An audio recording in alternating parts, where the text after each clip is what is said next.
The Indwelling. Prologue. Buck had ducked under a scaffold at the sound of the gun. A tidal wave of humanity swept past him on both sides, and he saw glee on some faces. Converts from the Wailing Wall who had seen Carpathia murder their heroes.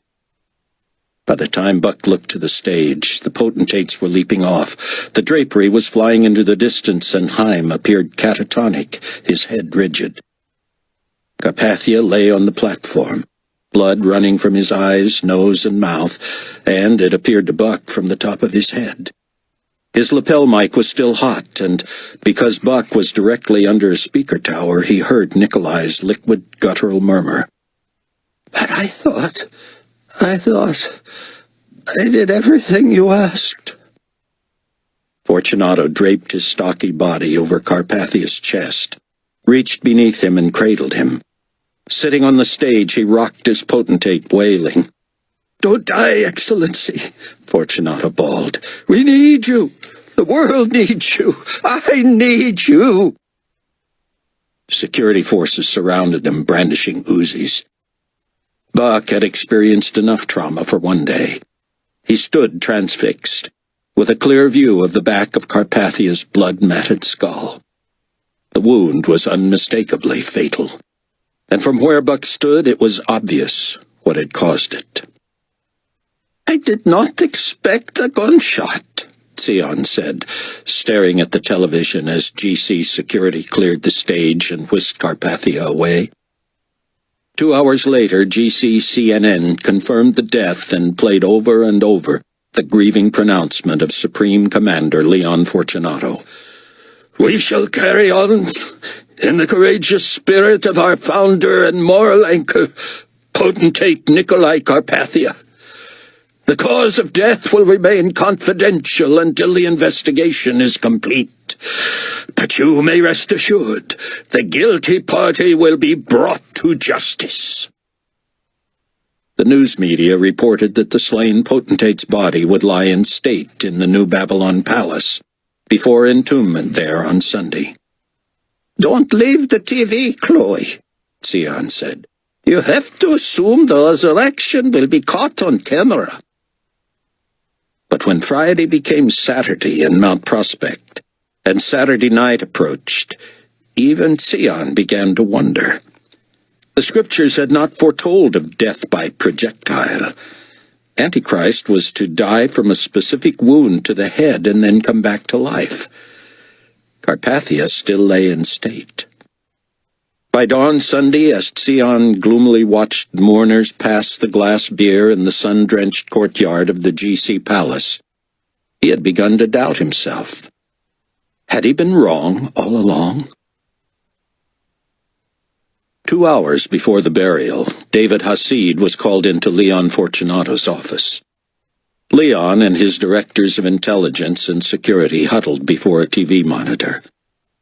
Leon's face revealed abject grief and the promise of vengeance. "Once His Excellency is in the tomb," he said, his voice thick, "the world can approach closure. Prosecuting his murderer can only help. Watch with us, David. The primary angles were blocked, but look at this collateral view. Tell me if you see what we see." David watched. "Oh no," he thought. "It couldn't be." "Well," Leon said, peering at him, "is there any doubt?" David stalled, but that only made the other two glance at him. "The camera doesn't lie," Leon said. "We have our assassin, don't we?" Much as he wanted to come up with some other explanation for what was clear, David would jeopardize his position if he proved illogical. He nodded. "We sure do." "The second woe is past. Behold, the third woe is coming quickly." Revelation 11:14. Monday of Gala Week. Leah Rose prided herself on thinking under pressure. She'd been chief administrative nurse in a large hospital for a decade, and had also been one of few believers there the last 3.5 years.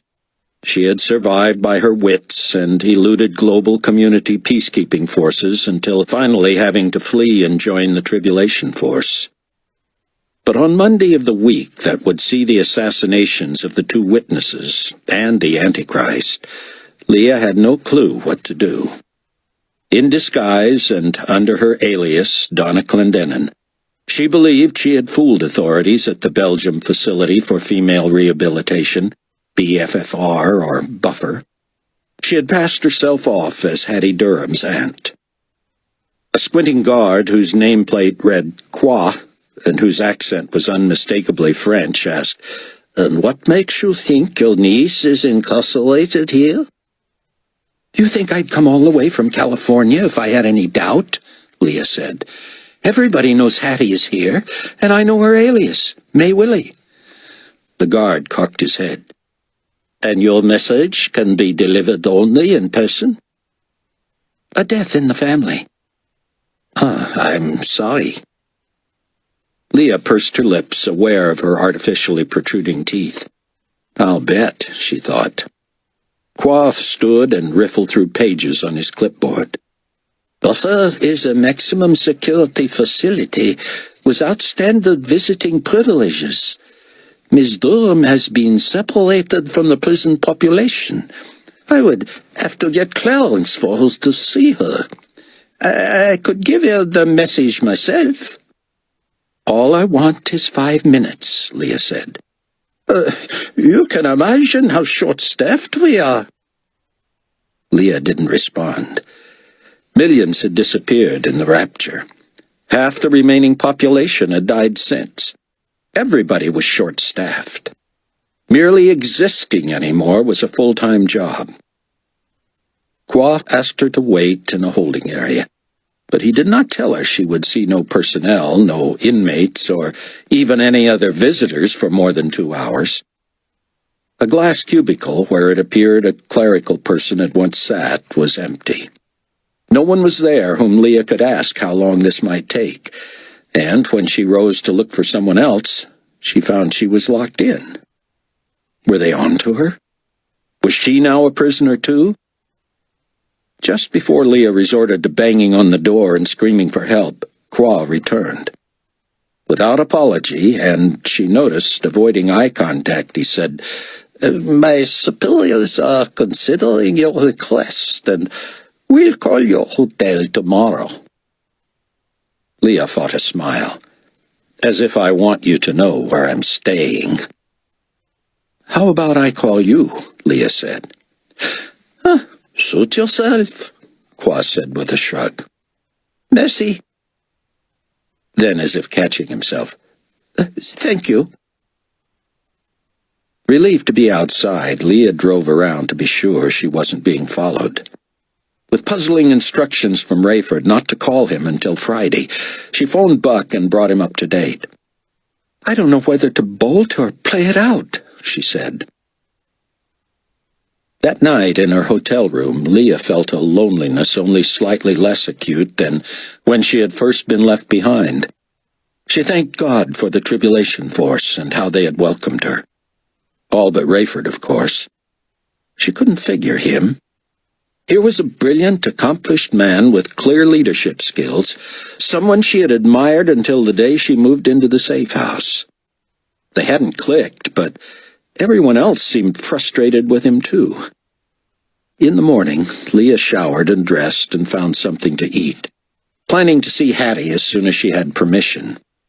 She was going to call Buffer from her untraceable cell phone, but she got caught up watching television as Carpathia taunted Moishe and Eli before the eyes of the world.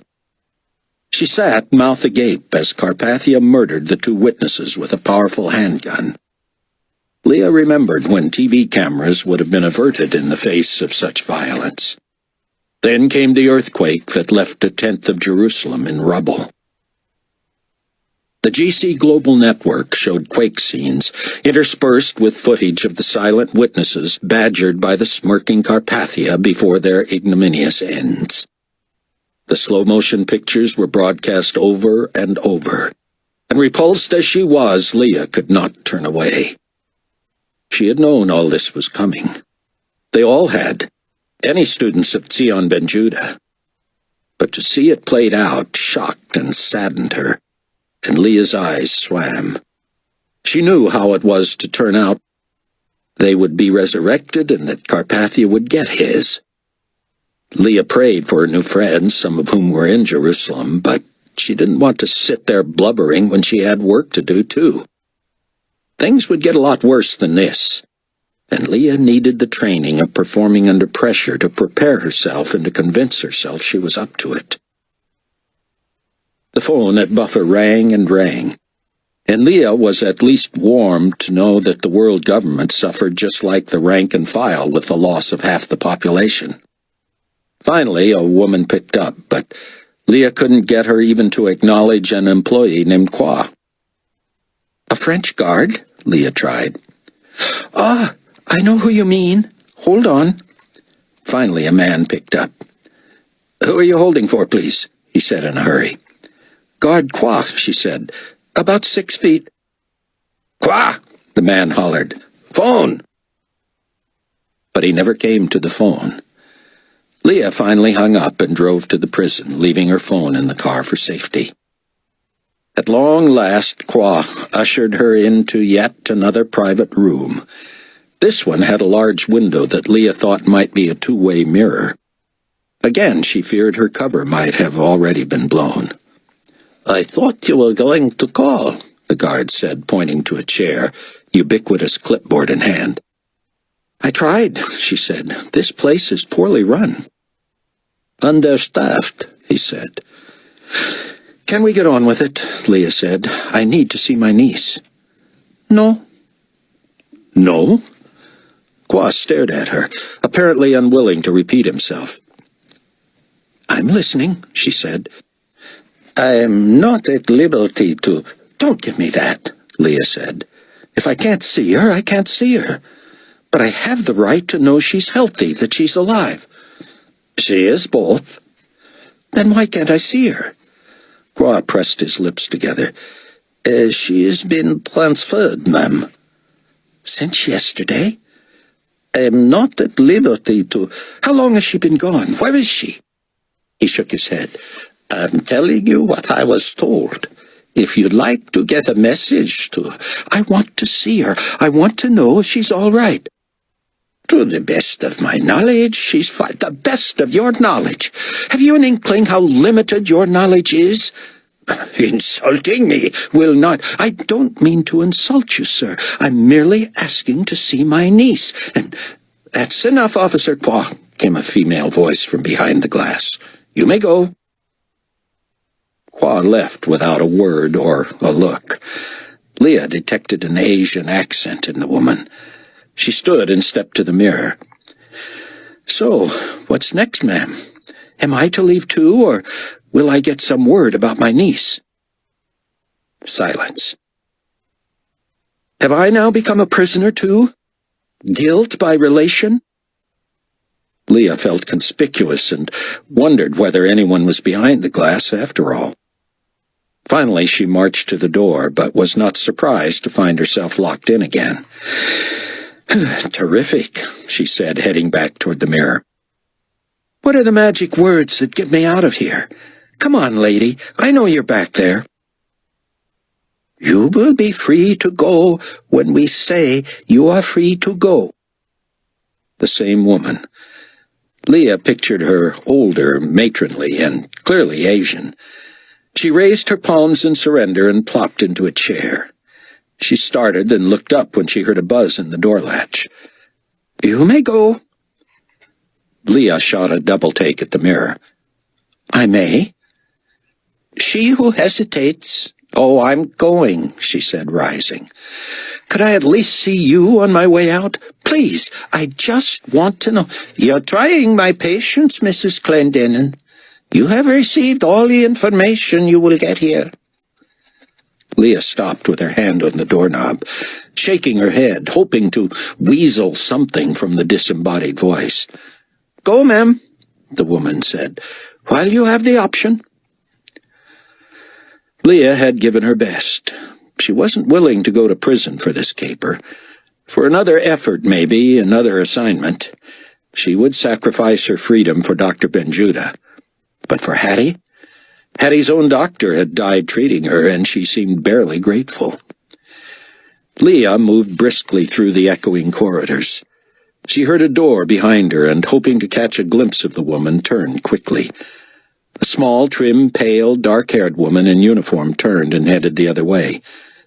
Could that have been her? Leah headed for the main entrance, but turned at the last instant and stepped behind a bank of phones. At least it looked like a bank of phones. She wanted to pretend to be talking on one while anyone who might follow her rushed out the door, but every phone was in shambles, wires hanging. She was about to abandon her plan when she heard quick footsteps and saw a young Asian woman hurry out the front door, car keys jangling. Leah was convinced this was the same woman who had ducked away when she turned around. Now Leah was following her.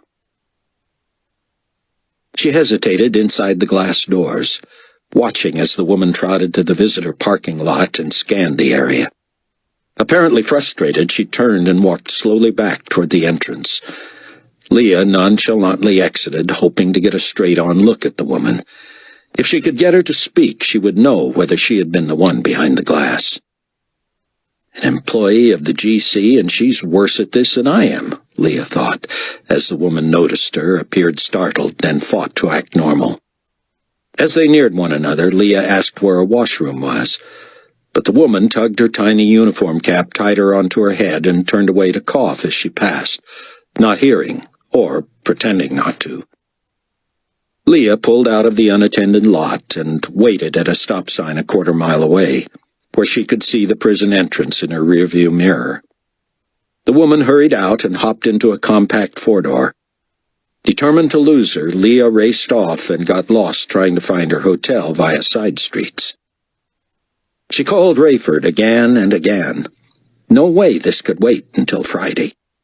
When he didn't answer, she worried that his phone might have fallen into the wrong hands. She left a cryptic message. "Our bird has flown the cage. Now what?"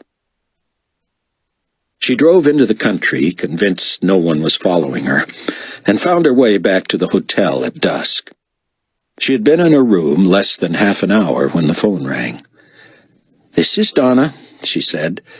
"You have a visitor," the clerk said. "May I send her back?" "No. Who is it?" "A friend is all she'll say." "I'll come there," Leah said. She stuffed her belongings into a bag and slipped out to her car. She tried to peer into the lobby through the plate glass, but she couldn't see who was there. As she started the car, someone drove behind her and stopped. Leah was pinned in. She locked her doors as the driver emerged from the other vehicle. As Leah's eyes adjusted to the light, she could see it was the same car the woman had driven from the prison. A knock made her jump. The woman, still in uniform, signaled her to lower her window.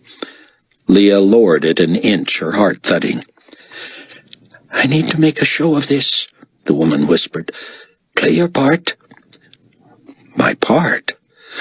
What do you want?" Leah said. "Come with me." "Not on your life. Unless you want your car in pieces, get it out of my way." The woman leaned forward.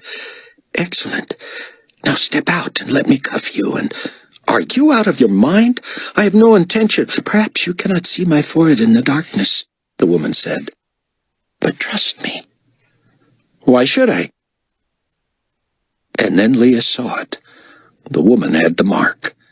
She was a believer. The woman pointed to the lock as she removed handcuffs from a holster on her belt. Leah unlocked the door. "How did you find me?" she said. "Checked your alias at several hotels. Didn't take long." "Alias?" Leah said as she alighted and turned so the woman could cuff her. "I'm Ming Toy," she said, leading Leah to the back seat of her car. "A believer comes all the way to Brussels to see Hattie Durham and uses her own name? I don't think so." "I'm supposed to be her aunt," Leah said as Ming pulled out of the parking lot. "Well, that worked on everybody else," she said, "but they didn't see what I saw. So, who are you and what are you doing here?" Would you mind if I double-checked your mark, Miss Toy? Mrs., I'm a widow. Me too. But call me Ming. I'll tell you what you can call me as soon as I can check your mark. In a minute.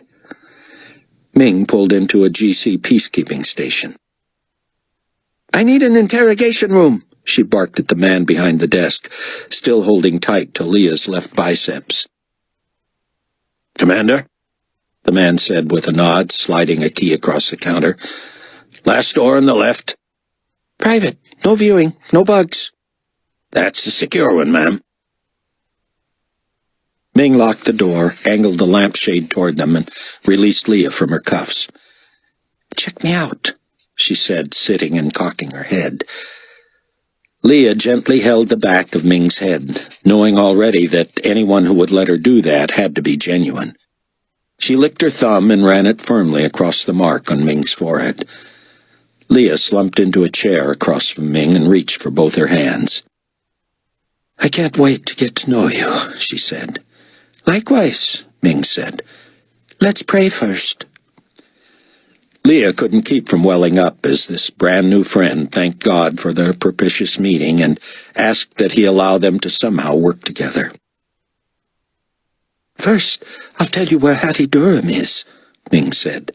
Then we'll trade stories, and I'll take you back to your hotel, tell my associates that you check out as Hattie's aunt, and let them think that you believe Hattie was transferred, but that you don't know where.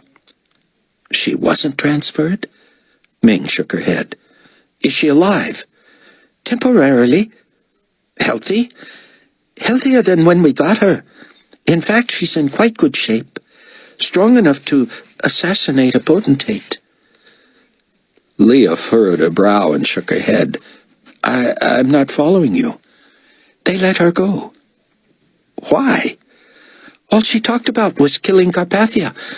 Finally, they told her that, as it was clear she had lost his baby, she was no longer a threat and was free to go, with a tidy settlement for her trouble. Roughly 100,000 nicks in cash. Leah shook her head. They don't consider her a threat. She wants to kill him for real. They know that, Ming said. In my opinion, they think she's dumber than she looks. Sometimes she is, Leah said. But not dumb enough to lead them straight to the rest of the tribulation force, Ming said. The simplistic plan is that they follow her to the gala in Jerusalem and to some sort of a rendezvous with one of you Judahites. I love that title. I'm a believer first, but also proudly a Judahite. Me too, Ming said. And I'll bet you know Ben Judah personally. I do. Wow. But Ming, the GC is wrong about Hattie. She's crazy enough to go and try and kill Nikolai, but she has no interest in contacting any of us. You might be surprised. How so? She didn't go to Jerusalem like they hoped. We've tracked her to North America. I think she's on to the GC and wants to get back to safety as soon as she can. That's worse, Leah said. She'll lead them to the safe house. Maybe that's why God sent you here, Ming said. I didn't know what I was going to do to protect you people. Whom was I supposed to tell? You're the answer to my prayer. But what can I do? I'll never be able to catch her before she gets there. You can at least warn them, right? Leah nodded. My phone's in my bag in my car. And my phones are all traceable. They traded stories on the way back. Ming was 22 years old, a native of China. Her husband of 2 months had been killed a few minutes after the disappearances when the commuter train he was on crashed when the brakeman and several controllers vanished. She had joined the GC in a paroxysm of patriotism shortly after the treaty was signed between the United Nations and Israel. She had been assigned to the Reconstruction Administration in what used to be the Philippines. But there she had become a believer through the letters of her brother at home, now 17. Chang's friends had led him to faith, she said. He has not yet told my parents, who are very old school and very pro-Carpathia, especially my father. I worry about Chang." Ming had applied for work in the peacekeeping forces, hoping for just this sort of opportunity to aid fellow believers. "I don't know how much longer I can remain inside under cover." "How did you get to a position of authority over so many guards?" "It's not so big a deal as it sounds. The population decimation didn't hurt." "Come on, you're in management." "Well, in all humility, a stratospheric IQ doesn't hurt. That and wrestling," she added, seeming to fight a smile. 2 out of 3 falls." "You're not serious." "They know Greco-Roman. I know martial arts." Ming pulled into the hotel parking lot. "Call your friends right away," she said. "And stay away from Buffer. I'll cover for you." "Thank God for you, Ming," Leah said, again overcome. They traded phone numbers. "The day will come when you need a safe place, too. Keep in touch." They embraced, and Leah hurried to get her bag and get back into her room. There was no answer at the safe house, and Leah worried it had already been compromised. Had it already been overrun? And what of her new friends? She tried Rayford's number, then the safe house again and again. Unable to reach anyone, Leah knew she had a better chance of helping the Trib force in North America than from a Brussels hotel room. She found a flight and headed home that very night. All the way back she tried the safe house phone, to no avail. Chapter 1. Buck braced himself with his elbow crooked around a scaffolding pole. Thousands of panicked people fleeing the scene had, like him, started and involuntarily turned away from the deafening gunshot. It had come from perhaps 100 feet to Buck's right, and was so loud he would not have been surprised if even those at the back of the throng of some 2 million had heard it plainly. He was no expert, but to Buck it had sounded like a high-powered rifle. The only weapon smaller that had emitted such a report was the ugly handgun Carpathia had used to destroy the skulls of Moishe and Eli 3 days before. Actually, the sounds were eerily similar. Had Carpathia's own weapon been fired? Might someone on his own staff have targeted him? The lectern had shattered loudly as well, like a tree branch split by lightning, and that gigantic backdrop sailing into the distance. Buck wanted to bolt with the rest of the crowd, but he worried about Chaim. Had he been hit? And where was Yaakov?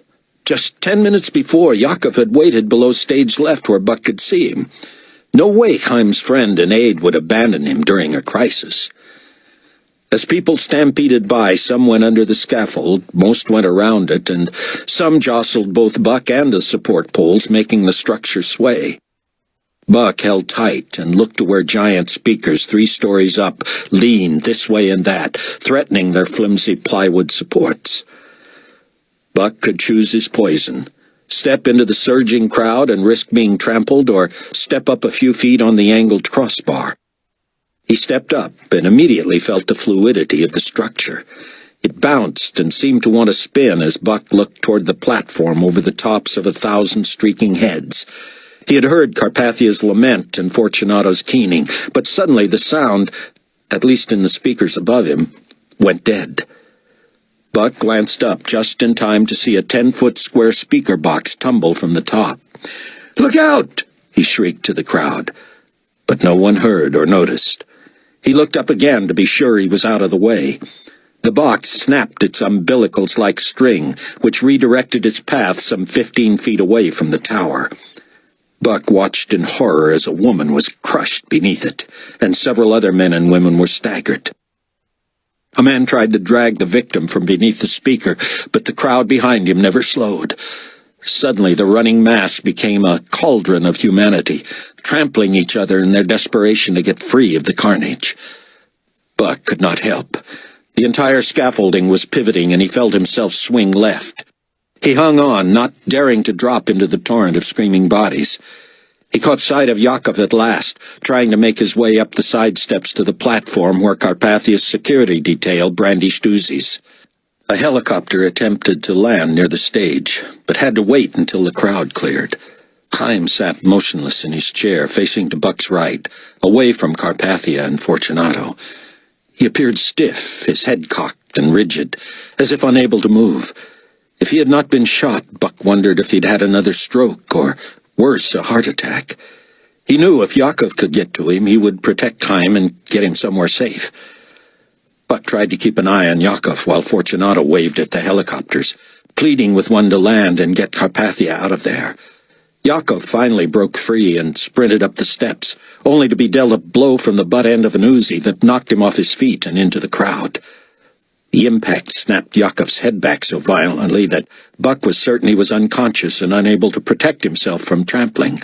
Buck leaped off the scaffold and into the fray, fighting his way toward Yakov. He moved around the fallen speaker box and felt the sticky blood underfoot.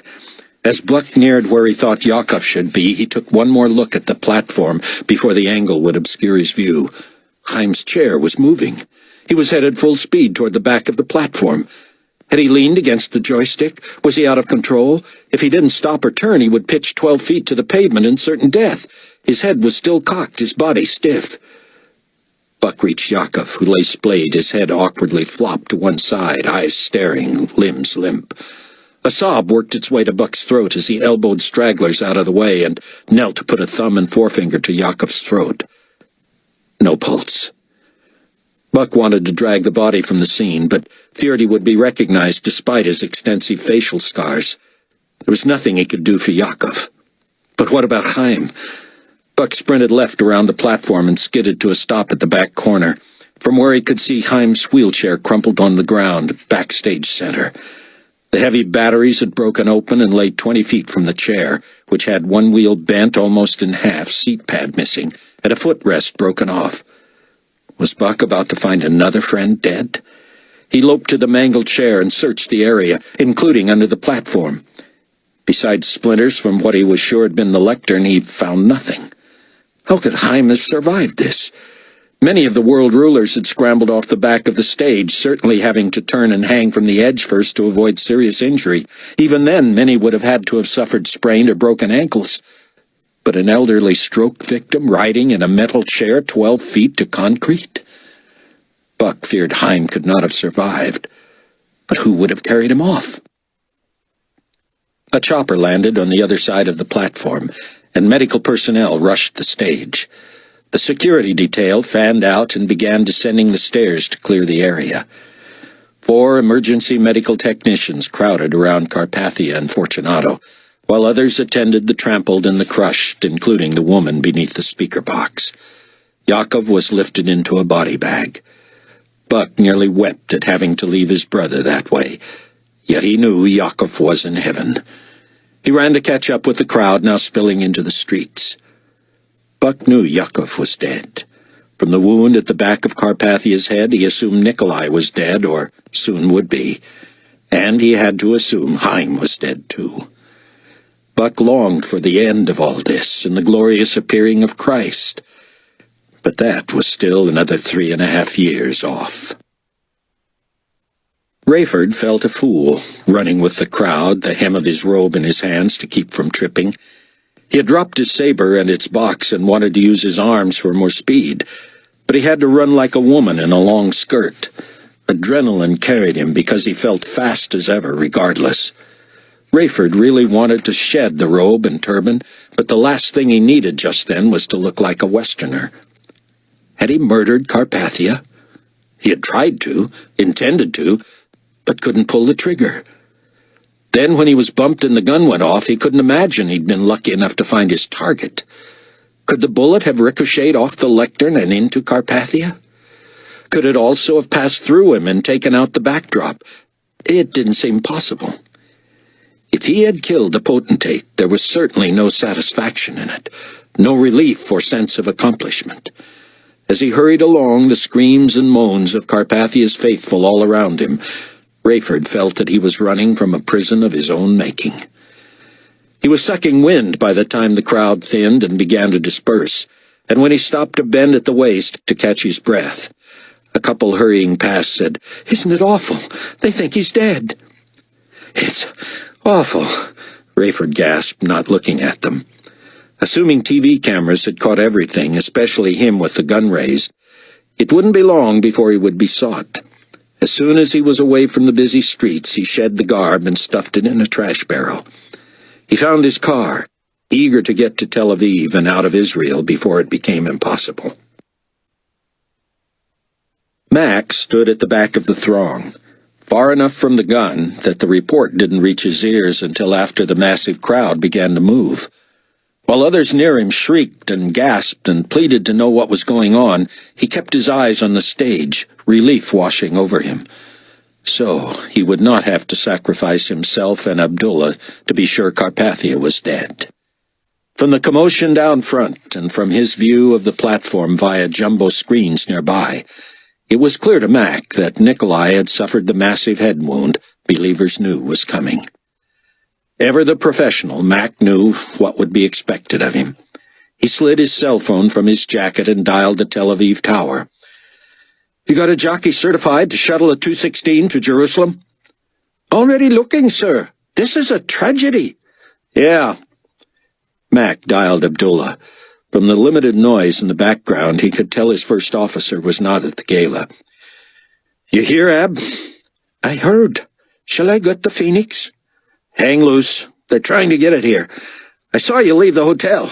Where are you?" "Dr. Peters. I suppose I look suspicious finishing my meal when the big boss is dying and everyone else has run into the streets looking for a TV." "Stick it in your pocket, and if you don't hear from me, meet me at Jerusalem Airport in an hour." Mac made his way to the front of the plaza as the place emptied in a frenzy. He flashed his ID when necessary, and by the time he reached the platform, it was clear Carpathia was in the final throes of life. His wrists were drawn up under his chin, eyes shut tight and bleeding, blood trickling also from his ears and mouth, and his legs shook violently, toes pointed, knees locked. He's gone! He's gone!" Leon wailed. "Someone do something!" The 4 emergency medical technicians, portable monitors beeping, knelt over Carpathia. They cleared his mouth so they could administer oxygen, studied a blood pressure gauge, pumped his chest, cradled his head, and tried to staunch the flow from a wound that left him kneeling in more blood than it seemed a body could hold. Mac peeked past the panicky Fortunato to see Carpathia's normally tanned hands and face already pale. No one could survive this, and Mac wondered if the bodily movements were merely a posthumous reflex. "There's a hospital nearby, Commander," one of the EMTs said, which threw Fortunato into a rage. He had just made eye contact with Mac and seemed about to say something when he turned on the EMT. "Are you crazy? These people are not qualified. We must get him to New Babylon." He turned to Mac. "Is the 216 ready?" "On its way from Tel Aviv. Should be able to lift off in an hour." "An hour? Should we helicopter him straight to Tel Aviv?" "Jerusalem Airport will be faster," Mac said. "There's no room to stabilize him in a chopper, sir," the EMT said. "We have no choice," Fortunato said. "An ambulance would be too slow." "But an ambulance has equipment that might—" "Just get him into the chopper," Fortunato said. But as the EMT turned away, looking disgusted, a female colleague looked up at him. Carpathia was still. "No vitals," she said. "He's flatlined." "No!" Leon bellowed, bullying his way between them and kneeling in Nikolai's blood.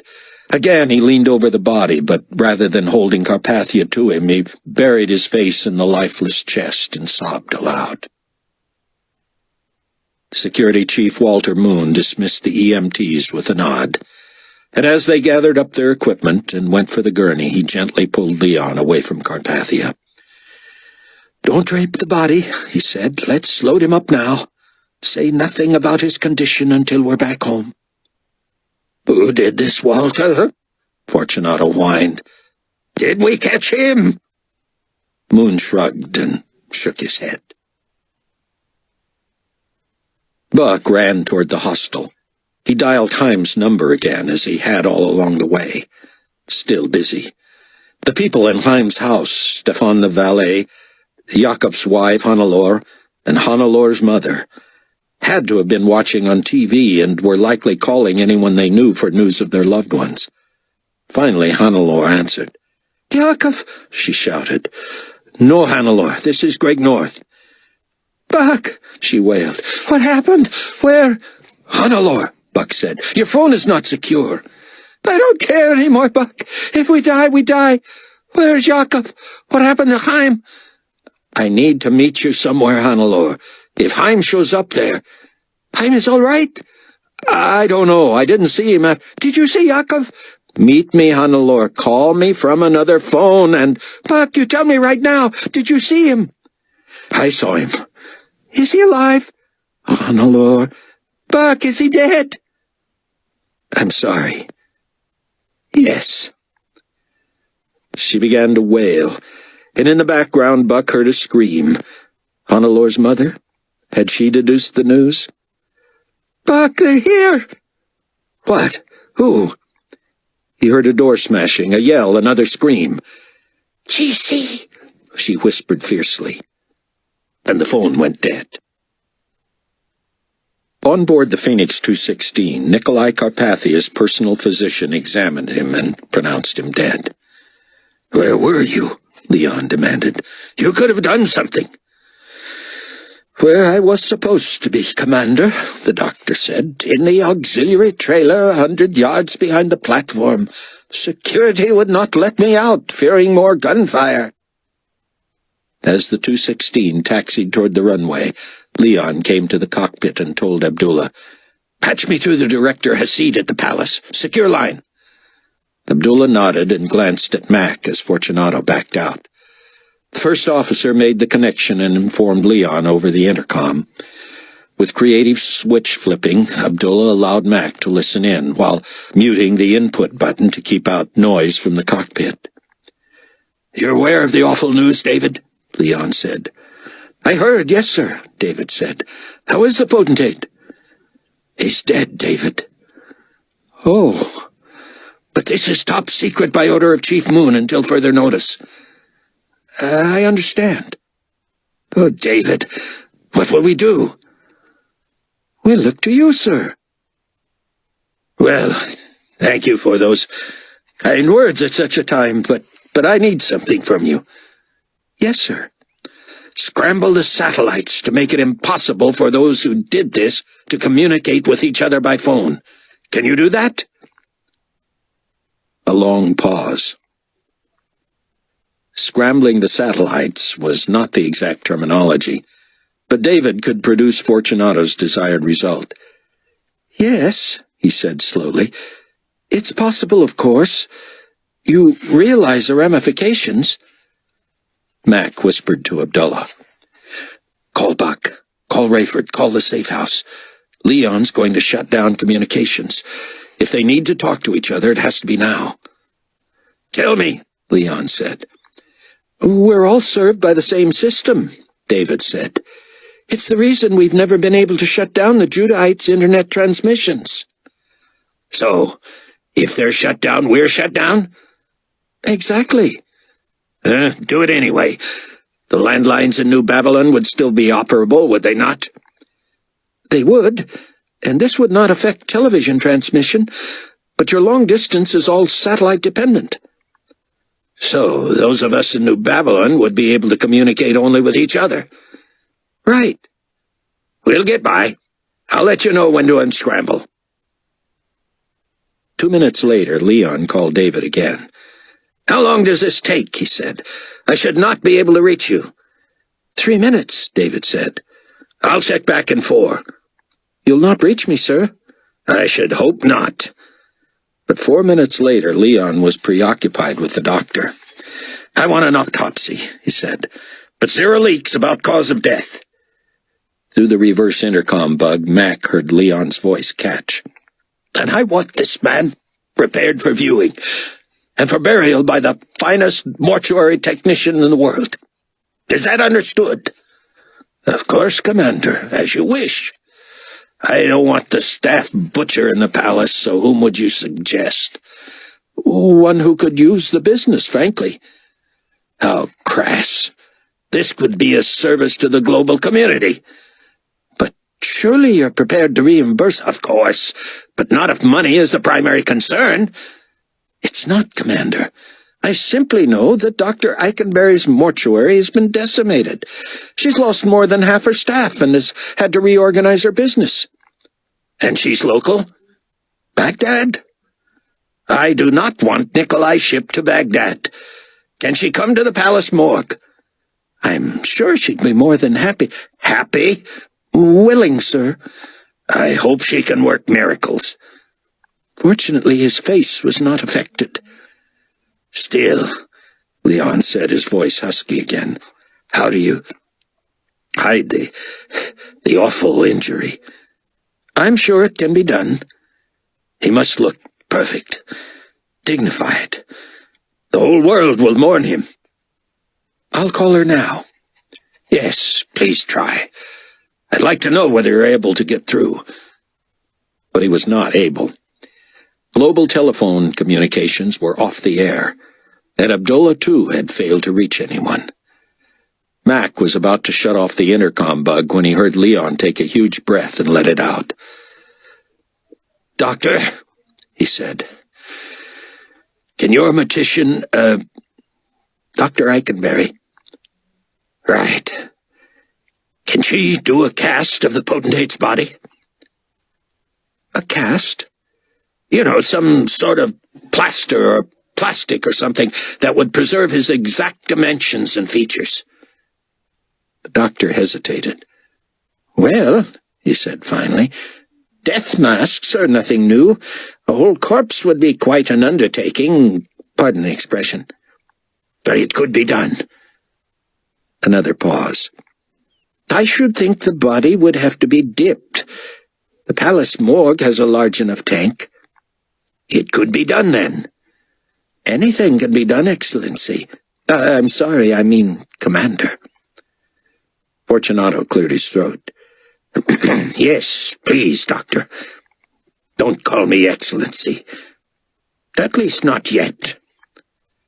And do arrange for a cast of the potentate's body." Chapter 2. Beside the desk in her hangar office, David stood facing Annie and holding both her hands. "You're trembling," she said. "I thought you were," he said. "You're not as scared as I am?" "At least," she said. "What's going on?" He sighed. "I just got a call from a mortician in Baghdad. Says she was told to go through me for large purchases. She wants several liters of some sort of a plastic amalgam delivered to the palace morgue as soon as possible." "For?" "I can only imagine. This stuff is used to make casts of faces, body parts, tire tracks, that kind of thing. But she wants enough to fill a tub the size of a whirlpool bath." "She's going to make a cast of Carpathia's whole body?" He shrugged. "That's my guess." "Whatever for?" She didn't sound too sure herself. She kept asking how much water would have to be added to how much solution, and if that would fill the stainless steel container.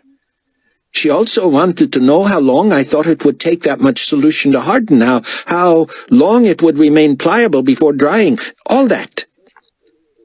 Annie slipped her hands around David's waist and laid her head on his chest. "Someone's put her up to it.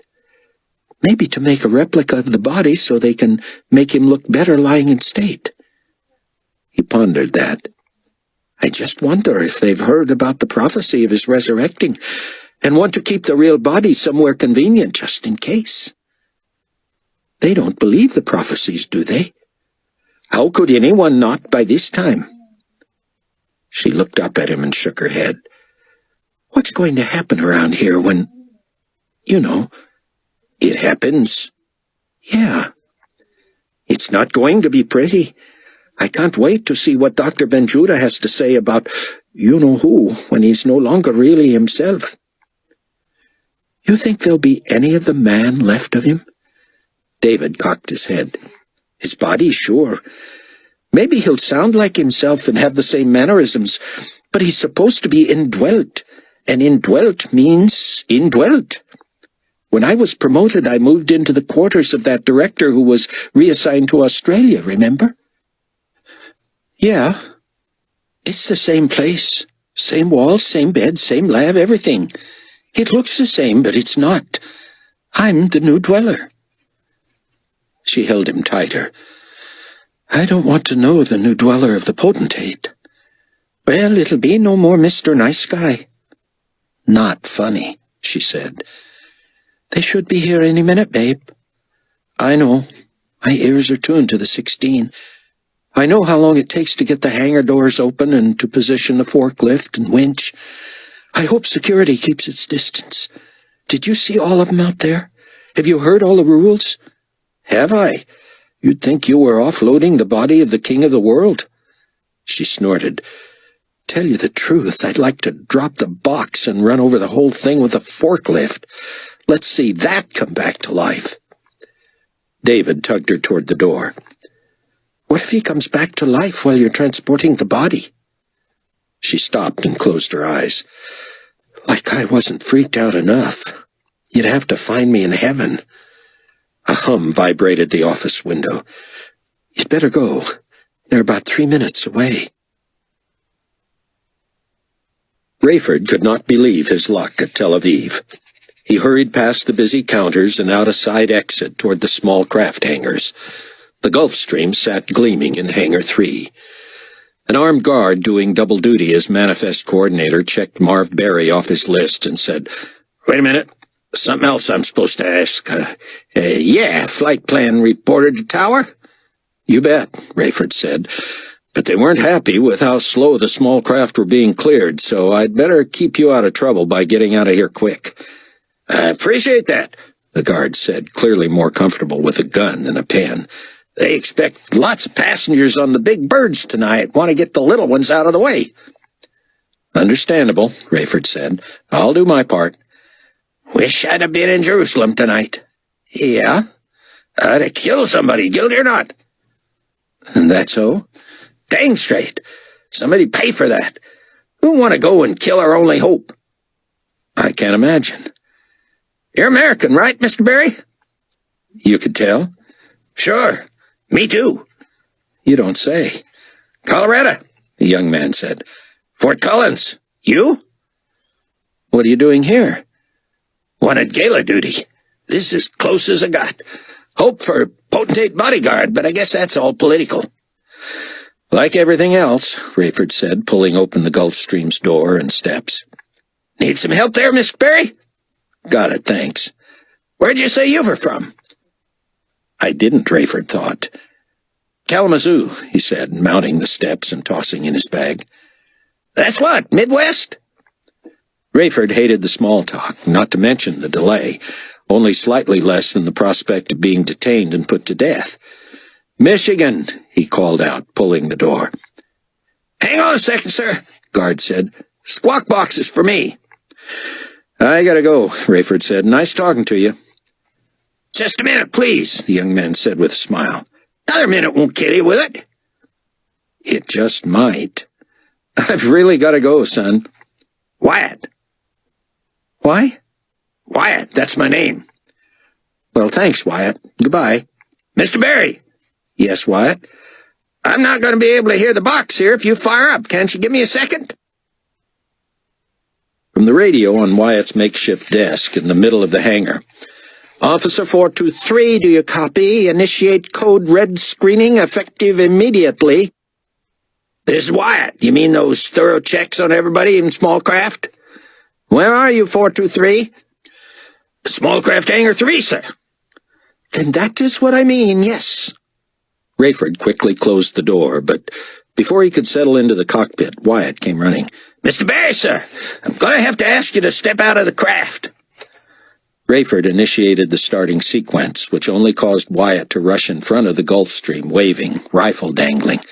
He didn't appear alarmed or even suspicious. It was clear he simply thought Rayford couldn't hear him. He motioned for Rayford to open the door. Rayford considered simply starting up as soon as Wyatt was clear of the front, hoping the GC was thin-staffed enough and busy enough that they would ignore him. But he couldn't risk an air pursuit or gung-ho Wyatt from Fort Collins shooting at him on the runway. He moved to the door and opened it 3 inches. What is it, Wyatt?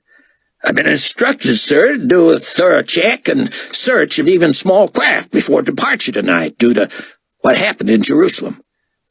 Even me, Wyatt? A small-town guy like you? An American? Got to, sir. Sorry. Wyatt, you know the Gulf Stream, don't you? The Gulf Stream, sir? This aircraft. No, sir, I don't. I'm not an aviation man, I'm a soldier. Rayford peeked through the slivered opening. If you knew this plane, Wyatt, you'd know that if the door opens all the way, I have to start the whole ignition sequence over. You do? Yeah, some kind of a safety mechanism that keeps the engines from starting until the door is closed. Well, I'm sorry, but I'm sorry too, Wyatt, because the tower guys were complaining about you, and I was trying to keep you out of trouble, make you look good by getting away quickly. But my commanding officer just told me— Wyatt, listen to me. You think I shot Carpathia? Of course not. I'd need you to teach me about weapons, for one thing. Well, I could sure teach you, but I'll bet you could. And I could teach you to fly. I have to— Wyatt, I just heard on the radio that 2 wide-bodies are in landing sequence right now, with another waiting to take off. Now, my perimeter flange is going to overheat if I don't get going, and you don't want to fire in here. Tell your boss I was already on my way out when you got the order, then we're both covered. You look quick, you avoid a fire, you're still following orders. Rayford kept a careful eye on Wyatt's hands and flinched when the young man moved his right. If he leveled that rifle at him, Rayford would have to comply. But Wyatt saluted and pointed at Rayford. Good thinking, sir. Carry on. Rayford fired up the engines and maneuvered onto the tarmac. He couldn't wait to tell Mac about this one. He heard about other planes on a radio that wasn't on yet. Perimeter flange? Fire? Sion taught that part of the population decimation might be God's way of removing his most incorrigible enemies in anticipation of the coming epic battle. Wyatt was living proof that the inept had survived. Rayford knew he wouldn't always enjoy such fortune. Ben Gurion Tower to Gulf Stream. Rayford leaned forward and looked as far as he could in both directions, both on the runway and in the sky. Gurion Tower to Gulf Stream, do you copy? He was clear. Gulfstream, you are not cleared. Remain stationary. Gulfstream to tower, Rayford said. Proceeding, thank you. Repeat, Gulfstream, you are not cleared. Cleared by Officer 423, tower. Repeat. Been cleared. 23, tower. You're breaking up, Gulfstream. You're not cleared for takeoff. Repeat, not cleared. Connection. Work. Do we have your flight plan, Gulfstream? Copy. Flight plan. Sure. If you can hear any of this, Gulfstream, be aware that satellite coordinates have been scrambled and there is only manual positioning. Copy?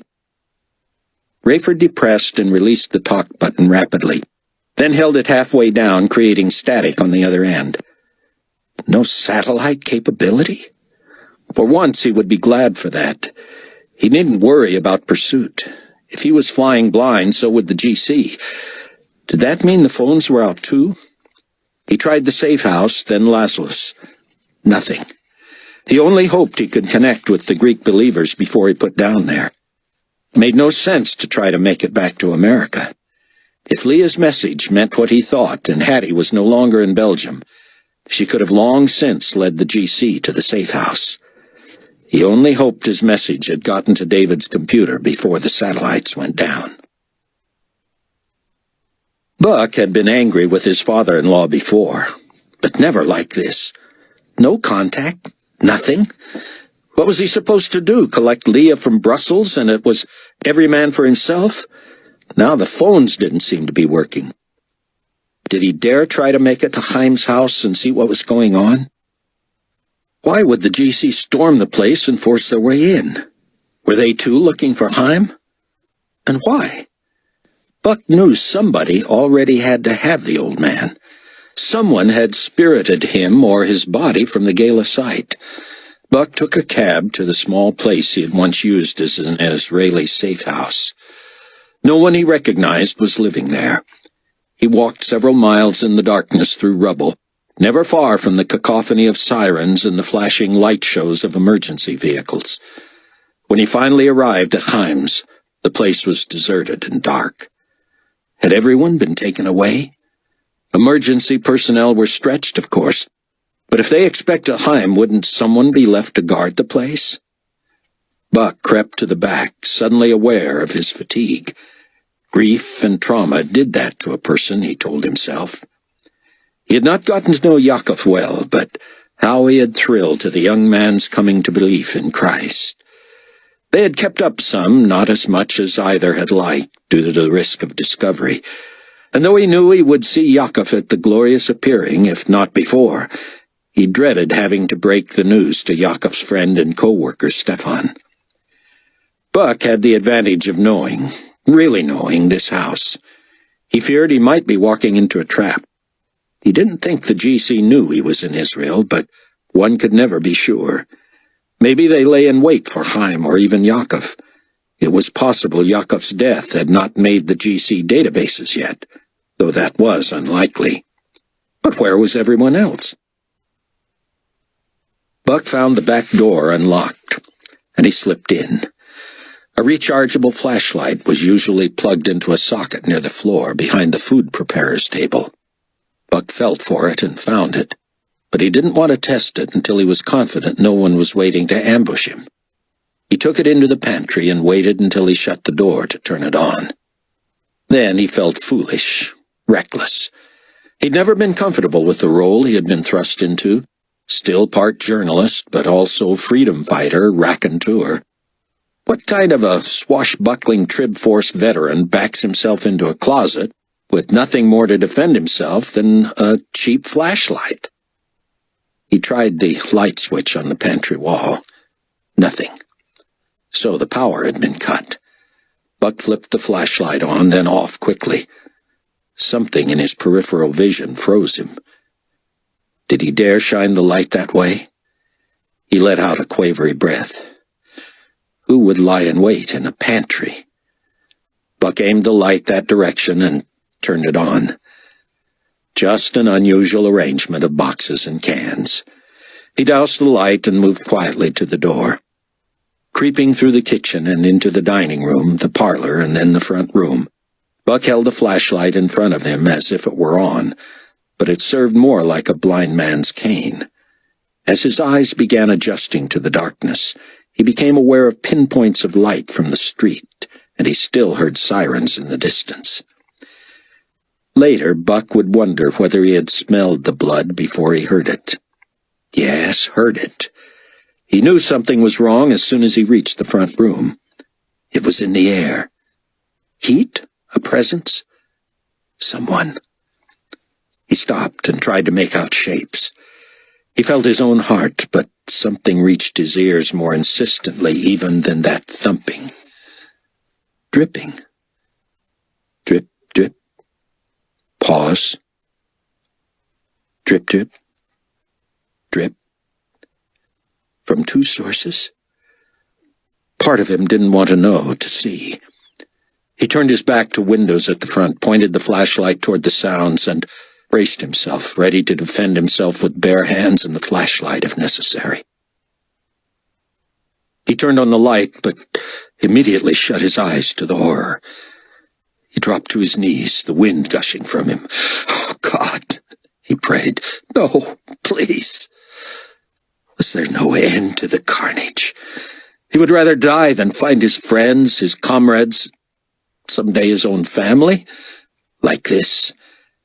In the split second he had allowed himself to take in the scene, it became clear that two victims sat side by side in wood chairs. Hannelore on the left, her mother on the right. They were bound and gagged, heads tilted back, blood dripping into pools on the floor. Buck did not want to reveal himself to anyone outside. Plainly, this scene was created to welcome someone home. Certainly the perpetrators had no idea he would stumble upon it. Buck knelt before the chairs, repulsed by the sound of the drips. He knew if either of the women had survived, Their respiration would have been noisy with their heads in that position.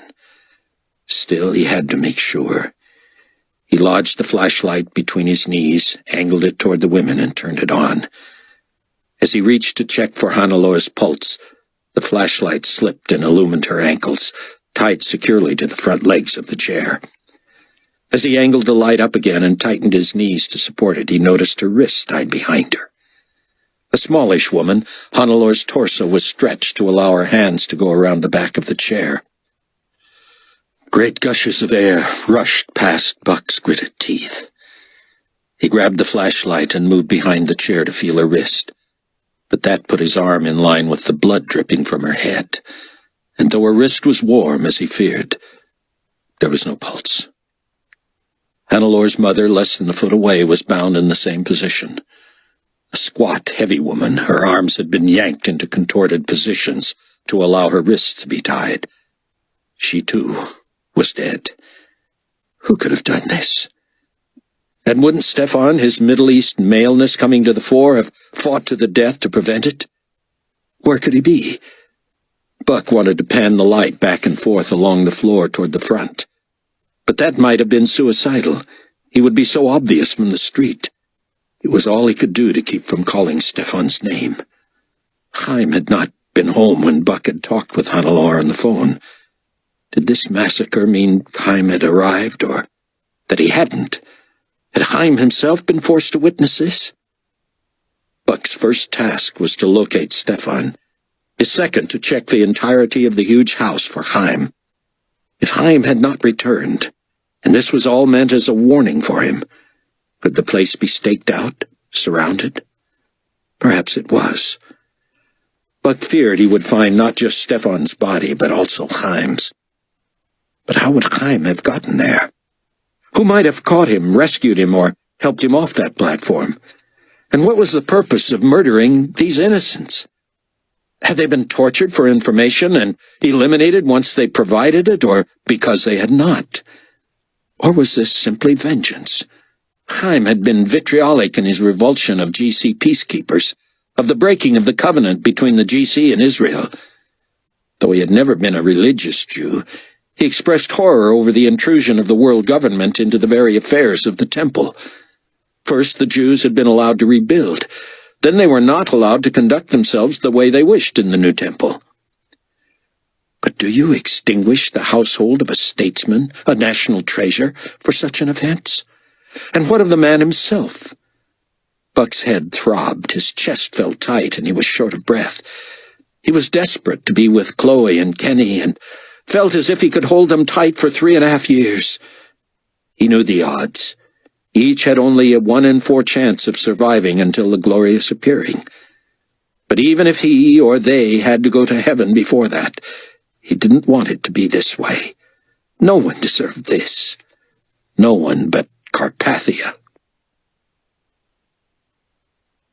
It had been a long time since David had suffered such carping. On the way to his office from the palace hangar, past a full-dress color guard of pallbearers and a heavily armed ring of security personnel, his beeper had signaled a top-level emergency message. The call could have originated only locally, of course, but this sort of a code was reserved for life-and-death situations. He did not recognize the callback number, but knew it was located in the palace proper. Normally, he would have called back immediately, fearing danger to Annie or himself. But he took a moment to trace the number against the personnel list and found that the call came from the Arts and Sciences wing. He had been there only once, knew virtually no one there, and had been so repulsed by what was considered artistic that he recalled rushing back to his quarters feeling soiled. Wanting at least one more clue before replying, David called his own voicemail, only to be met by the foul, nasty rantings of a sassy artiste. David had not heard such profanity and gutter language since high school. The gist of the message: "Where are you? Where could you be at a time like this? It's the middle of the night. Do you even know of the murder? Call me, and it's an emergency." David's beeper vibrated again. Same number. He waited 90 seconds and called his voicemail again. "Do you know who I am? Guy Blood. The man pronounced G-U-Y as Guy with a hard G, the French way, and B-L-O-D to rhyme with cod, as if Scandinavian. David had seen him scurrying around a few times, but had never spoken with him. His reputation preceded him. He was the temperamental but lauded painter and sculptor, Carpathia's own choice for Minister of the Creative Arts. Not only had he painted several of the so-called masterpieces that graced the great hall in the palace, but he had also sculpted many of the statues of world heroes in the courtyard and supervised the decorating of all GC buildings in New Babylon. He was considered a genius, but David, though admittedly no expert, considered his work laughably gaudy and decidedly profane. The more shocking and anti-God, the better, had to have been Blod's premise. Part of David wanted Guy Blod to have to wait for a callback, but this was the wrong time to start puffing his anti-GC chest.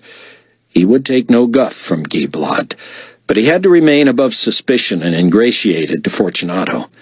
He dialed Blod as he settled behind his computer and began to program it to record directly from the morgue on a sound-activated basis. As Blod answered, David noticed a list of messages on his computer. "This is Guy," he announced, "and you had better be David Hasid." He put the emphasis on the first syllable. "It's Hasid," David said. "That should be easy enough to remember, Mr. Hayseed. Now, where have you been?" "Excuse me?" "I've been trying to call you." "That's why I called you, sir." "Don't get smart with me. Don't you know what's happened?" "Nobody tells me anything, Mr. Blod." David chuckled. "Of course I know what's happened. Did it occur to you that that might have been why it was difficult to reach?" "Well, I need stuff. I need it right now." "What do you need, sir?" "Can you get it for me?" "Depends on what it is, Blod." "That's Mr. Blod to you, sweetie. I was told you could get anything." "Well, almost." "I have nowhere else to turn." "I'll do my best." "You'd better. Now come to my office." Excuse me?" "Is this a bad connection? I said come to my—" "I heard you, sir. But I have many things on my plate tonight, as you can imagine, and I can't just—" "You can do as you're told. Now get your tail over here, and I mean right now." Click. David hung up and checked his messages.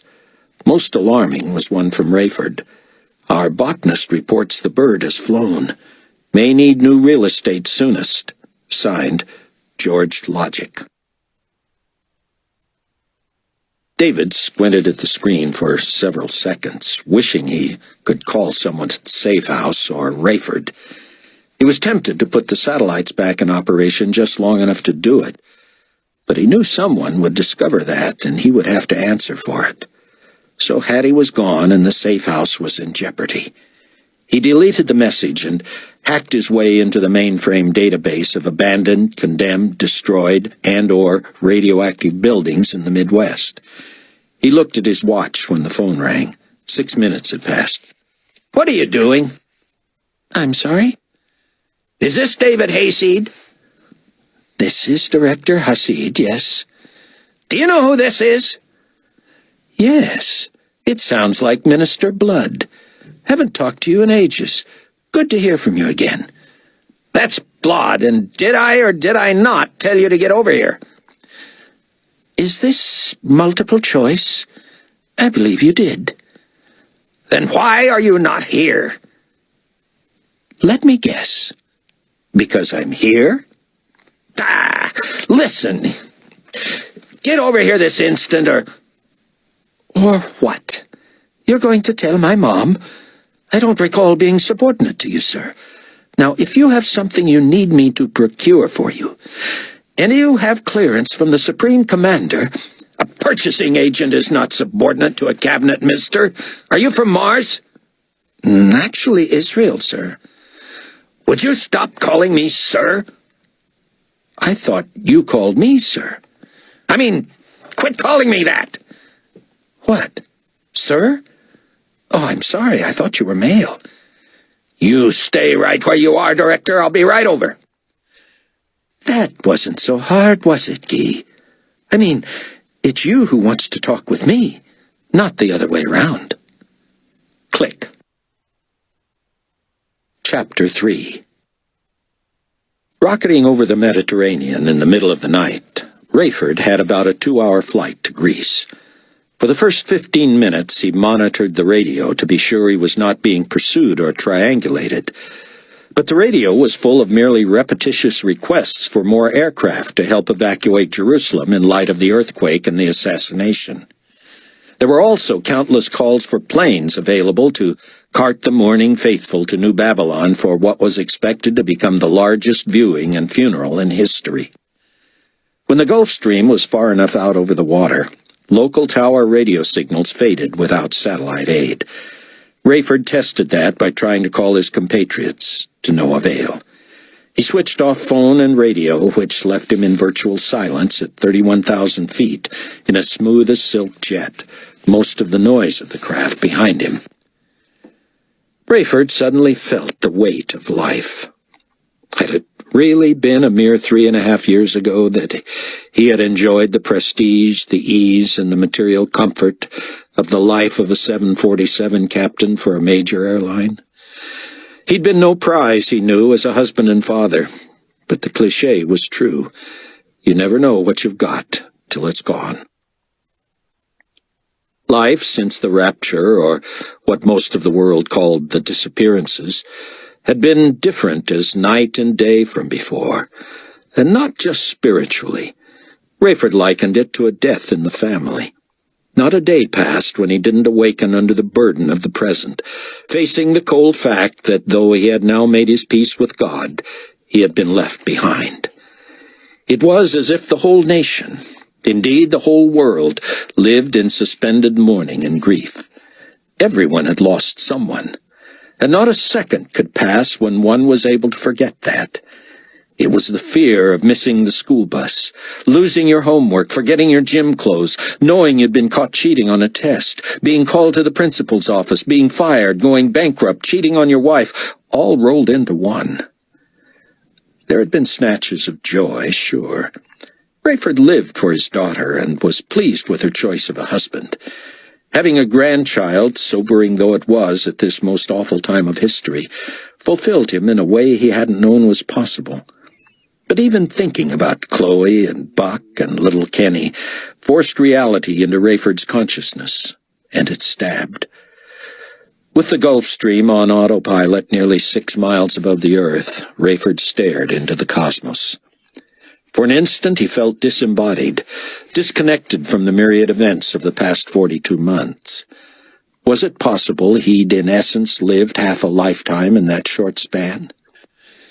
He had experienced more emotion, fear, anger, frustration, and grief that day alone than in a year of his previous life.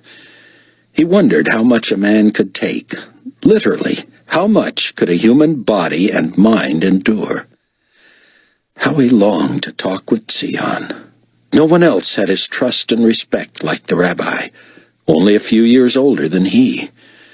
Rayford couldn't confide in Chloe or Buck. He felt a kinship with T. Delante at the Palwaukee airport, and they might become true friends. T. was the kind of a man Rayford would listen to, even when T. felt the need to rebuke him. But Zion was the man of God.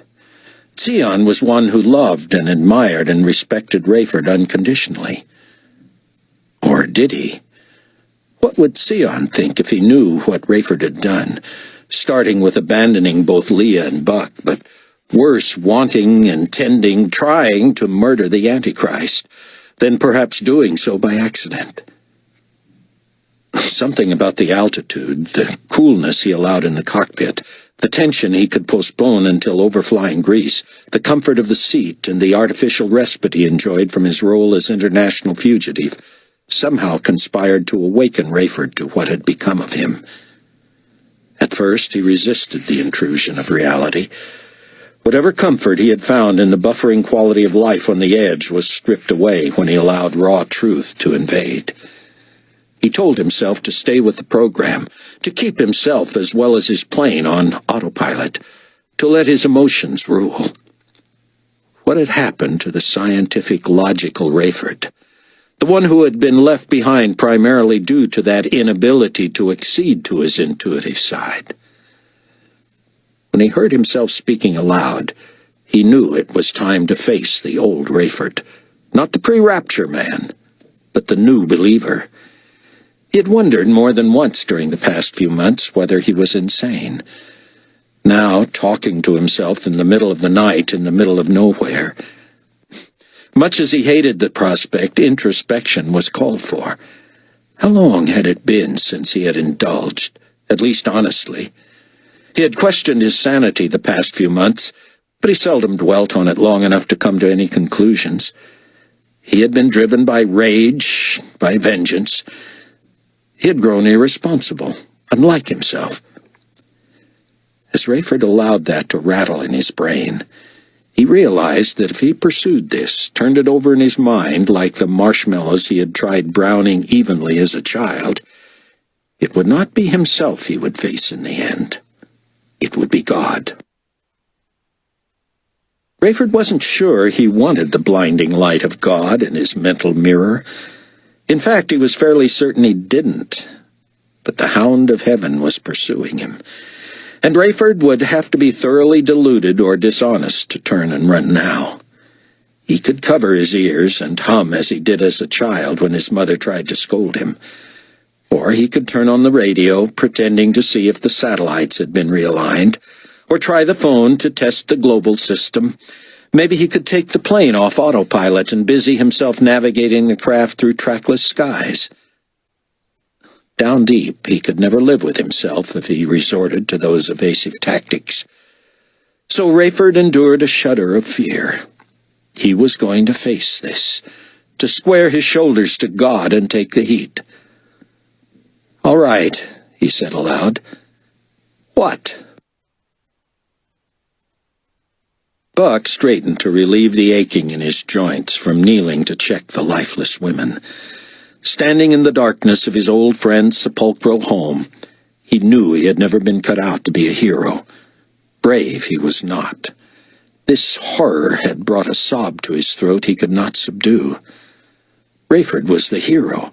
He was the one who had first come to the truth and led the way for the rest of them.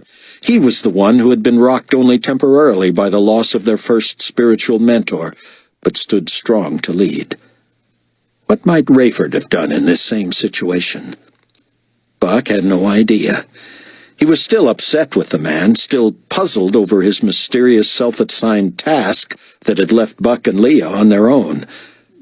Buck believed it would all be explained one day, that there would be some sort of rationale. It shouldn't have been so surprising that Rayford had grown testy and self-absorbed. Look what he had lost. Buck stubbornly left him on the pedestal of his mind as the leader of the tribulation force and as one who would act honorably in this situation. And what would that entail? Finding Stefan, of course. Then challenging whoever was watching this house of death, fighting them, subduing them, or at least eluding them. Eluding didn't sound so heroic, but that was all Buck was inclined to do. Meanwhile, the most heroic he would get would be to finish the task inside, finding Stefan and Haim, if they were there, and then running for his life. The running part was the rub. It would be just like the GC, even decimated by population reduction, busy with the gala, pressed into extraordinary service by the earthquake and left in a shambles by the assassination, to dedicate an inordinate number of troops to this very house. It would not have surprised Buck an iota if the place was surrounded and they had all seen him enter, watched him find what he had found, and now waited to capture him upon his departure. On the other hand, perhaps they had come and pillaged and slaughtered and left the place a memorial husk. Feeling ashamed, as if his wife and son could see him feeling his way in the dark, fighting a whimper like a little boy rather than tramping shoulders wide through the place, Buck stepped on flesh. He half expected the victim to yelp or recoil. Buck knelt and felt a lifeless arm, tight and muscular. Was it possible the GC had suffered a casualty? They would not likely have left one of their own behind, not even a dead one. Buck turned his back to the windows and switched on the flashlight again. The mess the enemy had left of Stefan made Buck's old nature surge to the fore. It was all he could do to keep from screaming obscenities at the GC, and hoping any of them was within earshot. Revolting as it was, Buck had to look one more time to believe what he saw. Stefan lay there, his face a mask of tranquility, eyes and mouth closed as if he were asleep. His arms and legs were in place, hands at his sides, but all 4 limbs had been severed. The legs at the hips, the arms at the shoulders. Clearly this had been done after he was dead, for there was no sign of a struggle. Buck dropped the light, and it rolled to a stop, luckily pointing away from the windows. His knees banged painfully on the floor, and when he threw his palms before him to break his fall, they splashed in thick, sticky blood. He knelt there on hands and knees, gasping, his belly tightening and releasing with his sobs and gasps. What kind of a weapon would it have taken? And how long must the enemy have worked to saw through the tissue of a dead man until he was dismembered? And why? What was the message in that? How would he ever tell Chaim? Or would his dear old friend be his next discovery? At 4 o'clock in the afternoon, Friday in Illinois, Sion sat near the TV trying to sort his emotions. He was still able to enjoy, if that was an appropriate word anymore, the ceaseless curiosity and antics of a 1-year-old boy. Kenny cooed and talked and made noises as he explored, climbing, grabbing, touching, looking to his mother and to Uncle Zone to see if he would get a smile or a no, depending on what he was doing. But Kenny was Chloe's responsibility, and Sion didn't want to miss a second of the constant coverage of the assassination. He expected news of Carpathia's resurrection and allowed himself only brief absences from the screen.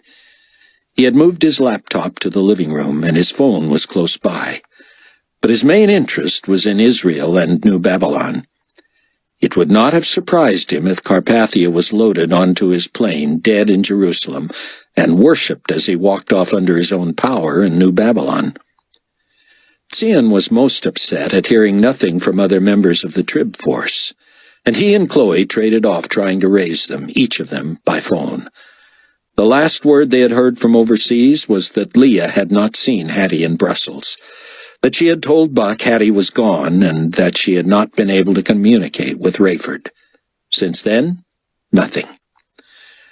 Worried about the ramifications, Sion and Chloe left most of the lights off, and they double-checked the phony chest freezer that actually served as an entrance to the underground shelter. Sion normally left strategy and intrigue to the others and concentrated on his expertise, but he had an opinion on the security of the safe house. Maybe he was naive, he told Chloe, but he believed that if Hattie were to give them away, it would be by accident. She'll more likely be followed to us than send someone for us. Like she did with Ernie and Bo. Sion nodded. And who knows whom they might have told before they died? He shrugged. If she was to give us up just by telling someone, she would have done it before she was imprisoned. If she was imprisoned, Chloe said. And suddenly she was fighting tears. What is it, Chloe? Sion asked. Worried about Cameron, of course. She nodded, then shook her head. Not only that, she said. Sion, can I talk with you? Need you ask? But, I know you don't want to miss anything on TV. I won't. Talk to me.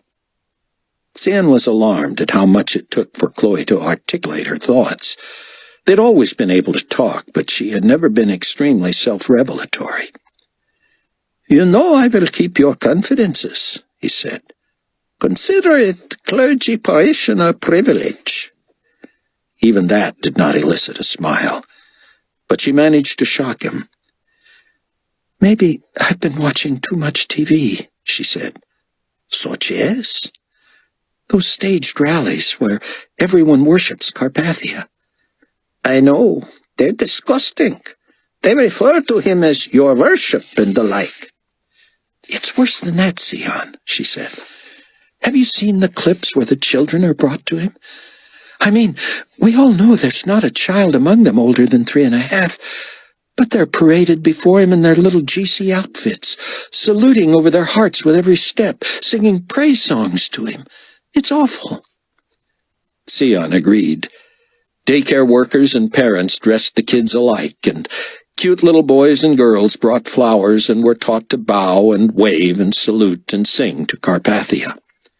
Did you see the worst of it? He asked. Chloe nodded miserably. The prayer, you mean? That's what I mean. I was afraid of lightning. Sion shuddered, remembering the knockoff of the Lord's Prayer taught to groups of children barely old enough to speak. It had begun, Our Father in New Babylon, Carpathia be your name.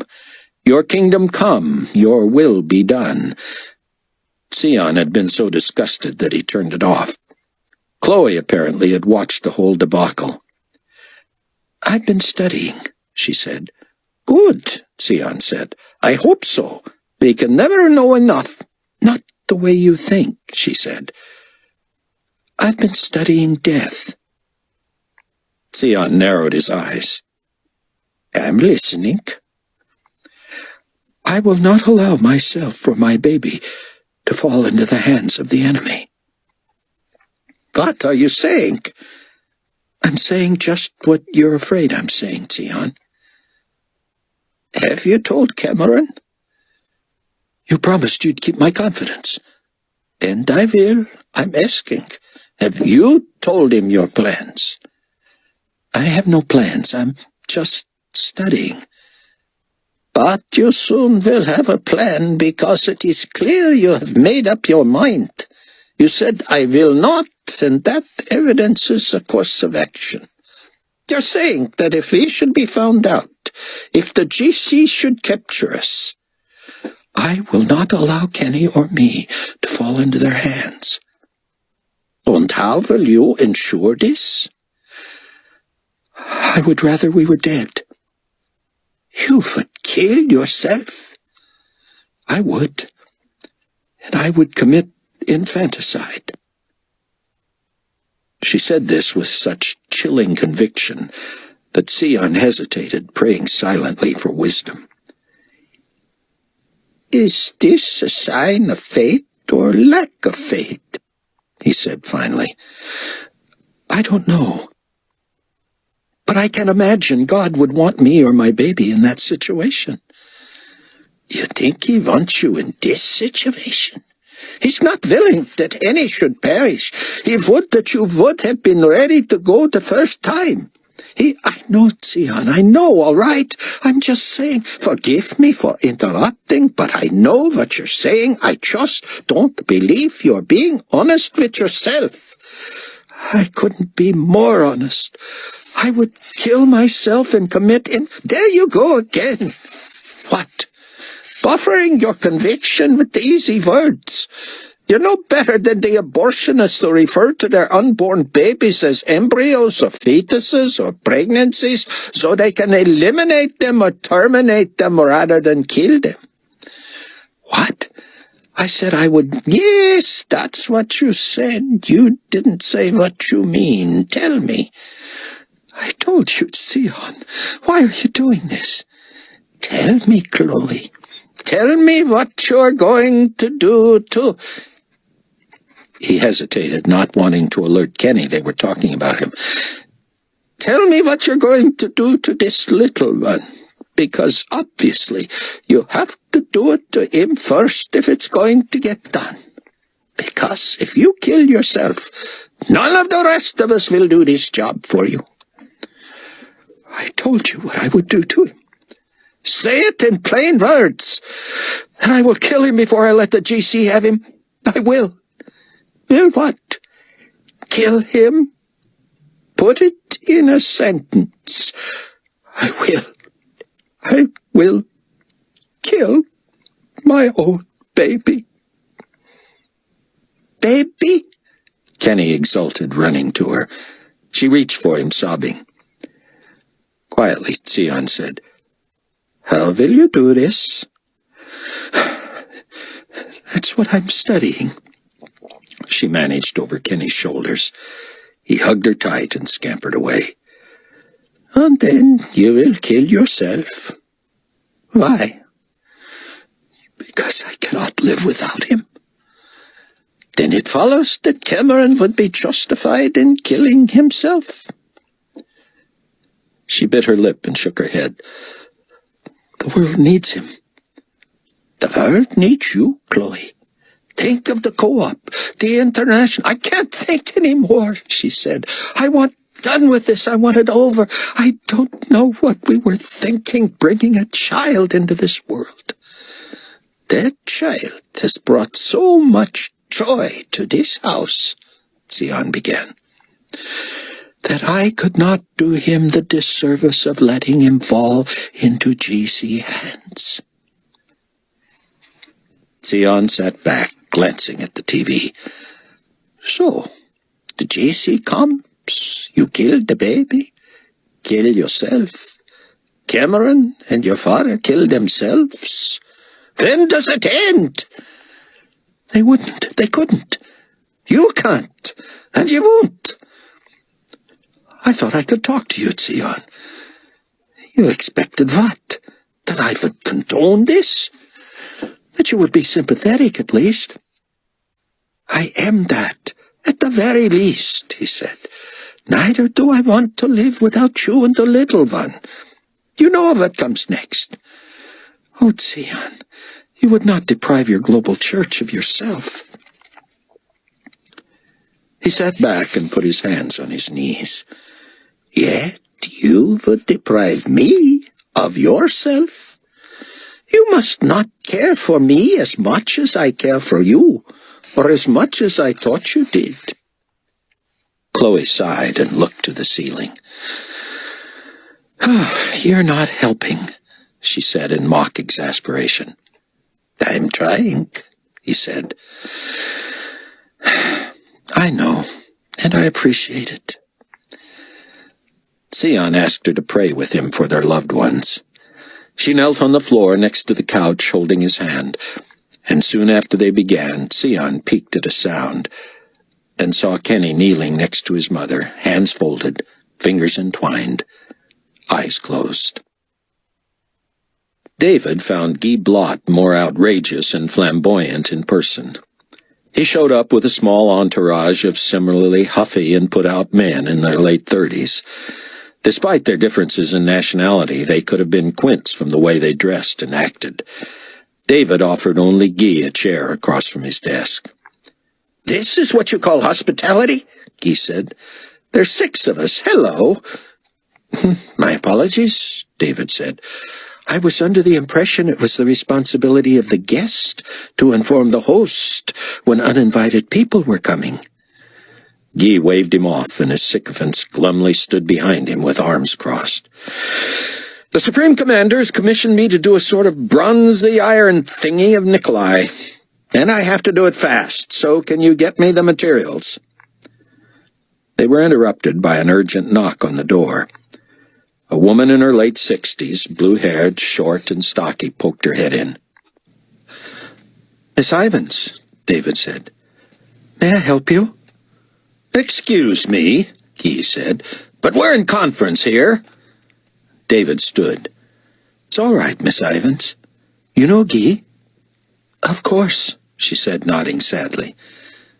"And Guy, you know Vivian is—" "Yes, the potentate's only living relative. I'm sorry for your loss, ma'am, but we—" "How may I help you, ma'am?"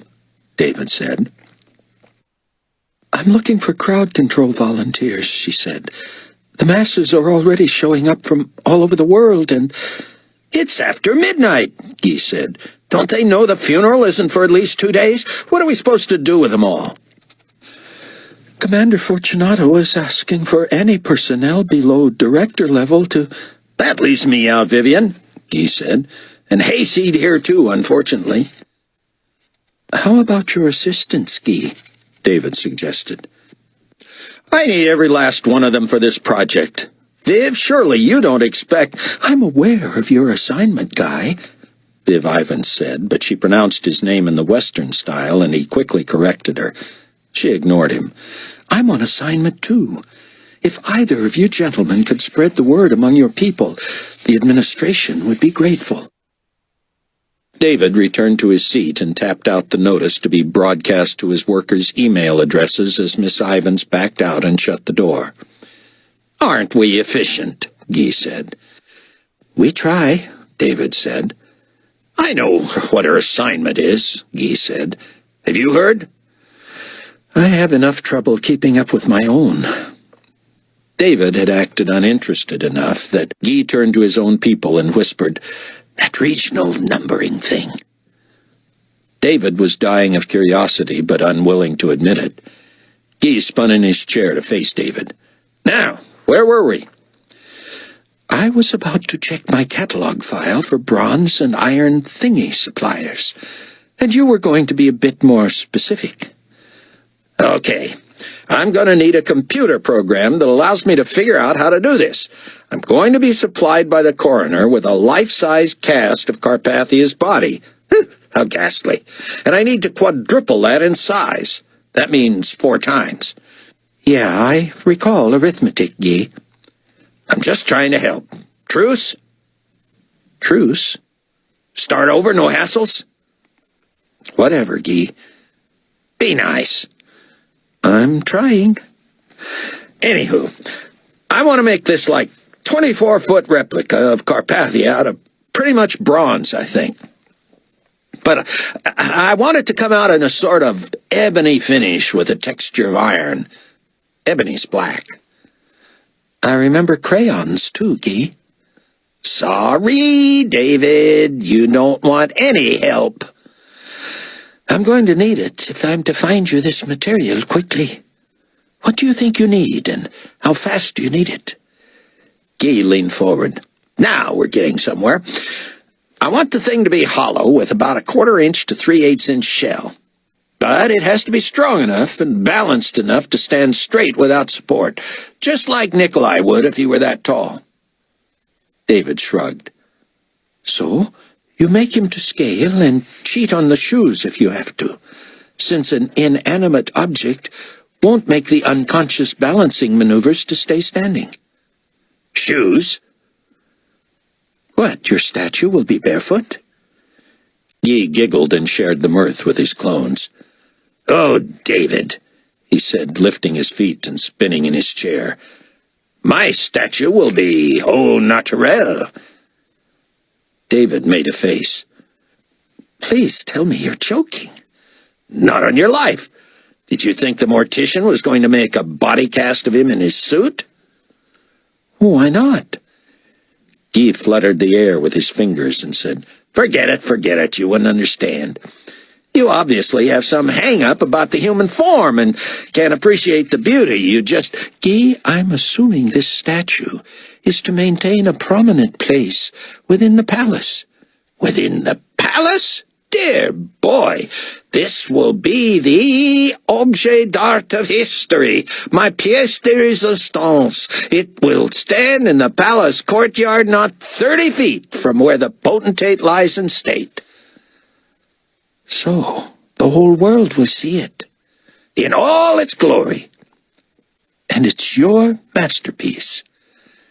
Guy nodded, appearing unable to contain his glee.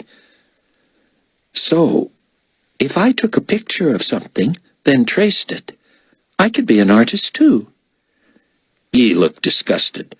You're about as far from an artist as I am from— But what of this reproduction of a dead man's bare body is your work? Are you insulting me, or is that a sincere question? Call it sincere. I really want to know. The concept.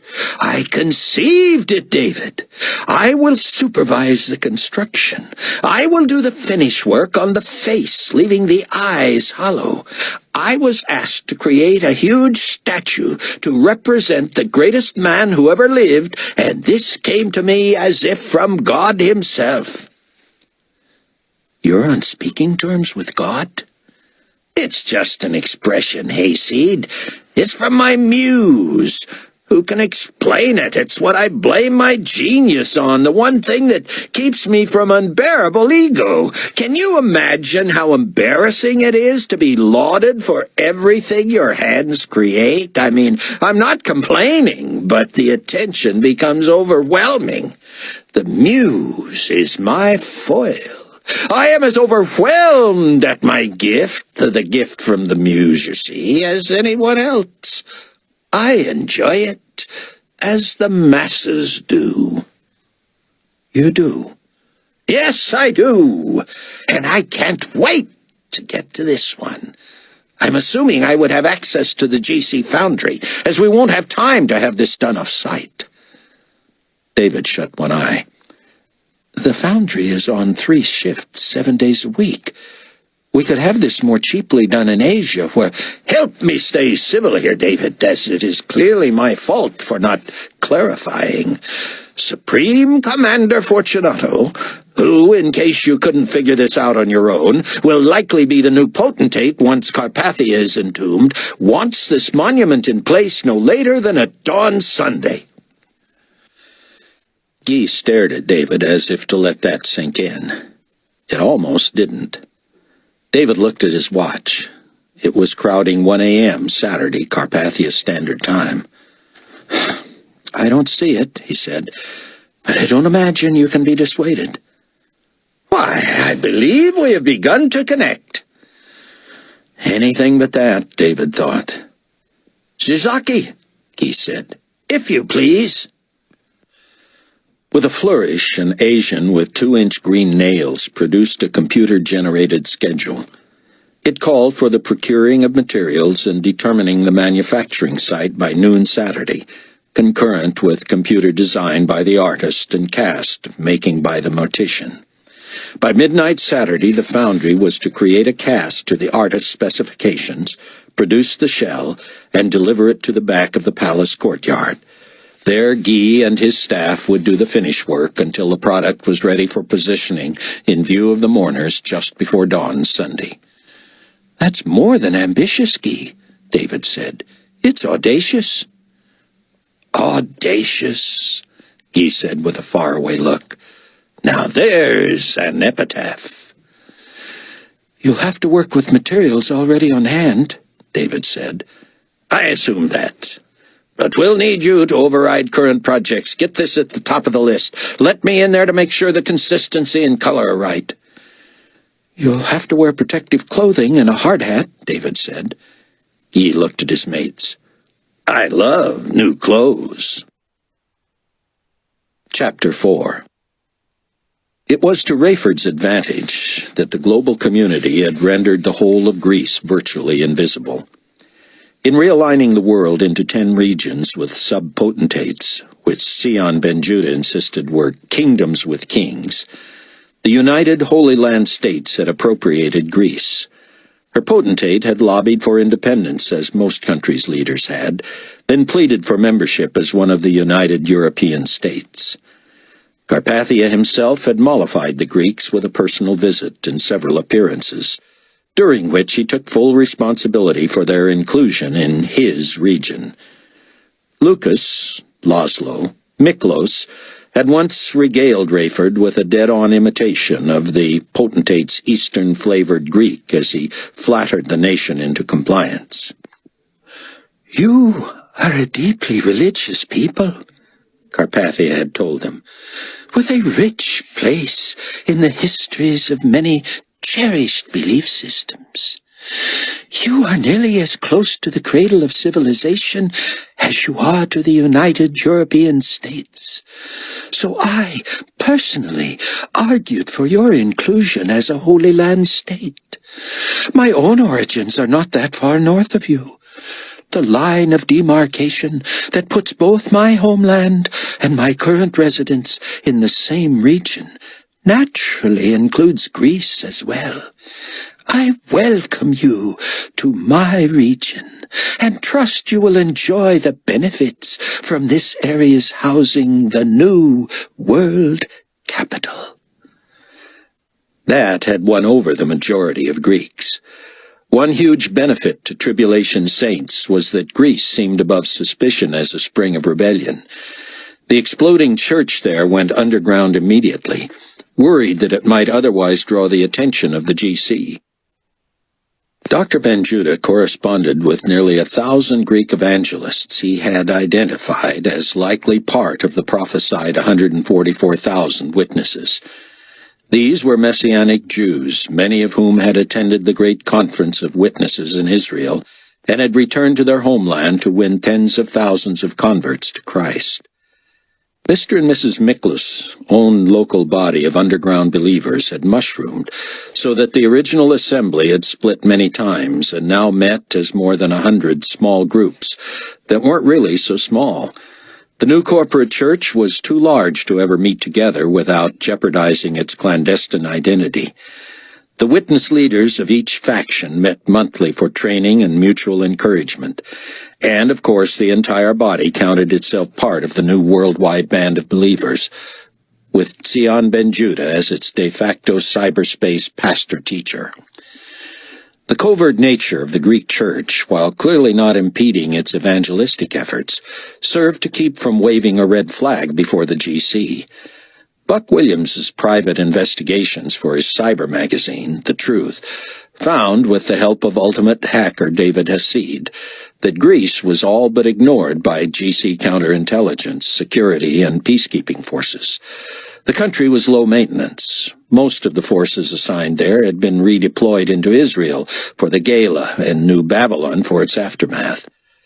Thus, it was not a surprise to Rayford to find that the tiny airport in Ptolemais was not only closed and unmanned, but also dark. He had neither the light power nor the confidence to land on an unlit runway with a plane as powerful and tricky as the Gulf Stream. He overflew the airfield a few times, not wanting to draw attention to himself, then headed south about 25 miles to Kozani and its larger airport. It, too, was closed, but one runway remained lit for emergencies and private cargo carriers. Rayford watched a wide-body international delivery craft put down, waited until it had taxied toward the colossal commercial hangars, then set his instruments for landing. He didn't know how he would get a hold of Laszlos or find a ride to Ptolemais. Perhaps it would be close enough to use his phone without relying on satellite technology. He hated to bother the Mikloses at this hour, but he'd done it before. They always understood. In fact, it seemed they loved the intrigue of the underground, Mrs. Miklos as much as Lucas. Rayford was strangely calm as he descended into Kozani. He believed he had made intimate contact with God during the flight, had communicated more directly, and felt more personally connected to heaven than he had in ages. This had come when Rayford finally heeded the scripture, "Be still and know that I am God." After months of rationalizing, self-defense, and taking matters into his own hands, he had finally given up and sought God.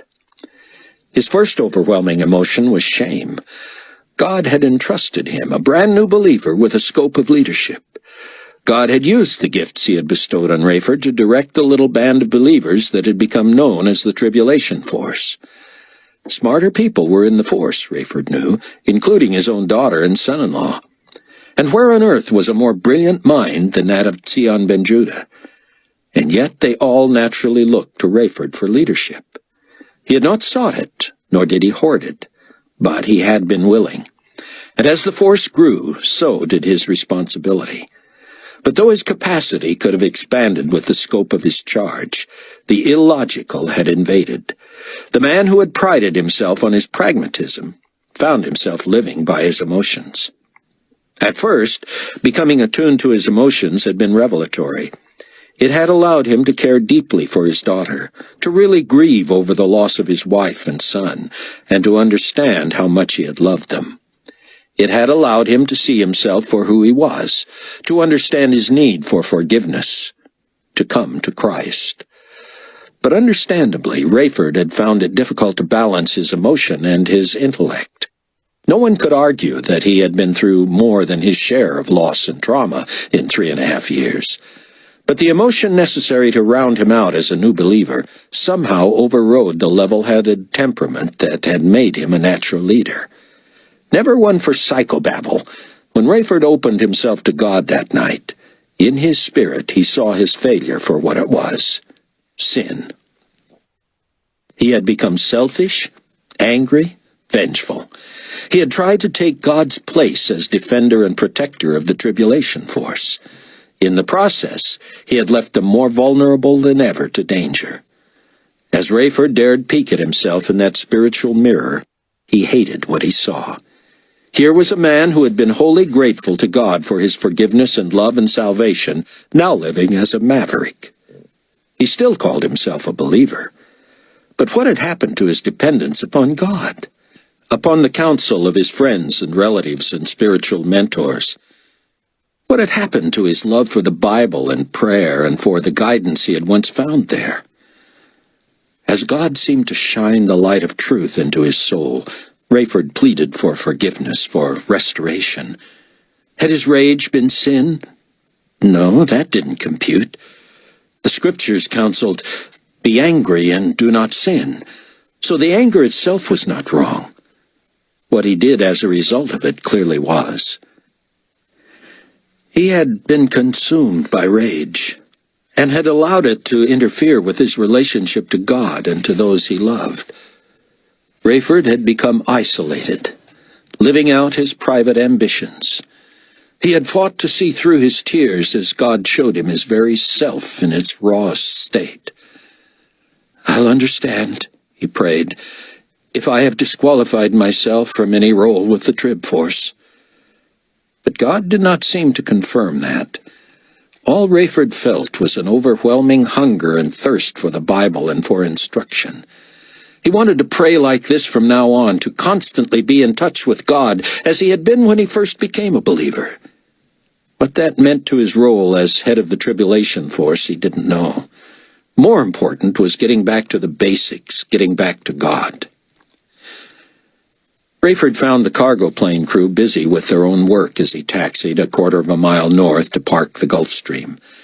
They barely looked up as he hurried past on foot, his bag slung over his shoulder as if he were headed somewhere specific. As soon as he emerged from the airfield's gated entrance and found a dark spot between road lamps, he phoned the Miklas's home. Mrs. Miklas answered on the first ring. "This is your friend from America," he said, and she immediately switched from Greek to her very limited English. "Say code, so I know," she said. Code? He didn't remember any code. Maybe that was something among the local believers. "Jesus is the Christ, the Messiah," he said. "That not code," she said. "But I know voice. Saw on television." "You did? Me?" "Yes." "Did you shoot Carpathia?" Rayford's mouth went dry, so the cameras had caught him. "No," he said. "At least I don't think so. I didn't mean to. What are they saying?" "Fingerprints," she said. "On gun." Rayford shook his head. He had been so certain that if he shot Carpathia, he would be immediately captured or killed, that he had not even worried about fingerprints. He hadn't considered escaping. Some criminal he was. Why didn't he think to wipe the handle on his robe before dropping the weapon? "Are they showing my face?" he asked. "Yes." He told her where he was and asked if Lazarus was there. "No, with our shepherd, praying for you." "I don't want to compromise you," he said. "I'll just fly on to America." "Don't no compromise," she said. Sorry. Give you away, get you in trouble, be seen with you." "Lazarus would not leave you alone," she said. "I tell him, he call you." Rayford hated the idea of jeopardizing Greek believers, but Lazarus's English was better than his wife's, so perhaps Rayford would have an easier time dissuading him from becoming involved. He gave her the number and settled in to wait for the call in the shadows of the shrubbery off the makeshift road that led north out of the airport. Upstairs in Rosenzweig's massive house, Buck used the flashlight sparingly as he searched for any sight of Chaim. From outside, he heard noises in the underbrush that paralyzed him. He held his breath and crept to the window, peering down while desperate to stay out of sight. Someone signaled a few others, and their shapes moved about in the darkness. He couldn't imagine a scenario that would allow him to escape until it played out before his eyes. Suddenly, all GC peacekeeping forces were rallied for one purpose: to find a fugitive. And when the multi-language announcement came over rolling bullhorns, it was clear whom they were looking for. "Attention citizens and all global community personnel," came the announcements. "Be on the lookout for American Rayford Steele, former GC employee wanted in connection with the conspiracy to assassinate potentate Nikolai Carpathia. Maybe in disguise, maybe armed, considered dangerous. Qualified pilot. Any information about his whereabouts?" Rayford? Conspiracy? Now the GC was grasping at straws. From below, the GC peacekeepers appeared to be arguing whether one or more should stay. Finally, their leader barked at them and waved that they should follow. Buck waited a few minutes, then checked every window, staring into the night and listening for any enemy. He saw and heard nothing, but he knew time was his greatest adversary now. He saved Heim's workshop until last. It had no windows, so when he threw open the door, he didn't hesitate to shine the flashlight all about. It was empty, but it also looked different from when he'd last seen it. Heim had shown him his handiwork, but now there was no evidence of that. The place was spotless. Even the vices had been unfastened from the workbenches and stored. The floor was clean, tools hung, counters spotless. It almost looked the way it would if someone were moving or had another function in mind for the room. Buck backed out and closed the door. Something niggled at his mind, despite the taste of fear and revulsion in his throat. He tucked the flashlight into his pocket and carefully made his way to the front door. The casing had been shattered. Though he was sure the GC had done this and abandoned the place, Buck felt safer leaving the way he had come. As he moved toward the back door, he wondered who had cleaned Heim's workshop for him. Had he done it himself before the stroke, or had the staff done it after it became clear he would be unable to engage in his hobby? Buck felt his way through the sparse landscaping in the back, and stopped frequently to listen for footsteps or breathing over the sirens and announcements from blocks away. He stayed out of the light and in the middle of earthquake rubble as much as he could until he found an area where the street lamps were out. He had to know for sure about Heim before he could even think about trying to rendezvous with Rayford or Leah. But where should he start? Not that long ago, Buck would have tried to find him through Yakov, Hannelore, her mother, or Stefan. As he broke into a jog, heading for who knew where, tears dripped from his face. Late Friday afternoon in Illinois, Chloe had been feeding Kenny in the other room when Rayford's photo, the one from his former GCID, came on television. Sion blanched and bolted for the set to turn it down and listen from up close. Sion had been praying for Rayford, worried about him. When Rayford and Leah and Buck had left, Sion thought he knew their various assignments and missions, and he feared playing mere shuttle pilot would not be enough for Rayford. He had been in the middle of so much action, but was now, even more than the rest, merely a fugitive having to stay out of sight. Now what would he do? The news implied he had fired the weapon that may have killed Carpathia. How could one do that in such a crowd and escape? Never had Sion so wanted to talk to Rayford, and never had he felt such a burden to pray for a man. That compulsion was nothing new. It struck Sion that he had spent more time in concerted prayer for Rayford than for any other individual. It was obvious why Rayford needed prayer now, of course, but when Sion closed his eyes and covered them with a hand, he felt uncomfortable. He knew he would have to tell Chloe soon that her father was a suspect in the assassination, or the conspiracy, as the TV anchors called it. But that was not what made him fidgety. It seemed he was not in the proper posture to pray, and all he could make of that was that perhaps Rayford needed real intercession. Sion had studied the discipline of intercession, largely a Protestant tradition from the fundamentalist and the Pentecostal cultures. Those steeped in it went beyond mere praying for someone as an act of interceding for them. They believed true intercession involved deep empathy, and that a person thus praying must not enter into the practice unless willing to literally trade places with the needy person. Sion mentally examined his own willingness to truly intercede for Rayford. It was mere exercise. He could not trade places with Rayford and become a suspect in the murder of the Antichrist, but he could affect that posture in his mind. He could express his willingness to God to take that burden, literally possible or not. Yet even that did not assuage Sion's discomfort. He tried dropping to one knee, bowing his head lower, then slipping to both knees, then turning to lay his arms on the seat of the couch and rest his head on his hands. He worried that Chloe would not understand if she saw him this way, suddenly not watching TV obsessively as he had since the assassination, but in a posture of total contrition, something foreign to his nature. He often prayed this way in private, of course, but Chloe would see this showing of humility so aberrational that she would likely feel obligated to ask if he was all right. But these concerns were quickly overridden by Sion's spiritual longings. He felt such deep compassion and pity for Rayford that he moaned involuntarily and felt himself sliding from the couch until his palms were flat on the floor. His head now pressing against the front of the couch, his body facing away from the near-silent TV, he groaned and wept as he prayed silently for Rayford.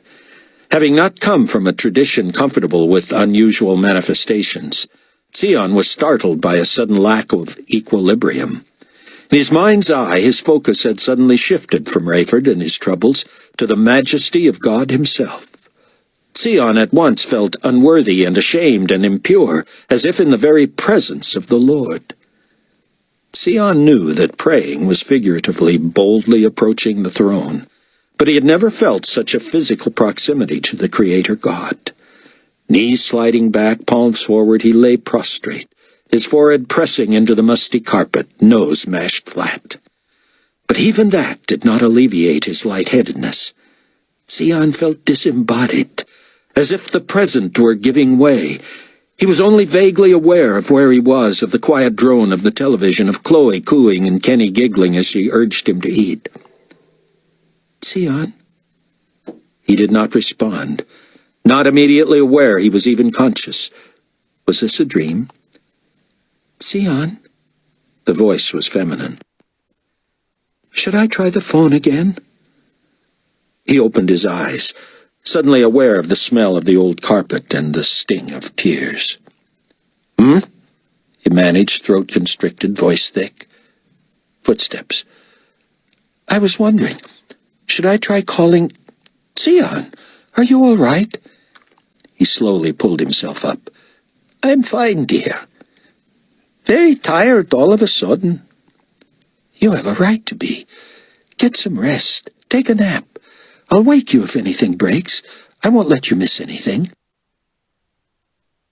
Sion sat on the edge of the couch, shoulders slumped, hands entwined between his knees. "I would be grateful," he said. He nodded toward the other room. "Is he all right for a minute?" She nodded. "You'd better sit down," he said.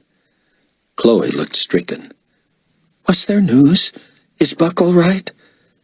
"Nothing from Buck or Leah," he said, and she seemed to finally exhale. "But you need to know about your father." David tried emailing Viv Ivans a list of those in his department who might be available for double duty over the next few days, but the message bounced back undeliverable. He would go past her office on the way to the hangar anyway, so he printed out the message and took it with him. On the way, he received a call from the foundry foreman. "You know what you're asking, don't you?" the man said. "Of course, Hans," David said. "You have to know this didn't originate with me." "Unless it's from Fortunato himself, I don't see how we can be expected." "It is." "To comply. I mean, this is way too..." "It is? It is. Enough said. David slipped the printout into the slot on Viv Ivan's door, but it was not shut all the way and swung open. The small, dark office immediately brightened as the motion-sensitive light came on. The gossip around the palace was that on occasion Carpathia's alleged aunt on his mother's side dozed for so long at her desk that her office went dark. If something woke her or caused her to move in her sleep, the lights came back on and she resumed working as if nothing were awry. David made sure she wasn't in there dozing, then reached to shut the door. But something on her desk caught his eye. She had laid out a map of the world, boundaries between the 10 regions clearly marked. It was nothing he hadn't seen before, except that this was an old map, one drawn when the 10 regions were members of the newly expanded United Nations Security Council. When Carpathia had renamed the one world government the global community, he had also slightly renamed the 10 regions. For instance, the United States of North America became the United North American States. Viv Ivans had not only handwritten these adjustments, but she had also added numbers in parentheses after each name. David felt conspicuous and nosy, but who knew what significance this might hold for the Trib Force, the Judahites, tribulation saints around the world? He concocted his alibi as he moved toward the desk. If Viv were to return and catch him studying her map, he would simply tell the truth about the door tripping the light and the map catching his eye. How he would explain his scribbling the numbers, he did not know. With one last look out her office window, David grabbed a business card from his wallet and wrote furiously in tiny script as he bent over Viv's map. The United Holy Land States, 216. The United Russian States, 72. The United Indian States, 42. The United Asian States, 30. The United Pacific States, 18. The United North American States, -6. The United South American States, 0. The United Great Britain States, 2. The United European States, 6. The United African States, 7. David traced the asterisk after the United Holy Land States to the bottom of the map, where Viv or someone had noted in faint tiny pencil marks, a.k.a. the United Carpathian States. That was a new one. David had never heard another moniker for the Holy Land States. As he was straightening to leave, he saw more pencil writing that appeared to have been erased. He bent close and squinted, but needed more light. Dare he turn on Viv's desk lamp? No. Rather, he held the whole map up to the ceiling light, knowing he would simply have to confess to pathological curiosity if necessary. He only hoped that Viv, like nearly everyone else in the compound, was watching Carpathia's body being transported from the Phoenix 216 to the morgue. He was glad to miss that, knowing that most would hold hands or hats over their hearts, and he wasn't prepared to do that even as a ruse. With the overhead light shining brightly through the map, David was barely able to make out the erasures. It appeared someone had written, "Only caveat, HL highest, NA lowest." David shook his head as he carefully replaced the map and headed out. Viv Ivans was coming toward him. "Oh, David," she said, "I wish you could have seen the spontaneous outpouring of emotion." "I'm sure there'll be a lot of that over the next few days." "But to see the workers, the soldiers, everybody, oh, it was moving. The salutes, the tears. Oh, did I leave my light on?" David explained the door tripping the motion sensor. "And your list is in the door?" He nodded, and his phone rang, startling him so that he nearly left his feet. "Carry on," Viv said. It was Mac. David talked as he walked. "Half thought you'd be there to greet us," Mac said. "Corporal Christopher waited on the evidence until the pallbearers got the body out of here." "The evidence?" "I don't think I've ever seen pallbearers in dressed unis carrying a big old wood crate like it was a polished mahogany casket. Where were you?" "On my way.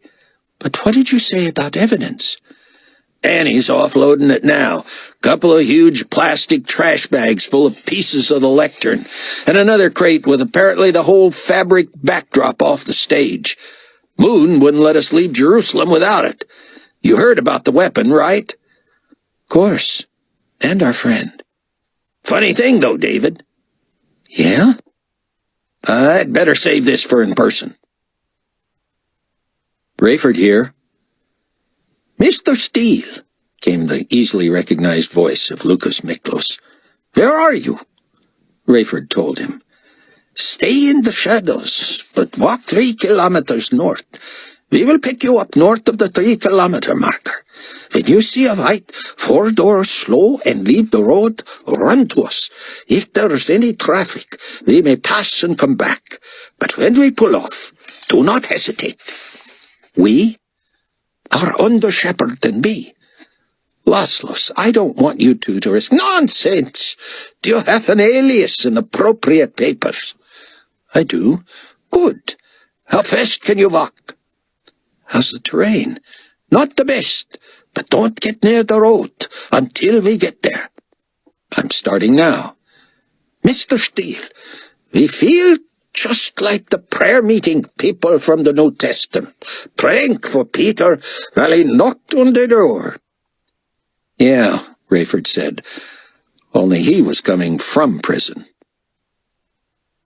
Exhausted, Buck sat behind a concrete wall, built decades before to protect Israel from shrapnel and mortar from nearby enemies. He was several blocks from the main drag, but close enough to hear the ever-present sirens and see the emergency lights bouncing off the low-riding clouds in the wee hours. Think, he told himself. He didn't want to leave Israel without knowing where Chaim was. Buck knew of no other people Chaim might flee to or with if he had somehow survived. If Chaim had defied the odds, he would be looking for Buck as fervently as Buck was looking for him.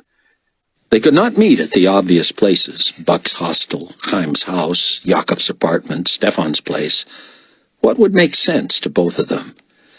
Buck had never believed in extrasensory perception, but he sure wished there was something to it now. He wished he could sense whether the old man was all right, and, if so, that he was trying to somehow communicate with Buck right then. As a believer, Buck was certain that clairvoyance was hogwash.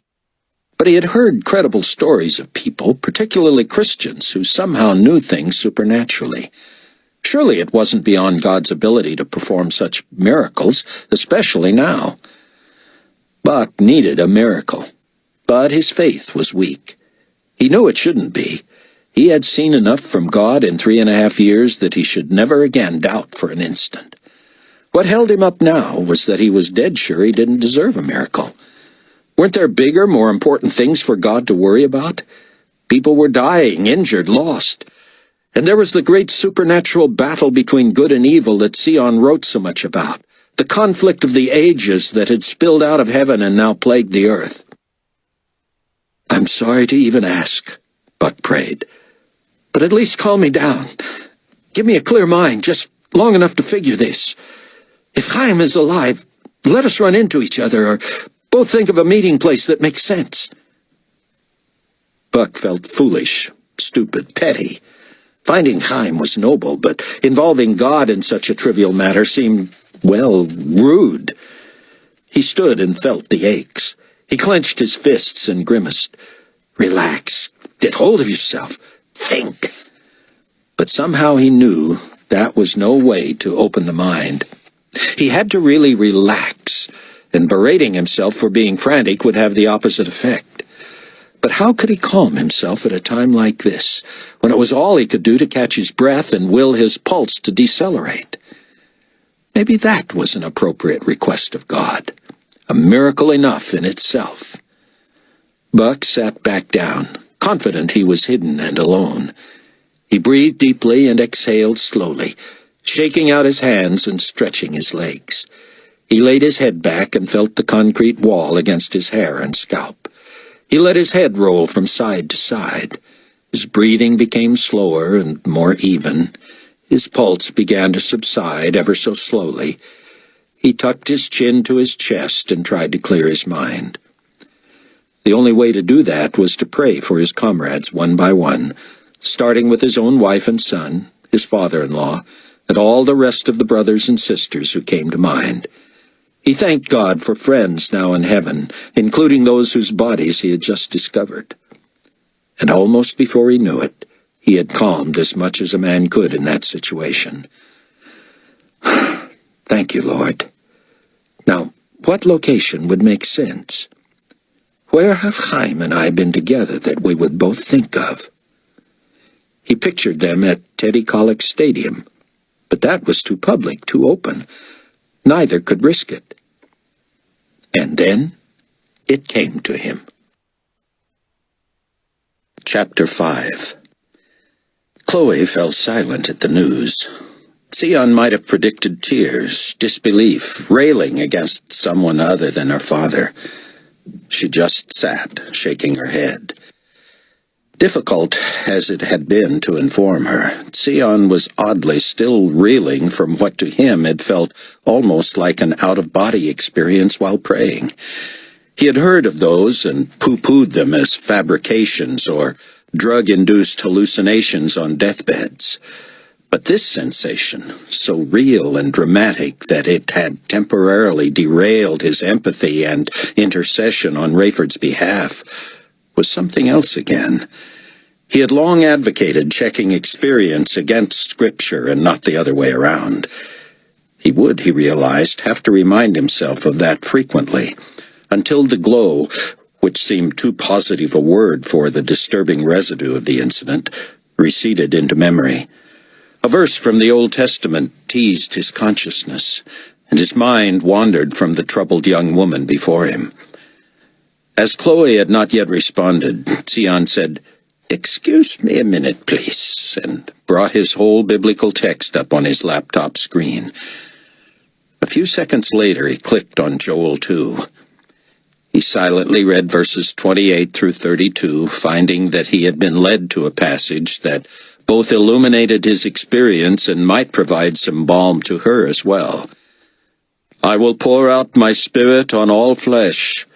Your sons and your daughters shall prophesy, your old men shall dream dreams, your young men shall see visions. And also on my menservants and on my maidservants I will pour out my spirit in those days. And I will show wonders in the heavens and in the earth, blood and fire and pillars of smoke. The sun shall be turned into darkness and the moon into blood before the coming of the great and awesome day of the Lord. And it shall come to pass that whoever calls upon the name of the Lord shall be saved. For in Mount Zion and in Jerusalem there shall be deliverance, as the Lord has said, among the remnant whom the Lord calls." Sion looked up with a start when Chloe spoke at last. He detected no trauma in her voice, nothing that would have given away that she had just learned that her father was the most wanted fugitive in the world, except for her words themselves. "I should have seen it coming," she said. "He tried to divert me to Hattie, which wasn't hard. She never had any qualms about saying she wanted to kill Carpathia." Sion cleared his throat. "Why would he do it, knowing the death wound is only temporary anyway? Is your father capable of such an act?" Chloe stood and peeked into the other room, where she was apparently satisfied with whatever Kenny was doing with his food. "I wouldn't have thought so until recently," she said. "He changed so much, almost as dramatically as the difference in him before and after the rapture. It was as if he had reverted into something worse than he had been before he became a believer." Sion cocked his head and sneaked a glance at the television. Nothing new. "I was aware of the tension in the house," he said, "but I missed what you're talking about." "The rage? You missed the rage?" Sion shrugged. "I share some of that. I still fight it when I think of my family." His voice caught. "I know, Sion, But you've been a man of the scriptures your whole life. This is new to Daddy. I can't imagine him actually standing there and doing it, but I'm sure he wanted to. If he did, it sure answers a lot of questions about where he's been and what he's been doing. Oh, Sion, how will he get away? That they say he's at large makes me wonder if it's not just a lie, a smear campaign to make him and you and us look bad. Maybe he's a scapegoat. We can only hope. She dropped into a chair. What if he's guilty? What if he's a murderer? There's no exception to God's law if the victim is the Antichrist, is there? Sion shook his head. None that I know of. Then mustn't he turn himself in, suffer the consequences? Slow down, Chloe. We know too little. But if he is guilty? My answer may surprise you. Surprise me. Off the top of the head, I believe we are at war. In the heat of battle, killing the enemy has never been considered murder. But I told you I might surprise you. I personally would harbor your father from the GC if he shot Carpathia dead, even while urging him to seek God about himself. You're right, Chloe said. You surprised me. David watched Annie work from the corner of the hangar where Mac and Abdullah met him. What's that smell? He said. Yeah, Mac said, looking at Abdullah. What is that? Abdullah shrugged, then held up an index finger. Oh, I remember now, Captain, he said. Your idea. I'm listening, Mac said. Abdullah pulled a pungent pita sandwich from his pocket. Hungry, anyone? He said. Here's hoping I'll never be that hungry, David said, pointing to a trash barrel 20 feet away. Abdullah hit it with a hook shot, and somehow the thing didn't fly apart in the air. Mac shook his head. Next, you're going to tell me you were an Olympic basketball player. Missed the trials, Abdullah said. Active duty. David caught Mac's "what'd I tell you" look. So, Ab, Mac said, are you pout because you never finished your dinner? Abdullah looked away as if knowing he was being teased, but not catching the whole drift. If I am pout, he said, it is because I am exhausted and want to go to bed. Is anyone sleeping around here? It seems everyone is about. Go, David said. Don't make it obvious, but go to bed. I'm going to be good for nothing if I don't crash sometime too. Abdullah slipped away. You look whipped too, Mac, David said. Mac nodded for David to follow him to his office across the hall from Annie's. They're making a big deal about finding Rayford's fingerprints on a saber, Mac said as he settled into the chair behind his desk. But who knows if he was even there? I'll find out by listening in. I think I already did. The print trace, at least what they said about it on the plane, sounded legit. Israeli-based peacekeepers found the weapon, bagged it, and immediately lifted prints and started comparing it against the global database. The only reason it took as long as it did was because they tested it against criminals first and against the former GC employee list last.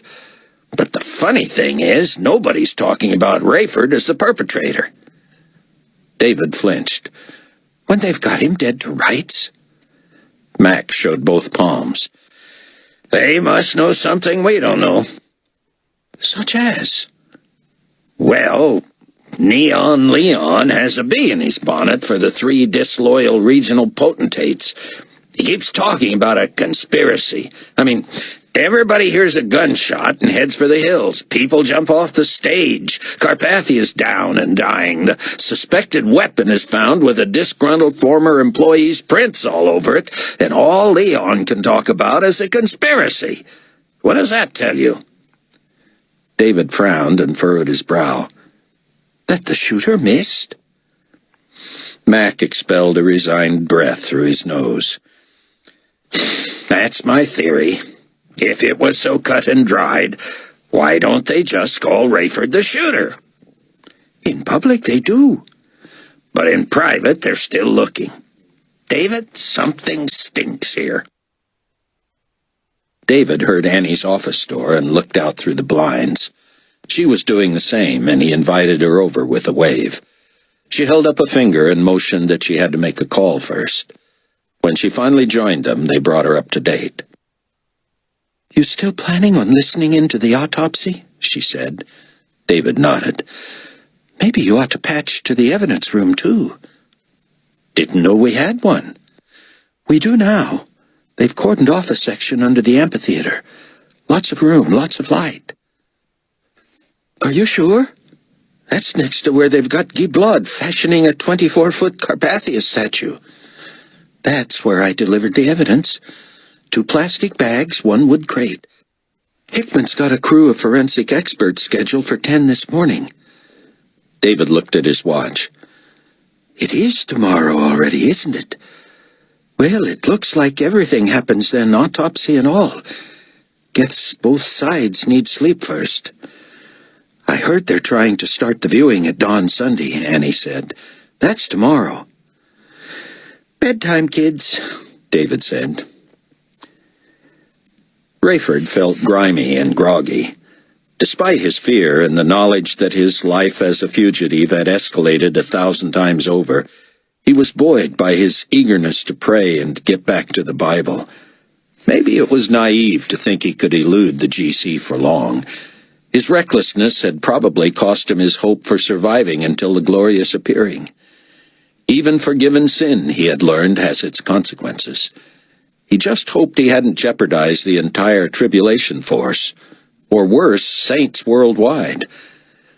As he sat praying in the dust 50 yards off the road, the night air dried the sweat on his head and neck and chilled him. In his fatigue and misery, he still felt closer to God than he had for months. His phone chirped, and Rayford hoped against hope it would be someone from the Trib Force, ideally Chloe or Buck. It was Laszlo's. "Are you in place?" "Affirmative." "And you are?" "Marvin Berry," Rayford said. "Check," Laszlo said. "We were at a spot about 2 kilometers back where we could see the entire stretch of road before us. There appears to be no other traffic.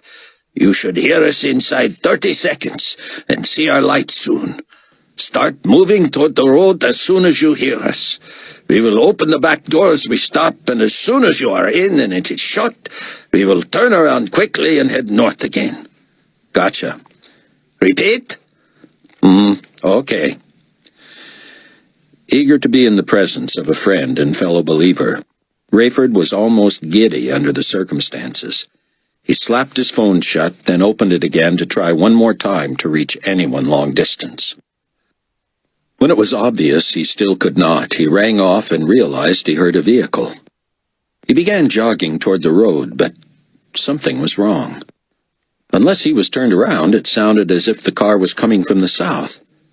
Should he dial Laszlo's back and see if he had misunderstood? But how could he have? Ptolemaeus was north. The church had to be north.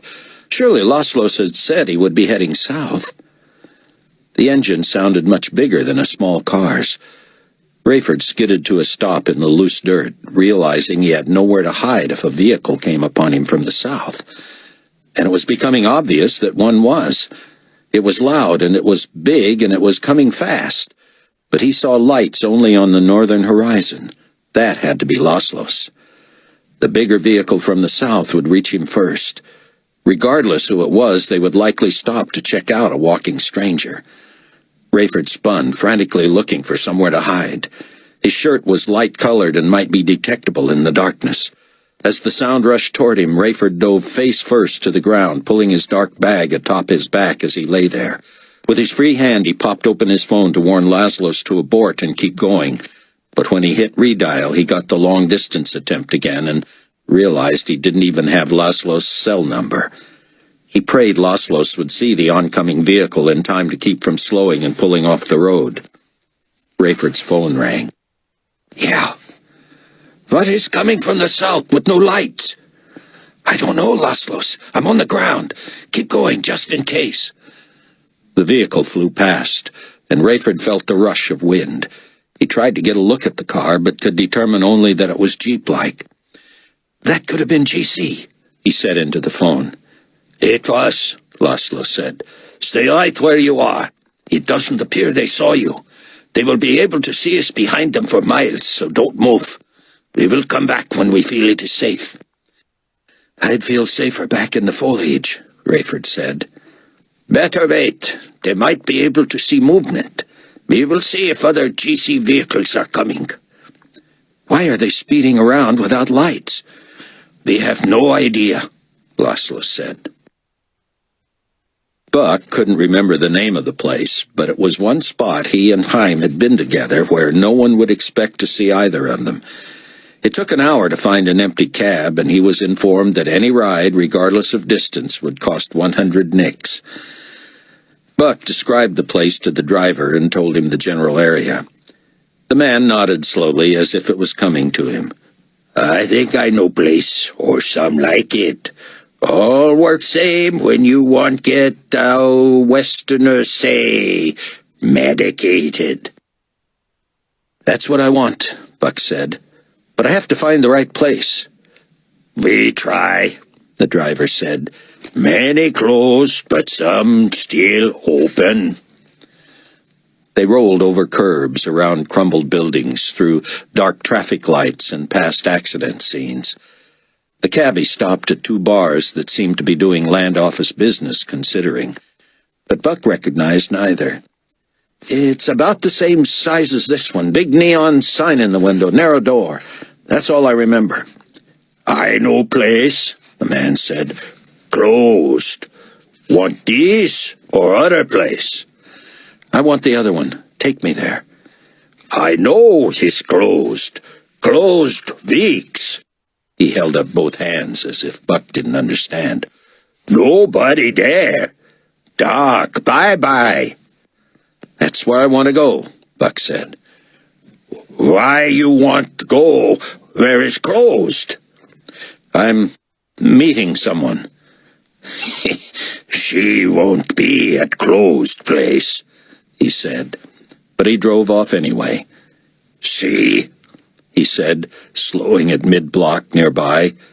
"It's closed."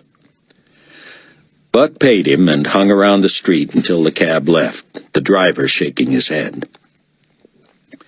He soon realized he was in sheer darkness, trees blotting out the clouds and far enough from the emergency action that no lights were visible. The cab lights had shown that the earthquake had leveled several buildings on the street. It was clear now that the power was out in the area. Would Chaim have come here? Could he have? They had come here looking for Yaakov the night he had become a believer. Chaim convinced he would be at his favorite bar, drunk as usual. They had found him there all right, and most assumed he was drunk. He was on a tabletop, preaching to his old friends and drinking buddies. Buck was fast losing faith. If Chaim was alive, if he had been able to find someone to cart him around, how long would he have stayed on a deserted, dark, destroyed street? And was there really any hope that they might both have thought of this obscure establishment? Buck pulled the flashlight from his pocket and looked around, before it occurred to him that Chaim would not likely be in sight, at least until he was certain that it was Buck with the light. And how would Chaim know that? Buck stood in front of the closed bar and shined the light on his own face. Almost immediately he heard a rustle in the branch of a tree across the street and the clearing of a throat. He quickly aimed the beam at the tree, prepared to retreat. Incongruously hanging out from under one of the leafy branches was a pajama leg, completed by a stockinged and slippered foot. Buck kept the faint beam on the bewildering scene, but as he moved it slowly across the street, the foot lifted out of sight. The lower branch bent with the weight of the tree dweller, and suddenly down he came, agile as a cat. Standing there before Buck in slippers, socks, pajamas, and robe was a most robust Chaim Rosenzweig. Come on, he said, his voice strong and clear. this is almost enough to make a believer out of me. I knew you'd come. Another unlit GC vehicle raced past while Rayford lay in the dirt. All he could think of was the prodigal son, realizing what he had left and eager to get back to his father. When the pre-dawn grew quiet again, Rayford forsook caution and dashed for the underbrush. He was filthy and tried to brush himself off. Laszlos and his pastor had to have seen the other GC vehicle and were playing it safe. 40 minutes later, which seemed like forever to Rayford, a small white four-door slid to a stop in the gravel. Rayford hesitated. Why had they not called?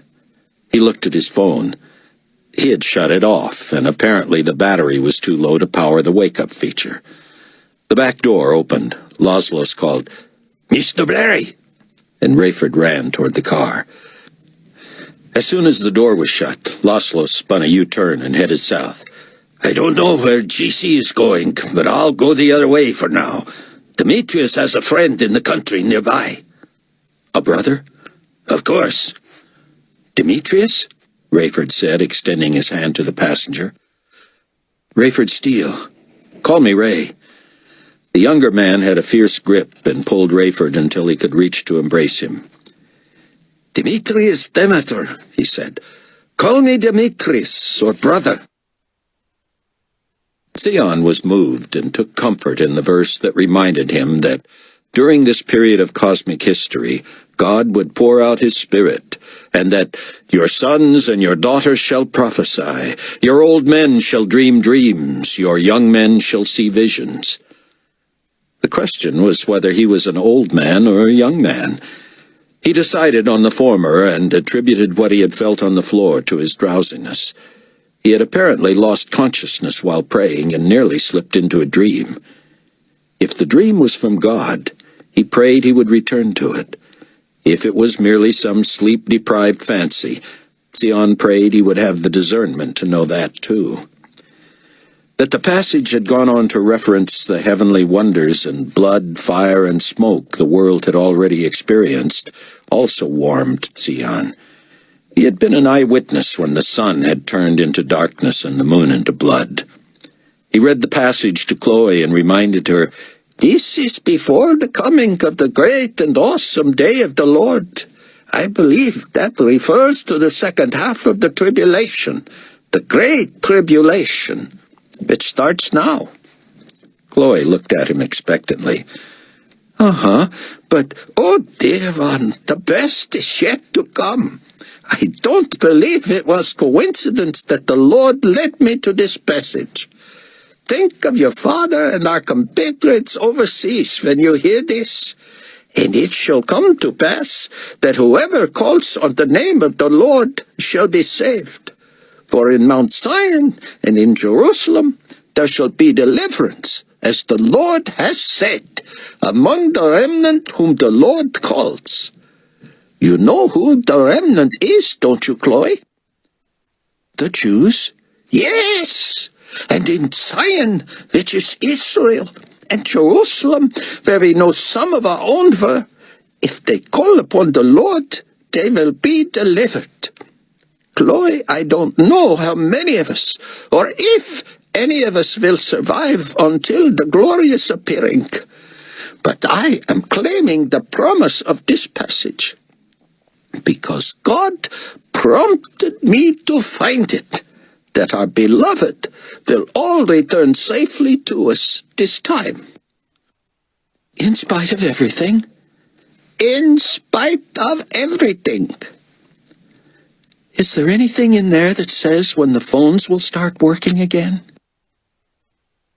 Leah Rose had landed in Baltimore and pondered her next moves. Finding Hattie Durham in North America was like pawing through the proverbial haystack for a needle someone else had already found. The GC was on Hattie's trail and clearly hoped she would lead them to the lair of the Judahites.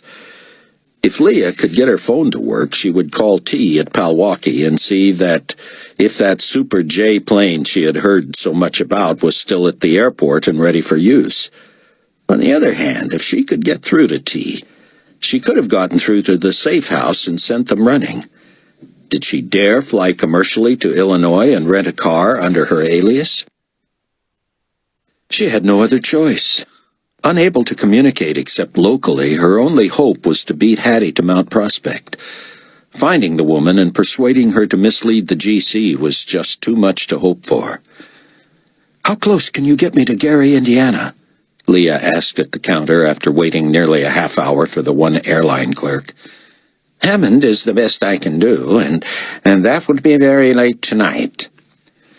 Having misled the young man about her destination, she switched gears. How about Chicago? O'Hare and Meigs still closed?" "And Midway," the clerk said. "Kankakee any help?" "Perfect," she said. "When?" "If we're lucky, you'll be on the ground by midnight." "If we're lucky," Leah said. "That'll mean the plane landed and didn't crash."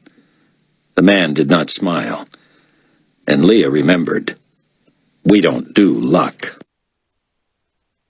David lay in bed with his laptop, knowing he would soon nod off, but perusing again the abandoned buildings and areas in northern Illinois that might provide a new safe house for the stateside Trib Force. The whole of downtown Chicago had been cordoned off, mostly bombed out and evacuated. It was a ghost town, nothing living within 40 miles. David rolled up onto his elbows and studied the list. How had that happened?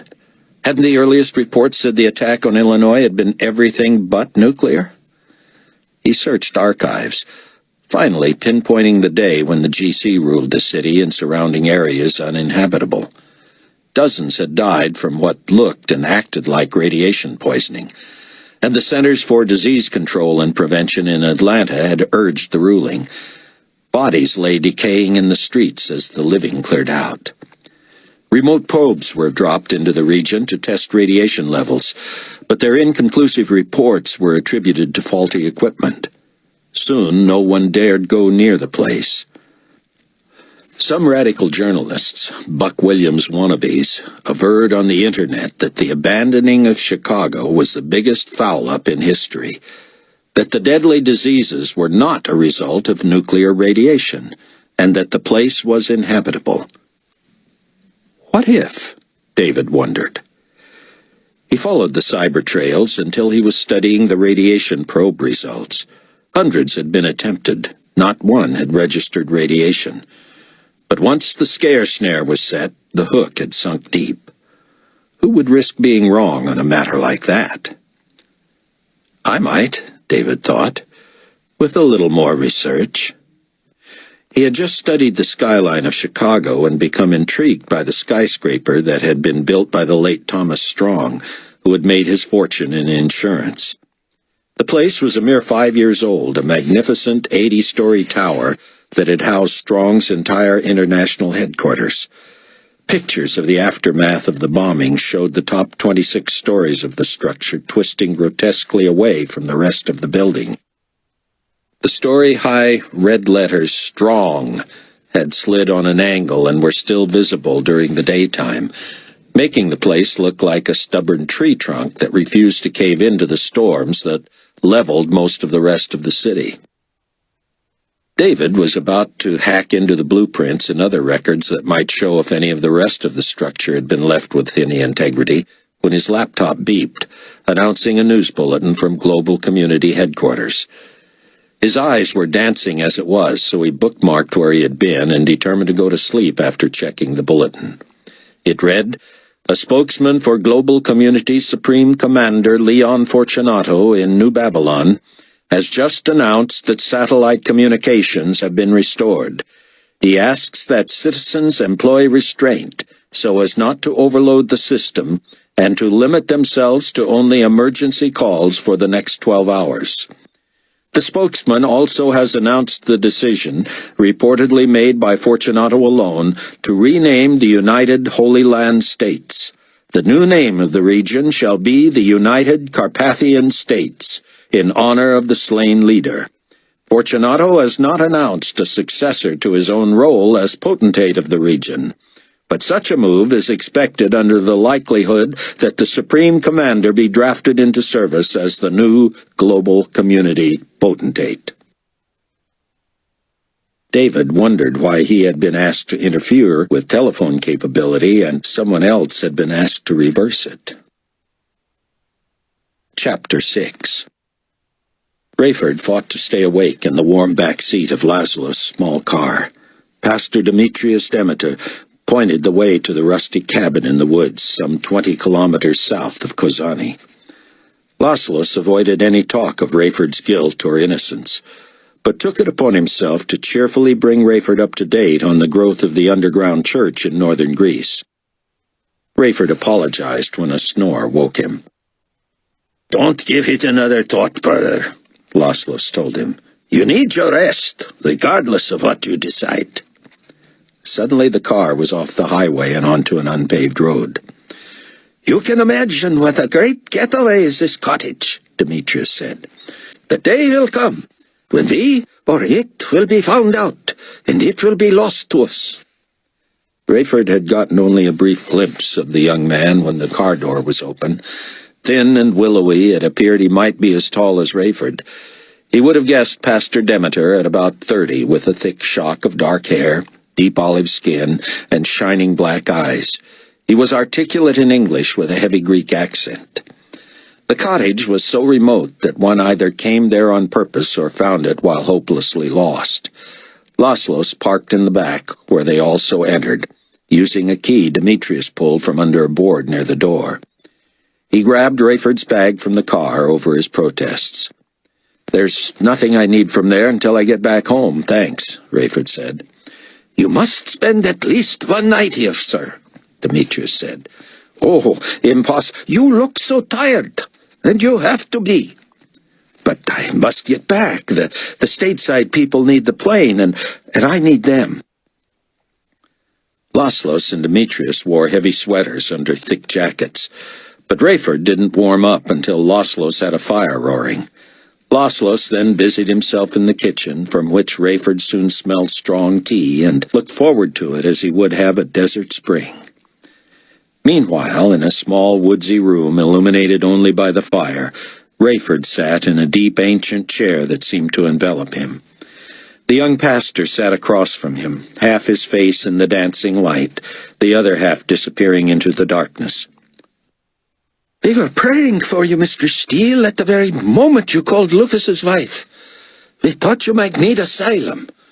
Forgive my impudence, sir, as you are clearly my elder." "Is it that obvious?"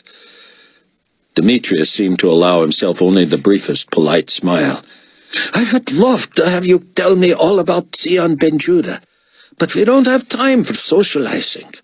You may stay here as long as you wish, but I also want to offer you my services." "Your services?" Rayford was taken aback, but he couldn't shake the feeling that he and Demetrius had immediately connected. "At the risk of sounding forward or self-possessed," Demetrius said, intertwining his fingers in his lap, "God has blessed and gifted me. My superiors tell me this is not unusual for those of us who are likely part of the 144,000. I have loved the scriptures since long before I was aware that Jesus fit all of the prophecies of the coming one. It seemed all my energies were invested in learning the things of God. I had been merely bemused by the idea that the Gentiles, specifically Christians, thought they had a corner on our theology. Then the rapture occurred, and I was not only forced to study Jesus in a different light, but I was also irresistibly drawn to him." Pastor Demeter shifted in his chair and turned to gaze at the fire. The fatigue that had racked Rayford, which he now realized would force him to at least nap before trying to return to the States, seemed a nuisance he would deal with later. Demetrius seemed so earnest, so genuine, that Rayford had to hear him out.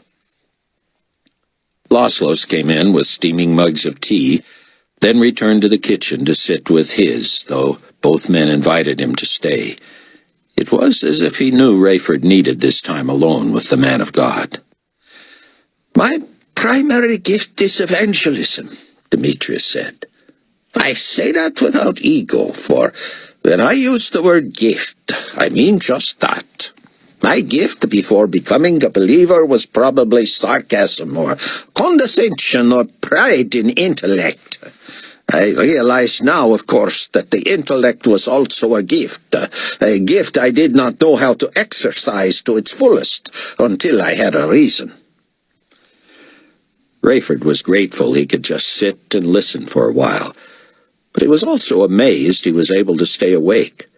The fire, the chair, the situation, the hour, the week he had had all conspired to leave him in a ball of unconsciousness. But unlike in the car, he was not even aware of the temptation to nod off. "What we who have been called find fascinating," Demetrius continued, "is that God has seemed to streamline everything now. I'm sure you found this in your own life. For me, the sense of adventure and learning of God was magnified so that my every waking moment was happily spent studying His Word. And when I was then thrust into a place of service, giftings that might have taken decades to develop before were now bestowed as if overnight. I had had my nose in the scriptures and commentaries for so long, there was no way I could have honed the skills the Lord seemed to pour out upon me. And I have found this true of my colleagues as well. None of us dare take an iota of credit, because these are clearly gifts from God. We can do nothing less than gleefully exercise them." "Such as?" Rayford said. "Primarily evangelism, as I said. It seems most everyone we talk with personally is persuaded that Jesus is the Christ. And under our preaching, thousands have come to faith. I trust you understand I say this solely to give glory to Jehovah God." Rayford quickly waved him off. "Of course. We have also been given unusual teaching and pastoring skills. It is as if God has given us the Midas touch, and not just us Greeks." Rayford was lost in thought and nearly missed the humor. He just wanted to hear more. "But most fascinating to me, Mr. Steele, is a helpful, useful gift I would not have thought to ask for, let alone imagine was either necessary or available. It is discernment. Not to be confused with the gift of knowledge, something I have witnessed in some colleagues but do not have myself. Frankly, I am not envious. The specific things God tells them about the people under their charge would weigh on me and wear me down, but discernment, now that has proven most helpful to me and those I counsel." "I'm not sure I follow." Demetrius leaned forward and set his mug on the floor.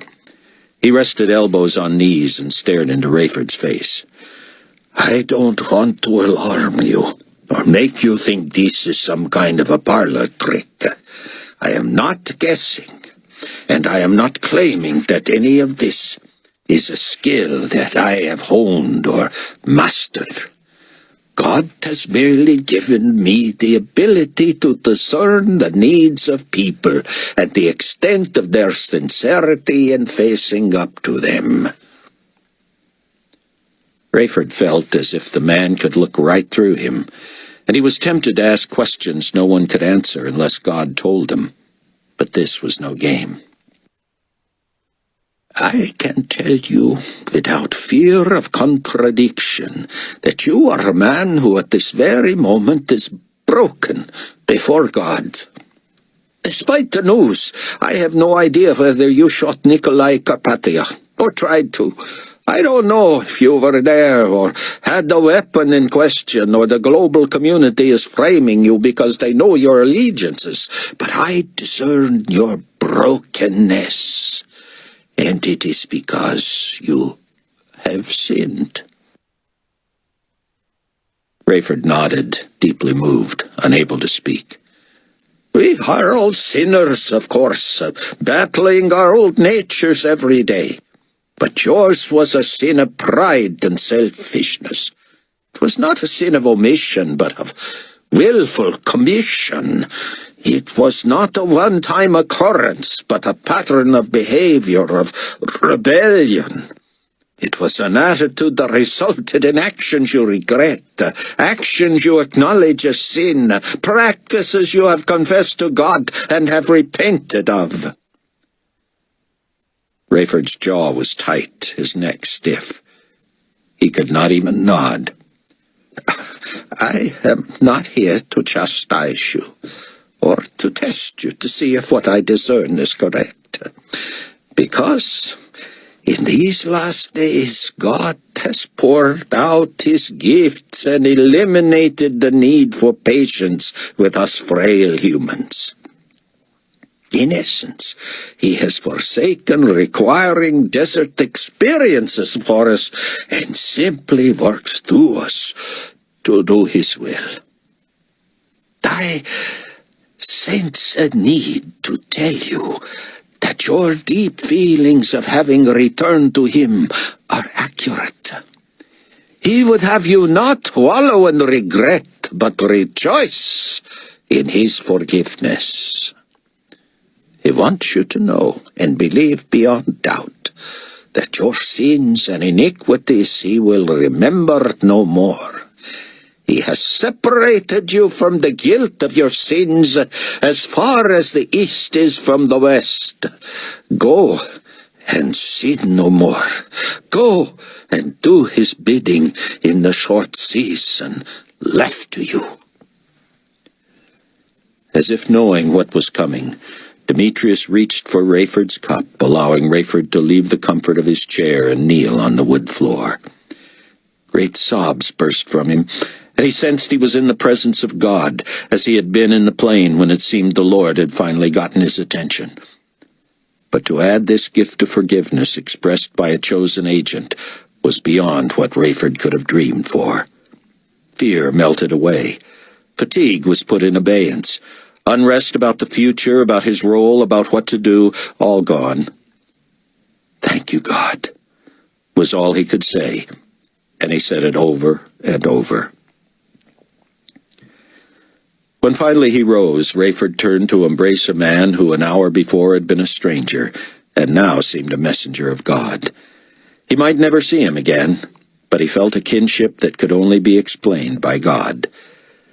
Lucas still waited in the tiny kitchen as Rayford spilled to Demetrius the whole story of how his anger had blossomed into a murderous rage that took him to the brink of murder and may even have given him a hand in it. Demetrius nodded and seemed to shift and treat Rayford as a colleague rather than a parishioner. And what is God telling you to do now? "Rest and go," Rayford said, feeling rightly decisive for the first time in months. For once, he didn't feel the need to talk himself into decisions and then continue to sell himself on them, carefully avoiding seeking God's will. "I need to sleep until dawn and then get back in the game. As soon as I can get through by phone, I need to be sure Buck and Leah are safe and go get them if necessary." Laszlos joined them and said, "Give me that information. I will stand watch until dawn, and I can try the phones every half hour while you are sleeping." Demetrius interrupted Rayford's thanks by pointing him to a thick fabric couch and a scratchy blanket. "It is all we have to offer," he said. "Kick your shoes off and get out of that shirt." When Rayford sat on the couch in only undershirt and trousers, Demetrius motioned that he should lie down. The pastor covered him with the blanket and prayed, "Father, we need a physical miracle. Give this man a double portion of rest for the hours available, and may this meager bed be transformed into a healing agent."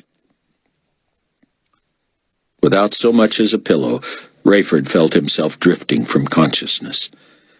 He was warm, the couch was soft but supportive, the stiff blanket like a downy comforter. As his breathing became rhythmic and deep, his last conscious thought was different from what it had been for so long. Rather than the dread fear that came with life as an international fugitive, he rested in the knowledge that he was a child of the King, a saved, forgiven, precious, beloved son, safe in the hollow of his Father's hand. Buck and Chaim sat in an abandoned, earthquake-ravaged dwelling in the middle of a formerly happening Israeli neighborhood where crowded bars and nightclubs once rocked till dawn. With no power or water or even shelter safe enough for vagrants, the area now hosted only an enterprising journalist and a national hero. "Please douse that light, Cameron," Chaim said. "Who will see us?" "No one, but it's irritating. I've had a long day." "I imagine you have," Buck said. "But I want to see this walking, breathing miracle. You look healthier than I've ever seen you."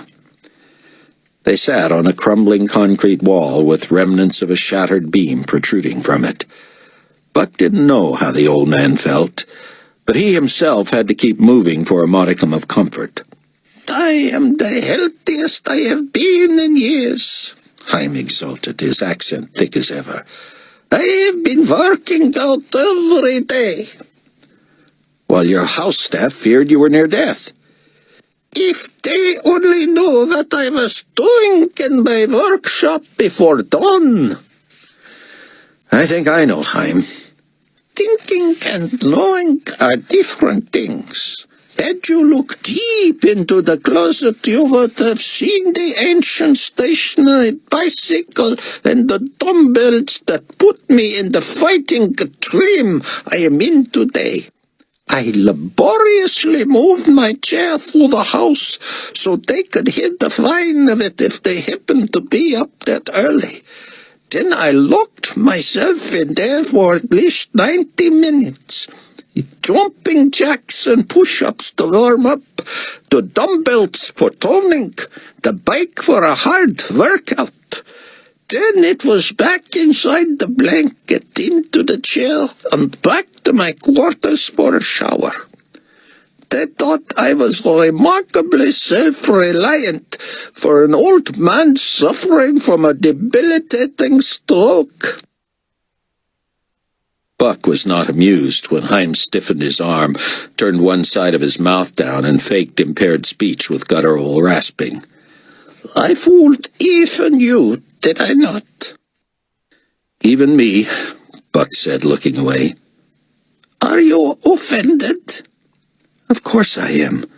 Why would you feel the need to do that to your staff and to me?"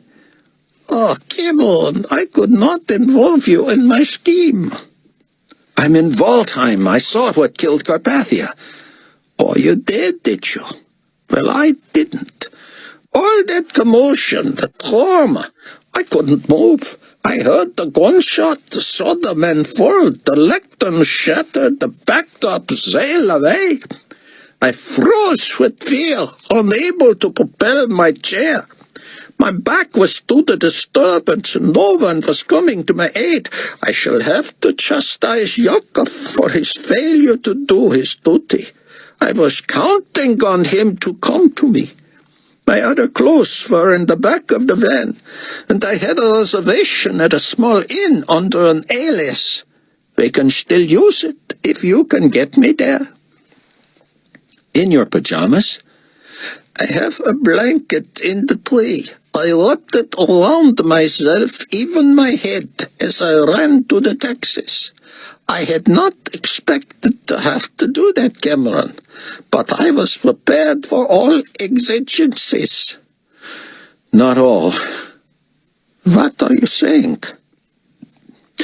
"I'll try to get you to your hotel, Chaim, and I may even have to hide out there with you myself for a while.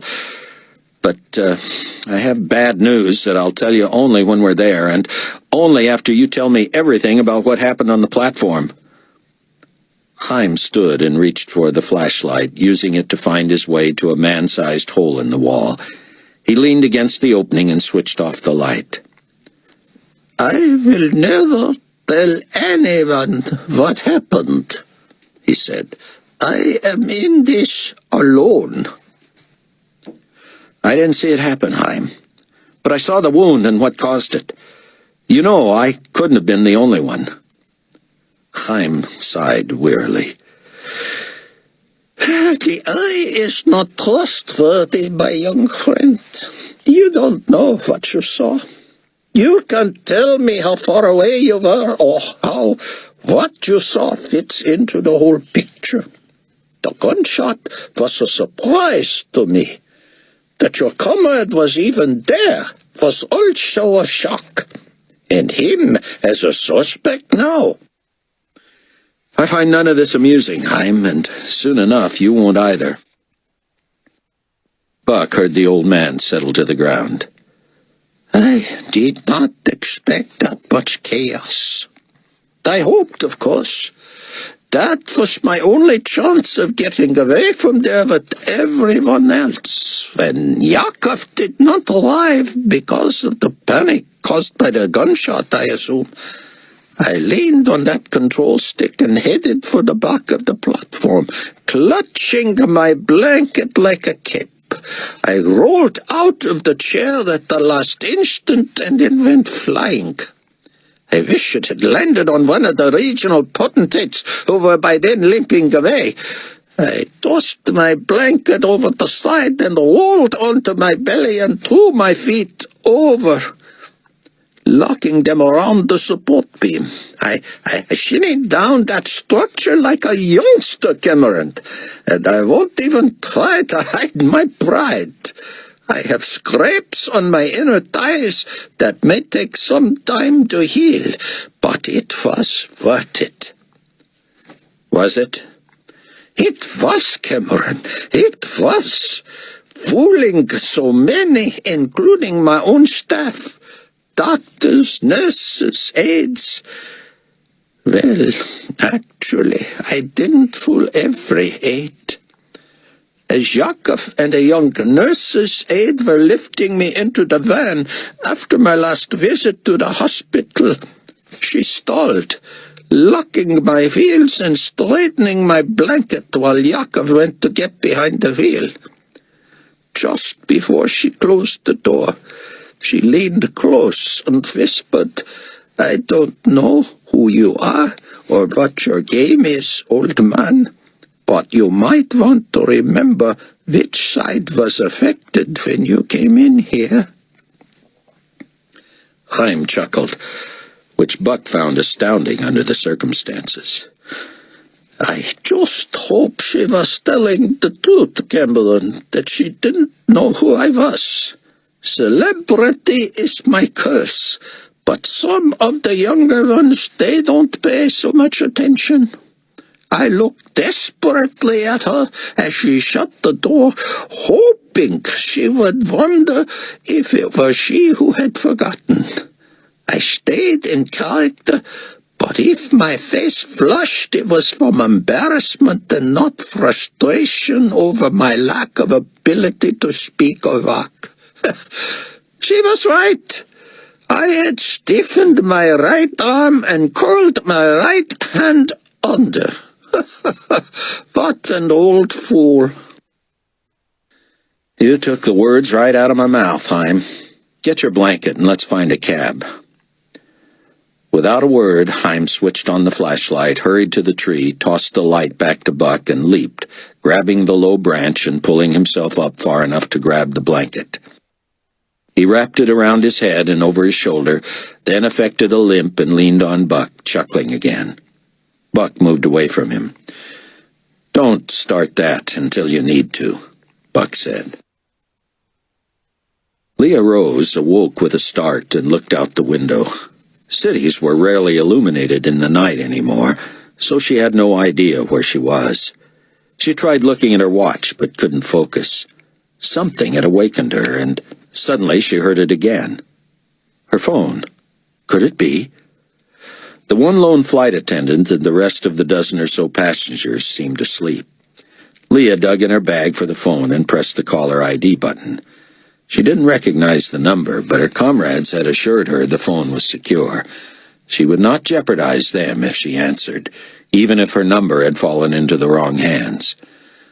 Leah opened the phone and tucked her head behind the back of the seat in front of her. She spoke softly but directly. This is Donna Glendennin. A brief silence alarmed her. She heard a male inhale. I'm sorry, he began with a Greek accent. I am calling on behalf of, Mr. Marvin Berry. Yes, is this Mr. Miklos? Yes, And are you calling from Greece? I am, and Mr. Steele is here. And what is it that those filled with demons cannot say? Leah smiled in spite of herself. Jesus is the Christ, the Messiah, and he will return in the flesh. Amen. Rayford is sleeping, but needs to know you are safe and how to find... I'm sorry, Mr. Miklos, but if the phones are working, I have an emergency call to make. Just tell Rayford that I'm nearly home, so not to worry about me, but that he needs to locate Buck. Sion experimented with 5-minute catnaps every few minutes, fearing he would otherwise sleep through the resurrection of the Antichrist. With Chloe and the baby asleep elsewhere in the safe house, the experiment was not working well. He found himself popping awake every 15 or 20 minutes, desperate to be sure he had missed nothing. There had been no repeat of his dreamlike state while praying for Rayford, and he began to wonder if it had been more related to praying than sleeping. He also began to wonder how long Carpathia was supposed to remain dead. Was it possible he had been wrong all along? Was someone else the Antichrist, yet to be murdered and resurrected? Sion couldn't imagine it. Many sincere believers had questioned his teaching that Antichrist would actually die from a wound to the head. Some said the scriptures indicated that it would be merely a wound that made him appear dead. He tried to assure them that his best interpretation of the original Greek led him to believe that the man would actually die and then be indwelt by Satan himself upon coming back to life. Given that, he hoped he had been right about Carpathia. There would be no doubt of the death and resurrection if the body had begun to decay, was autopsied, embalmed, and prepared to lie in state. If Carpathia were dead, even close to 24 hours, few could charge him with faking his demise. Too many eyewitnesses had seen the man expire, and though the cause of death had not yet been announced, that was forthcoming. The world, including Sion, had to believe the gunshot provided the kill. The TV carried yet another airing of an earlier pronouncement of grief and promised vengeance from Leon Fortunato. Sion found himself nodding and dozing until the phone woke him.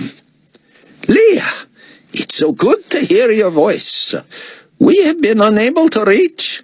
She interrupted and filled him in on Hattie and the danger posed to the safe house. Sion stood and began pacing as he listened. We have nowhere else to go, Leah, he said. But at the very least, we had better get underground. They agreed that she would call if she got near the safe house and was sure no one was casing the place. Otherwise, Leah would keep her distance and try to find Hattie. How, she said, she had no idea. Despite his weariness, Sion was suddenly energized.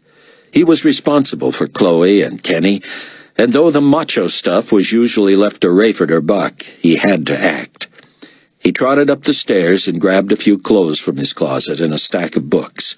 He returned to the first floor and piled these near the old chest freezer that stood next to the refrigerator.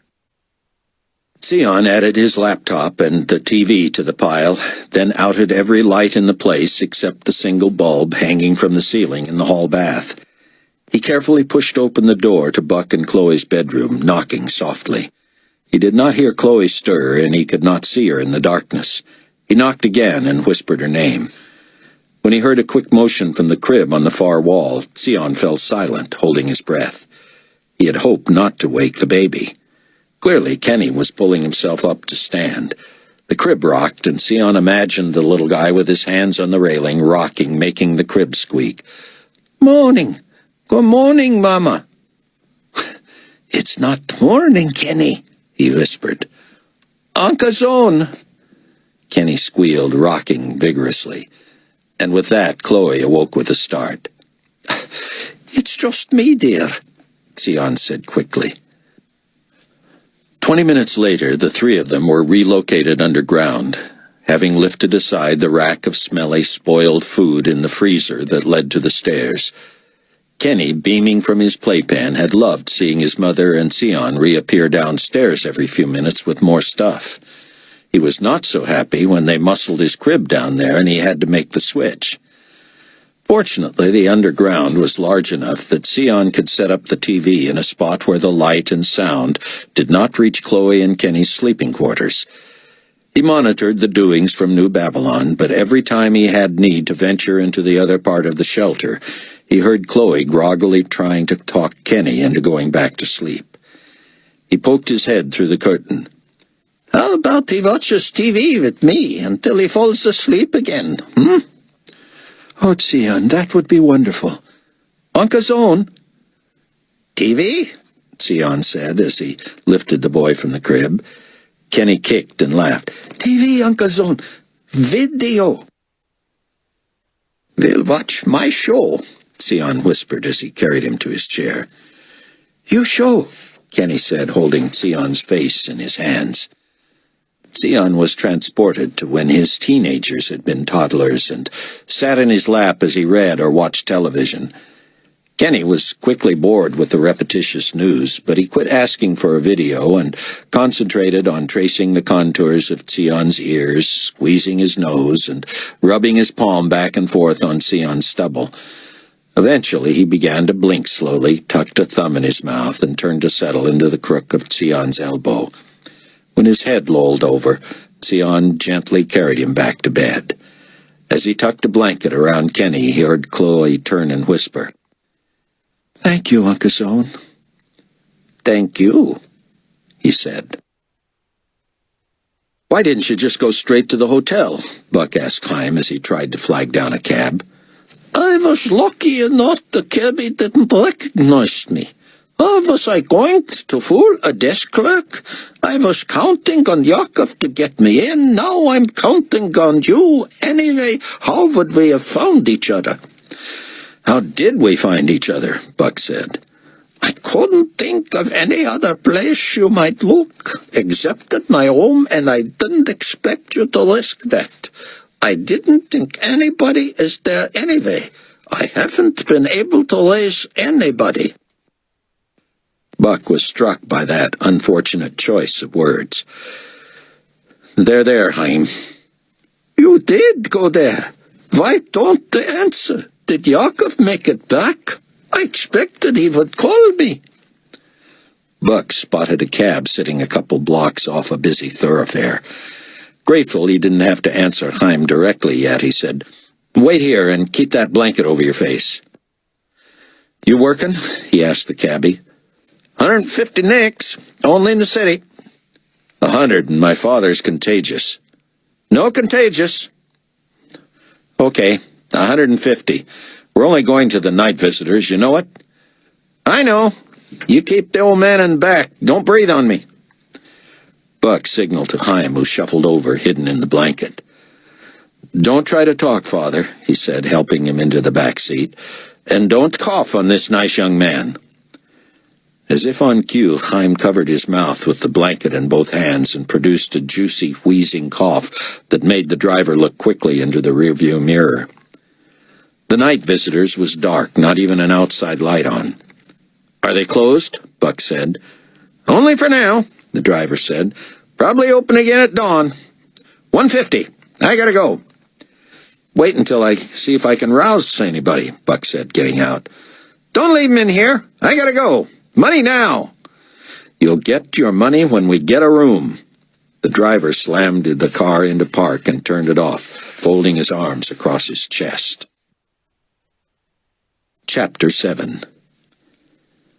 Buck's phone rang as he was trying to peer through the front window of the night visitors. Laszlo's, he said, stepping around the corner of the building and into the shadows. The cabbie honked and Buck signaled him to wait a minute. Get this man out of my cab. 5 minutes, Buck said. 50 more nicks. He's there with you, Lucas? Buck said. How am I supposed to... Does he know he's wanted here? He does. Is Leah with him? Oh, that's good. We need a way out of here, and there's no way he can risk coming back. Never mind, I'll handle that. Listen, Does he have to see anyone before he takes off? You can't be sure airport personnel won't be on alert. His face is on international TV every few minutes. Do you know anyone who can give him a new look? He'll need new papers, too. Thanks, Laszlos. I have to call my wife. Buck dialed Chloe, but her phone rang and rang. When he returned to the cab, the driver was out and screaming, "Now! Go! No more this man in my car!" Buck paid him and helped Chaim out, pushing him into an alley while he banged on the windows and door and tried to rouse the manager. Sion heard something upstairs and ran to the utility box to shut down the power. If the GC searched the place, it would be clear someone had been living there recently, as food in the refrigerator would still be fresh and lots of personal belongings remained. But if they found power meters still spinning, they would know someone was still there somewhere. Sion held his breath in the darkness. It was a phone. Had Chloe forgotten to bring hers down? He rushed to the stairs, pushed the plywood away from the bottom of the freezer, pushed up the smelly rack, and lifted himself out. He felt his way to Chloe's room and followed the sound to her phone. Just as he reached it, it stopped ringing. The caller ID showed Buck's code. Sion hit the callback button, but Buck's phone was busy. While continuing to bang with one hand, Buck speed-dialed David Hasid with the other. He got only David's machine. When he hung up, his call button was illuminated. His caller ID showed he had received a call from Chloe's phone. He was about to call her back when a light came on in the night visitors, followed by slamming, stomping, and cursing.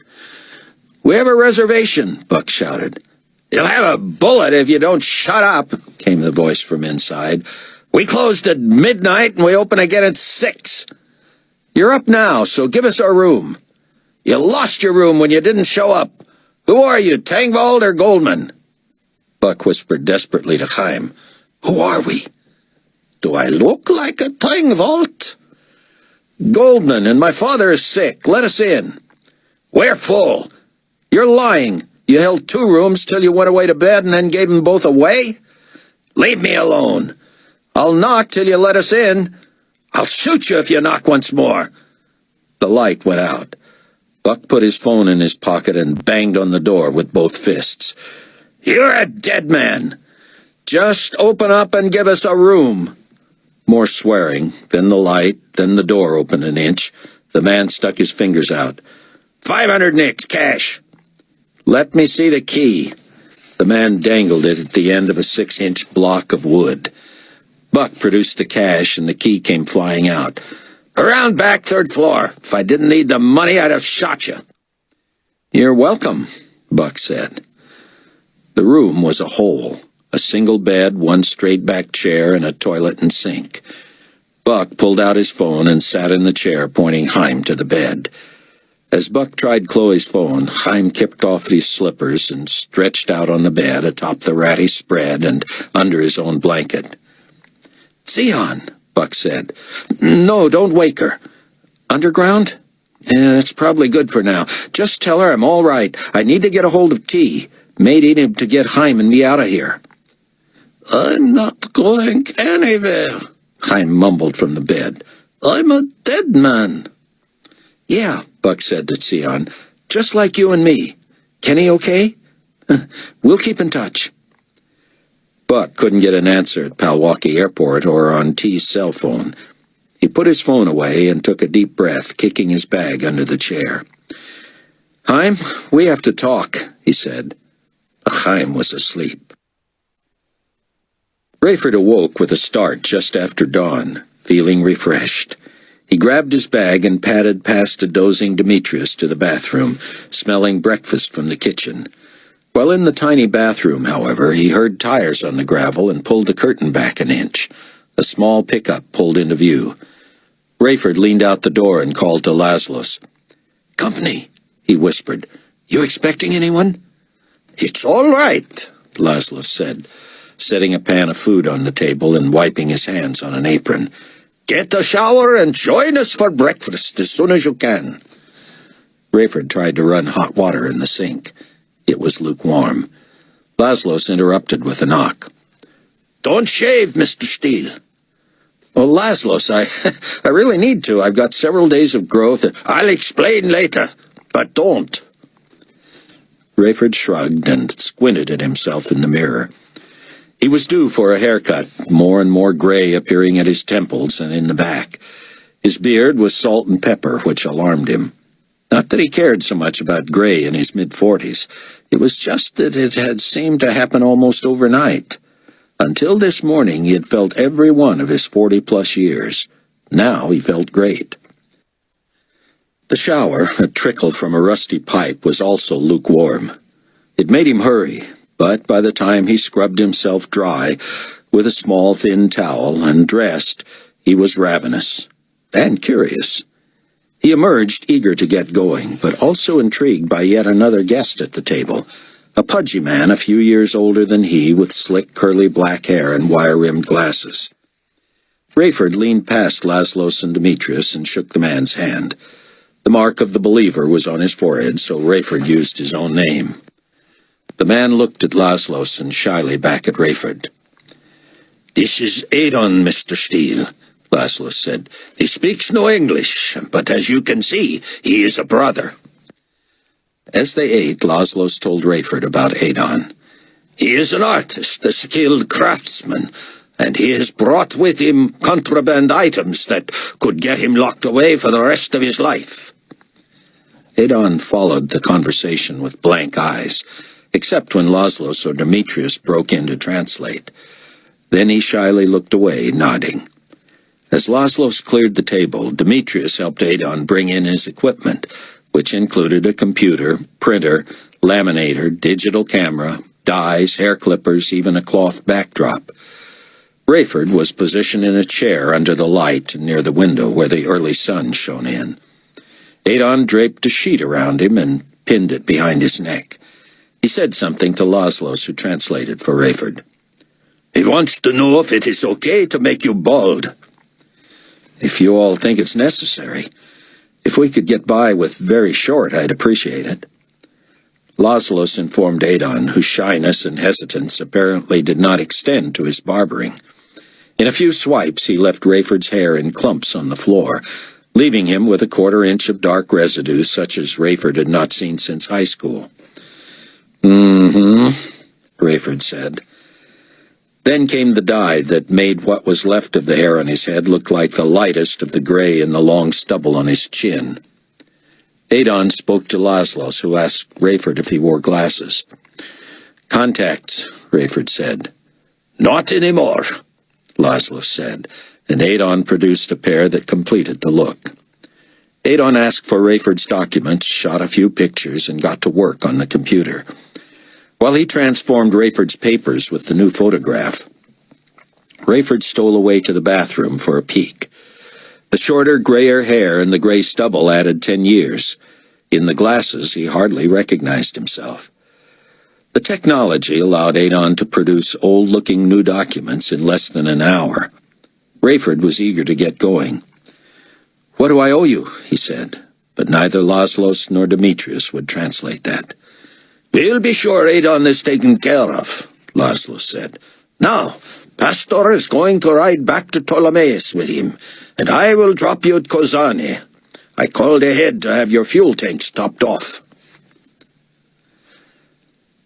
David sat bleary-eyed before his computer in New Babylon, his phone turned off. He had programmed the autopsy to be recorded on his own hard drive and anything from the evidence room to go onto Mac's computer. Meanwhile, he continued to study the Chicago skyscraper he felt had potential as a new safe house. If he was right, it could accommodate hundreds of exiles if necessary. The Strong Building was a technical marvel, wholly solar-powered. Giant reflectors stored enough energy every day to run the tower's power plant for weeks. So even a several-day stretch without bright sunlight never negatively impacted the building. It was clear to David that neither the foundation nor at least the first 35 or so stories had been compromised by the damage above. The building appeared to have suffered a direct hit, but the impact had knocked the top half of the floors away from the rest of the structure rather than sending them crashing through those below. The question was, what had happened to the solar panels, and whether there was any way people could live in the unaffected portion of the structure without being detected. It took David more than 2 hours of hacking through a morass of classified layers of information before he was able to turn his code-breaking software loose on the gateways that led to the main frame that controlled the strong building. Reaching that point gave him a thrill he couldn't describe, though he would try to describe it later to Annie. David was amazed that satellite phone technology got him as far as it did, and he had to wonder how much untapped energy was still operative in the condemned city. The longer everyone else remained convinced the place was radioactively contaminated, the better for him and the Tribulation Force. At every cyber gateway along the path he planted warnings of high radioactive levels, and while he was at it, he launched a robotic search engine that found all the original probe readouts and changed more than half of them to positive results. Civilian and GC planes were automatically rerouted, so they couldn't fly over Chicago even at more than 30,000 feet. David had to feather his way through the strong building mainframe by trial and error, seeing if he could remotely control the heating and cooling system, the lights, phones, sanitation system, elevators, and security cameras. The best video game in history would not have been more addictive. The state-of-the-art monitoring system clearly reflected how much of the building was malfunctioning. More than half the elevators were offline due to incomplete circuits. David clicked on more information and found undetermined error has broken circuits between floors 40 and 80. He checked 24 elevators that serviced the first 39 floors and found that most appeared in running order. By the time he had played with the system for another 45 minutes, David had determined which security cameras worked, how to turn on lights on various floors, then the cameras, to show him whether the elevators would run, open, and shut. From 9 time zones away, he was running what was left of a skyscraper in a city that had been abandoned for months. Recording his keystrokes in a secure file, David fired up the camera on the highest floor he could find, the west end of the 39th. It showed water on the floor, but the mainframe indicated that it was being successfully redirected to keep it from flooding the floors below. He maneuvered the camera to show the ceiling and blinked. There was no ceiling. Only a 3-sided shell of the building that rose maybe another 10 stories and revealed the inky sky, moon shining, stars twinkling. So the strong building had been designed to withstand the worst nature could offer, and had largely survived even what man threw at it. David stayed with his search until he found cameras that gave him a good view of what now served as the roof of the tower. By the time he had saved most of the information, he had an idea what the place looked like. In essence, it was a modular tower that appeared mortally wounded but had a lot to offer. Unusual in a modern skyscraper, the blueprint showed an inner core of offices hidden from outside view, surrounding the elevators on every floor. Here was unlimited floor space, water, plumbing, power, light, all undetectable by anyone who dared venture into an area that had been officially condemned and rendered off-limits anyway. The open top appeared large enough to accommodate a helicopter, but David couldn't determine remotely whether the new roof by proxy, which at first appeared to be the ceiling of the 39th floor, would support significant weight. He found parking underneath the tower, though debris from the top floors blocked 2 of the main garage entrances. It was a long shot, but David believed that if he could get the stateside Trib force to the place, they could find ways in and out of that underground carport. And that gave him another idea. The last rain of bombs to hit Chicago had come with little warning. Employees and residents of tall buildings fled to the streets, but no one would have been allowed below ground with buildings falling. Underground garages would have been automatically sealed off with the city so gridlocked. How many vehicles might still be in that garage? David clicked away until he found the underground security cameras in the emergency lighting system. Once he had the lights on in the lowest level, he panned one of the security cameras until the vehicles came into view. 6 levels below the street, he found more than a dozen cars. The problem, of course, was that drivers would have had the keys. David kept trying cameras at different levels, looking for valet parking. He struck pay dirt near the elevators on the first level below the street. Nearly 50 late-model and mostly expensive cars, at least one of them a Hummer, and several other sports utility vehicles, were parked in the vicinity of a glassed-in shack clearly labeled valet parking. David manipulated the closest camera until he could make out a wall next to the cash register, replete with sets of keys. It was as if this place was made for the Trib Force, and he couldn't wait to send someone in to investigate. David wondered how soon he and Annie might be living there. A call startled him. It was the director of the Global Community Academy of Television Arts and Sciences, an Indonesian named Bakar. I need your help, the man said. What else was new? Far away, David said, shutting down his computer with everything saved and hidden. Moon is all over me about why we didn't bring back the video disc from the gala. I thought we had. Anyway, we have them secured now, and I had arranged to have them flown here commercially. Walter tells me now that he'll have my job if those discs are out of GC hands for 1 second. Who's got 'em, Bakar? One of our guys. Can't he just bring them? Yeah, but he'd have to fly commercially. So, he's still not letting the discs out of his sight. Commercial flights are full coming here, and Moon doesn't want to wait. So you want us to send a plane for one guy? Exactly. Do you know the cost of that? That's why I'm begging. How did I get so popular all of a sudden? What? Nothing. Be at the hangar by 10 this morning. Me? Who else? I don't want to go, Director. I want our guy picked up. I'm not going to have our sleep-deprived first officer fly a multi-million-dollar Nick fighter to Israel and have to find your guy, Bakar. You're going to ride along so Mr. Smith doesn't have to leave the cockpit, and I won't charge you the thousands for fuel. I appreciate it, Director, but couldn't I just have my guy be at a certain place? Earth to Bakar. This is a seller's, or I should say giver's market, sir. You make Smith go alone, and I'll charge you depreciation on the jet, fuel, and his time is not cheap. I'll be there. I thought you would.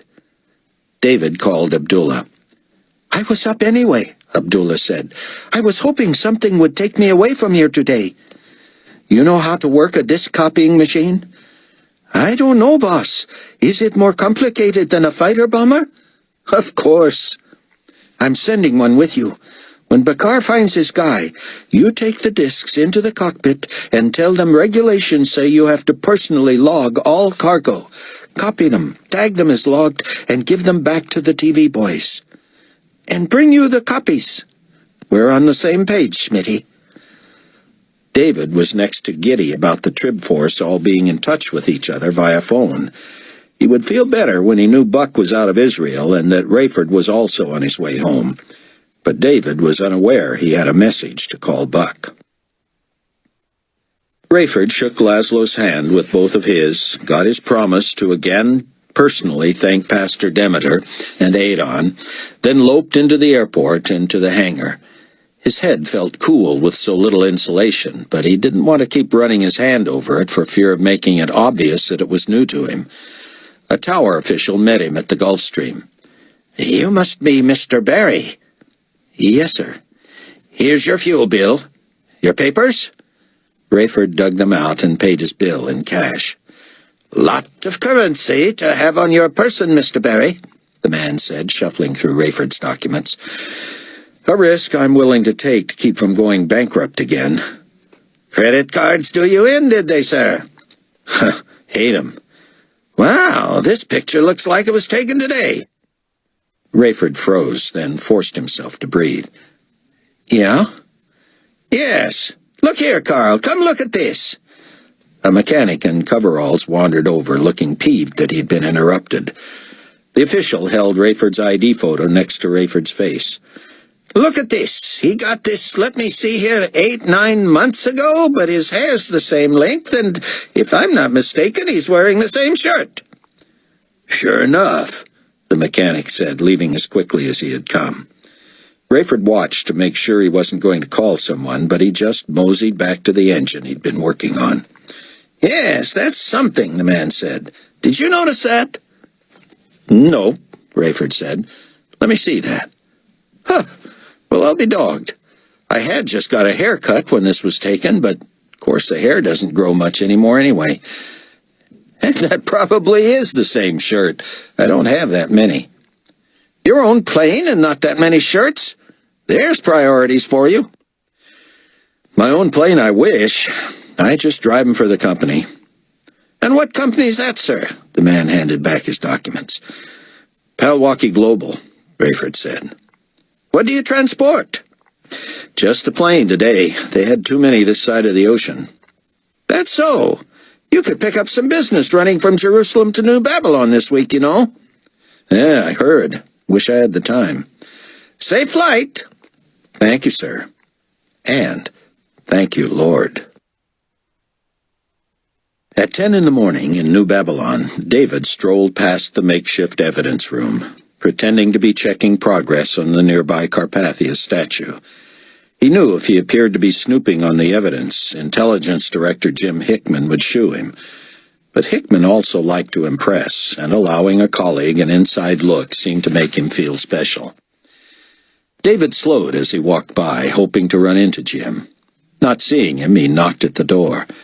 An armed guard opened it, and David spotted Jim across the room with a technician on his knees in the middle of a 15 by 100-foot drapery. "Don't want to bother anybody," David said. "Just want to make sure Director Hickman and his team have everything they need. I'll call him at his office." "I'm in here, David," Hickman called. "Oh, so you are." "Let him in, Corporal. Come over here, David. Slip your shoes off. I want to show you something." "I don't want to intrude." "Come on." "If you insist. This is fascinating." "You haven't seen anything yet." But David had. 3 techies in the corner were hunched over the remains of the wood lectern. They had magnifying lamps and large tweezers, similar to what the technician had in the middle of the drape. He wore a helmet with a light on it and handheld his magnifier. "Look at this, David," Hickman said, motioning to him. "Got your shoes off?" "I can come right out there where you are?" "If I say you can, and I do. Now come on, time's a-wasting." David got to within about 10 feet of Hickman and the techie when Jim said, "Stop. Look down. Whoever was shooting at this thing had to know what he was doing. Looks like it went right through the middle. I mean, I never even knew steel was a shooter, but to get one round, to go through that pulpit dealie and then through the center of this curtain, well..." "What am I looking at here, Jim?" David said, staring at a strange configuration about 10 feet in diameter. Hickman rose and limped over, joining David at the edge of the pattern. "Getting old," he said, grunting. "Now look here. The bullet coming from a weapon like that creates a mini tornado. If a real Kansas twister had the same relative strength, it would mix Florida and Maine with California and Washington. This one popped an 8-inch hole through the curtain there. You can see it from here." "Uh-huh. "But what you see at your feet is the effect it had on fibers this far from the center." The force of the spinning disc had ripped the individual threads out of place and yanked them uniformly to create the huge twisted image. "Now, come here and look at this." Hickman led David to the top of the curtain, where brass eye holes were set 6 inches apart along the whole 100-foot edge. Hooks went through these holes to suspend the whole thing from the iron piping. "Wow," David said, astounded at the damage. The 8 holes on either side of the center had been ripped clean, brass casings and all. The next several dozen were split apart. Then more on each side had mangled hooks still attached, all the way to the ends where the eye holes were intact, but the hooks were missing. "Just rip this thing away and send it flying into the distance." "Director," the techie called. Hickman started toward the middle again, but David hung back until Hickman motioned him to follow. "Bullet residue," the techie said, holding a tiny shard of lead between slender forceps. "Bag that up. 10'll get you 20. We can trace it to the saber we found." The technician began dropping pieces into a plastic bag. "I hate to say it, sir, but fragments like this will be almost impossible to positively match with..." Come on now, Junior. We got eyewitnesses who say a guy in a raghead getup took the shot. We found the gun, got a match on the prints, and we know who the guy is. We found his disguise in a trash can a few blocks away. The fragments will match all right, even if the lab work is inconclusive. This guy's definitely part of the conspiracy. Conspiracy? David said as they moved to the corner where the lectern pieces lay. We think the gunshot was diversionary, Hickman whispered. But this Steele guy is being accused. Is a suspect, sure, but we're not sure the bullet even came close to Carpathia. What? But Carpathia didn't die from a gunshot wound, David. At least not solely. What then? Autopsy's going on right now. We ought to know soon. But let me tell you something just between you, me, and the whatever. Fortunato's no dummy. David could have argued. Yeah? If it turns out the kill wound came from the platform, wouldn't that be highly embarrassing? If one of our own, did it, you mean? Exactly. But the public doesn't know that. The only video that's been shown so far only shows the victim hitting the deck. People think he got shot. Leon sees that we blame this on the disgruntled former employee, and then he has us deal with the insurrection privately. And by dealing with it, well, you get my drift. The technicians digging through the remains of the lectern produced several bullet fragments, some big as a fingernail. This sure is fascinating stuff, Jim. Well, Hickman said, slowly running his hand through his hair, it helps if you're a trained observer. You're nothing if not that. Right as rain, Hasid. Chapter 8. Leah sat fitfully at what was left of the tiny airport in Kankakee. When her phone rang and Rayford identified himself, she was speechless. "I have so much to talk to you about," he said, "so much to apologize for." "I'll look forward to that," she said flatly. In truth, she was more eager to get to the safe house and see Sion than she was to talk to Rayford. "Thanks for leaving me stranded, but I guess I can see why. Did you kill Carpathia?" "I just got a call from David Hasid, who seems pretty sure I didn't. I wanted to, planned to, but then I couldn't do it." "So what about the gun with your prints? You weren't the shooter?" "I was, but it was an accident. I was bumped." "Be glad I'm not on your jury." "Leah, where are you?" She told him and filled him in on her plan to fly to Palwaukie and perhaps get a ride with T to near the safe house, where they would try to determine if anyone was casing it. "Problem is, nothing is going that way tonight, and in the morning it's exorbitant. I may hitchhike." "See if T will come get you. If it's too far to drive, he can fly." "I hardly know him, Rayford. When will you be here?" "I should hit Palwaukie about 9 in the morning." "I'll wait for you then, I guess." "That would be nice." Leah sighed. "Don't get pleasant on me all of a sudden. I can't pretend I'm not irritated with you. And getting yourself in even deeper trouble with the GC, what was that all about?" "I wish I knew," he said. "But I would like the chance to talk to everyone face to face." "Thanks to you, that's looking more and more remote. You know, Sion and Chloe and the baby are underground now?" "I heard." "And nobody knows where Hattie is." "But someone told you she was in the States?" "It's a big place, Rayford." "Yeah, but I still can't see her giving us up." "You have more faith than I." "I agree, we need to be careful." "Careful? If I do get T to take me to Mount Prospect, or if I wait for you, who knows we're not walking into a trap at the safe house. It's a miracle it wasn't found out long before I joined you." Rayford ignored that, and Leah felt mean. She meant every word. But why couldn't she cut him some slack? David checked in with Annie, who said she was headed back to bed, then invited Mac to join him in his office to see what was happening in the morgue. They settled close to the computer, and David started by listening live. Dr. Eikenberry was into a routine of announcing for the record the height and weight of the body and her plans for embalming and repair. There was some kind of a hassle right at the start, Max said. People say she was yelling, demanding the doctor. Can you go back without messing up the recording you're doing now? David pinpointed when the microphones in the morgue first detected sound. The time showed just after 8 o'clock in the morning, and the recording began with a key in the door and the door opening. It was clear the mortician had two assistants with her, a man and a woman, and both sounded young. She called the young man Peter, and the young woman Kirsten. The first spoken words were Dr. Eikenberry's. She was swearing. Then, "What is this? They leave the crate in here. Get someone to get it out of here. I'm going to work on this table, and I want room. I'm assuming there are no more bodies in storage?" "I'm here with you, Doc," Peter said. "I wouldn't know." "Check, would you? Kirsten, call someone to get rid of the crate."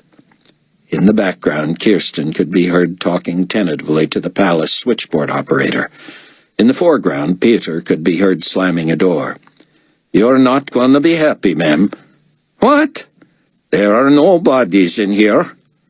"None? "None." You're telling me Carpathia is not in there either?" "None means none, ma'am." She swore again. "Kirsten, get somebody in here with a crowbar. They left the body in this crate all night. I'll be surprised if he doesn't stink." After several minutes of muttering, a male voice. "You asked for a crowbar, ma'am?" "Yes, and someone who knows how to use it." "I can do it." "You're a guard." "Crowbars are nothing. You want the box open?" "Put your weapon down, soldier. Why do they send you to do this?" "Security. They don't want anybody in here but you and your staff." "Well, I appreciate that, but—" David and Mac heard the crate being torn open. "No casket," the doctor said. "Get him into the fridge." "In the bag or out?" Peter said. "In," she said. "I don't even want to think how much blood he's lost in there. I'm not starting till 10 per instructions, but let's get ready." Several minutes passed with minimal conversation. Much of it related to their finding the plastic amalgam, and her instructing her assistants how and where and when to have it ready. "You think this wench can handle a man his size?" "Never saw a portable one before," Peter said. "We'll make it work." David fast-forwarded until he heard conversation and stopped only when it seemed meaningful. Finally, he was at the 10 o'clock point and the cooler was opened again. Dr. Eikenberry switched on a recorder and spoke into a microphone David had seen hanging from the ceiling when he helped deliver her supplies. "This is Madeline Eikenberry, MD and forensic pathologist, here in the morgue at Global Community Palace in New Babylon, with assistants Peter Berger and Kirsten Scholten. They are bringing to the table the body of Nikolai Jetty Carpathia, age 36. We will remove the corpse from the body bag into which it was placed following his death approximately 14 hours ago in Jerusalem, cause to be determined." David and Mac heard the transfer of the bag from gurney to examining table. "I don't like the sound of that," Dr. Eikenberry muttered. "It feels as if he may have nearly bled out." "Yuck," Kirsten said. "Could you spell that for the transcriptionist, dear?" the doctor said. Then, "Oh, no. Oh, my. Keep it off the floor. Peter, make sure it drains to the table. What a botch. Okay, transcriptionist, you know what to leave out. Pick up here. The body was not properly prepared for transfer storage, and several liters of blood have collected in the bag. The body remains dressed in suit and tie and shoes, but a massive wound about the posterior head and neck, which will be examined once the deceased is disrobed, appears to be the exit area for the blood."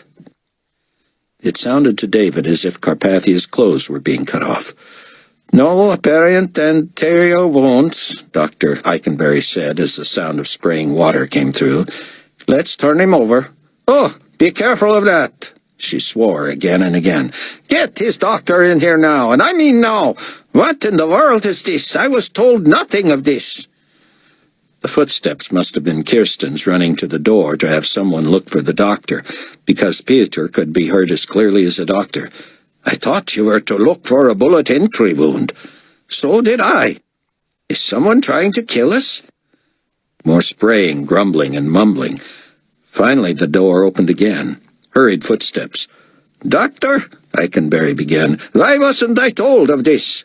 Well, turning over a man with this kind of weapon still in him is 10 times more dangerous than a cop sticking his bare hands in a perp's pocket without checking for needles or blades first. Well, I'm sorry, you're sorry? You want to help pull this out?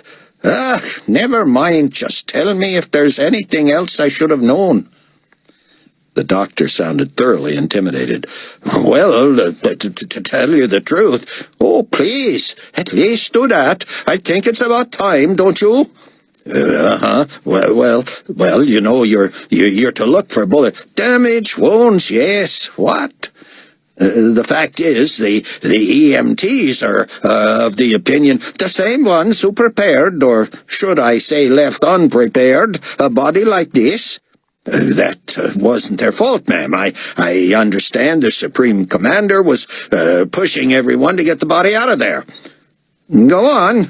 The EMTs believe you will find no bullet wounds. A pregnant silence. Frankly, Doctor, I don't care what we find. I'll give you my expert opinion, and if there are also bullet holes, I'll include that. But can you answer me one thing? Why does everybody think there was a shooter? And why is that former employee pretty much being charged in the media? Because his prints were found on a weapon that didn't shoot Carpathia? I don't get it. As you said, ma'am, if you'll pardon me, it isn't your place to care about the cause of death, but only to assess it. Well, I'd say about, 15 to 18 inch, what would you call this, Doctor? A big knife or a small sword? Handled blade, certainly. Certainly.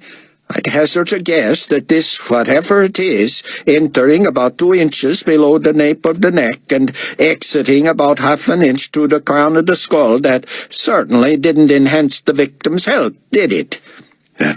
No, ma'am. Doctor, do you really not know why I wasn't informed of this major, likely lethal wound? I know we didn't want to prejudice you. She laughed. Well, you certainly succeeded there. As for nearly slicing open my assistants and me, what do you say to that? I guess I thought you'd see the sword. Doctor, this man was swimming in his own blood. He was on his back.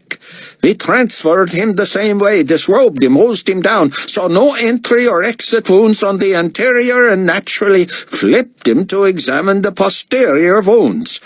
What do you think I was expecting? I saw the news. I heard the gunshot and saw the people running and the victim fall. I had heard the scuttlebutt that there may have been a conspiracy, that one of the regional potentates may have had a concealed weapon. But I would have appreciated knowing that the man would look like a cocktail wiener with a sword poking through him. I understand. Do you see the damage this weapon did to significant tissue? Not entirely. Well, unless we find bullets in the brain or somewhere else above the neck, it alone killed him. Water was spraying again. I see no bullet holes, do you? No, ma'am. Peter? No. Kirsten? Nope. Doctor? I said no. But this blade, and I'll be able to tell you for sure when I get in there, appears to have gone through vertebrae, perhaps spinal cord, the membrane, the brain stem, the brain itself, the membrane again, and then come out the top of the skull, all non-diverse for there. That would be my observation too, ma'am. It would? Yes. Your expert opinion? I'm no pathologist. But you know enough about the anatomy to know that I should not be surprised if I have guessed the internal damage fairly accurately. Right. But more important, that this weapon appears as lethal now as it must have before it was thrust. I'm afraid so. You see what I'm driving at? I think so. You think so? One of us unsuspecting pathologists so much as brushes a finger against that blade, and we're sliced. I'm sorry. And while the victim may be one of the most respected men in the history of the world, we don't know yet, do we, what might be in his blood, or what might have been on the hands of the perpetrator. Do we? We don't. Do you notice anything unusual about the blade, sir? I don't know. I've never seen one quite like it, if that's what you... Simpler than that, Doctor. The cutting edge is facing out. You're sure there's only one cutting edge? Yes. And do you know how I know? Because I was fortunate enough to catch my finger there when we turned over the body. Look here at the top of his head. As we turned him, my hand went behind the head, and hidden there in the hair was the half-inch protrusion of the blade. As soon as it came in contact with my gloved index finger, I flinched and pulled away. Had I done that on the other edge, I dare say it would have cut my finger off.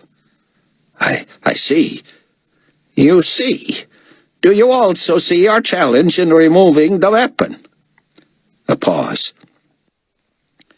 Well, actually, if it's as strong and sharp as you say, removal should be fairly simple. You just pull it back out of the way it entered and... Doctor, may I remind you that the cutting edge is facing away from the body? I know. Then unless we are precise to a millimeter, the blade could cut its way out vertically. Cardinal rule of forensic pathology: do as little damage to the body as possible, so it is easier to determine how much trauma was actually inflicted from without. Madeline, if I could have a word. Please. Privately. Excuse us, she said, obviously looking at her assistants. Footsteps. Madeline, I apologize for any part I played in this dangerous situation. But we have been friends a long time. I sold the Supreme Commander on you because I wanted you to have the honor and the income. I resent being berated in front of your subordinates, and... point well taken. I'll say nice things about you when you're gone, and I do appreciate the assignment. I don't know what the benefits are to a mortician asked to evaluate the most famous victim in history, but I do owe you thanks for that. You're welcome, he said flatly, and David heard him leave. Pieter and Kirsten returned. Wow, Pieter said. Wow is right, Dr. Eikenberry said. That man? Yes. That doctor who just left? She clarified. Yes. I must tell you, he is a complete idiot. The mortician told the transcriptionist to please disregard everything since the turning of the body and to pick up at that point. She explained how she had irrigated the entire wound area and found just the one entry and one exit wound with weapon still in place. The entry wound is considerably larger than the exit, and nearly all the blood flow came from the neck, though understandably there is evidence of blood exiting through eyes, nose, mouth, and ears as well. That the entry wound is clearly larger, while the blade itself is not that much wider there, indicates that the weapon was dug and twisted aggressively. The skull would have held the top of the weapon in place, but the bottom appears to have been flexible enough to inflict severe trauma. David looked at Mac and exhaled. Rayford's in the clear. I mean, he might get busted for shooting at Carpathia, but he couldn't have killed him. Mac shook his head. Sounds to me like Carpathia was murdered by one of his own people. It sure does, David said. There was talk of one of the potentates with something in his coat, but I want to see the video discs. Buck awoke late morning, stiff and sore. The sun blinded, but Chaim remained asleep. Buck took a closer look at Chaim's ratty blanket. The inside was blood-encrusted, and he wondered how the old man could stand it. He also worried that some of the blood might be Chaim's own. Buck carefully tugged at the blanket to see if any blood stained Chaim's pajamas. But Chaim held tight and turned over, exposing his back. No wounds or stains that Buck could see. "You awake?" the old man mumbled, still facing away from Buck. "Yes, we have to talk." "Later." "Now." "Why don't you go find me some clothes? I need to get home, and I can't go like this." "You don't think the GC is waiting for you there?" Chaim rolled over to face Buck, squinting against the sunlight. "And why would they be? Where's my phone? I want to call the house. Talk to Yaakov." "Don't. "Why not?" Don't, Chaim. I know the truth. I know what happened." "You saw nothing. No one saw anything." "You can't admit to me what I know already. What kind of a friend are you?" Chaim got up and relieved himself, then returned to sit wearily on the bed. His white hair pointed everywhere. "You should be happy," he said. "Happy?" "Of course. What do you care how the deed was done, so long as it was done?" "I care because you did it." "You don't know that. Then what if I did?" "You'll die for it, that's what. You think I want that?" Chaim cocked his head and shrugged. "You're a better friend than I, Cameron." "I'm beginning to think so." Chaim chuckled. "I can't cheer you, eh?" "Tell me how you did it, Chaim." "The less you know, the less you have to answer for." "Oh, don't be naive. You've been around too long for that. I have to answer for everything. I have to be grateful for facial lacerations, because if I'd not suffered them, I would have had to change my appearance anyway. Telling me you murdered Carpathia won't add much to my plight. They have enough on me, manufactured and otherwise, to put me away on sight, so tell me." "I'm telling no one. This is mine alone." "But you know you can't go home." "I can tell my people where I am, that I am all right."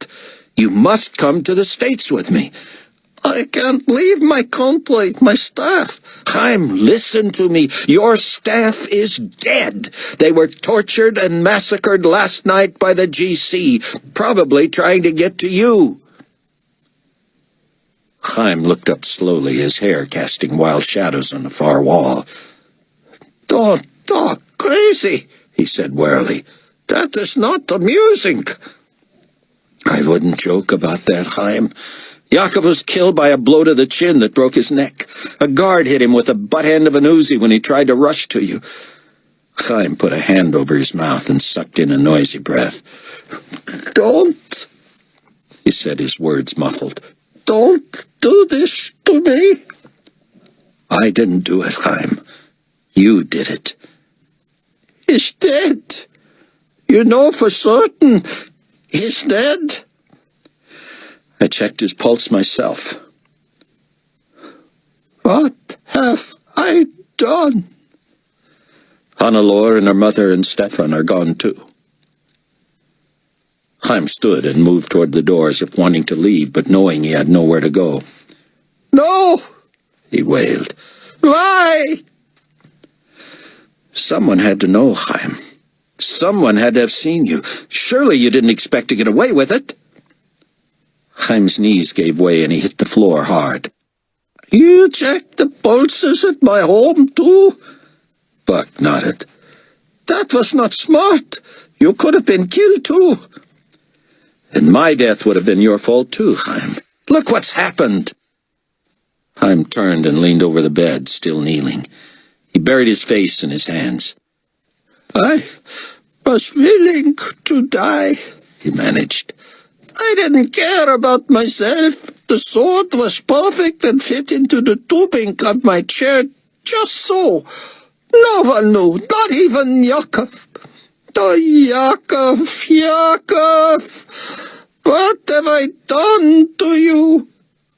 Cameron, must kill me. You must avenge those deaths. He stood quickly and opened the window. If I lose my nerve, you must push me. Please, I cannot bear this. Shut the window, Chaim.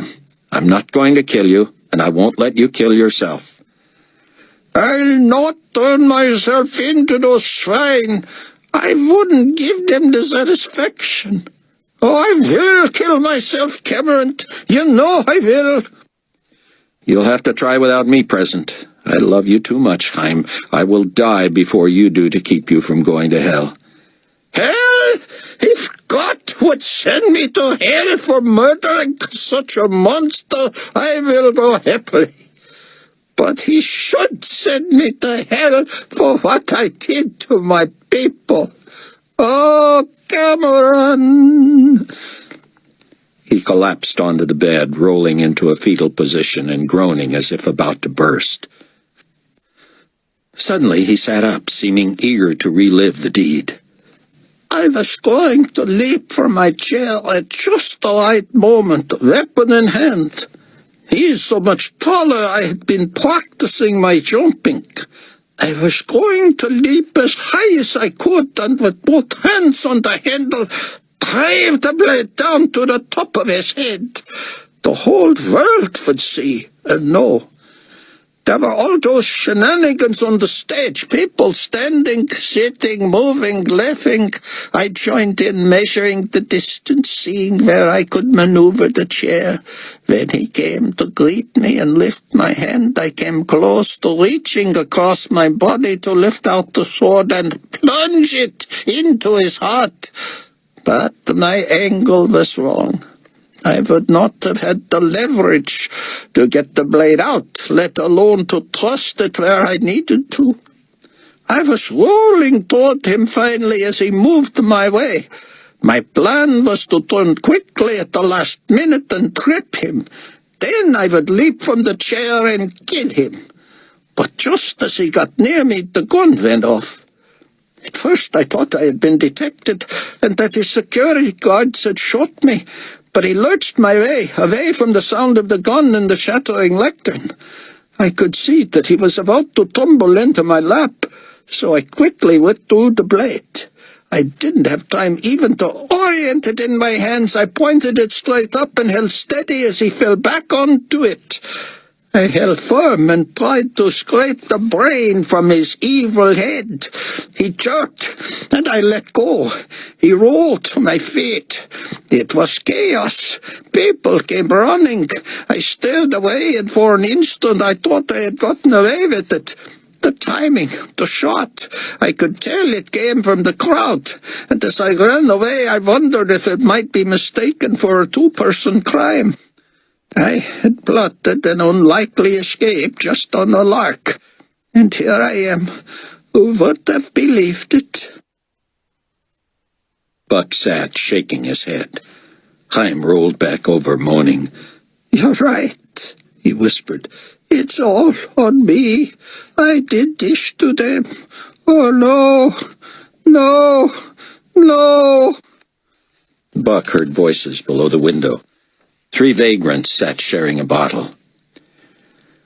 Which of you would like a 50 nick note? He called down. 2 waved him off, but a young drunk stood quickly. What I gotta do? Buy me some clothes and shoes with this 20, and when you bring 'em back, keep the change and get another 50. The other 2 laughed and tried to sing. The young drunk squinted and let his head fall back. How do you know I won't run off with your 20? My risk, Buck said. Your loss. You want 20 or 50? Gimme, the man said, reaching. Buck let the bill flutter down, which brought the other 2 to their feet to compete for it. The younger shoved them away and got it easily. Buck felt better about his chances when the man turned back to him and said, What size? No deal, Abdullah said on the phone. What's the problem? David said. The guy had the fear of God in him. Wouldn't let those discs out of his sight. I didn't even get the machine out of my bag. He said he'd stand there and watch while I logged them in if I had to. I just hope they're not bringing them here to destroy them. They're the only hope of exonerating Rayford." "Exonerating? What's that mean?" "Getting him off the hook." "No, sir," Abdullah said.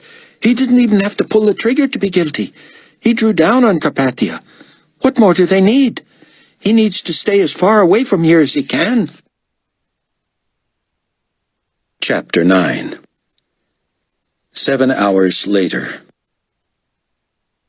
David hated getting so little time with Annie, but he knew their exile was fast approaching. Then, if they could pull it off, they would be together as much as they wanted, and probably a long, long way from New Babylon. What an incredibly beautiful city New Babylon would have been under other circumstances.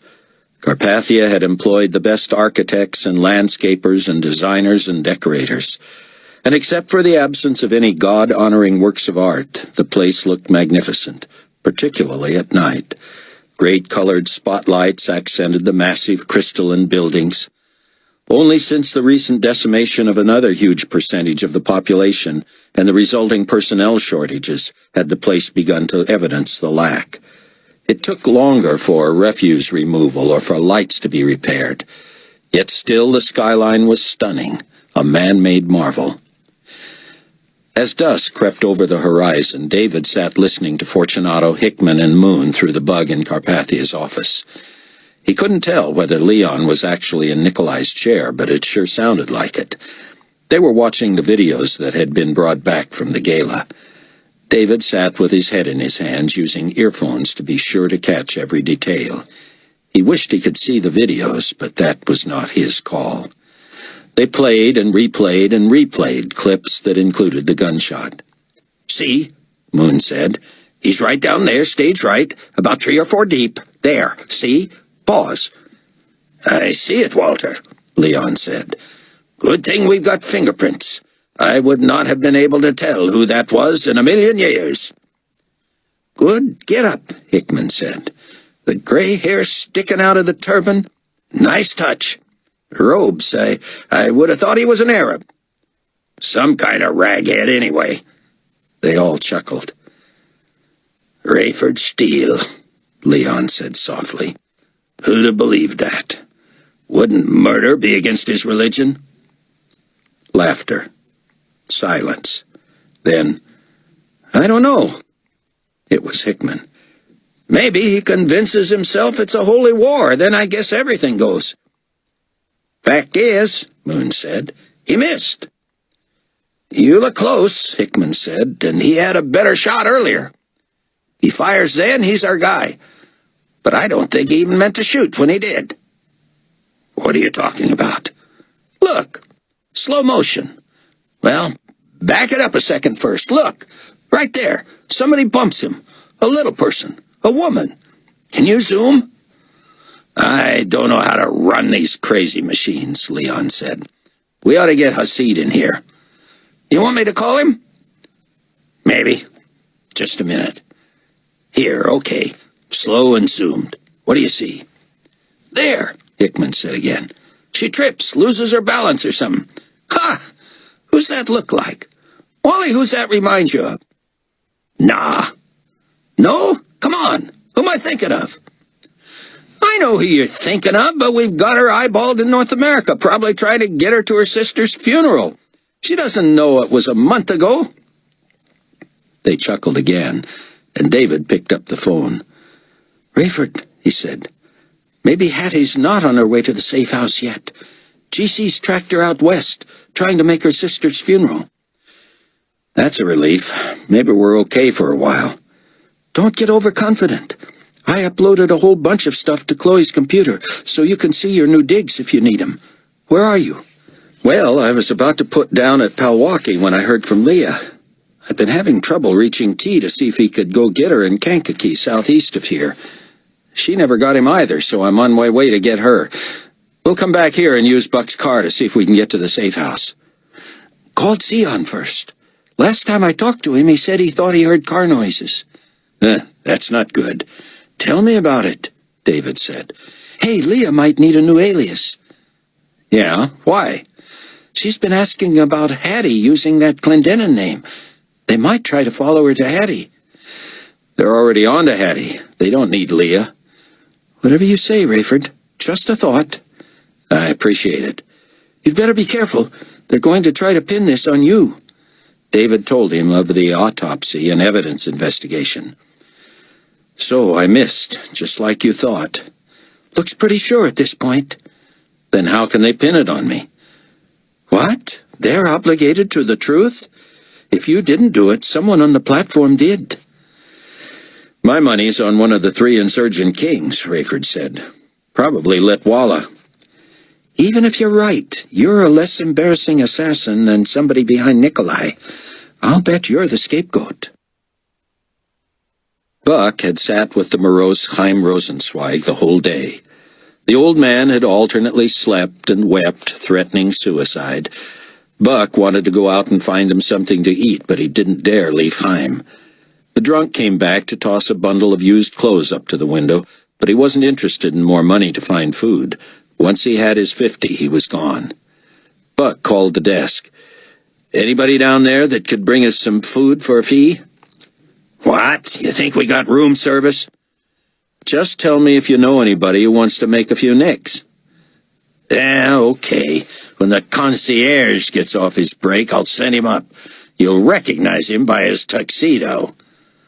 Amazingly, 10 minutes later, someone knocked tentatively. Buck wished he had a gun. Who is it? I'll get you food, the man said. How much? 10. Deal. Buck sent him out for local fare. It was all he could do to get Chaim to eat a few bites. Presently, David called. Is it true, he asked, about Chaim? Buck was stunned. What about him? That he's dead, burned up as his home along with his whole staff. You know that's not true, David. Hasn't anyone told you I'm with him? I'm just telling you what's on television. So that's how they're going to spin it. Hero statesman dies in a fire. That keeps him out of the conspiracy. They're convinced one of the 3 insurgents did it, David said. But that would be bad for morale. What's Chaim's theory? He was right there. We need to talk about this later, David. I need to get him out of here. How? I finally got a hold of T. He's bringing the Super J. I directed him to a blocked-off road. We have to be there when he puts down so he can be in the air again before anyone's the wiser. We'll have to stop in Greece for fuel, though. Wouldn't want to risk it over here. Sion was alarmed. Chloe was proposing madness. Can I trust you with Kenny, she said, that you won't fall asleep? I would give my life for that child, you know that. But you must not go. This is foolishness. Sion, I can't sit here doing nothing. I have informed everybody in the co-op generally what's going on. But there's little I can do until the buying-selling restrictions are sanctioned. Don't keep me from doing something worthwhile. I am not your superior, Chloe. I could not deprive you of anything. I'm just urging you to think this through. Why must you go? And why must it be now? Cameron's car is at the airport. If you take the Suburban, you leave me with no vehicle. You have nowhere to go, Sion. You can't outrun the GC anyway. Your best bet is to stay right here. Listen for them.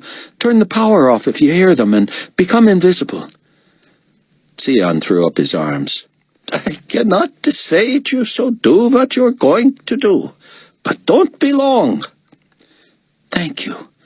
And promise me you'll do anything but let Kenny fall into GC hands. I would die first. I want him to die first. That I will not do. You wouldn't let them take him? Over my body. But don't you see, Sion? That's how it will be. You'll be a martyr, but you still will have lost Kenny to the enemy. You're right. You'd better stay here. Nice try. This is not the smart thing to do in broad daylight. I'll be careful. Too late. You're already being reckless. Goodbye, Sion. What do you make of this? Hickman was saying as David listened in. Ramblings, Leon said. Hallucinations, gibberish.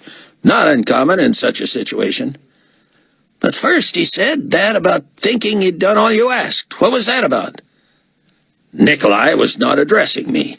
I have never, would never, could never ask him to do anything. Anyway, if he was talking to me, it would indicate that he thought I had attacked him. But then what is his obsession with what does he call it? The veil, or the veil, V-A-L-E, what? Listen to what he says.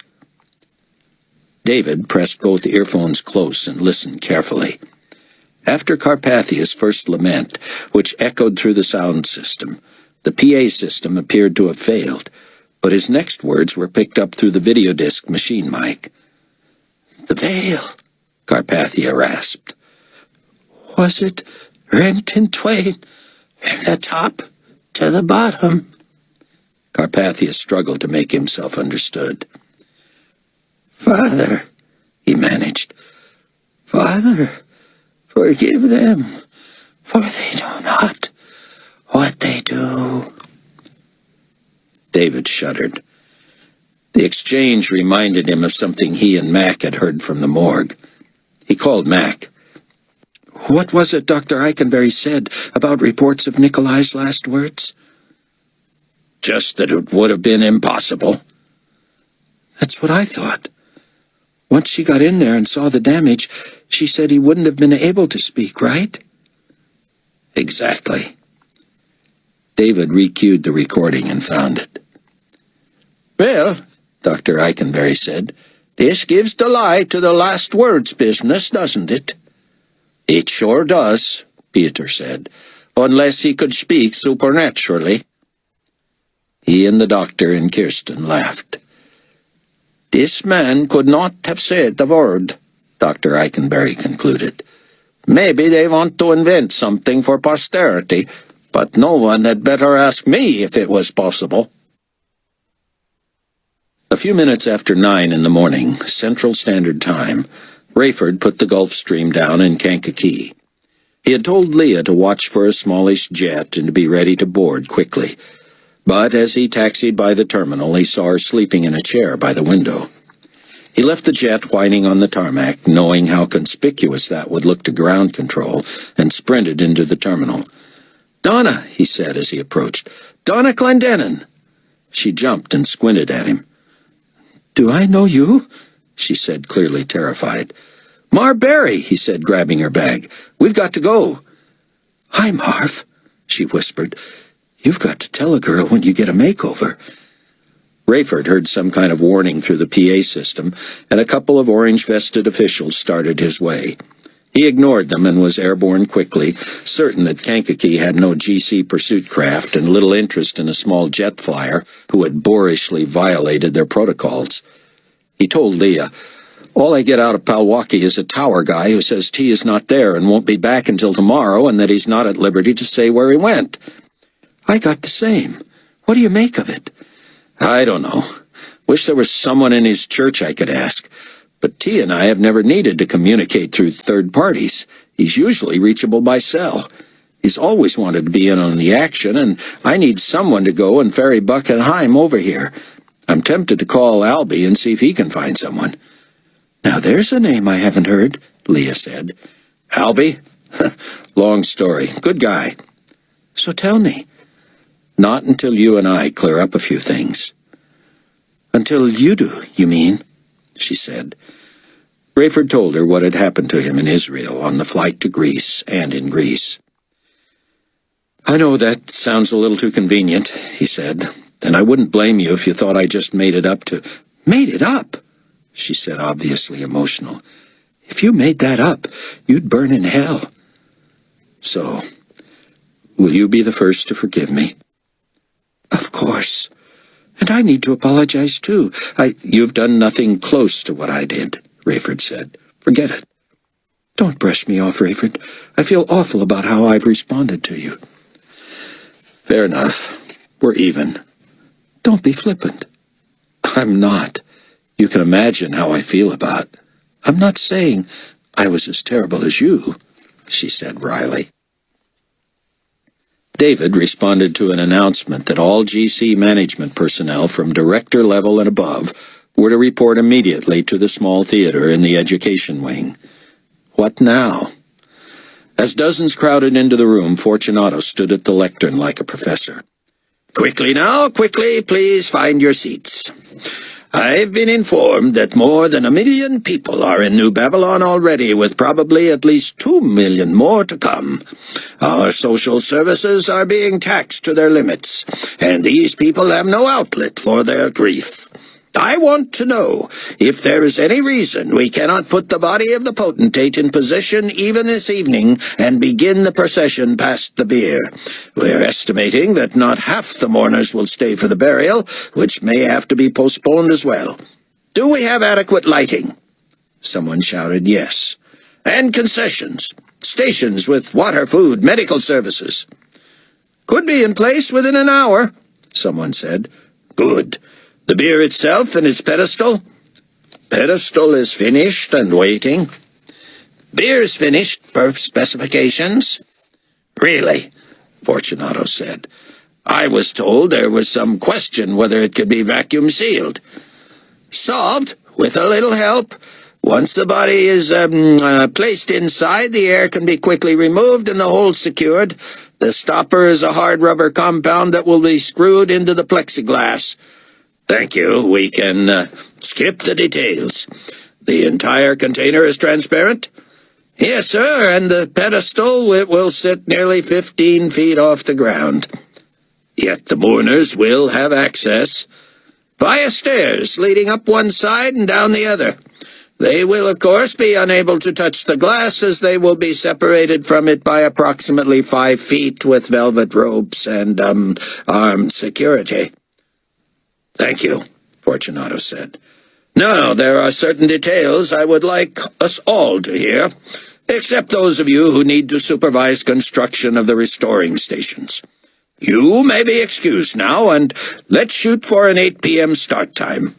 Let's get the word out to the people so they can begin assembling. Yes, Mr. Blood. Guy had been waving and now stood. I'm afraid my statue will not be ready until dawn as originally planned. We're making progress, and I believe it will be stunning, but even the initial goal was nearly impossible. No problem. You may go now, too, and we'll all look forward to your handiwork. As Guy rushed from the room, Leon called upon Dr. Eikenberry to come to the microphone. It has been her difficult duty to prepare for burial the body of our beloved leader. She is a loyal citizen of the global community, and was a great admirer of the potentate. You can imagine what an emotional task this was.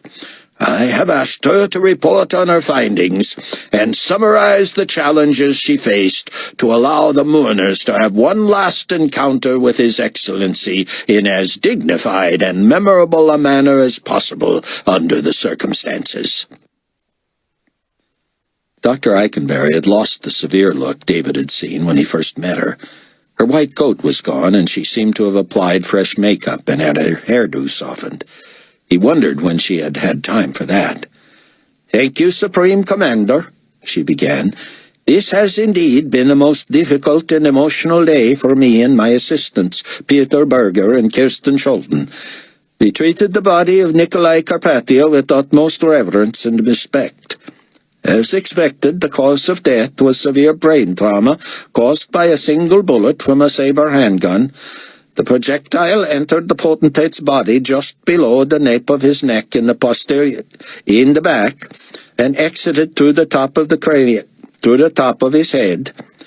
The particularly devastating power of this type of projectile destroyed 2 vertebrae, severed the spinal cord, obliterated the brainstem and posterior of the brain, and left residual damage to the carotid artery and most of the soft tissue in the throat.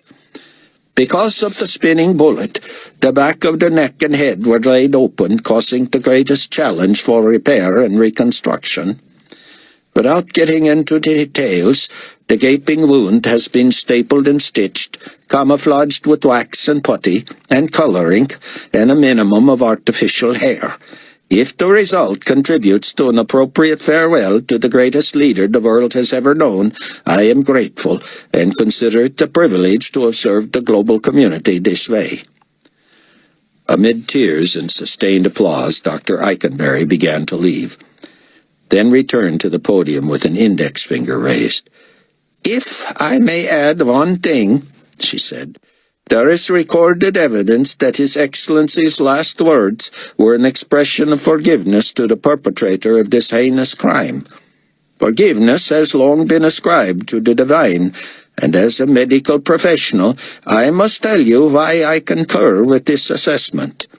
Besides the sentiment of those last words, I can tell you that there is no human explanation for the potentate's ability to speak at all, given the physical damage. Truly, this was a righteous man. Truly, this was the Son of God. At Palwaki, Rayford tried in person to get more information out of the tower fill-in. "I'm sorry, sir," the man said, "but not only am I not at liberty to tell you, I couldn't if I wanted to. He didn't tell me where he was going, but only when he expected to return. Do you know who I am?" "No, sir." "You haven't seen me around here? Don't know I'm a friend of T's?" The man squinted at Rayford, and Leah cleared her throat. "He may not recognize you." Rayford couldn't believe his own stupidity. "Listen, son, I have permission to take an associate's vehicle, but he neglected to leave the keys with me. I need to know you won't feel obligated to phone any authorities if I were to hotwire the car." The man's look was not as reassuring as his words. "I won't even be looking your direction." "He doesn't trust you," Leah said as they strode to the Land Rover. "Why should he? I wouldn't either. See? Even forgiven sin has its consequences." "Do we have to spiritualize everything?" Leah said, but Rayford could tell she was bemused. Once they were on the road, she said, "We're not going straight to the safe house in broad daylight, are we?" "Of course not. We have a stop first." He drove to Des Plaines and the one-pump gas station run by Zeke and Zeke Jr.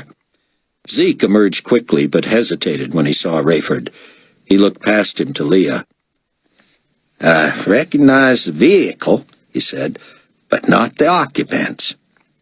"It's me, Zeke, and this is Leah." "That wasn't Z's handiwork, was it?" "Hers was." "Not bad. Yours either." Need auto work?" "Yep." Zeke ignored the pump and opened the ancient garage door. Rayford pulled in, and he and Leah got out so Zeke could raise the car on the rack. Then the three of them took a hidden staircase to the basement, where Zeke Jr. looked up expectantly. "Sup?" he said. "You know me?" Rayford said. "Not till you spoke, but I would have got it. What do you need?" "New ID for her?" Zeke Jr. stood, rolls of fat jiggling under his black vest and shirt. "Jerry Seaver," he said. "Excuse me?" "How's Jerry Seaver sound?" "How does she look?" Leah said. Zeke grabbed a file. "Like this." "You're a genius," she said. The blonde was roughly her age, height, and weight. "I don't know how you do it." "Lots more to choose from these days," he said shyly. He directed her to a sink and gave her the chemicals necessary to make her a blonde. She and Rayford drove off 2 hours later with foodstuffs, a full tank, and Leah in a scarf over wet, freshly bleached hair. Her dental appliance had been changed, as had the color of her contacts.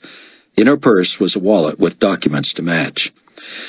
"I'm going to take the northern route," Rayford said. "That'll give us a good look at any other traffic." "Unless they're hidden." "Not many places to do that," he said. "Shall we wait till dark, too?" "You're asking me?" "We both live or die by the decision," he said. "That helps." He phoned the safe house. Sion answered. "She's where?" "Tell me she's not." "Oh, Sion. What about the radiation? Sion told him what David had told them about the radiation. Rayford pulled over and covered the mouthpiece. "We're waiting till dark," he said, popping a U-turn. "Where to till then?" "Chicago, and watch our backs in case you were right about Tower Boy." Rayford phoned Chloe and eschewed any pleasantries. "Where are you?" he said. "Palos area," she said. "I'm guessing where the tri-state used to intersect Harlem." 95th Street? Uh-huh. What now? You going the rest of the way on foot? I may have to. That'll take hours.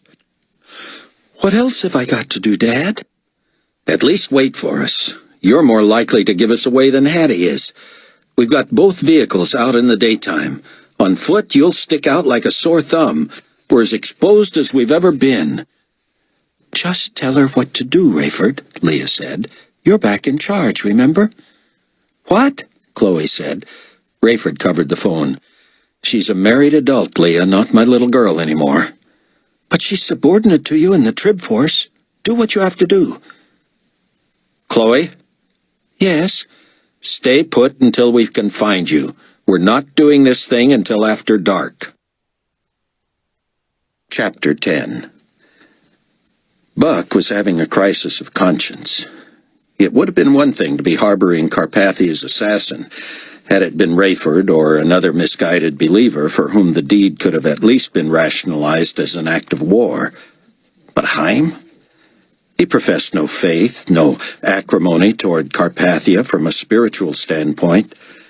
The man had committed first-degree murder, and regardless of what Buck thought about the victim, it was a crime. So, what are you going to do? Chaim pressed him as they languished at the night visitors' hotel in Jerusalem. Turn me in? Abandon me? Your conscience can't take what I did to your worst enemy. I cannot abide what I have done to my dearest friends. They died for me. Greater love hath no man. You've quoted that before, Cameron, and I know where you want to go with it. But I had no choice. Perhaps they would have died for me voluntarily, but this was my doing. I forced their deaths. Would you have done the same for them? Would you have died for them? I'd like to think I would. I should now. Stop talking like that. You think I am not sincere? The only thing standing in the way are you and my cowardice.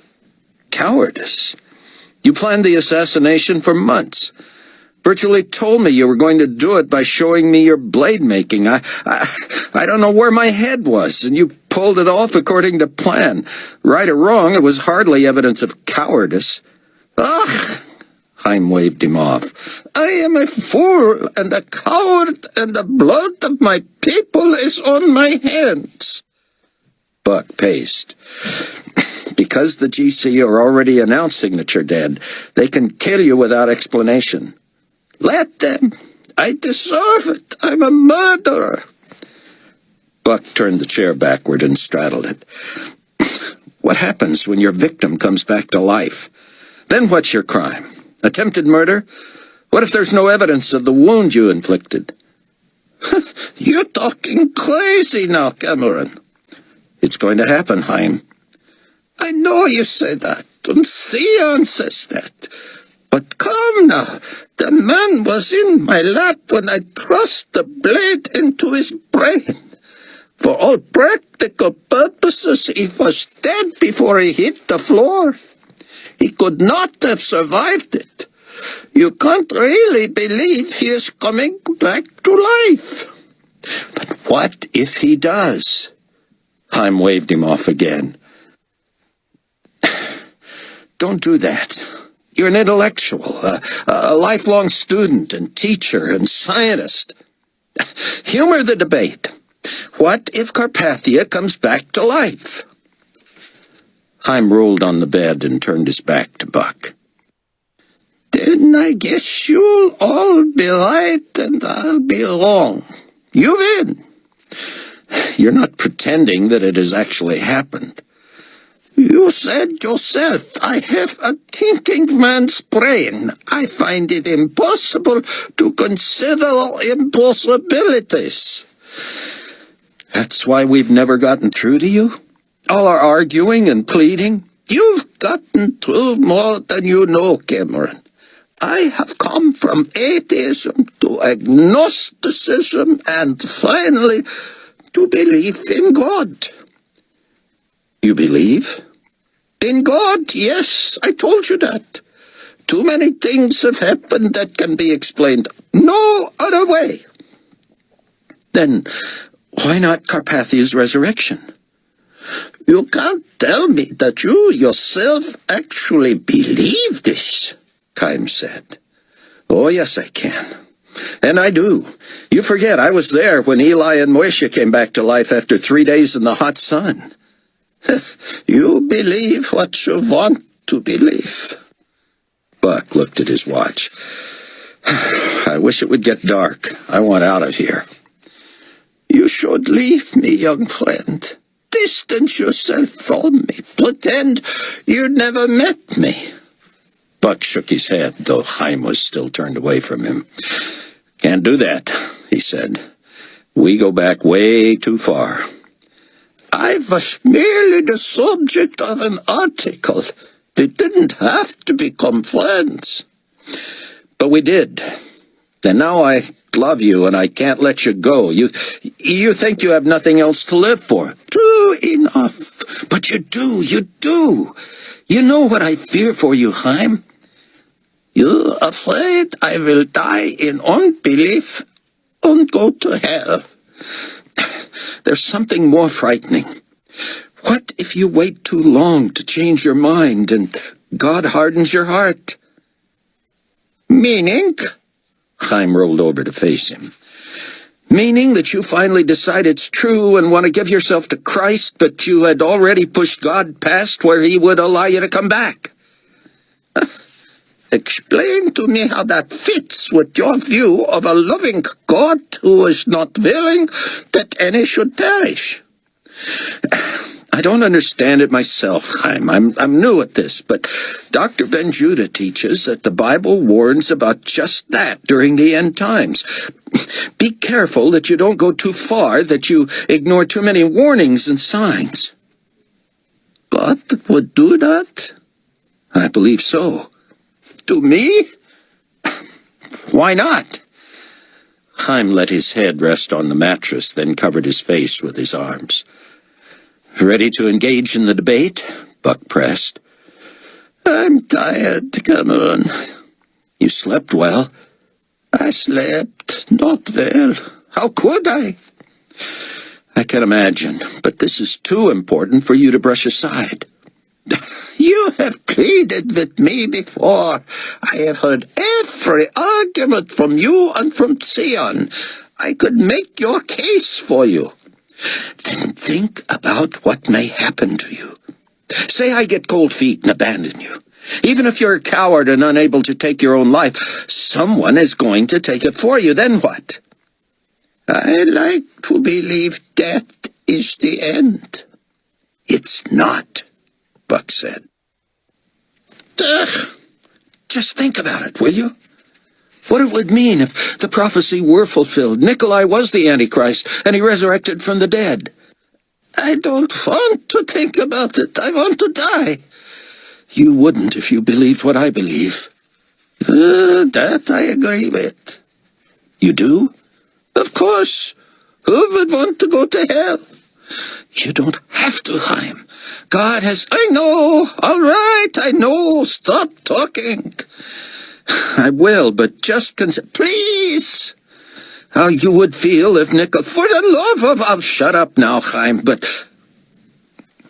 Buck's phone rang. Maybe there is a God, Chaim said. The patron saint of phones has saved me. This is Buck. Buck, is it really you? Hattie. Buck stood so quickly his chair bounced away. Where are you? Colorado, she said. You're on a secure phone? One thing I absconded with, one of those from your friend on the inside. I'm listening. The GC think I'm dumber than I am. They released me from prison, gave me money, and then followed me here. I know they were disappointed I didn't go to Israel, but I wanted to see if any of my family was left. And? Her voice caught. No, not for a while. But you know where they hope I'll go now. Exactly where I hope you won't go. Buck, I have nowhere else to turn. He ran a hand through his hair. I'd love to help you, Hattie, but I understand. I had my chance. That's not it. It's all right, Buck. You owe me nothing. It has nothing to do with owing you anything, Hattie. I'm in the middle of a situation myself, and until you can shake the GC, I can't advise that you head back to the safe house. Everybody's welfare is at stake. I know, she said, and he heard the terror in her voice.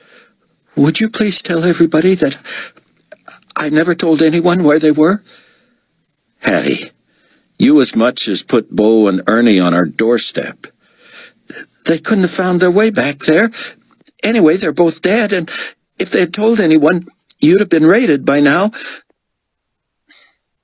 What will you do, Hattie? I don't know, she said wearily. Maybe I'll just run these goons on a wild goose chase until they get tired of me.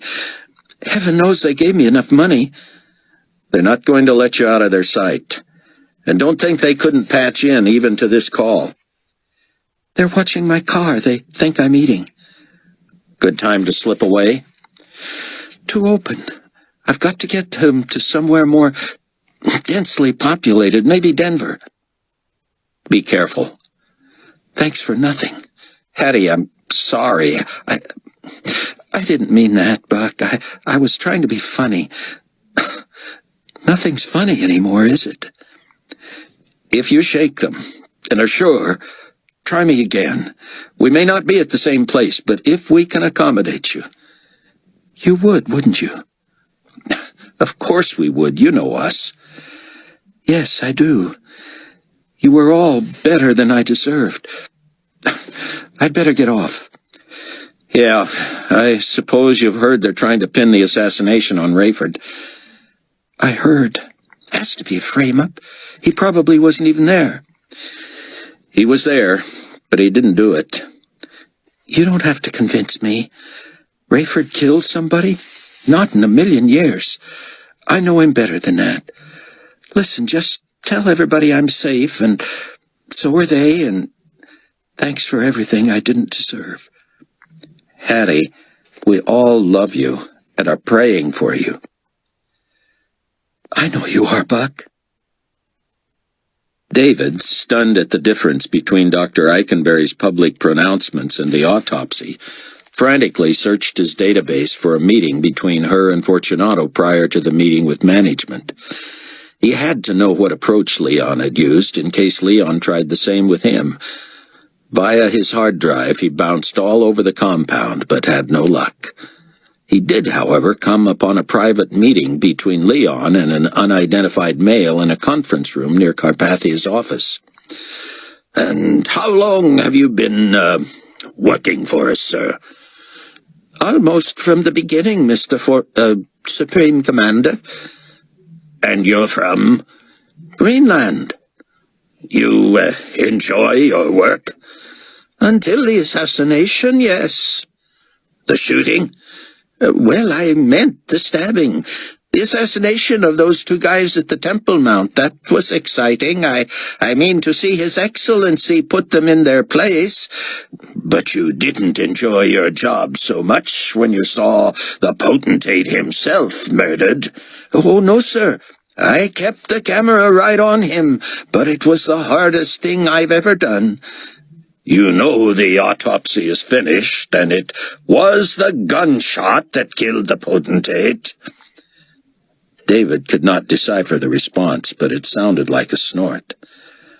"But there was only one gunshot, Commander." "There was only one needed, son. It was a weapon identical to the one His Excellency used on the troublemakers at the Wailing Wall." "I understand that.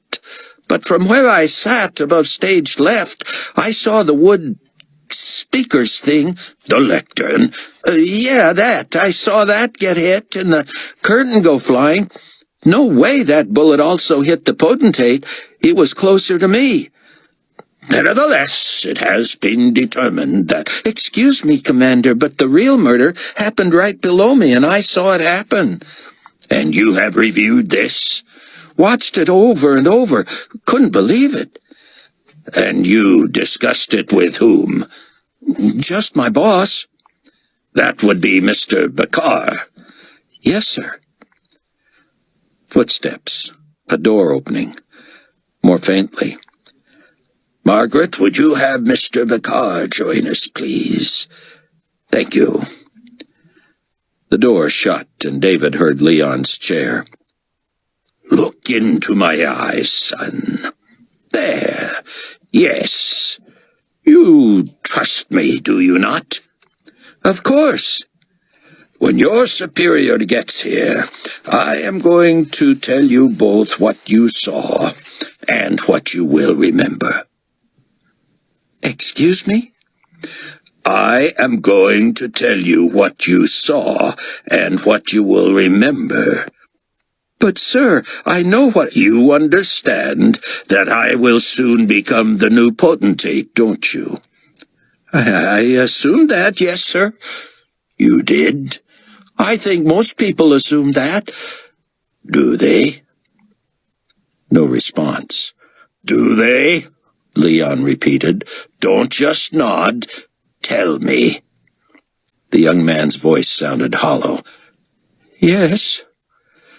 You understand that my new title will be Supreme Potentate, and that I must also be addressed as Excellency. Yes, Commander. You may try out the new title now. Yes, Excellency.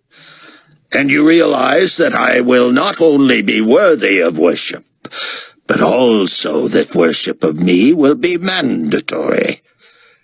Yes, Excellency. Call me Potentate, Supreme Potentate. Yes, Supreme Potentate. Would you like to kneel before me? Silence. Then a knock and a loud sigh from Leon. The door opening. Excuse me, Commander, but Mr. Bakar is currently engaged in... Margaret, Leon hissed fiercely. Do not interrupt me again. I'm sorry, sir. I don't want apologies, and I don't want to hear that my subordinates have more important things to do. The next person through this door had better be Mr. Bakar, and for your sake, it had better be within 90 seconds. Right away, sir. The door. The chair. Now then, son, where were we? I was worshipping you, Supreme Potentate. Another chair. That's it. Yes. Kneel before me and kiss my ring. I see no ring, sir. Kiss my finger where the ring will soon be. A quick knock and the door opening. Bakar's voice. Forgive me, Commander. What the devil is going on? Sit, Director. What's he doing on the floor? He was just about to tell me what was on the video disc you brought back from Jerusalem. You've seen it, haven't you, Supreme Commander? Of course, but it seems there's a discrepancy between what he and I saw and what you apparently saw. Oh? Yes, Fortunato said. Return to your chair and tell your boss what you saw. I heard the gunshot and saw the potentate's head snap back. I get it, Bakar said. A joke. Now the gun killed him. We all know that's not true. It's true, the cameraman said. Yeah, I was born yesterday and went blind today. Did you go blind, Bakar? Leon said soothingly. What? Lean across the table here and let me see your eyes. My eyes are fine, Commander. Bakar, are you listening to me? Of course, but... Are you listening? Yes. Are you listening? Really listening? Silence. I have your attention now, don't I, Bakar? You do, sir. Bakar, you understand that I will soon become the new potentate, don't you? David could stand to listen no more and clicked away from the feed. He stood dizzy and sick to his stomach. He called Annie and apologized for waking her. "What is it, David?" she said. "I need you," he said. "Meet me soon, before I get called in to see Fortunato." Rayford and Leah agreed to meet Chloe in a mostly destroyed banquet hall that had been turned into a dimly lit, dingy bar. They were ignored, sitting in a dark corner, huddled against wind that gusted through huge gaps in the wall. Rayford and Chloe embraced, but he wasted little time chastising her. "This is more dangerous than staying put, even if Hattie leads the GC right to the safe house. There's a chance they won't find the underground." "We need the new place, Dad," she said, "and I'm tired of doing nothing." "Granted, but let's not get crazy." Leah's phone chirped. "This is, Jerry Seaver." "Oh, I'm sorry, Click. "Oh, no," Leah said. "That was Ming, I'm sure of it." "Hit callback," Rayford said. Any doubts Buck had about Chaim's physical condition were erased when they finally left the night visitors. Chaim knew exactly where they were headed. He had ripped from one clean corner of his blanket a piece large enough to fit under his hat and extend down the back of his neck and both sides of his face. His nondescript shirt and blousy pants made him look like any other Israeli day laborer, and he had replaced his slippers with boots. Buck had a rough time keeping up with him. He jogged as Chaim walked quickly, and though the man was a foot shorter and more than 30 years older, he wore Buck out. "We get to America and what? I'm holed up with Sion and you. I won't need to kill myself. You'll both talk me to death." "There's nothing we could say that you haven't heard already," Buck said, gasping, and grateful that that comment had made Chaim stop briefly. "Now there's the truest thing I've heard all day." "That's not so," Buck said, slow to start moving again when Chaim took off. "What?" Chaim said, a step and a half ahead. "The truest thing you heard today was that you are lost." Again Chaim stopped and turned. "I'm lost?" "Yes." In the dim light in the middle of the ravaged city of God, Buck saw the pain in his friend's face. "You don't think I know I'm lost?" Chaim said incredulously. "If there's one thing I do know, one thing I am certain of, it is that I am lost.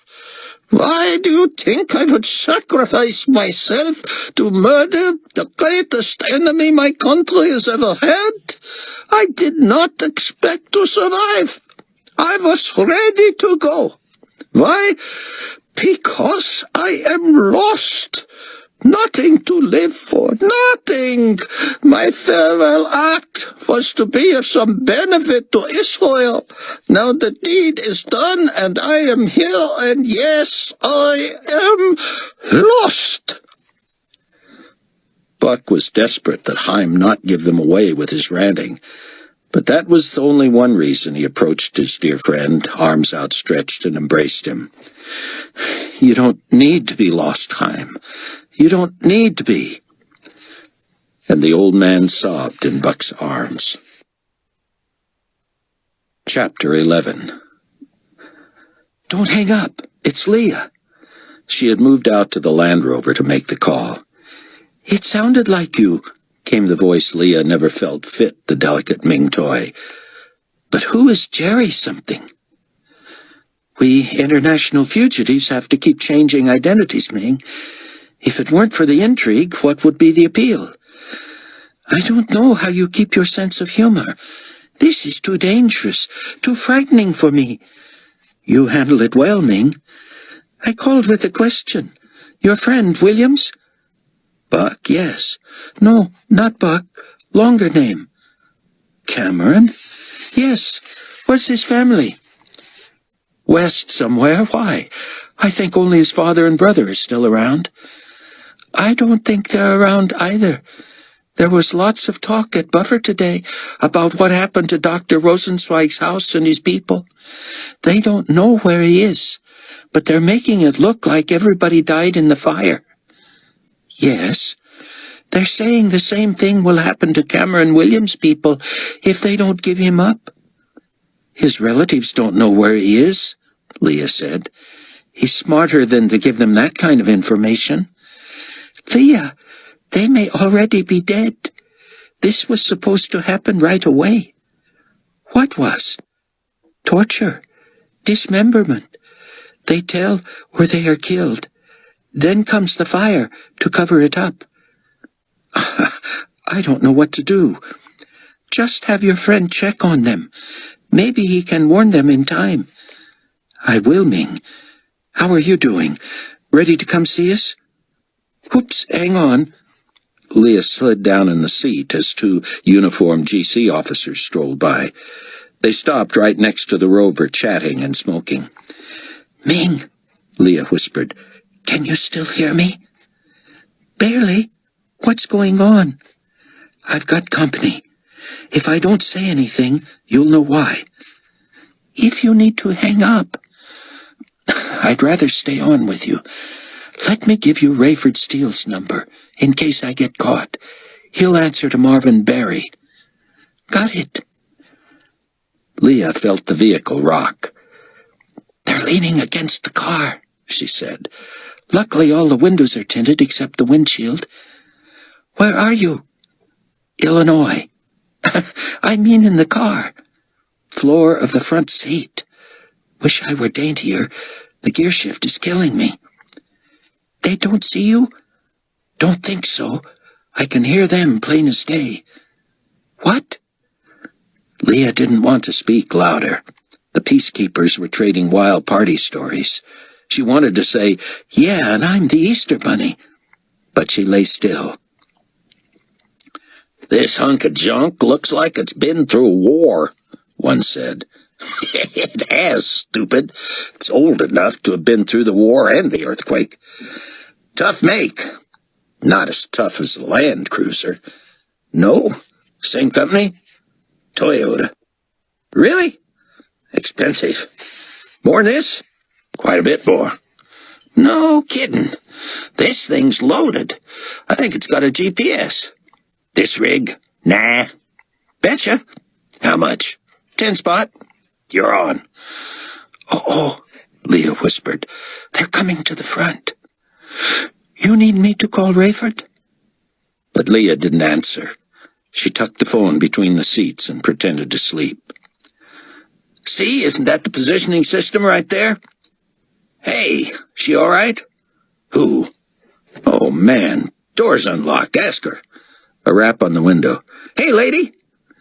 Leah ignored it, but moved slightly so they wouldn't think she was dead. When one opened the passenger door, she sat up, trying to look groggy. Hey, what's the deal? She said. You want me to call a peacekeeper? We are peacekeepers, ma'am. There a law against a girl getting some shut-eye? No, but what are you doing on the floor? Back seat's wide open.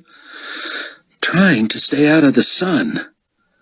She sat up in the seat, desperate to remember her new address and hometown.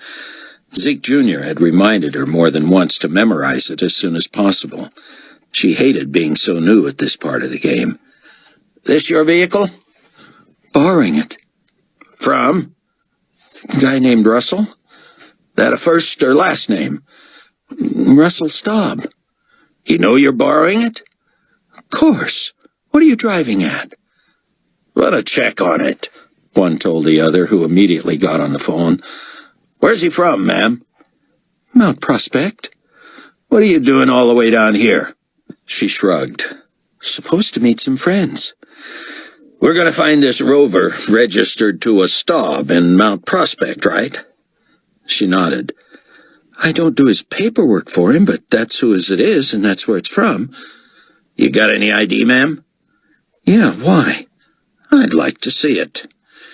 You've come a long way from wondering if I was all right to accusing me of stealing a car. I didn't accuse you of anything, lady. You feeling guilty about something? Should I be?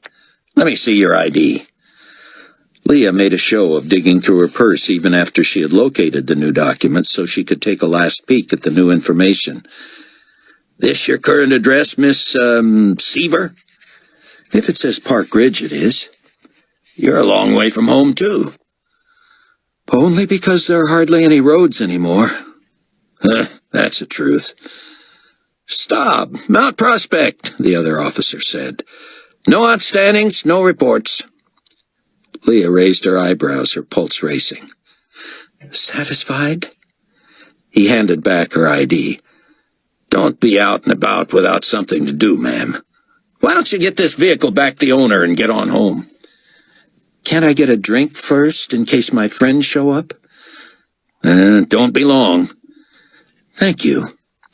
She pushed open the car door and saw Rayford and Chloe on their way out, concern on their faces. Oh, there they are now. Thanks again, officers. Annie had hurried to David's office. They pretended it was a normal, superior-subordinate meeting, and he quickly told her what he had heard. She paled. That sounds like what Buck Williams went through with Carpathia at the UN. But who knew Fortunato could do that? Is he the Antichrist? Annie said. David shook his head. I still think it's Carpathia.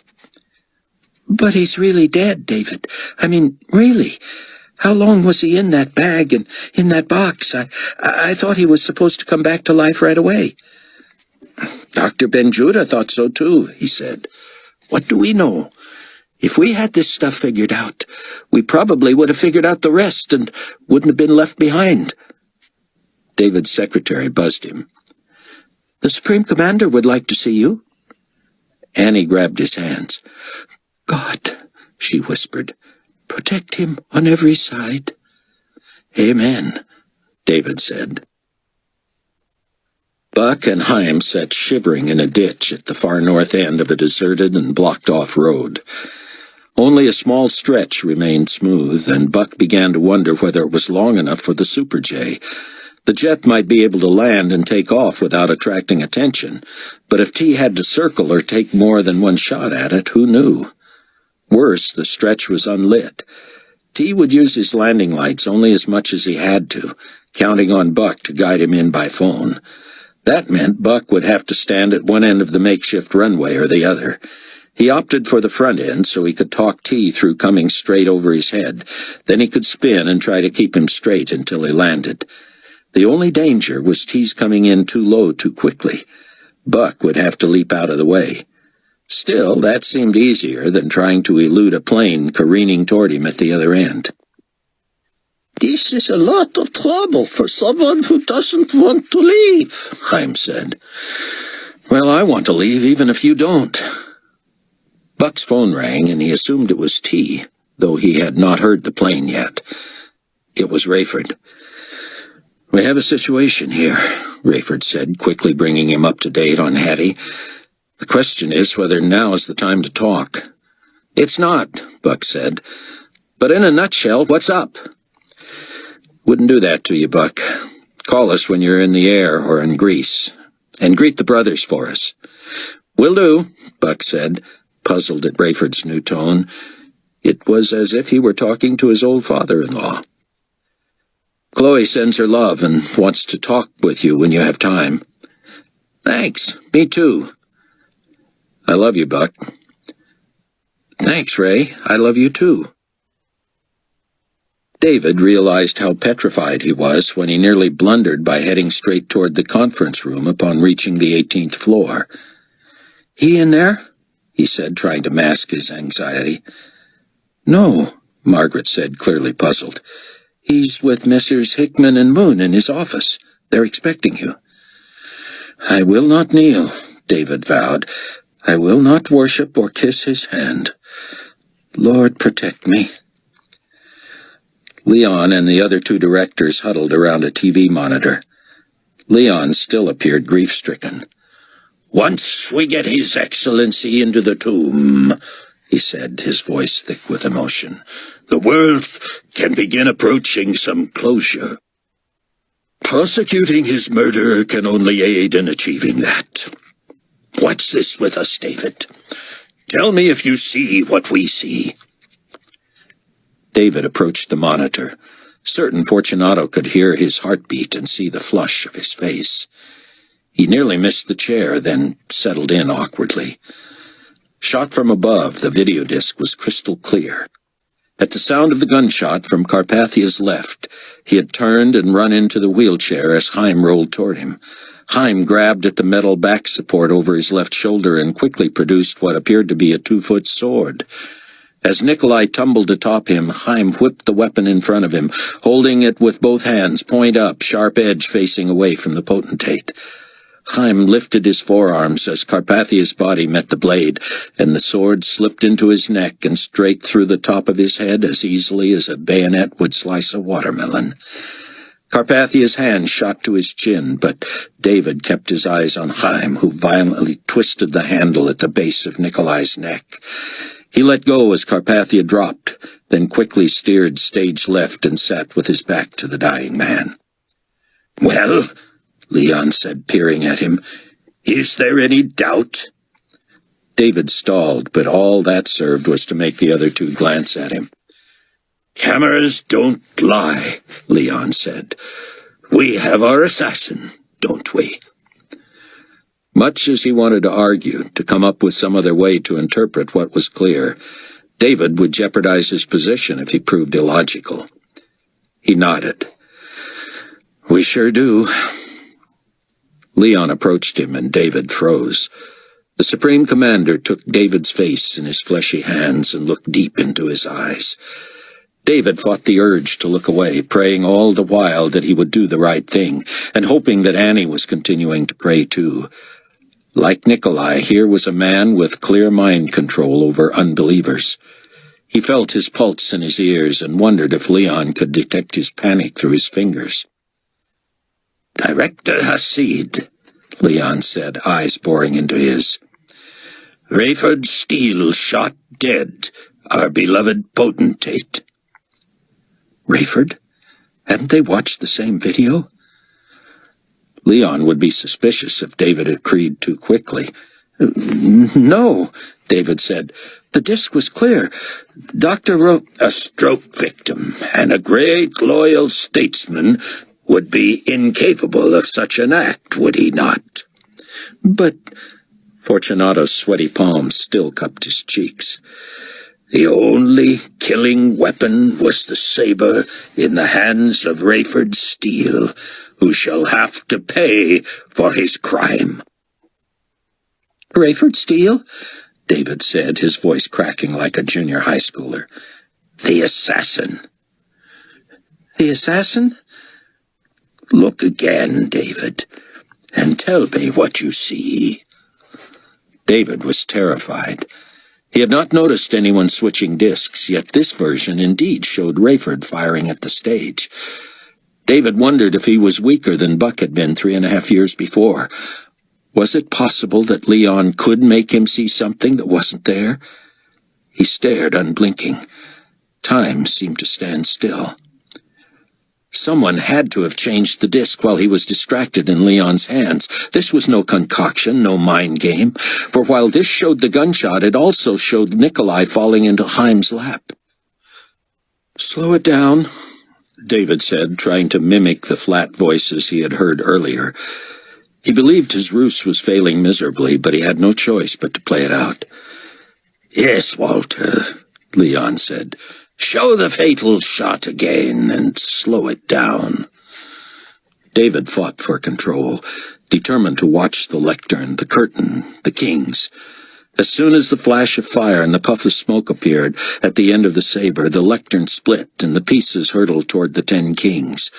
The curtain seemed to twist on itself from the middle and shoot into the distance. Chaim appeared to come from behind the falling potentate and steer toward the center of the stage. The angle was wrong for seeing what he had actually done.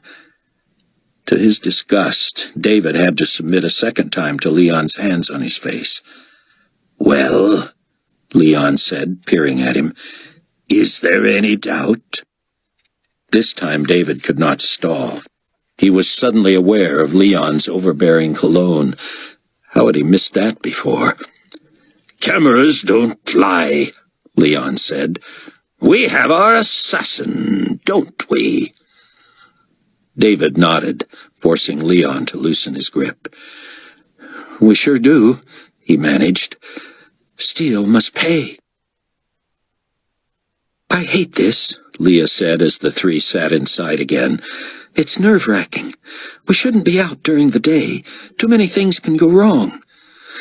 You shouldn't have gone to the car, Chloe said. Leah cocked her head and gave Chloe a stare. I shouldn't have gone to the car? I'm not the reason we're here, dear. I didn't ask you to come, Chloe said. Stop, Rayford said. This gets us nowhere. Now, Chloe, I'm sorry, but this was a monumentally stupid thing to do. Dad, we need to get to the new place. And we have to check it out, but we're way past where we can get away with being out 1 second more than necessary, except at night. All right, okay, I'm sorry. Leah reached for her hand. Me too, she said, but Chloe pulled away. Come on, don't do that, Leah said. I shouldn't have said that, and I'm sorry. We have to be able to work together. We need to get out of here, Rayford said. Those guys think we're just friends in here for a drink. We can't stay till dark. We should get closer to Chicago, Chloe said. That'll look more suspicious, Rayford said, unless we can find a place where we could leave the cars out of sight and still be able to walk into the city. Where the L tracks end now? Chloe suggested. They end everywhere, Leah said. Totally shut down, right?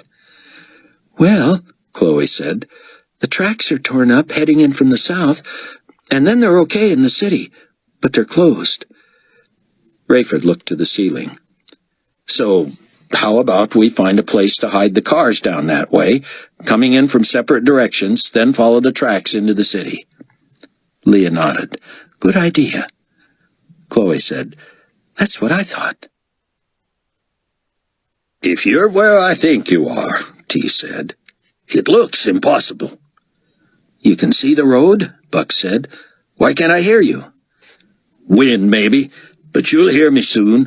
I'm already lower than I want to be, but I sure hope I'm looking at the wrong road. There's only one possibility in this area, Buck said.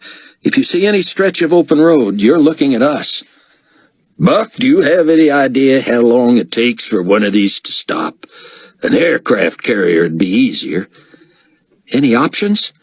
Yeah, I land at Jerusalem Airport, or better yet, Tel Aviv, and we hope for the best. It would be more efficient for Haim to commit suicide right here than to risk that, T. They're looking for him. I'm willing to try this, Buck, but it sure seems an uninspired way to become a martyr. I hear you. Thanks. I mean, I literally hear you. Flash your landing lights. I see you. You're way to my right. Adjusting. More. More. More. There. No, a little left now. Hold.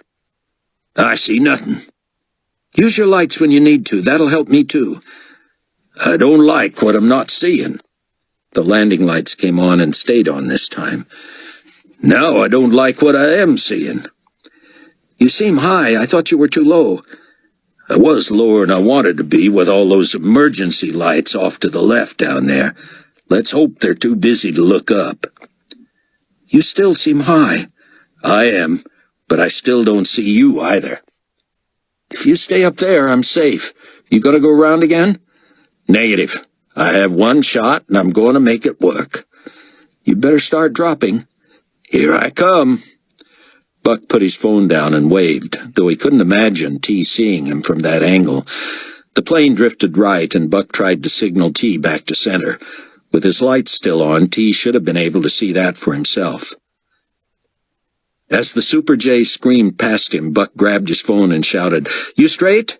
"Straight as I can get. No way this works. Too steep, too fast. Abort? Too late." Buck shut his eyes as the plane dropped and the hot exhaust swept past him. He covered his ears, knowing that would never block the sound of the impact. But what he heard wasn't a plane crash. He thought he detected the screech of tires over the din of the jets, but that may have been wishful thinking. He peeked through the dust and exhaust to see the plane bounce a couple of feet, the red exhaust flame pointing at him. The next impact resounded like a rifle shot. White smoke billowed from beneath the craft, and the plane began spinning wildly. The red exhaust, then the landing lights, then the exhaust again. Suddenly the lights went off, but the jets continued to burn. The noise abated except for the whine of the engine, but Buck no longer saw anything. The plane had to be facing him. He had not heard the fuselage break up as he had feared if T couldn't stop. He ran toward the plane, amazed to see Heim beside him, keeping pace. The New Babylon night was warm and dry. Spotlights from a dozen angles bathed the palace courtyard, nearly bright as day. Nothing would compete with the merciless, cloudless, sun-filled daytime sky. But until then, everyone could clearly see all there was to see. David and Annie were among the hundreds of employees allowed, or in their case assigned, to file past the bier ahead of the pilgrims from around the globe. The couple waited on the steps while 10 pallbearers, 4 men on each side and 1 at each end, solemnly carried in the draped plexiglass box, accompanied by a live orchestra playing a dirge. From behind the barricades, an eighth of a mile away, the mourning began. Employees began to wail, too. The men gently placed the bier atop the pedestal and carefully positioned it. A technician, with what appeared to be a portable vacuum cleaner tucked under one arm, knelt between one of the end men and a side man and screwed a pressure gauge into the rubber stopper at the foot end. He checked the readout twice, then hooked a hose to the stopper, twisted a dial, and ran the suction machine for 2 seconds. He checked the pressure once more, removed everything but the stopper, then hurried away. The 8 side men backed smartly away while the 2 on the ends removed the shroud. Annie seemed to recoil. David was stunned. He had expected Carpathia to appear lifelike. The work of Dr. Eikenberry had been astounding, of course, as there was no evidence of trauma. Yet somehow, even in a dark suit, white shirt, and striped tie, Carpathia appeared more lifeless than any corpse David had ever seen. The bier itself was shaped like an old-fashioned pine box, the torso area expanding to contain Carpathia's robust physique. The lid was 2 inches thick and bolted to the sides with huge stainless steel screws that bit deep into the plastic, pulled the gasket tight, and were secured at their undersides by self-locking washers and screws. The lid was not 3 inches above Carpathia's face, and as people passed they could lean over the velvet ropes and see their breath on the top. If this was Carpathia, he would be closer to his people in death than he ever had been in life. David had listened to the revised autopsy report, wherein all references to the sword and its damage were omitted, and the bullet trauma was added. At the end of that, Dr. Eikenberry had launched a clinical play-by-play as she secured the eyelids with adhesive and stitched the lips with invisible thread. David was curious and wanted a closer look. Fortunately, the cluster in front of them paused for more than a minute. David leaned forward and studied the remains, knowing this probably made him look grief-stricken.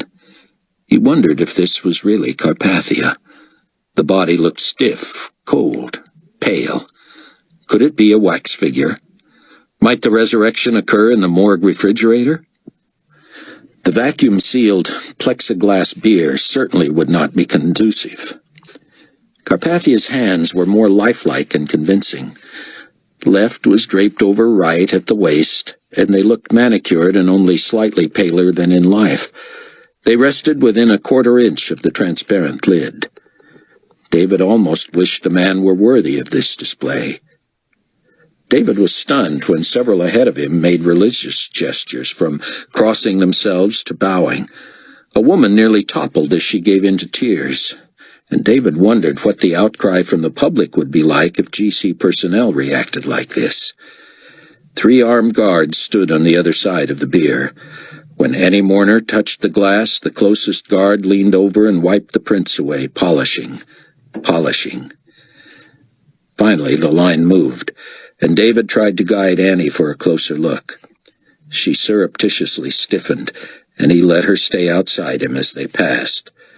The man behind David collapsed to his knees upon full view of the body and moaned in a foreign tongue. David turned to see it was Bakar.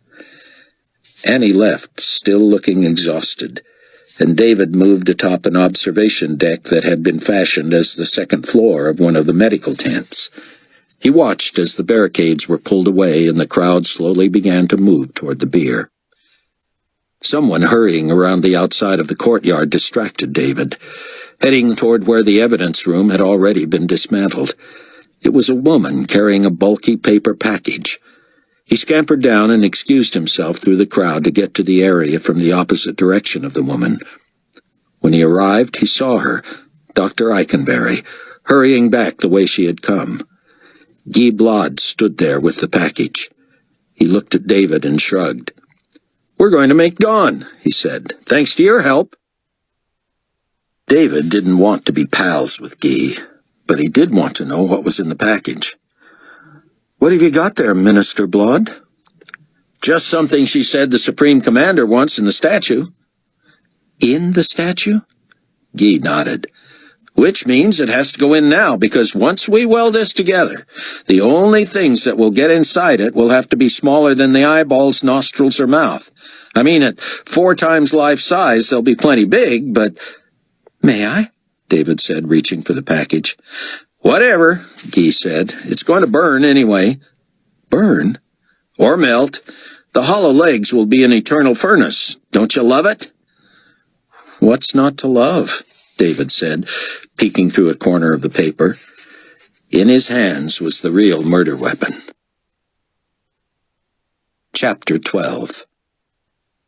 As Rayford followed Leah and Chloe out of the ersatz bar, one of the GC peacekeepers was coming in. "You wouldn't be Ken Ritz, would you?" Rayford fought for composure and noticed Leah stiffen and Chloe shoot the man a double take. With a furtive nudge, Rayford urged Chloe to keep moving and hoped Leah would do the same. "Who's asking?" Rayford said. "Just yes or no, partner," the guard said. "Then no," Rayford said, brushing past. "Hold on there a second, Pop." Rayford preferred partner. "Let me see some ID." "I've told you I'm not whoever you're looking for." The guard stood in the doorway with his hand out. Rayford showed his papers. "So, Mr. Barry, you know Ken Ritz?" "Can't say I do." "How about your friends?" "Guess you'd have to ask them." "No need to be a smart aleck." "My apologies, but how would I know about them if I don't know him?" The guard nodded his dismissal, and as Rayford emerged, he heard him calling out in the bar, "Ken Ritz in here? R-I-T-Z?" Leah and Chloe waited by the Rover, while the other guard had one foot on the bumper of the Suburban. He was on the phone. Rayford walked nonchalantly to the driver's side of the Rover, and the three climbed in. As he pulled away, Rayford said, "Well, so much for the Suburban." "Thanks to me," Chloe said. "Go ahead and say it, you two. This is all my fault." Chaim's bravado had finally cracked. Buck thought it might have been due to exhaustion from the running, but for whatever reason the old man was in a panic. Buck was strangely encouraged. There was little more difficult than rescuing someone who didn't care to be rescued. At least Chaim retained a degree of self-preservation. It was a start.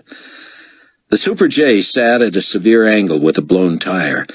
The door swung down and T leaned out. "You must be Dr. Rosenzweig," he shouted. "Yeah, hey, hi, how are you?" Chaim said with a wave.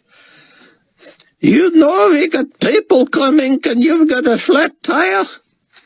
"I was aware of that," T said. He reached to shake Rosenzweig's hand.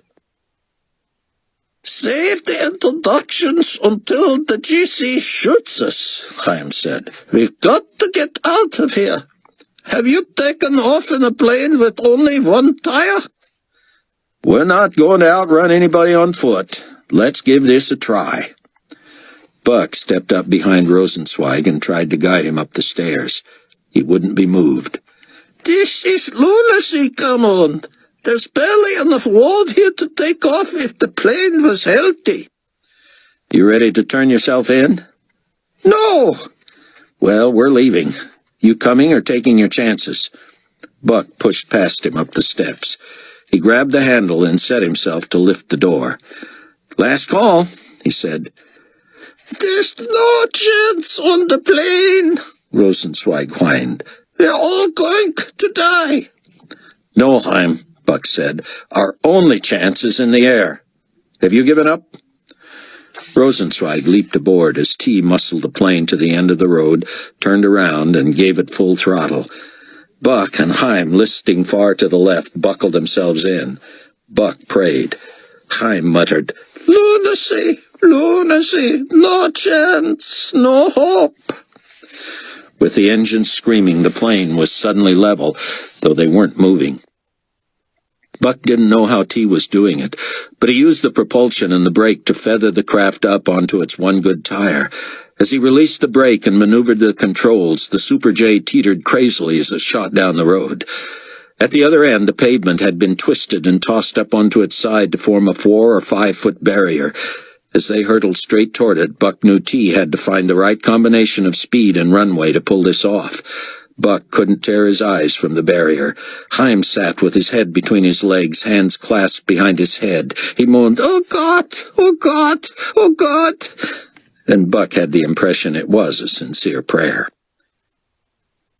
It seemed there was no way the J would get enough lift to clear the barrier. T seemed to be doing everything he could to keep the plane level, but the imbalance had to be affecting speed, too. At the last instant, T seemed to abandon balance and put all his efforts into thrust. The jet lifted off the road, then dropped, and the tire chirped on the pavement before lifting yet again. Buck grimaced and held his breath as they swept toward the barrier. T must have adjusted one flap to avoid a direct hit, because the plane lurched right, and something underneath slammed the barrier. Now they were in no man's land. God forgive me! Heim shouted as the jet was tossed back to the left, then dipped and nearly crashed as T pulled out all the stops. The tail seemed to drag, and Buck couldn't imagine how it stayed airborne. They headed for a grove of trees, but it was as if T knew he couldn't afford the drag a turn would require. He seemed to set the jet at the shallowest possible angle to clear the trees and set it at full power. That was their one chance to get airborne, and if successful, the Super J would rocket into the night toward Greece. T would have to worry later about conserving fuel and landing on one tire. Buck sat with fists clenched, eyes shut, grimacing, fully expecting to hit the trees and crash. He was pressed back against his seat, his head feeling the G-forces as the Super J broke into open sky. He allowed his eyes to open, and in his peripheral vision, Heim remained hunched over, now lamenting in Hebrew. Buck unstrapped, but found himself struggling to step toward the cockpit against the centrifugal force. "You did it, T." "Lost what was left of that bad tire, though," T said. "Think we lost the whole wheel assembly. I thought we were going down." "Me too. That was some takeoff." "I've got about 2 hours to decide how to land. I know one-wheel landings can be done, but I'd almost rather pull up the one good wheel and go in belly first." "Would this thing take it?" "Not like a big one would. I'd say we're 50-50 for success either way." "That's all?" T reached for Buck's hand. "I'll see you in heaven, regardless." "Don't say that." "I mean it. If I didn't mean that, believe that, I'd have taken my chances with the GC back there." Buck started when Heim spoke, and he realized the Israeli was standing right beside him. You see, Kevin, I was right. I should not have come. Now we have a 1 in 2 chance of surviving, and you two are just fine, knowing where you're going. "I wouldn't say I'm fine, Heim," Buck said. "I'll be leaving a wife and son." "You already given up?" T said. "I said we got a 50-50 chance of landing successfully. Even a crash landing doesn't have to be fatal." "Thanks for that cheery word," Buck said, turning to head back to his seat. "Pray for me," T called after him. "I will," Buck said. "So will I," Heim said, and Buck shot him a look. He didn't appear to be kidding. After Rosenzweig was buckled in, Buck leaned over and clapped him on the knee. "You don't have to be afraid of death, you know. I mean dying. Yeah, I'm afraid of that, too. Afraid it'll hurt, that I might burn. I hate leaving my family. But you're right. T and I know where we're going." Chaim looked terrible, worse than Buck had seen him since the night before. He couldn't make it compute. Chaim had seemed almost giddy after escaping the gala. Then he was suicidal after hearing about Yaakov and his family and Stefan. But now he looked grave. So he was human after all. Despite all the talk of suicide, he was afraid to die.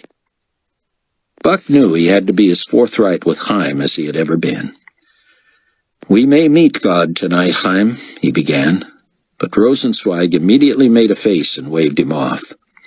"Don't think I wasn't listening all these years, Cameron. There's nothing more you can tell me." "Still you refuse?" "I didn't say that. I just said I don't need to be walked through this." Buck couldn't believe it. Chaim said that as if he were going to do this on his own. "I do have one question, however, Cameron. I know you don't consider yourself an expert like Dr. Ben Judah, but what is your best guess about how God feels about motives?" "Motives?"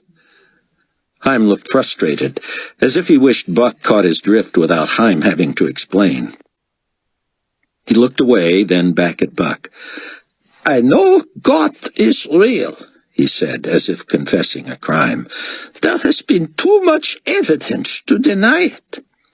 I can't explain away any of the prophecies because they all come true. The evidences for Jesus as Messiah nearly convinced me, and I had never been a Messiah watcher. But if I were to do what you and Sion have been pleading with me to do for so long, I confess it would be with the wrong motive." Except for the likelihood that they might be dead within a couple of hours, Buck wished Sion was with them right then. He wanted to ask Chaim what his motive was, but he sensed he would lose him if he interrupted. Chaim pressed his lips together and hung his head. When he looked up again, he seemed to fight tears. He shook his head and looked away. "I need to think some more, Cameron." "Chaim, I've pleaded with you before to not run out of time. Clearly I'm on solid footing to say so now." Suddenly Rosenzweig leaned over and grabbed Buck's elbow. "That's the very issue. I'm scared to death. I don't want to die. I thought I did. I thought it was the only answer to being a murderer, even if I believed I was just in killing the man. But I did it with forethought, with months of forethought. I planned it, fashioned my own weapon, and saw it through. I have no pity, no sympathy for Nikolai Carpathia. I came to believe, as you do, that he was the devil incarnate." That wasn't quite accurate, but Buck held his tongue. While believers were convinced Carpathia was the Antichrist and deserved to be killed and stay dead, they knew that he would not literally be Satan incarnate until he came back to life. Whether he deserved to live again or not, that was what was prophesied. "It's hard for me to fathom that I might have been in God's plan from the beginning. If it is true that Carpathia is the enemy of God, and that he was supposed to die from a sword wound to the head, I feel like Judas." Judas? A non-religious Jew knows the New Testament too? "Don't look so surprised, Cameron. Everyone understands what a Judas is. Someone was to betray Jesus, and it fell to Judas. Someone was to murder Antichrist, and while I cannot say it actually fell to me, I took the job into my own hands. But say it was my destiny. Though apparently God wanted it done, it certainly was not legal. And look at what it has cost me already. My freedom, my peace of mind, which I admit is only a distant memory. My loved ones. But Cameron, can God accept me if my motive is selfish? Buck squinted and turned to look out the window. The dim, sparse lights of Israel receded fast. We all come to faith selfish in some ways, Chaim. How could it be otherwise? We want to be forgiven. We want to be accepted, received, included. We want to go to heaven instead of hell. We want to be able to face death knowing what comes next. I was selfish. I didn't want to face the Antichrist without the protection of God in my life. But Cameron, I am merely afraid to die. I feel like a coward. Here I did this rash thing which many would say took courage and even strength of character. At first I took pride in it. Now I know, of course, that God could have used anyone to do it. He could have caused something to pierce Carpathia's head during the earthquake. He could have had a political rival or a crazy man do it. Perhaps he did. Part of it was compulsion, especially perfecting the weapon. But I had motives, Cameron. I hated the man. I hated his lies and his broken promises to my homeland. I hated even what he did to the practicing Jews and their new temple, even though I did not count myself among them. I am without excuse. I am guilty.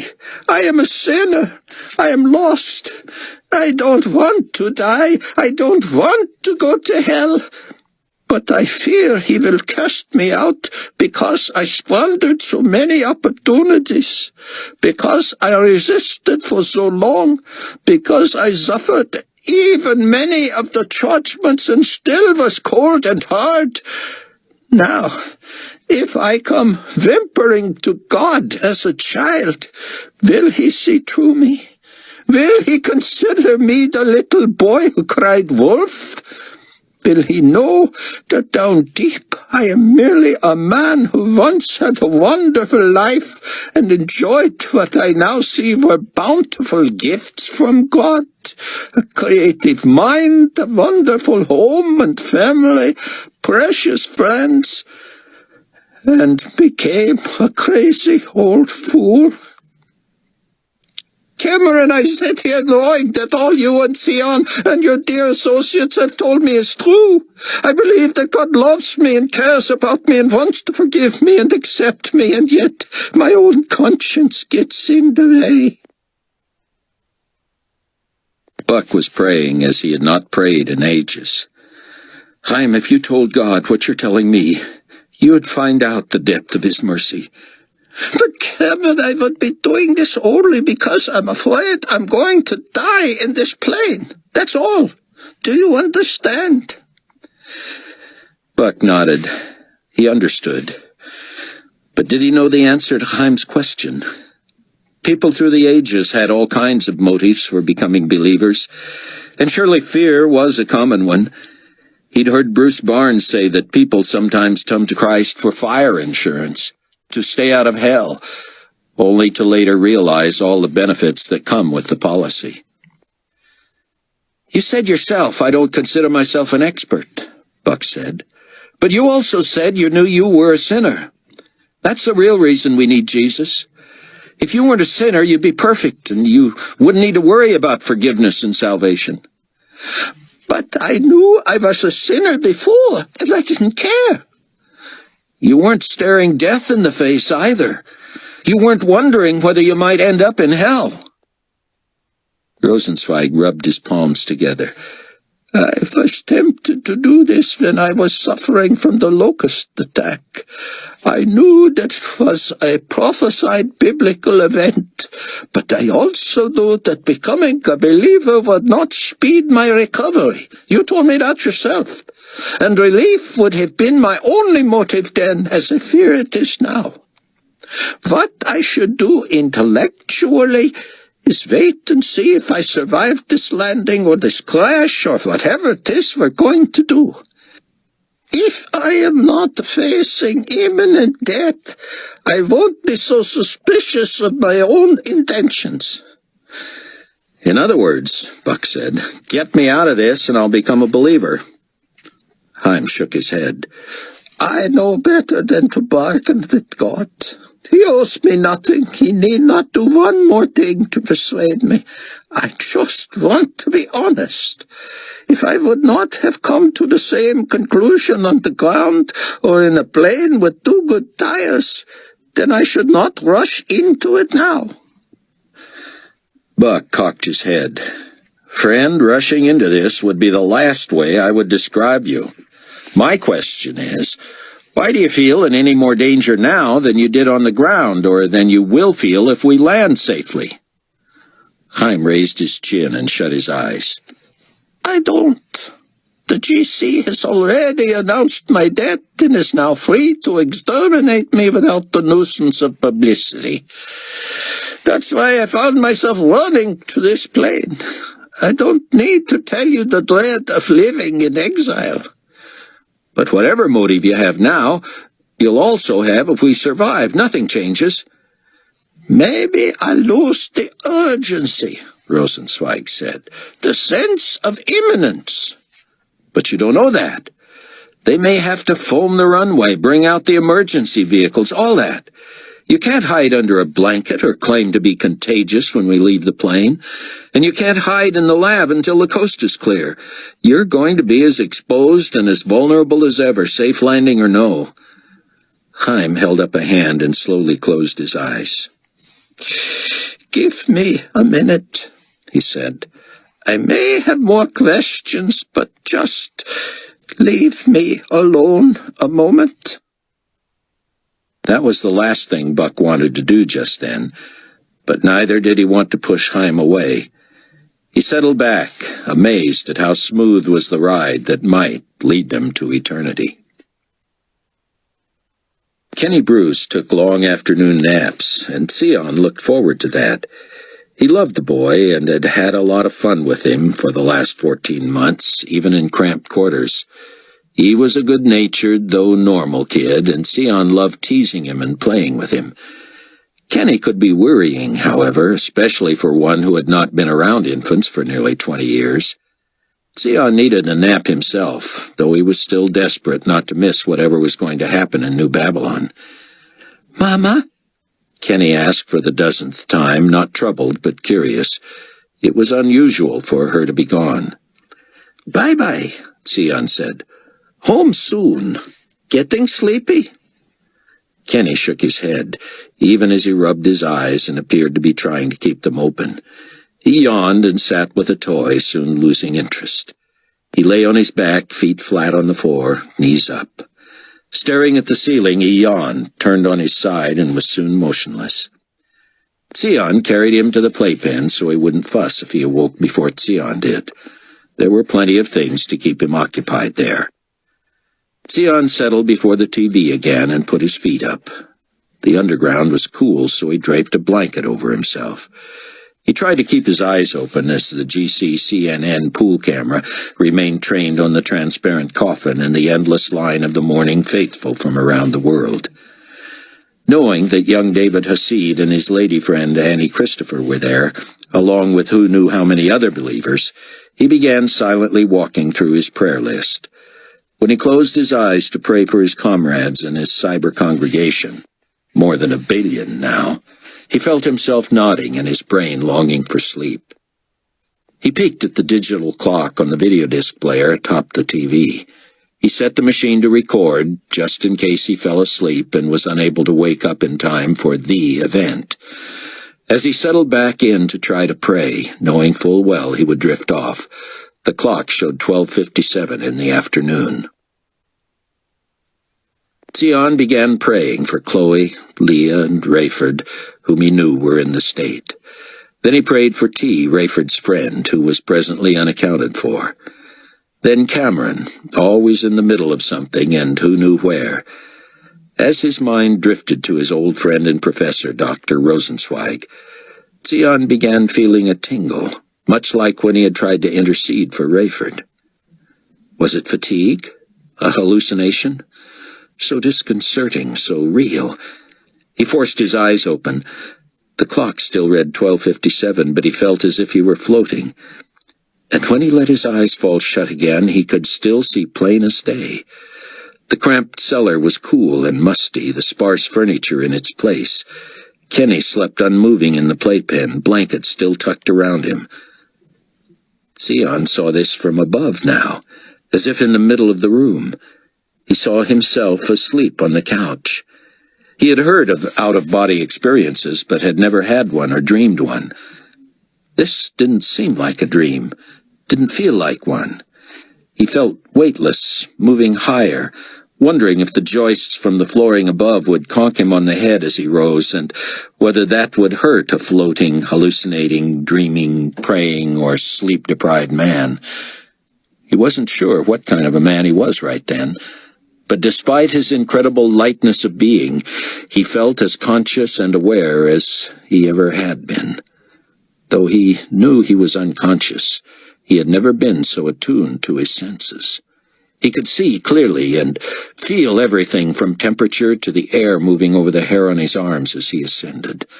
He heard every noise in the house, from Kenny's breathing to the refrigerator kicking on as he passed it.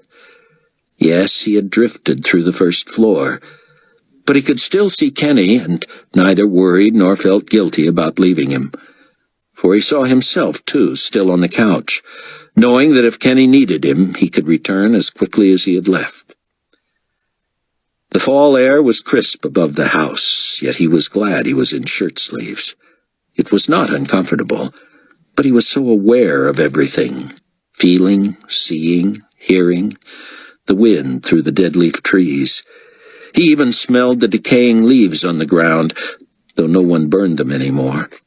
No one did anything anymore that used to be mundane. Life was about surviving now, not about incidentals. If a task did not put food on the table or provide shelter, it was ignored. In an instant, Zion instinctively shot his arms out for balance and felt as if he had returned almost to his sleeping form in the underground.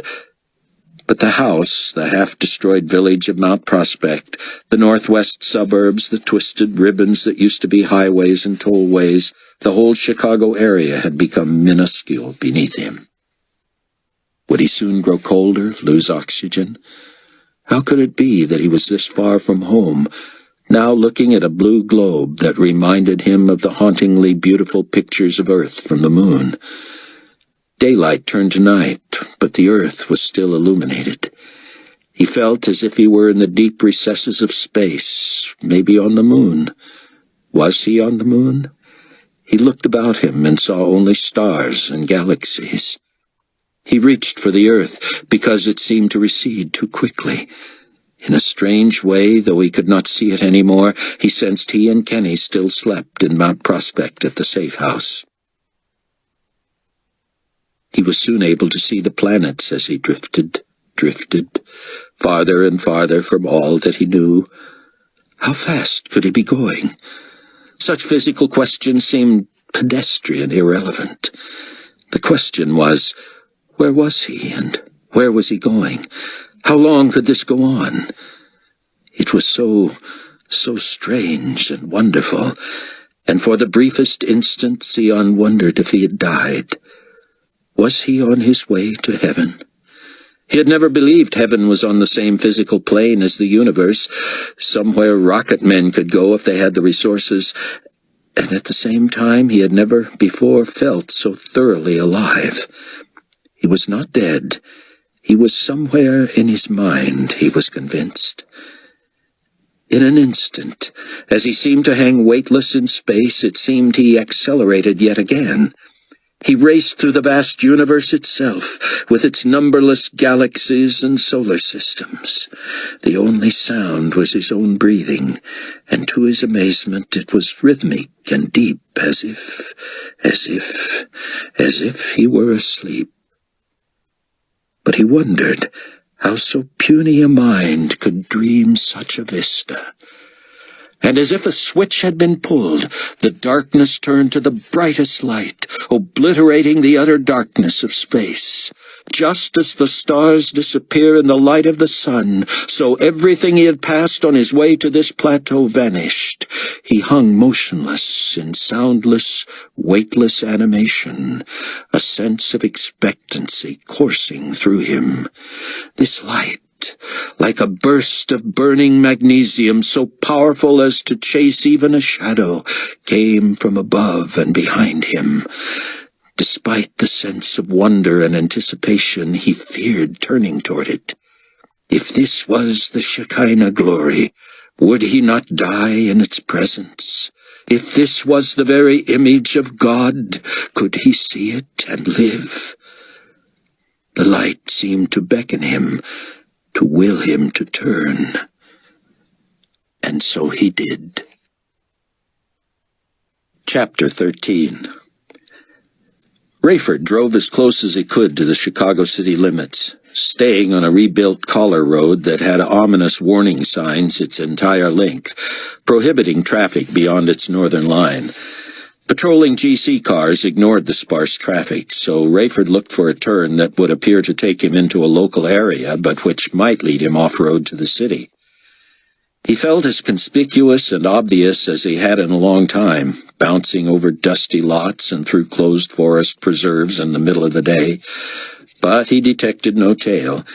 He parked the Land Rover beneath a crumbling former L station. He and Chloe and Leah sat in the shade, Rayford beginning to feel the fatigue that had preceded his wonderful sleep in Greece. "This is my fault," Chloe said. "I was impatient and stupid and selfish. No way we can walk into Chicago until tonight. And how far is it? 20 miles to the Strong Building? It'll take hours." Leah shifted in her seat. "If you're looking for someone to argue with you, I can't. I'm not trying to be mean, but we're going to sit here until dark. Then we're going to walk at least 5 hours to, check out our next safe house?" Chloe sat shaking her head. "We're not walking anywhere," Rayford said. "I know this town like the back of my hand. When it's good and dark, we're going to drive to the building with our lights off. The GC aren't keeping people out of here for fun. They really believe it's contaminated.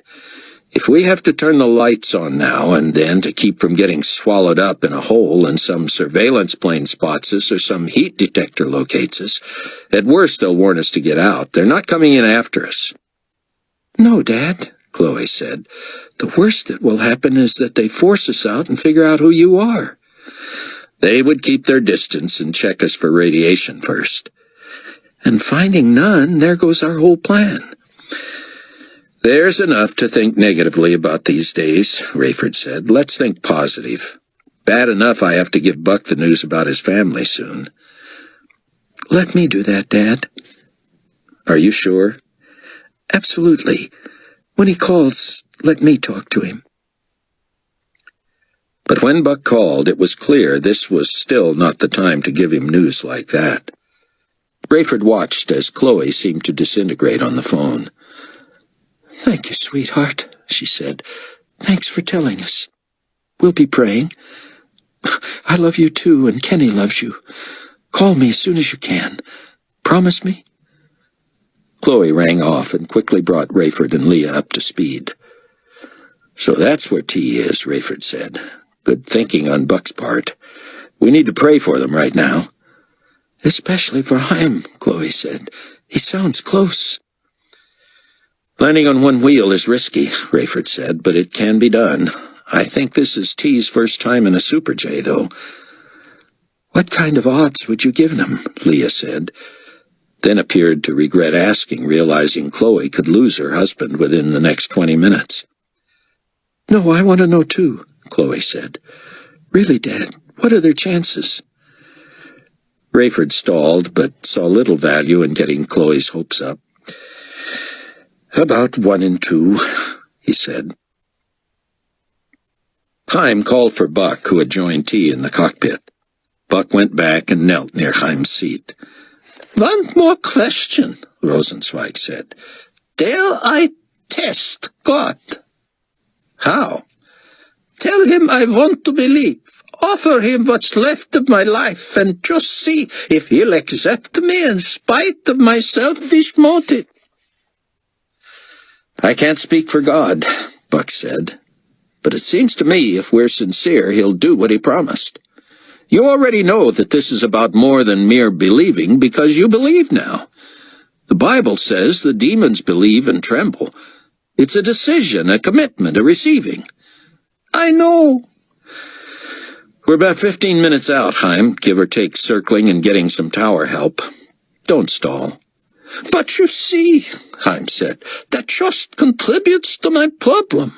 I won't be any more just because my time may be running out.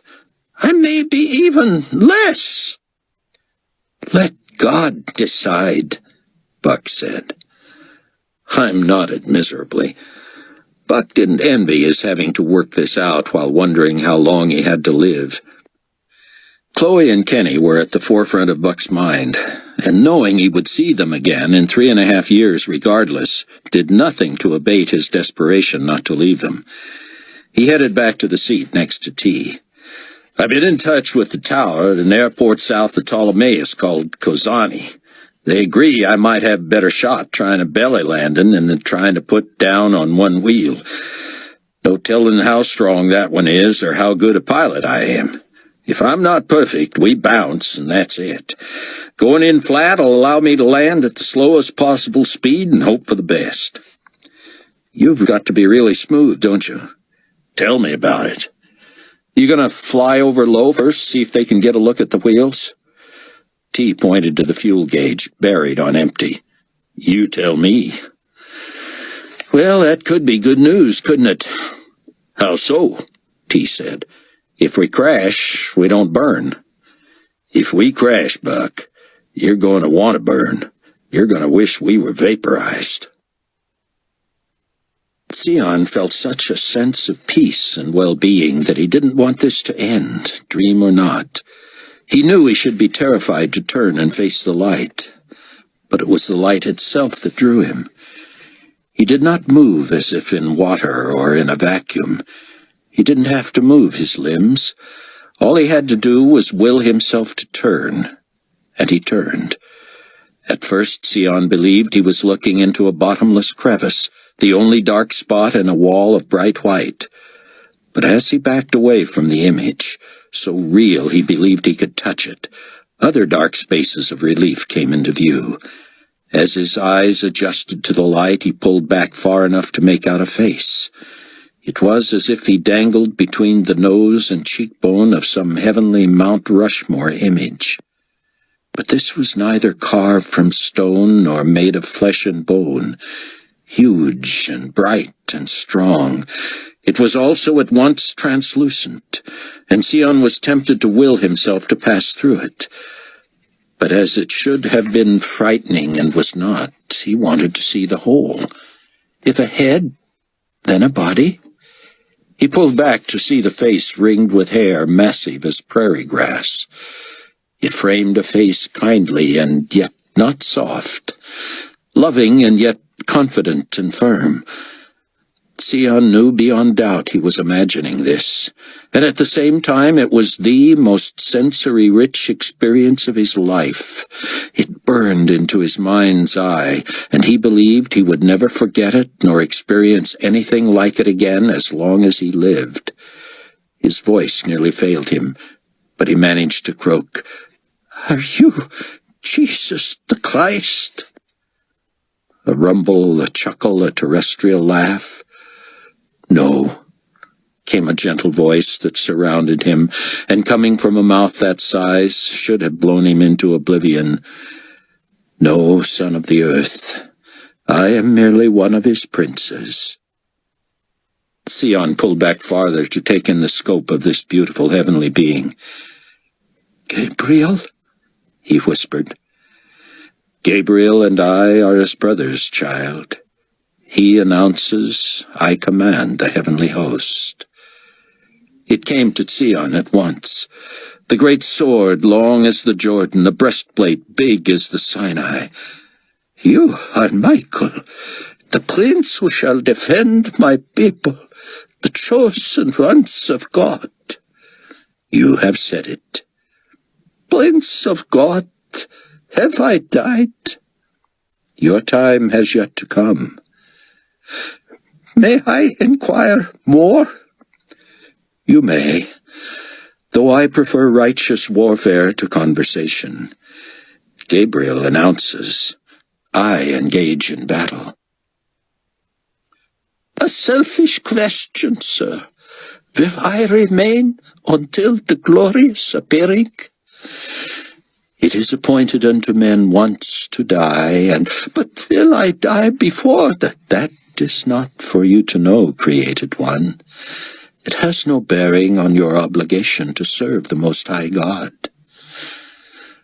Sion wanted to bow to this being and to the truth he spoke.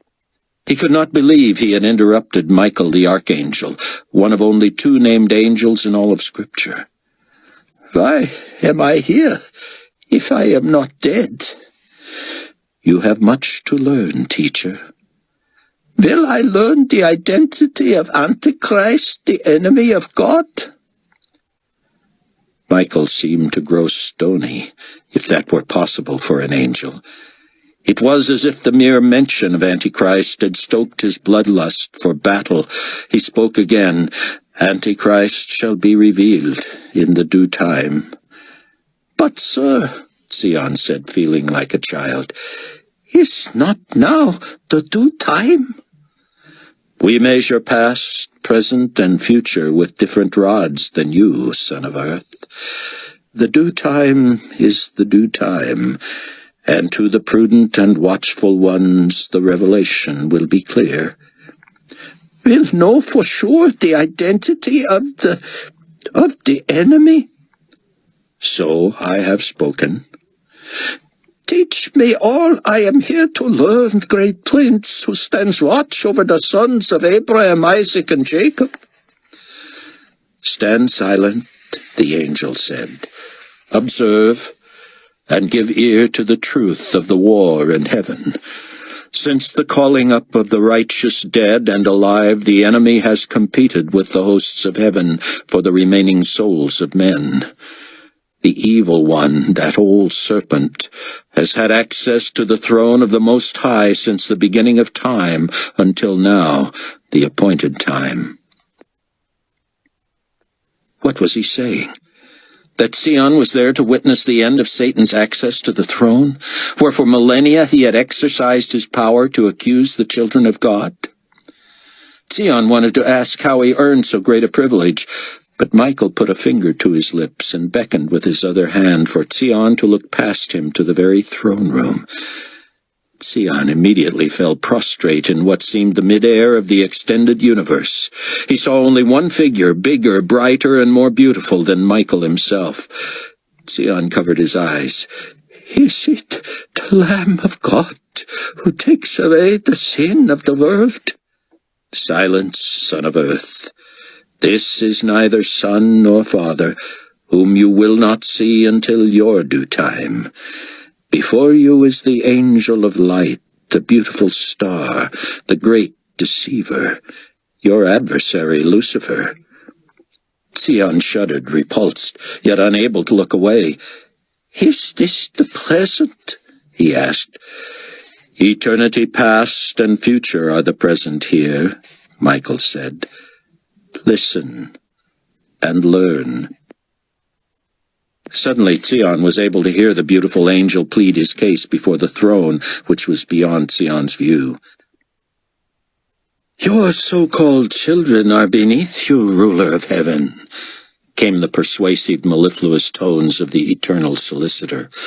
"Abandon them to me, who can fashion them for profit. Even after being called by your name, their natures reek with temporal desires. Allow me to surround myself with these enemies of your cause, and I will marshal them into a force unlike any army you have ever assembled." From the throne came a voice of such power and authority that volume was irrelevant. "Thou shalt not touch my beloved." "But with them I shall ascend to a throne higher than yours." "No." "They are weak and ineffective in your service." "No." "I can salvage these hopeless wrecks." "Thou shalt not." "I beseech you, ruler of heaven and earth." "No." "Grant me these, or I will..." "No." "I will..." "No." "I will destroy them and defeat you. I shall bear the name above all other names. I shall sit high above the heavens, and there shall be no God like me. In me there shall be no change, neither shadow of turning." Suddenly from Sion's right he saw the flash in the eyes of Michael the Archangel, and he spoke with great emotion. "God the Father Almighty," he shouted, causing the evil one to look his way in disgust, then anger, "I beseech you, allow no more blasphemy in the courts of heaven. Grant that I destroy this one and cast him out of your presence." Yet Michael apparently neither heard nor sensed the permission of God. Lucifer glared with contempt at Michael, smirking, laughing. He turned back to face the throne. "Michael, your master shall not assign you an impossible task. He knows I am right about the sons of God. He will eventually concede them to me. You are a fool, weak and unable to face me on your own. You shall lose. I shall win. I shall ascend." But as Sion watched and listened, Lucifer's voice changed. It became high-pitched and whiny, and his persona began to change. As he railed and begged and challenged and blasphemed, the voice from the throne continued to deny him. His bright shining robe lost its luster. His face curled into a hideous mask of scales. His hands and feet disappeared, and his garment fell off, revealing a slimy, writhing, coiling serpent. His eyes sank under deep hoods, and his voice became a hiss, then a roar as he seemed to transform himself.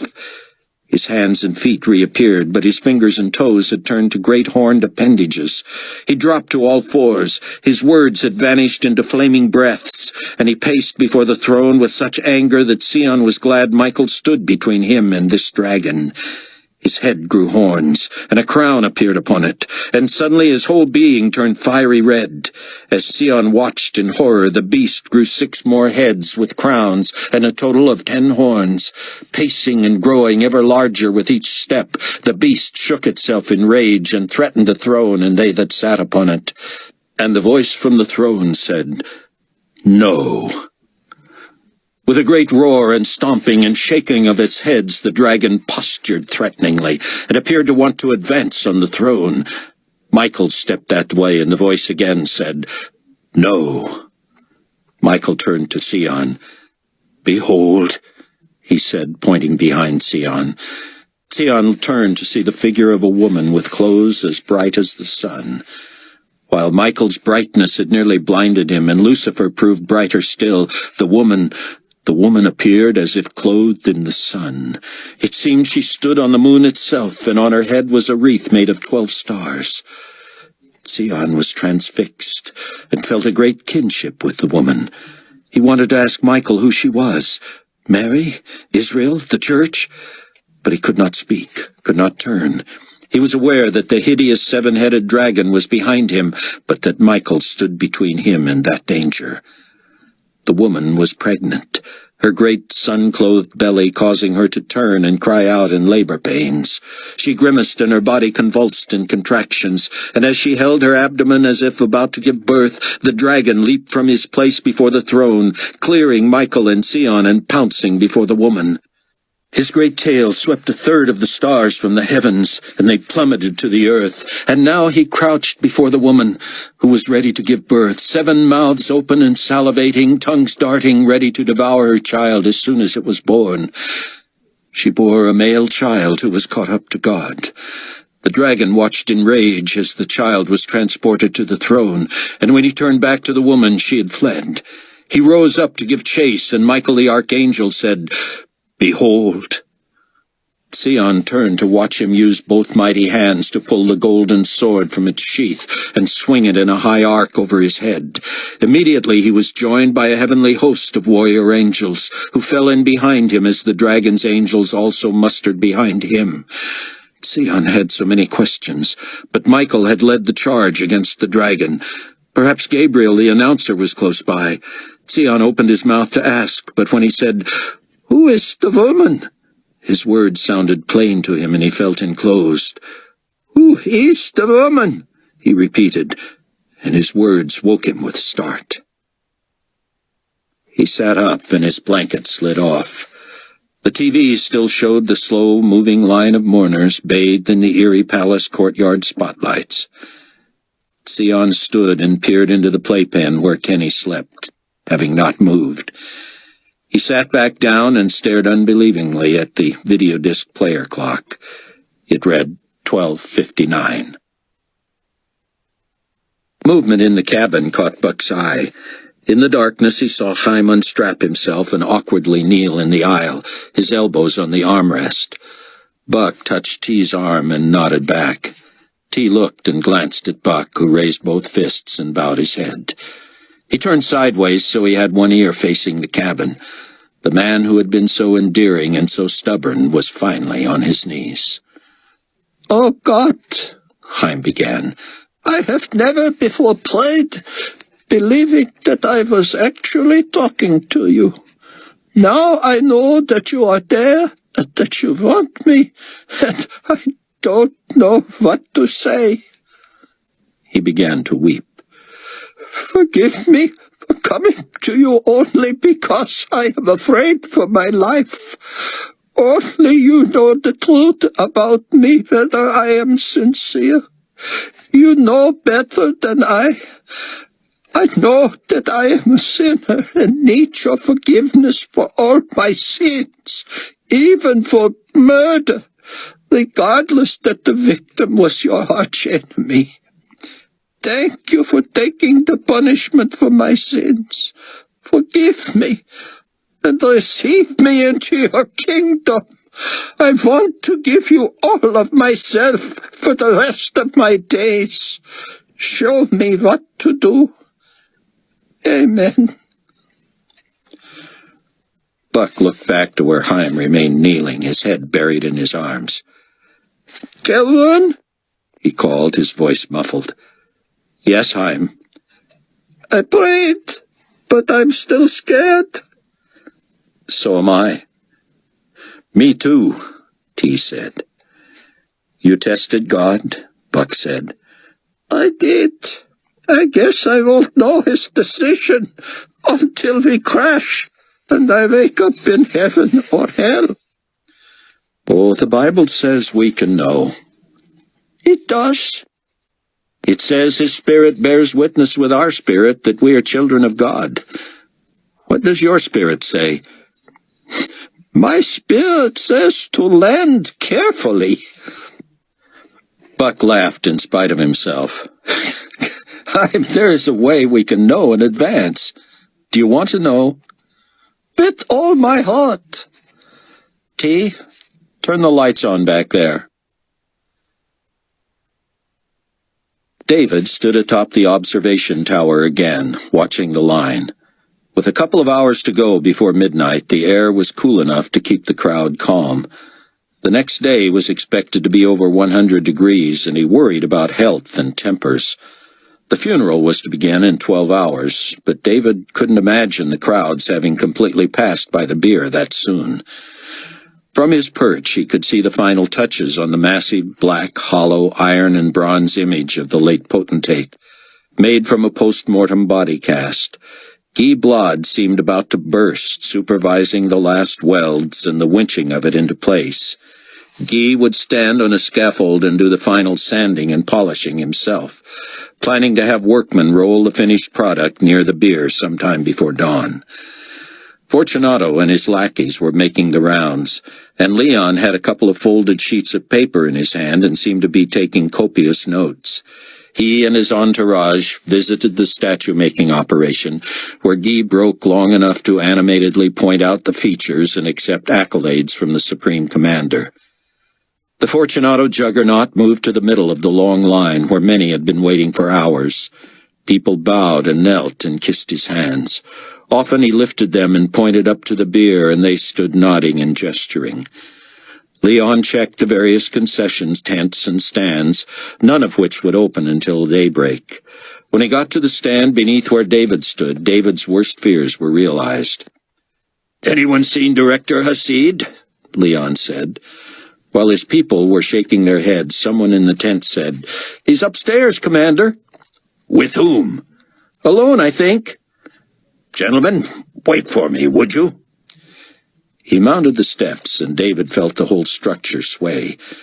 David acted as if he was not expecting anyone and had not heard anyone come up. "Director Hasid, I presume," Fortunato said. David turned. "Commander." "Want to join our little group, David? We're just greeting the people." "No, thanks. Long day. I'm about to turn in." "I understand," Leon said, pulling the pages from his pocket. "Have time to give me a little input?" "Sure." "I'm getting pressure from a few people in Rome for a memorial service for Pontifex Maximus. Remember him?" Leon had asked that seriously, as if David wouldn't remember the head of the One World Faith who had died within the week. "Of course," David said. "Well, he seems to have faded from most people's memories, and I'm inclined to leave it that way." "Not have the service, you mean?" "You agree?" Fortunato said. "I'm just asking." "Well, I agree with you that we probably shouldn't have it." That wasn't what David had said, of course, but there was no sense squabbling. Fortunato was likely eliciting the same forced ideas from everyone around him, and he would eventually find himself acquiescing to the counsel from his staff. "I would like spiritual matters centralized here in New Babylon for good, and I believe there is a place for a personal expression of faith better than what that amalgam gave us." Everyone seemed to go for that all faiths into one idea, Commander. "Yes, but with mounting evidence that potentate Carpathia deserves sainthood, and the possibility that he himself was divine, I believe there's a place for worshipping and even praying to our fallen leader. What do you think?" "I think you will prevail." "Well, thank you for that. David, I have found you a most capable and loyal worker. I want you to know that you can name your role in my regime." "Your regime?" "Surely you don't see anyone else in line for Supreme Potentate." David was tempted to tell him who the potentate would be very soon. "No, I don't suppose." "I mean, if you do, tell me. I have people watching the three dissident kings closely, and I think Litwala has a lean and hungry look." "You know where that's from, Hasid." "Shakespeare. Julius Caesar." "You are well read. What role would motivate you?" "I'm happy where I am, sir." "Really?" "Yes." "Well, how would you respond to a healthy raise and a title change? Say, Special Assistant to the Supreme Potentate." David knew this would all be moot soon. "I wouldn't oppose it," he said. "You wouldn't oppose it?" Fortunato laughed. "I like that. Look at this list of people who want to say a few words at the funeral tomorrow." He swore. "Self-serving sons of the devil." "Takes one to know one," David thought. "You want to say a few words?" "No." "Because I could squeeze you in." "No, thank you." "It'd be no problem. Give you some visibility." "No." "Going to get some rest, eh?" "Yes, sir." "And you'll be back when?" "Daybreak, I imagine." "Problem, sir?" "I was looking for someone from our level to be here when the statue is put in place." "Blood's a minister." "Yes, but you know." David didn't know, but he nodded nonetheless. Could you be there, David? Whatever you say, sir. Attaboy. Buck moved into the cabin as Chaim rose and turned to face him. He looked exhausted and was tear-stained. Chaim now had his back to the armrest he had leaned on, and it caught him just above the knee. Buck put a hand on each of Chaim's shoulders, and the old man lurched back and plopped into the seat, his feet on Buck's knees. "So you saw it, did you?" Buck said. Yes, Chaim said, rising. and you can see mine. He maneuvered until he was directly under a light, and he held a shock of white hair out of the way. "I sure can, Chaim. You didn't believe us all this time, did you? That we could see each other's marks, I mean." Actually, I did believe you, Chaim said. Not all of you would have lied to me. I was so jealous. "No more."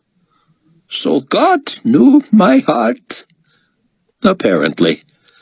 That in itself is a miracle. "Prepare for descent," T hollered. I can't say I'm any less scared, Chaim said. "I'm scared too, friend, but a lot less than I would be if I didn't know my destination." Chapter 14. Leah was tired and bored, despite being fascinated by the change in Rayford and the relationship between him and his daughter. Even with the windows open and a chilly breeze coming through, the Land Rover was cramped and oppressive. When her phone rang and it was Ming, she was alarmed, but glad for the diversion. "I am going to get to see my parents and my brother again," Ming said. "That's great. How? Where?" "At the funeral." "You're going?" "And so are they. I called to tell them I had been assigned crowd control, and they insisted on coming." "Well, that's good, isn't it?" "Leah, I am so worried about my parents. They do not know about either Chang or me being believers. They were such admirers of Carpathia that they are sick with grief. I want to tell them and persuade them, but it would take a miracle." "It's always a miracle, Ming. We'll pray with you that it will happen." "You don't know my father." "I know, but God is bigger than any of that. How are you getting to New Babylon? I heard all flights were full." "Military transport. I don't know how my family found seats, except my father has a lot of influence with the GC. His business contributes more than 20% of its profits to New Babylon. They are expecting another 1,000,000 people there tomorrow. I'm telling you, Leah, even prisoners here are mourning Carpathia." "When you're there, look up David Hasid and Annie Christopher." "Believers?" "Of course. Keep up the front. Pretend to argue with them. They'll notice your mark and play along to protect you. Introduce your brother. I'll tip them off that your parents don't know. Hey, any more news on Hattie or on Cameron Williams' family?" A pause. "You can tell me, Ming." "Well, it's sort of good news and bad news." "Shoot." "The Williamses' home burned, and 2 bodies were discovered, identified as Cameron Williams' father and brother." "And?" "This is unconfirmed, Leah, but there is some evidence that they may have become believers." "That will be so helpful, if Buck could know that for sure." "I'll see what I can find out, without being too obvious. But someone said the murders and the torching had to wait because they were at a church-type meeting." "Does that mean the GC knows where the church meets?" "Likely. They know more than most believers want to think." "We've got to warn that church." Buck listened to T talk on the radio to the tower at Kozani. "Very low on fuel. I may make one test pass, but I'd better go for it. On the downside, Super Juliet, we have no foam and no prospects to get any soon. You might want to jettison remaining fuel before the final attempt." "Roger that." "You have friends in high places, Juliet." "Repeat." "You have new equipment coming." "I'm not following you, Tower." "Man named Albie, know him?" "Heard of him, friend of a friend." "That's what he said. He's delivering a plane for you, assuming yours is going to need some rehab. Roger. What's he bringing? No idea. How's he going to get back? I believe he's planning to do the fix on yours and take it in trade. He'd better be bringing something pretty nice. Just hope yours is worth trading after you scrape our runway. Roger. Buck looked at T. Do you believe that? Rayford had to set that up. Wonder when Albie's expected. Buck shook his head. He's got a lot longer flight than we do, and who knows where he's getting the craft. I can't wait to see it. I can't wait to see if we survive. I believe we will, T said. We'll take a look at the situation, jettison and slide her in there nice and smooth. I love the confidence in your voice. Must be my acting background. Don't say that. Truth is, Buck, I need both of you strapped in the very back seats. I'll call out altitude readings. By 50 feet, you should be braced and tucked, but you can get into that position anytime after you hear 100 feet. Got it? Buck nodded. We're close. Get Heim ready. Buck stood and was moving into the cabin when T said, "Oh, no." What? The interior lights went dark. Battery-operated emergency lights eerily illuminated the control board. What's happening? Heim called out. Someone talk to me. Let's just say we won't have to jettison fuel, T said. Get strapped in now, back seats, don't talk to me till we're on the ground. I'm ready for heaven, Heim said. But tonight I prefer asphalt to gold, if you don't mind. Shut up, Doctor, T said, and he called the tower on batteries. Mayday, Kozani Tower, this is a Super J. We're out of fuel. Repeat, out of fuel. On battery, back up. Landing lights may not be fully operational. Roger, Juliet, came the response as Buck settled in across the aisle from Heim. Landing gear retracted? Roger, T said. Wheels up. Stand by. Repeat, did we get a wheels up confirm? Negative. Due to power out, or you think wheels are not up? Didn't feel anything.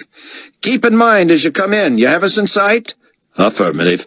All runway lights on. Thank you. Landing lights on. Roger, repeat wheels up procedure. Roger. Successful? Negative. We'll try to see when you come in. It will affect your drag and what you want to do. Roger. Altitude? 1,000 and fallen. 900. 8. Dropping too fast, Juliet. You must clear south fence. Affirmative. Working on it. 7, 6, 550. Must slow descent, Juliet.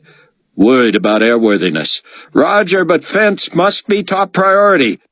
Roger. 4, 3, 2. Sion stood and stretched and checked on Kenny. He felt as if he'd been out for hours, yet he was as weary as when he nodded off. While he was determined not to miss anything in New Babylon, he knew he needed sleep. He sat back down and settled in, hoping, praying he would be again transported to the very portals of heaven. He didn't know what to call what had happened to him or how to assess it, but it had been the privilege of a lifetime. He was left with so many questions and so much more to come. But before he slept, he again felt compelled to pray for his brothers and sisters on the front lines. David headed for his quarters, phoning Guy on the way. I'd like to see the positioning of the statue when you're ready. Now? I say when you're ready. The regular schedule will be fine. You're asking permission? I'm just saying I'd like to watch. There a problem with that? I don't need my hand held. Believe me, Guy, I don't want to hold your hand. Protocol demands that you not refer to me by my first name. Sorry, Blood. It's Blood, and my last name isn't appropriate either. Oh, I don't think it's that bad. Oh, my title is Minister. Sorry, Reverend Minister, but your Supreme Commander and mine wants a liaison from administration present when you move Naked Boy into position. Oh, how rude and tacky. That's sort of what I thought, but I'm surprised you agree. David! Director Hasid to you, Minister Blood. Anyway, he chose me, so don't leave home without me. David, I am a minister, and therefore I qualify as a liaison from administration. You just stay in bed until you can be civil. Sorry, Minnie, but I have a direct order. If you want a contestant, you may take it up with him. Just wait till he hears what you call the potentate. Oh, if you tell him that, please clarify I was referring to your statue. And you might add that you yourself admitted it was, what did you say? Rude and tacky? 5 a.m., Hayseed, and we're not waiting for you. Oh, good. I'd hate to miss that. Have a nice day. Buck knew he should have his head buried as Chaim did, but he was too curious. He leaned out into the aisle where he could see through the cockpit. The plane was too steeply nose down, and clearly T was going to try one last maneuver to somehow clear the south fence, which preceded about 100 yards of grass and then the runway. It struck Buck that most of the tire marks on the runway were at least a quarter mile from the edge of the pavement, and only a couple of others showed nearer, none of them really close to the grass. He would not bet T could get the Super J over the fence, let alone into the grass. Forget the runway proper. Your landing gear is down, Juliet. Repeat, down. Full wheel on right, partial assemblage on left. Lift, and good luck. We don't do luck, Buck shouted as the fence disappeared from view. God, do your thing through T. Roger, T shouted as he yanked on the stick. The plane bucked ever so slightly, clearing the fence, then swept tail first onto the grass. The impact slammed Buck so deep into his seat that he felt it in every fiber of his being.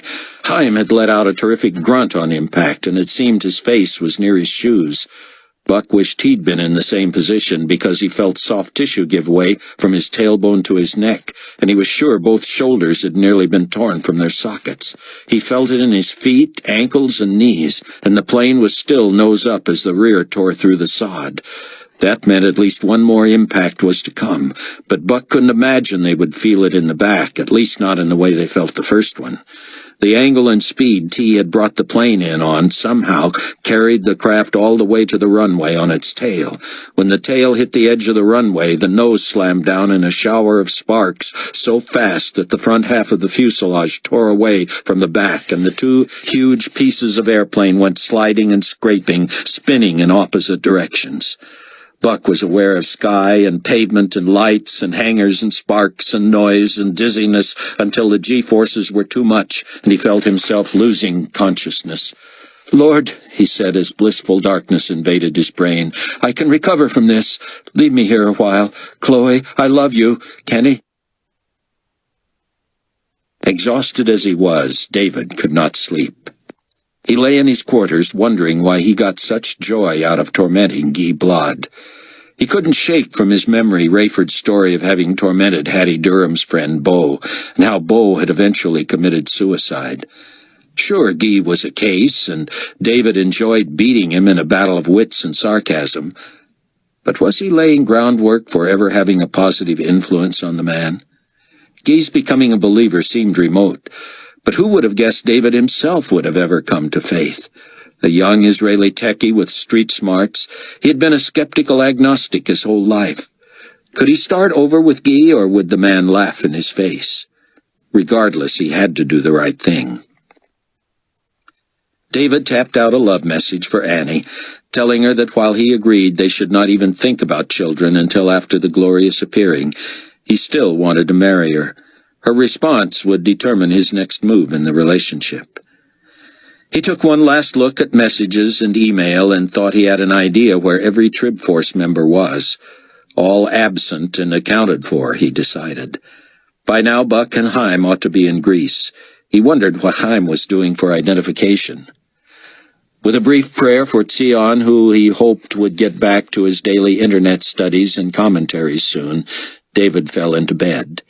He asked forgiveness for how he had treated Guy Blood and asked God to give him special compassion for the man.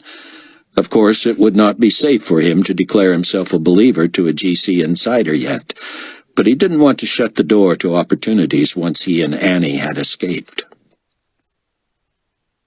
Buck's eyes flew open, and he feared he might be going into shock.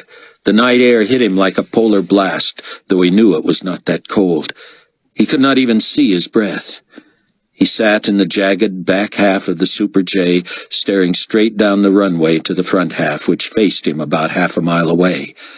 He had to get out, get to T, make sure he was okay. T had saved their lives. What a masterful job of flying the lifeless bird. Heim! Buck looked to his left to find the old man still curled upon himself, bent all the way forward, the back of his head pressed against the seat in front of him. How could he not have broken his neck? Did Buck dare move him? Heim! Heim! Are you all right? Rosenzweig did not move.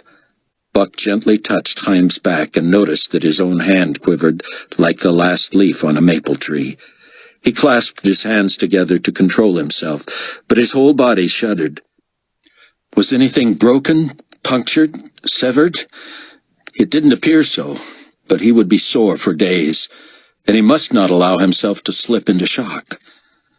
Worried about Heim, Buck unstrapped himself and reached for his right wrist, which was by Heim's foot, his hands tightly wrapped around the ankles. He could not loosen Heim's grip, so he forced his fingers between Heim's leg and wrist.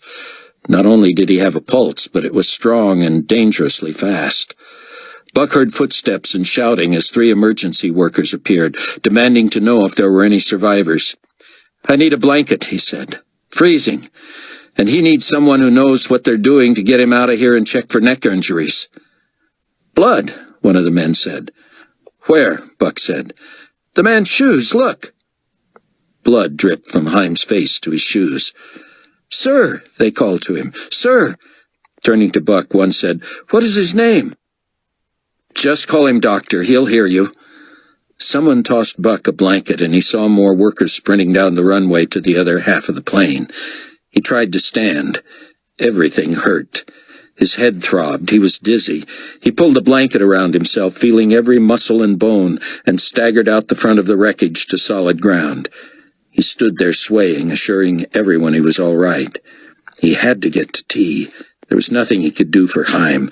If the worst he had was a racing pulse and facial lacerations, he should be all right. It was too late to tell him not to use his own name. Buck started toward the other end of the runway, but he moved so slowly and shook so much that he wondered if he could make it. The ground beckoned and almost took him several times. But though he knew he had to look like a drunk, he kept forcing one foot in front of the other. An emergency medical technician ran toward him from the cockpit half, and another came from the tail end. As they got close to Buck, he thought they were going to carry him the rest of the way. He would not have resisted. But they ignored him and shouted to each other. The one from behind him told the other, "Old guy back there looks like the Israeli who died in a house fire last night." "He gets that a lot," Buck said, realizing that neither heard him. "How's the pilot?" the first EMT said, but Buck didn't hear the response. "What'd he say?" he called after the man who was now running for the cockpit. "He didn't." Buck hadn't seen the man shake his head in response either, but maybe he hadn't been watching carefully enough. At long last, he arrived at the front end of the plane. No one was working on T. That could be good or bad. He heard someone call for a body bag. That couldn't be. If he and Heim had survived the jolt, surely T had. He was in better shape than either passenger. One of the workers tried to block Buck's way into the plane, but Buck gave him a look and a weak shove, and the man knew there would be no dissuading him. "Please don't touch the body," the man said. "It's not a body," Buck slurred. They had for sure misread this one, hurriedly misdiagnosed whatever the problem was. "It's a friend, our pilot." The cockpit portion had come to rest directly under a huge runway lamp, which filled the wreckage with light. Buck saw no blood, no bones, no twisted limbs. He stepped behind T, who was sitting straight up, still strapped in. His left hand lay limp on his lap. His right hung open-palmed in the space between the seats. T's head hung forward, chin on his chest. "T," Buck said, a hand on his shoulder. "How we doing, pal?" T felt warm, thick and muscly. Buck put a finger to the right pressure point in the neck. Nothing. Buck felt the blanket slide from his shoulders. He slumped painfully into the seat across from T and grabbed the lifeless hand in both of his.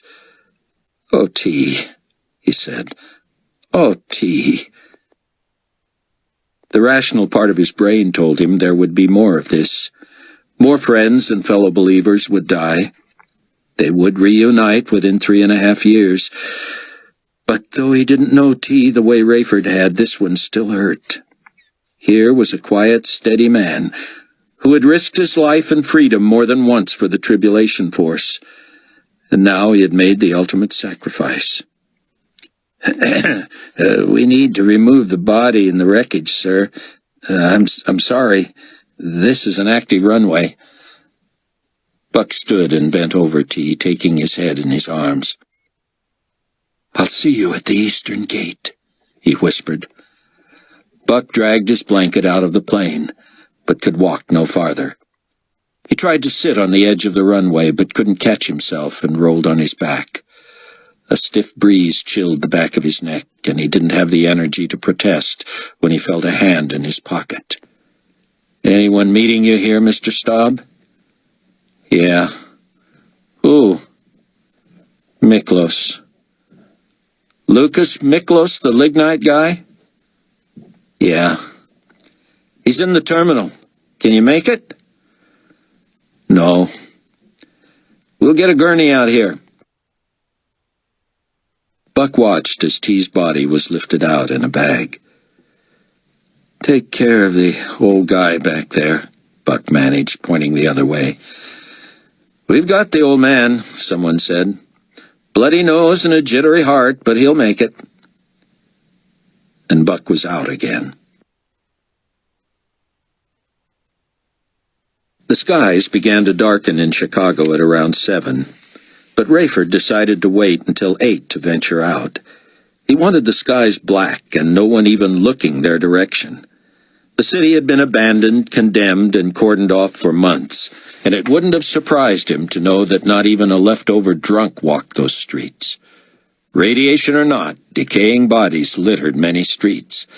It might be a safer place to hide out, but it was not going to be a fun place to live.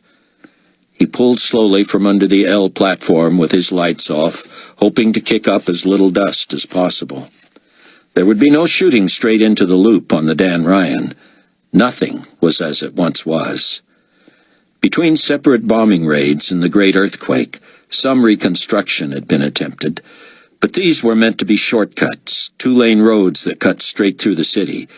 But only a few were even half-finished, so the most direct route anywhere was as straight a line as you could point, over, under, around, and through the natural and man-made obstacles in the best 4-wheel drive vehicle you could find. Rayford guessed he had between 15 and 20 miles to drive, his lights off most of the way, traveling at around 10 miles an hour. "I hope this is all David says it is," he said. "Me too," Chloe said. "For my sake. Of course, I watched his little cyber tour of the place. If it's half what it looks like, it's going to be as close to ideal as we can find." Leah was asleep. David showed up at the statue construction site a few minutes after 5 in the morning, Carpathia time. Guy started in with something sarcastic about how now they could finish their work. David held up both hands. "Sorry if I held you up, Minister Blood. A word, please?" Guy seemed so shocked that David had addressed him with proper protocol in front of his staff that he dropped what he was doing and joined him several feet away. David thrust out his hand, and Guy, clearly suspicious, shook it tentatively. "I want to apologize for speaking inappropriately to you, sir. I trust you'll find me helpful and not a hindrance to your work from here on." "What?" "I said I want to apologize." "I heard you, hayseed. I'm waiting for the punchline." "That's all I had to say, sir." "I'm waiting for the other shoe to drop," Guy said in a sing-song tone. "That's all, sir. Will you forgive me?" "I'm sorry?" "I said, that's all, sir." "I heard you. I'm trying to digest this." The Supreme Commander put you up to this, didn't he? Well, I didn't squeal on you. Come on, who made you do this? David would have loved to have said God and blown Guy's mind. No outside influence, Minister Blood. No ulterior motives. Just want to start over on the right foot. Well, count me in, mister. Is that an acceptance of my apology? It's whatever you want it to be, soldier. Thanks. Well, no sense holding up the work any longer. I should say not. We're ready to roll in 5. Chapter 15. Buck struggled to open his eyes. He had never felt so beat up. The dawn sun peeked through the blinds in a small infirmary. He wasn't sure where.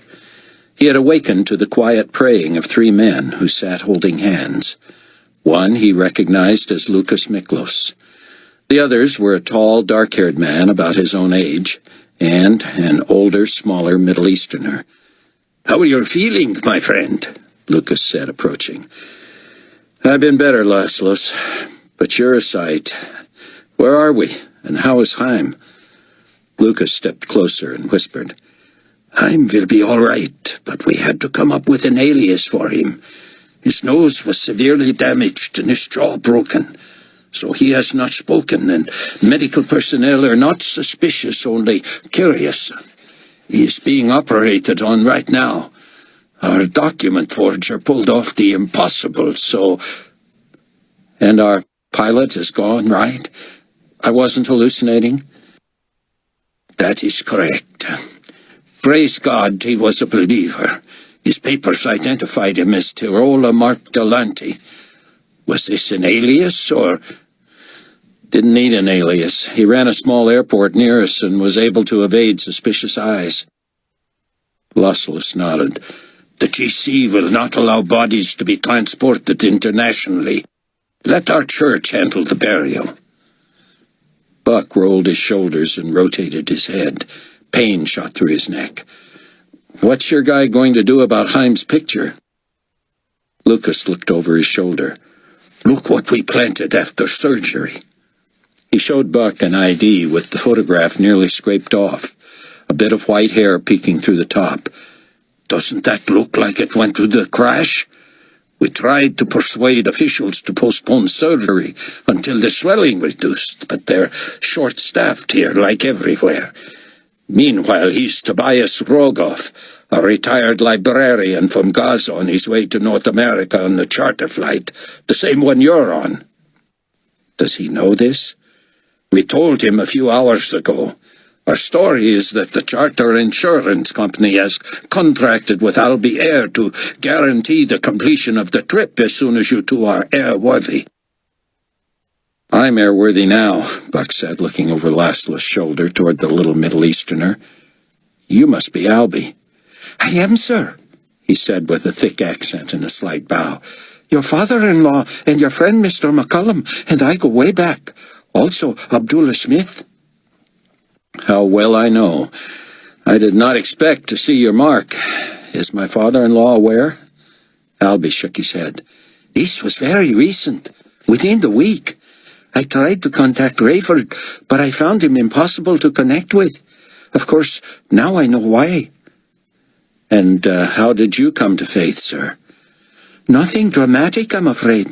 I have always been religious, but Rayford and Mac and Abdullah all urged me to at least consider the writings of Dr. Benjuda. Finally I did. You know what reached me? His assessment of the difference between religion and Christianity." "I know it well," Buck said. "If you're referring to his contention that religion is man's attempt to reach God, while Jesus is God's attempt to reach man." "The very argument," Albi said. "I spent a couple of days surveying the archives of Dr. Benjuda's website, saw all his explanations of the prophesied plagues and judgments, then studied the prophecies about the coming Christ. How anyone with a functioning mind could read that and not..." "Forgive me, Albi," Laszlo said, "but we must keep moving. We should tell you, Buck, that Dr. Rosenzweig's eyes danced at the prospect of a new identity. We don't know how long it will be before he can speak, but it's clear he can't wait to play act as someone else. Buck slid off the side of the bed. Are we near the airport? Laszlo shook his head. We're north of Kozani. Albi has flown the new aircraft of Ptolemais, and when you and Tobias are healthy, you'll leave from there. Meanwhile, as soon as we can get you out of here, you'll stay with us at the same safe house where we harbored Rayford. We have not met, Buck said, reaching past Laszlo's hands to shake hands with the tall, willowy one. Oh, I'm sorry, Laszlo said. Pastor Demeter. The pastor said, Mr. Williams, I answered your phone a while ago and talked to your wife. She and your father-in-law are checking out a new safe house, and she was very relieved to hear that you and Chaim are alive. Naturally, they are distraught over Mr. Delante, particularly Rayford. Mrs. Williams wants to talk with you as soon as you are able. I want to get home soon, Buck said. Albie, I'll bet you weren't planning on flying that far, were you? I have nothing to return to Al-Basra for, Mr. Williams. Could you use another aircraft and another pilot? Oh, I think the Trib Force might find room for the best black market contact in the world. Demetrius handed Buck his phone. As Buck dialed, Laszlo explained that so far they had not seemed to arouse suspicion on the parts of the local GC. They believe Demetrius works for me, and that you are an American come to study the business. Chloe didn't like the plan. Get out of there, Buck, she told him. We found the perfect safe house. Even my curmudgeon father hopes so. Chaim is smart, but this clandestine stuff is not his game. Let us get you two healthy here. You may be right, Chloe, he said. What time is it there? I've got to call my dad. She paused. Buck, it's after 8 in the evening and earlier out west, but that was one of the reasons I wanted to talk with you. He read it in her voice. Dad? Yes. And your brother too, Buck. I'm so sorry. How? GC? Looking for us? That's what we understand. But they didn't know where we are. That's why I never told them. I know, sweetheart. There may be some good news, too. What? Our source tells us that the first attempt to get information out of them had to be postponed. They were at church. Chloe, don't. It's true, Buck. Leah found a believer at Buffer who has access to these schemes, and she says that's from a reliable source. Why wouldn't Dad have told me? Maybe the timing wasn't right. I wish I could know for sure. Leah's trying to reach the church so they'll know what happened and be on guard. She'll ask for the truth about your dad and brother. Rayford had to stop driving when news came of T's death. He walked a couple of blocks in the darkness, and when Chloe asked if she could walk with him, he thanked her, but added, I need a few minutes, hon. Chicago was naturally a mess. Buildings in piles, rotting carcasses, vehicles crashed or burned. It seemed an appropriate ambiance for Rayford's sojourn. The hardest thing about living during this period, he decided, was the roller coaster of emotions. He would never get used to the shock of loss and the necessity to telescope mourning into minute slivers so it could be dealt with and yet one could get on with the business at hand. In the past, with each death of someone close to him, Rayford had rehearsed the ever-growing list in his mind. He didn't do that anymore. He wondered if a person had a limit, some finite reservoir of grief that would eventually peter out and leave him with no tears, no regret, no melancholy. He stopped at what was once a corner and leaned over, hands on his knees. His grief supply was still stocked, and the pain of the loss gushed from him. Hard as it was, Rayford had to condense the bereavement caused by yet another aching amputation into a few brief hours. He was not allowed to dwell on it, to jot his memories, to console a widow, to break the news to a congregation. There would be no wake, no funeral, not even a memorial service, at the rate they were going. T's church was likely to have one, of course, but there was no way Rayford dared attend. Who knew who might be watching, lying in wait? Not enough of his comrades in the tribulation force really knew T. There would be little reminiscing. He was gone. They would see him in heaven. Now, what was next on the crisis docket? It was unfair, unnatural.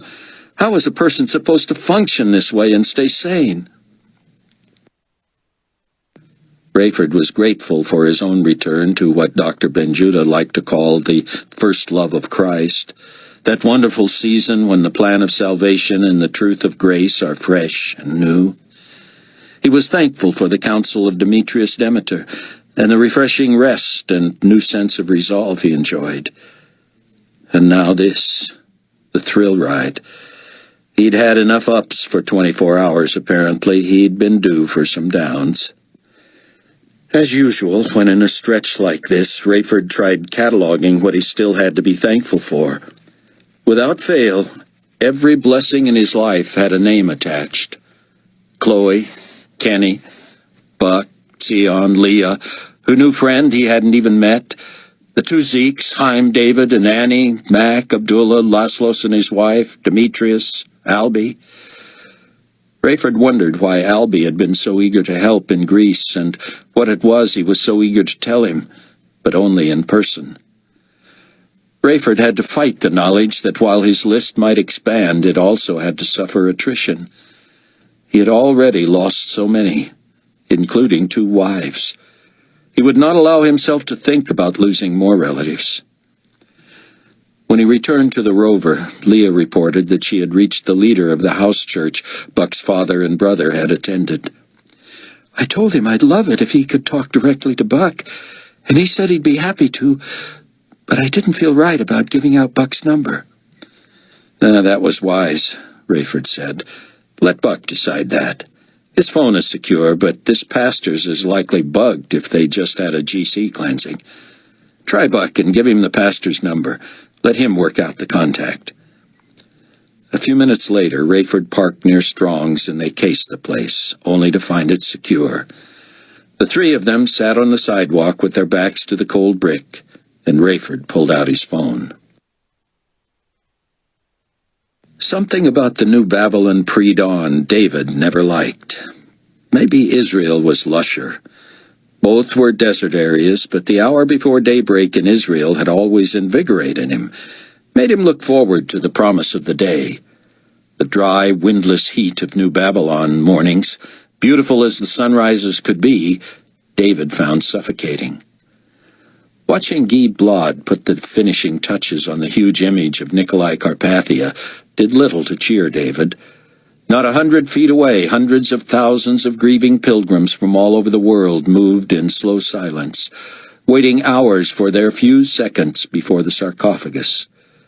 It was sad enough that these blind, lost, misled minions clearly worried about their future due to the loss of their beloved leader. But here, behind great curtains, Guy and his assistants rhapsodized over the finished product. "Care to look close?" Guy asked David as he glided down on a motorized scaffold. Not really, David wanted to say, but how would he explain passing on such a so-called privilege? He shrugged, which Guy interpreted as affirmative, and the sculptor sang out instructions. "There's only room for 1 on the scaffold, and you have to run the controls yourself. Be careful. The first time I did it, I nearly knocked over one of my own creations." Guy showed David the controls, which consisted primarily of a joystick and speed selector. He was tempted to point the thing at the statue's head, shoot up, and knock it over, as David tentatively and jerkily practiced maneuvering the scaffold before rising. Guy hollered his cautions. "Careful of the smoke. The fire's lit under the knees, and the face has the only exhaust." "Why didn't you wait until it was in place to start the fire?" "We don't want to distract the crowds. This sort of an art is a duet between the sculptor and viewer. and my goal is that they participate in the illusion that the statue's alive. 24 feet high and made of metal? Trust me, this works. People will love it. But it would spoil everything if they saw us dumping in the stuff for the fire. What are you using for fuel? David asked. A form of shale, Guy said, for kindling onion skin paper. Where'd that come from? Every tribe and nation, Guy said, and his people laughed. Seriously, we have an unlimited supply of holy books from all over the world. The last contribution of the late Pontifex Maximus. He shipped from Rome all the holy texts that had been confiscated and donated from the various religions and sects when the one world faith was established. David was repulsed, now certain he didn't want the closer look, but he was stuck. Note the handiwork on the way up, Guy said. What was there to see but polished black iron? You can touch, but be careful. It's delicately balanced. Nearly 2.5 stories up, David could hardly hear Guy anymore.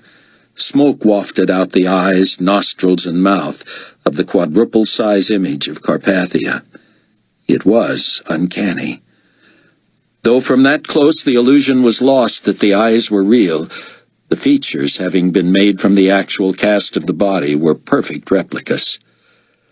David was high enough to see past the statue to the horizon, where the sun's pinks were just beginning to wash the sky. Suddenly he flinched and backpedaled, hitting the safety bar just above his waist. The whole scaffold shuddered, and he feared it might topple. "Hey!" one of Guy's assistants hollered. "What's going on up there?" Guy yelled. "You all right?" David waved. He didn't want to admit what he'd heard, what had made him jump. He steadied himself and listened. A low rumble, echoing as if from the belly of the image. Muffled and sonorous, it was clearly Carpathia's timbre. What was it saying, and how had they gotten it to do that? A chip, a disc player, a tape? He felt the vibration again, heard the hum, cocked his head to listen. "I shall shed the blood of saints and prophets." David whipped the control so the scaffold lurched down about 5 feet and stopped, swaying again. "How did you do that?" he called down. "Do what?" "Get a recording in there." Silence. "Well, how did you? Where's the hardware, and what does the phrase mean?" Guy was still staring up at him, obviously holding out. "Guy? "What?" What didn't you hear? Do I have to repeat everything?" "What didn't I hear? I didn't hear anything but you, David. What the devil are you talking about?" David began his slow descent. "The thing talks. How did you do it? Tape loop? Disc? What? And won't the heat or smoke destroy it?"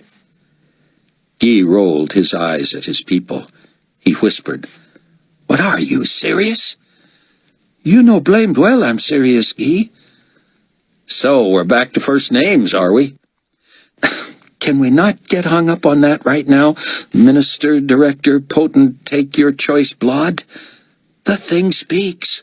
I heard it twice, and I'm not crazy." "If you're not crazy, you're mistaken." "Don't tell me I didn't hear what I heard." "Then you're hearing things, Director Hasid. This thing hasn't been out of my sight since the shell was delivered. This isn't a theme park. I don't want giant talking action figures, okay? Are we all right now? May I have them start moving my big boy into position?"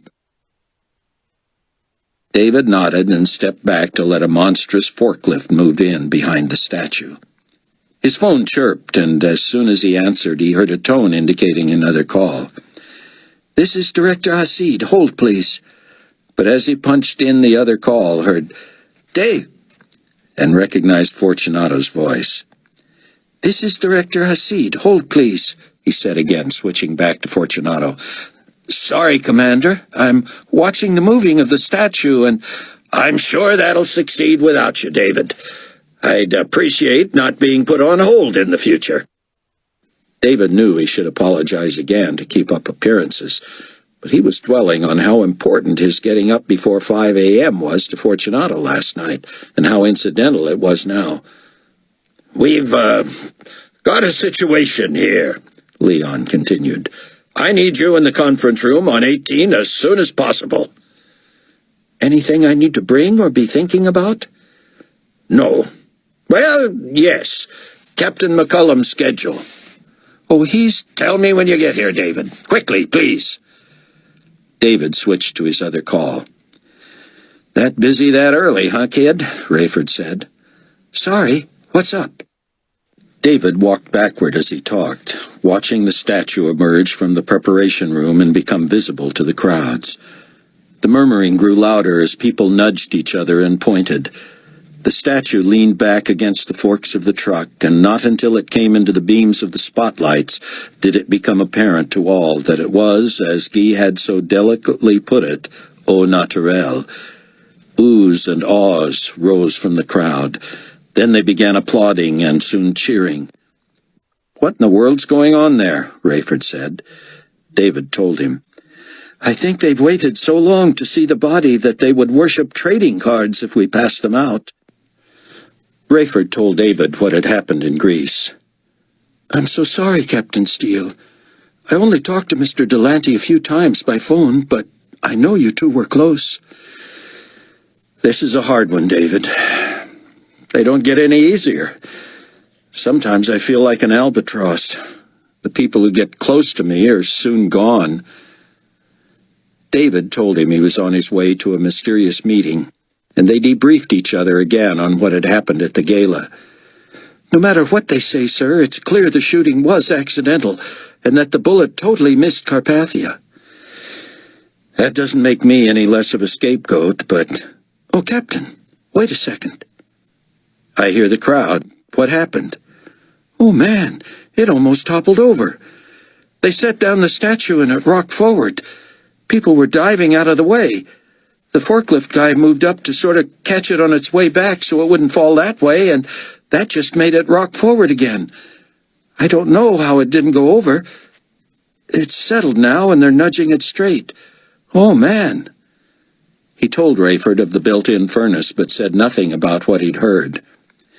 That jostling must have stoked the fire, because the smoke is really pouring out now.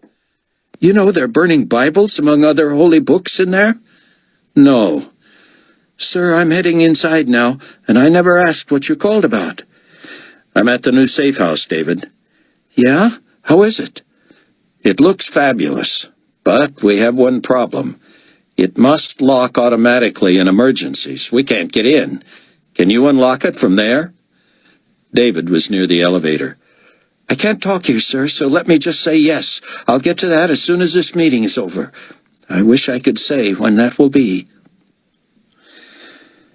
Sion took a call from Chloe, informing him it was likely they would be back very late.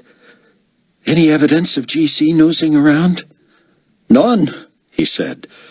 But he did not add that he had been 93 million miles from Mount Prospect for at least 2 minutes. She spoke briefly to Kenny, who kept wanting to pull the phone from his mouth, and see Mama. Finally, he said, Love you too, see you later, bye-bye. Sion, I appreciate this more than you know, Chloe said. He's easy, he said, and you know I love him. She told Sion what to feed Kenny and to put him to bed at 9. Much as he had enjoyed the baby, that was good news. Kenny often slept through the night. David had not given himself time to worry what the big meeting was about. He just hoped he would not be in there alone with Fortunato. David was the last to arrive. A dozen directors and above were there, including television personnel, most yawning and rubbing their eyes. Let's get started, people, Leon began. We have a crisis. No one is leaving New Babylon. Despite the decimated population in the last 3.5 years, hotels are jammed and people are even agreeing to double up, 2 whole families in each room. Others are sleeping in the street under lean-tos. The airport is crowded with big jets. They bring in capacity loads for the viewing, but they're canceling most outbound flights for lack of interest. You know what's happening, don't you? The viewing is not meeting their felt needs, a woman said. David recognized her as Hilda Schnell, head of Global Community Cable News Network. I'm glad it was you who answered, Hilda, Leon said. We need your help. What can I do? I'm staying for the funeral, too. We were not prepared for this size crowd, Leon said. This will be twice as large as the Jerusalem Gala. Hilda said, I still don't understand how GCCNN can help.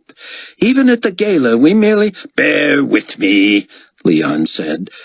As you know, we already pushed back the funeral and burial to accommodate the crowds.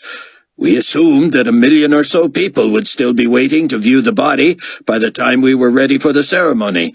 With more than 3 million here already, another estimated 1 million on their way, and virtually no one leaving, we have to regroup. Where are the big screens we used in Jerusalem, and do we have more? Someone from event programming said they were in storage in New Babylon, and that there would be enough, supplemented by smaller monitors, to handle the larger crowd. But, he added, that will require a lot of man-hours and, of course, a layout scheme. The way the courtyard is cordoned off now will certainly not handle the crowd that size, especially if the ones who have already passed by the beer stay for the funeral. And I can't imagine why they're still in the city if that's not their plan. My point exactly, Leon said. I already have engineers on the new schematic. And let me be clear. Laborers are starting to rearrange barricades, chairs, crowd control ropes, and so forth. All this work will go on with no interruption of the viewing process. If the line has to be moved, that should be able to be done in an orderly fashion without stopping the procession. My question for you, Miss Snell, is whether your equipment can feed that many monitors. Some people, naturally, will be hundreds of yards from the podium. We don't worry about that, Commander, Miss Schnell said. We concern ourselves with providing the best visual and audio coverage of the event for television, and leave it to your event organizers to make it work for their purposes. Leon stared at her expressionless. What I am suggesting, madam, is that you do worry about it. We have singers, dancers, speakers, and the like to make this ceremony appropriate, not only to the occasion and the size of the live crowd, but also to the stature of the one we honor. Yes, sir. Yes, ma'am. Just tell us what you want, sir. Thank you. Thank you for the privilege. Now Fortunato was smiling. That the big screens from Jerusalem are already here, Director Hasid, eliminates my need for one of your pilots to go get them. If we could make use of your entire hangar crew, cargo staff, pilots and all, in crowd control, I would appreciate it. Viv Ivans will be coordinating that, so let her know how many are available and who they are. The new times for the ceremony and burial are noon and 2 p.m. today, respectively. Some dignitary speeches may be shortened, but those times are firm and may be announced effective immediately. Miss Snell, I am assuming this event supersedes all other programming, so that the entire globe may participate, including those who reach the airport in time to watch on television, but too late to be here in person. She nodded. David fidgeted, knowing Rayford, Chloe, and Leah were waiting to get into the strong building. He wasn't certain he could remotely unlock a door, but he'd rather have been studying that than sitting through a logistics meeting. Fortunato soon left the details in the hands of his engineers, and David hurried out. On his way to his office, he saw the laborers already at work refashioning the massive courtyard into a vista that would accommodate the expected flood of humanity. According to the snatches of news reports he caught on the monitors lining the hallways of the palace complex, Leon was right. People of every ethnic background were interviewed at the airport, in line, and on the streets. Nearly every person expressed a desire to attend the funeral, even if they had already passed by the body. "This was the greatest man who ever lived," a Turkish man said through an interpreter. "The world will never see another like him. It is the worst tragedy we will ever face, and we can only hope that his successor will be able to carry on the ideals he put forth." "Do you believe Nikolai Carpathia was divine in any sense?" the reporter said. "In every sense," the man said. "I believe it's possible that he was the Messiah the Jews longed for all these centuries, and he was murdered in their own nation, just as the scriptures prophesied." As David settled in behind his computer in the privacy of his office, he left on the TV monitor hanging from the ceiling in the corner.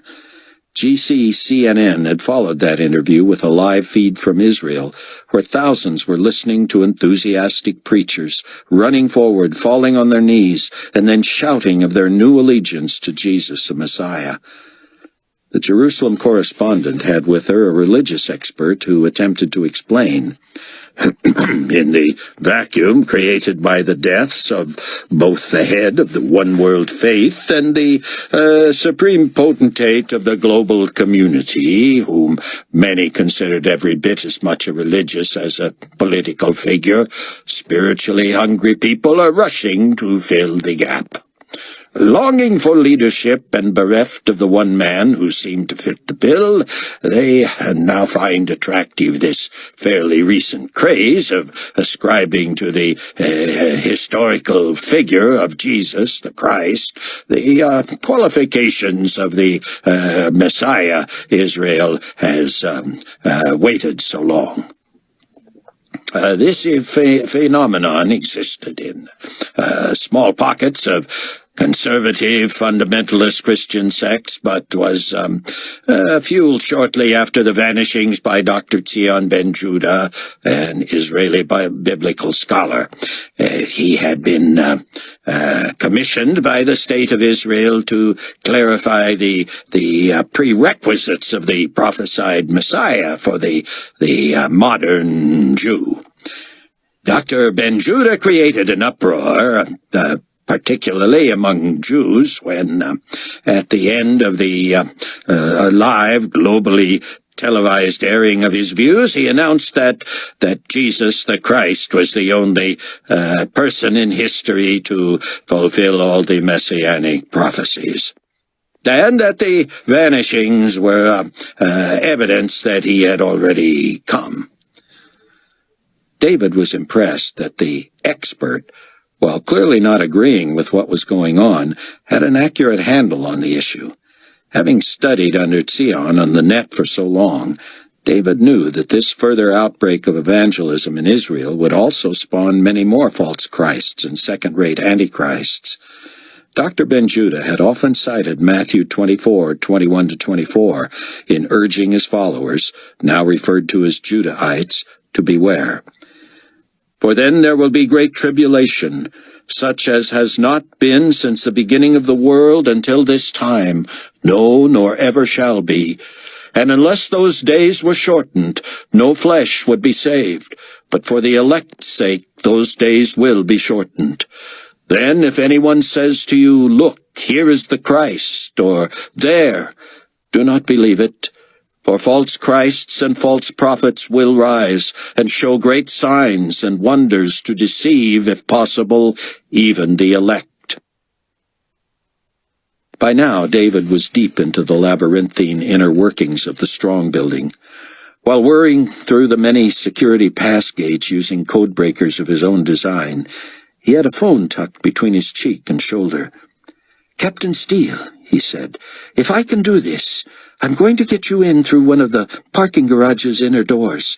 The gates will be down, but you can walk around those and get to the elevators." "We were that far," Rayford said.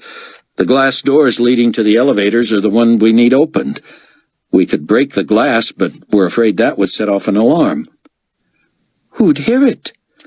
"I know, but usually those kinds of alarms are attached to all sorts of interrelated devices.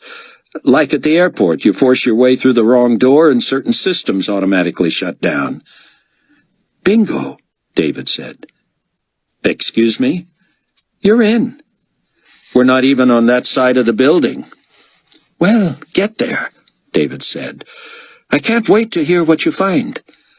Listen, good news. The designers of this building did two very nice things, as if they knew we were coming. First, the electrical panel room and the telephone room, both of which are traditionally on the top floor or even above in some spire, are located on the first floor, one up from where you'll enter. Second, I think I have detected why the structure is so sound below where the bomb damage is. The blueprints show what's called a closure for stack effect every 15 floors or so. It happens that there is just such a closure one floor beneath where the bomb damage occurred. This closure acts as a new roof for the building. I'm not certain yet, but you may be able to land a helicopter there, if you can deal with the complications of a 3-sided opening above that." "Helicopter," Rayford said. "We're in the garage, by the way." "I can see you." "You can?" "See the monitor up in the corner to your right?"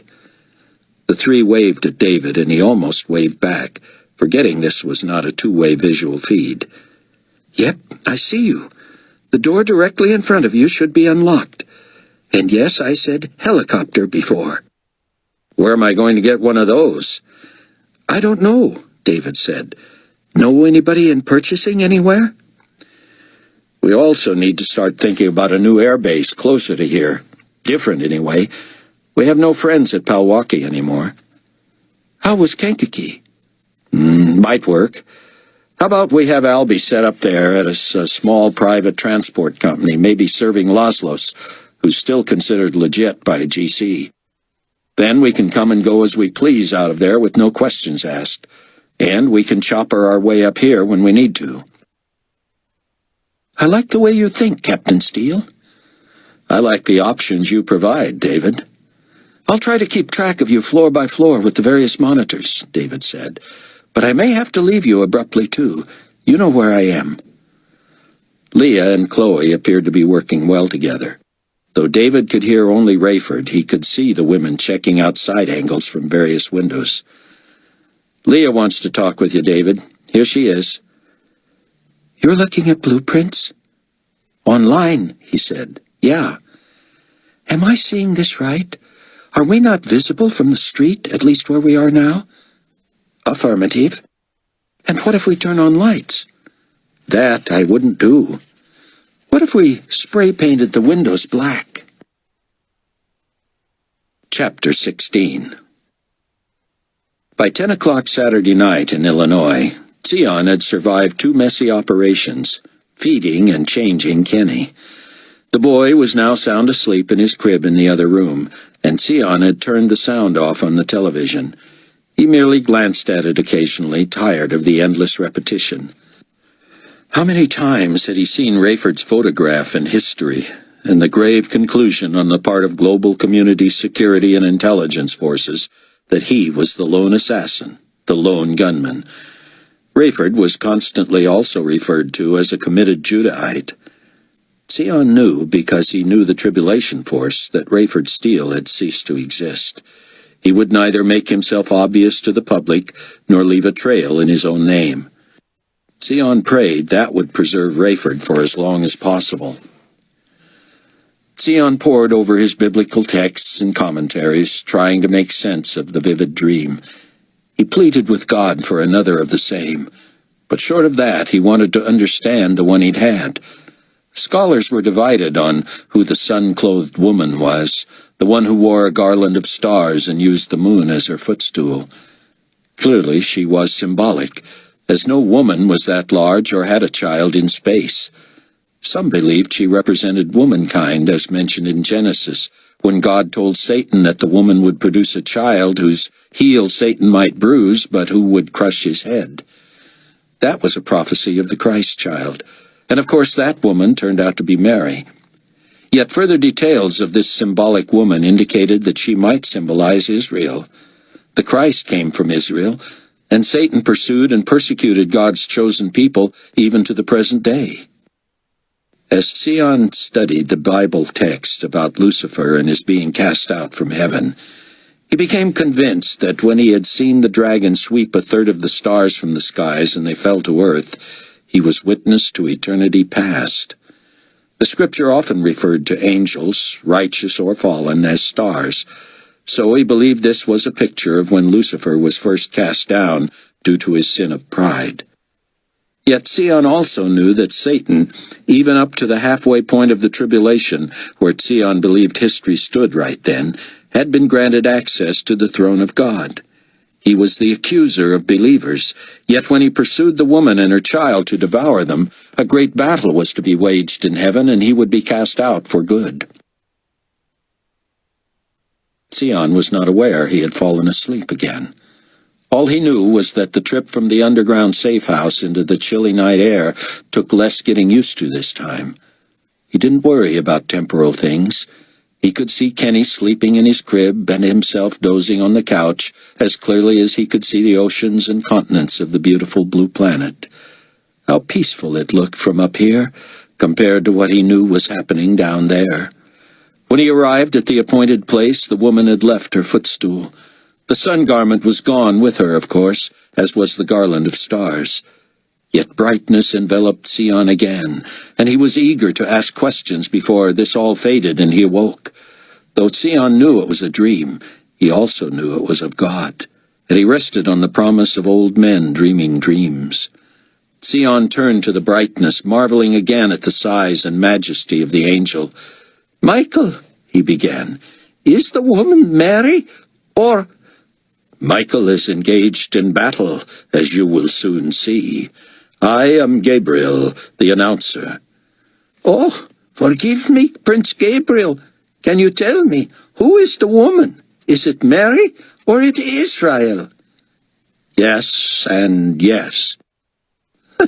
That was not as helpful as I had hoped. "When you ponder it, you will find it so." "And the 12 stars on her head, do they represent the tribes of Israel?" "Or," Gabriel prodded, "Or the apostles?" "Yes, and yes." "Somehow I knew you were going to... So these things mean whatever we want or need them to mean?" "No, they mean what they mean." "Uh-huh. Son of Earth, did you see what the male child bore in his hand?" "I'm sorry, I did not." "A rod of iron, with which he shall rule the nations." "So clearly he is Jesus." "The Christ, the Messiah, Son of the living God." Sion felt unworthy even to hear the description. He felt as if he were in the very presence of God. "Prince Gabriel, to where has the woman fled?" "Into the wilderness, where God has prepared a place for her, where she will be safe for 3.5 years. "Does this mean God has prepared a place in the wilderness for his chosen people, where they too will be safe during the Great Tribulation?" "You have said it." "And what of the dragon?" "He is enraged." "And Michael?" Gabriel gestured behind Sion. "Behold." Sion turned to see a great battle raging. Michael and his angels wielded great double-edged swords against fiery darts from the dragon and his evil angels. The ugly hordes advanced again and again against Michael's mighty forces, but they could not prevail. As his comrades retreated behind him, the dragon fled to the throne, but it was as if a colossal invisible door had been slammed in his face.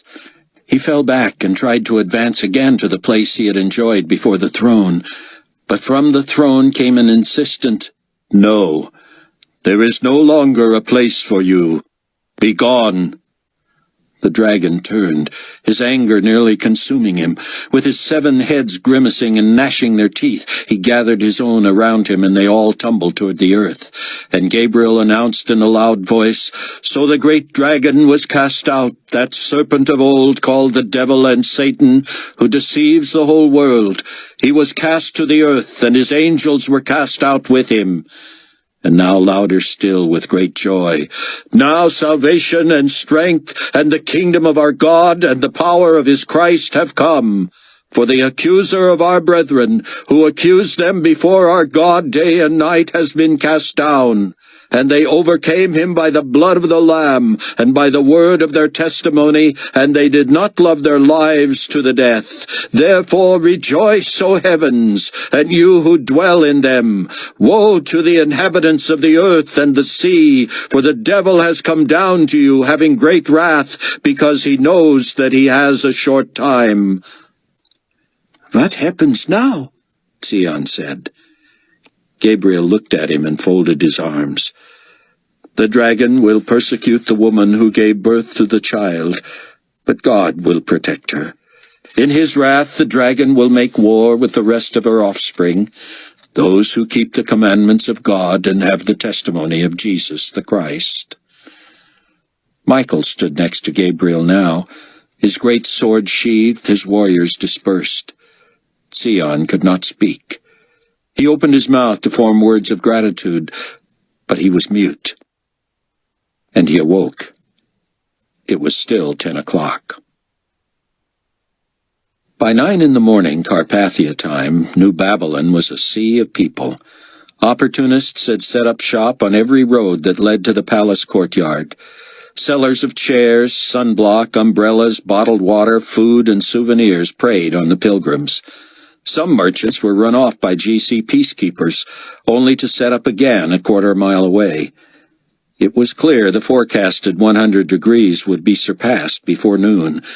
A canopy was erected behind the bier to protect both it and the armed guards from the relentless sun. Still, mourners and officials dropped right and left and were ferried to medical tents, where they were hydrated and fanned and sometimes doused with water. David returned to his perch above one of the med tents, though it had been moved more than 200 yards from the courtyard to make room for the crowds. Barriers, ropes, and makeshift fences forced people to snake back and forth in an agonizingly slow path to the bier. Street entertainers, jugglers, clowns, strippers, and vendors tried to keep people occupied. Here and there scuffles broke out, quickly quelled by the peacekeepers. Laborers continued to swarm, finalizing the reconstruction that would allow hundreds of thousands more in the courtyard. The huge screens were in place and operating, as were countless monitors surrounding the palace. When the ceremony was about to begin at noon, the line would be stopped and millions would fan out from the speaker's platform next to the coffin to more than a mile away. From his spot, David heard bands practicing, choirs rehearsing, dance troupes going through their paces. With binoculars, he saw Annie manning her station nearly a half-mile away. His phone chirped. It was a peacekeeper at the airport. "Director Hasid, I have a family here from China looking for their daughter, a GC employee named Ming Toy." "Yes." "They say she told them to contact you or Cargo Chief Christopher if they could not find their daughter. She's come from Buffer in Brussels." "Do they know where she's positioned here? It's all numbered, you know." The guard covered the phone and asked them. "No," he said. "They said they thought their daughter was trying to get assigned near Miss Christopher." "Miss Christopher is stationed at marker 53. "Thank you, sir." David kept his field glasses trained on Annie and saw when the red-uniformed Asian approached, and they embraced. They engaged in what appeared an animated conversation, and Annie grabbed her phone. David's erupted again. "Hi, babe," he said. "Ming's parents and brother are on their way from the airport, and we'll look for her at your station. Did she get assigned?" "David," Annie whispered fiercely. "North American GC has identified the safe house." "What?" "Ming overheard it. She couldn't let me know before because they gathered everyone's phones for security." "Call Sion. I'll call Steele." Rayford believed the new safe house might be the greatest gift God had bestowed on the Trib Force since the arrival of Sion ben Judah. Several floors had been left virtually unblemished, and all the systems worked. There were more bathrooms than the occupants could ever use, and every service imaginable. It wasn't a home, of course, so beds would have to be brought in or fashioned, but the place could hold hundreds, maybe more. He didn't know how reasonable it was to think a whole lot of people could hide out there undetected. but he dreamed of inviting every dispossessed believer he knew. Leah's friend from Brussels, maybe her brother from China, Albie, maybe the Mikklases one day, all the insiders from New Babylon. A guy could dream. He and Leah and Chloe were headed back toward Mount Prospect just after midnight Central Standard Time when David called with the news. "Annie's calling Sion," David said. "He's got to get out of there." "There's certain things we have to have," Rayford said, "and Sion doesn't have wheels." "Captain, he's got to get out of there now." "We have to go get him, David. Any way you can tell where we might run into GC?" "Not in time to help you. You might have to take some risks." "We'll also try to get Sion on the phone. Who knows where the GC is or when they might strike? Our underground is a pretty good cover." Sion thanked Annie and rushed to shut off the power, trying to keep from hyperventilating. He felt his way in the dark and filled 2 pillowcases with necessities. The TV would stay. He gathered up essential medicines, a few reference works, and all the laptops, baby stuff, a handful of clothes, whatever he could fit into the bulging slipcases. He left enough room at the tops to tie them together and left them at the bottom of the stairs. There was only one way out of the shelter, and that was the way he had come in. Even if he were to throw a blanket over Kenny and lug him and the stuff out into the garage, that would be the second place the GC would look. His best hope, he knew, was to hear the GC come in upstairs, pray that they would be stopped by the spoiled food in the phony freezer, find no one, and move on. Then he would be ready to flee as soon as the others arrived. Chloe called, nearly hysterical. "Sion," she said, "if the GC gets to the cellar, you have to promise me—" I'll protect the baby with my life. "You have to promise me, Sion, please. Under my mattress is a syringe with a potassium chloride solution. It'll work quick, but you have to inject it directly into his buttocks. You can do it right through the diaper. It doesn't have to be perfect. It just has to be decisive and sure." Chloe, get a hold of yourself. I'm not going to harm Kenny. "Sion," she cried, "please, don't ever let them have my baby." I won't, but I'll not. Please. No, now let me do my work. I have to watch and listen, for now Kenny is down and out. God is with us. Sion, goodbye, Chloe. Sion went to the edge of the underground, with the thinnest barrier to the outside, and stood listening for engines, or footsteps, doors, windows. So far, nothing. He hated being trapped.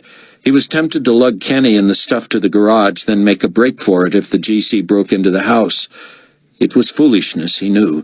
He'd get nowhere on foot. His more than lifelike dream had put him on a first-name basis with the archangels of God. Yet there he stood, cowering in a corner. He guessed Rayford was, at best, nearly an hour away. And if he happened to arrive when the GC was already there, Rayford would have to disappear. Sion prayed the GC had decided to take its time, to come the next day or the next week. Until he sat in a cramped jet for a transatlantic flight, Buck didn't realize how extensive were his injuries. He felt 20 years older, wincing and sometimes yelping when he moved. A couple of hours after Albie had taken off in a refurbished Jordanian fighter, the type with which Abdullah was most familiar, Buck had gotten word from Leah about the pastor who wanted to speak with him. He told her to give the man his number, but to be sure he called from a public phone. The resulting conversation was one bright spot in a harrowing weekend. "Your brother was the instigator," the pastor told him. "He confronted your father about his stubborn insistence that he was a believer and always had been. Your brother visited our house church by himself the first 2 or 3 times. And to hear your father tell it, he finally came just to avoid being alone. Mr. Williams, it took a long time for your father to get the picture." It would. "Your brother less so. It was as if he were ready, but he knew better than to push your father. One of the biggest obstacles was that he knew one day he would have to admit that you were right and he was wrong." Buck fought tears. "That's Pop, all right. But why? "Didn't your brother call? 2 reasons. First, he wanted your dad to be the one to share the news.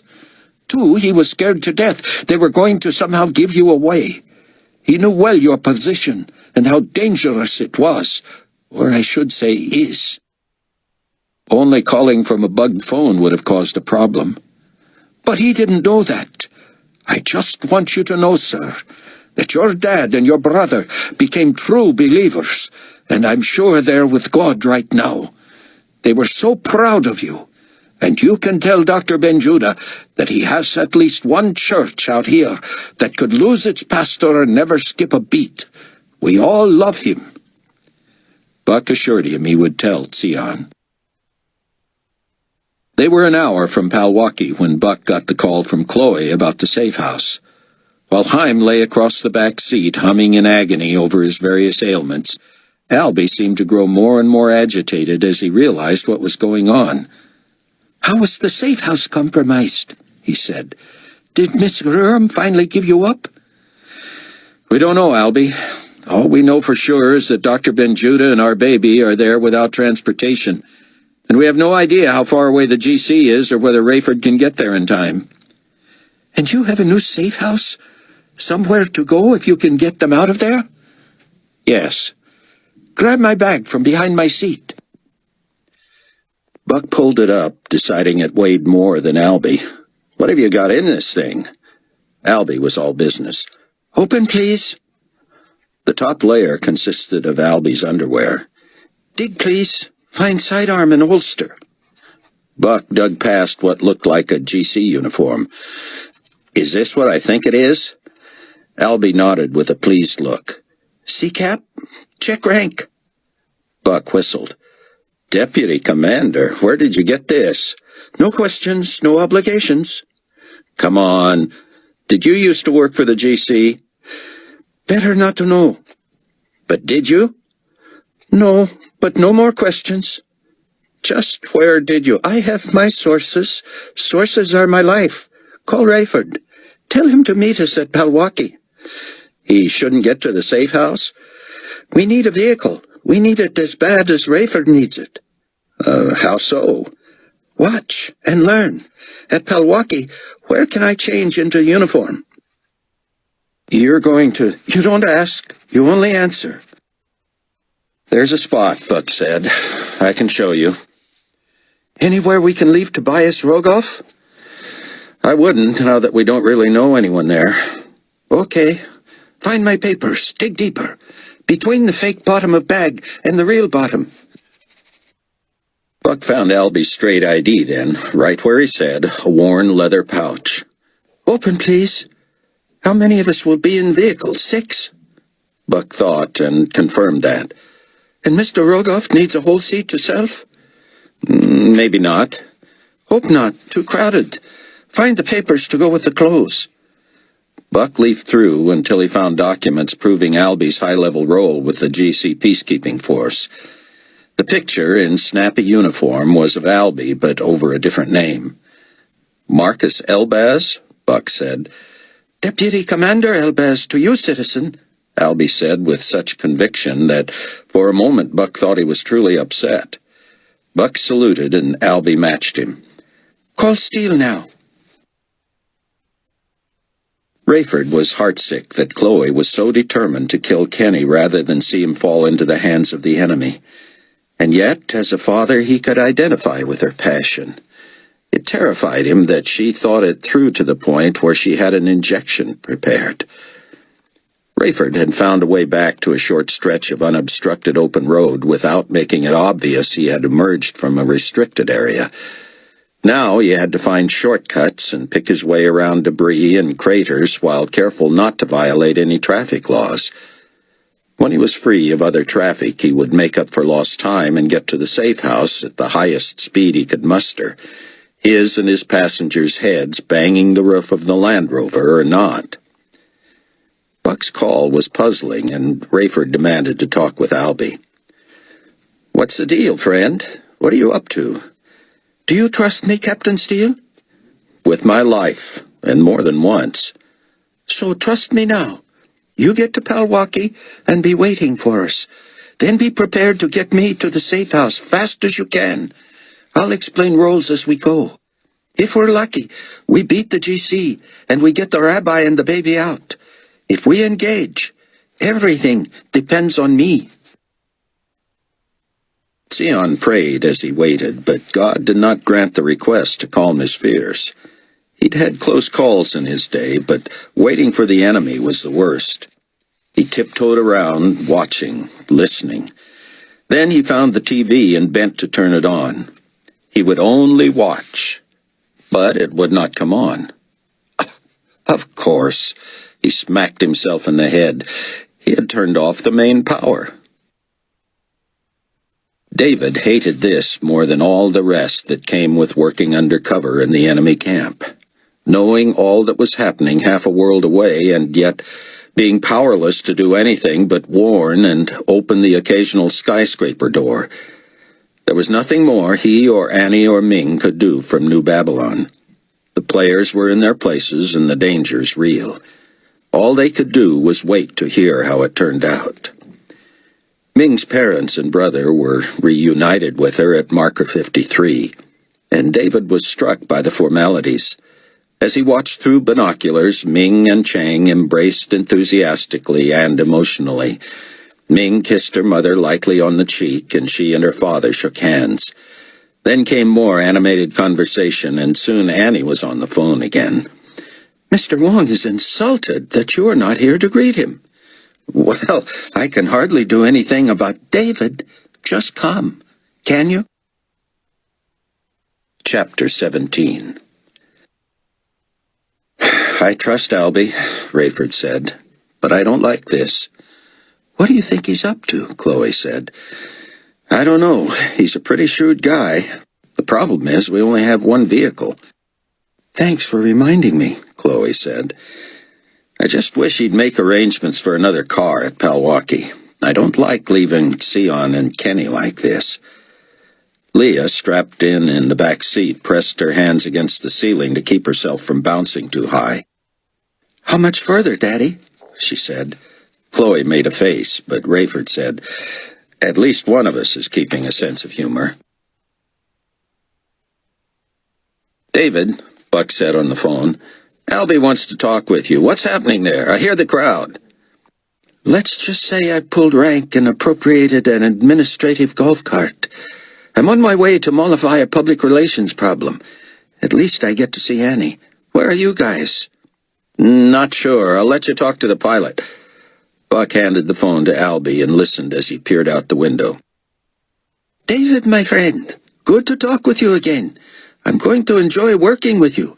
We're within 40 minutes of Palwaukie. If I represent myself as GC, will they ask for a security code?" "They will? Is there one I can use?"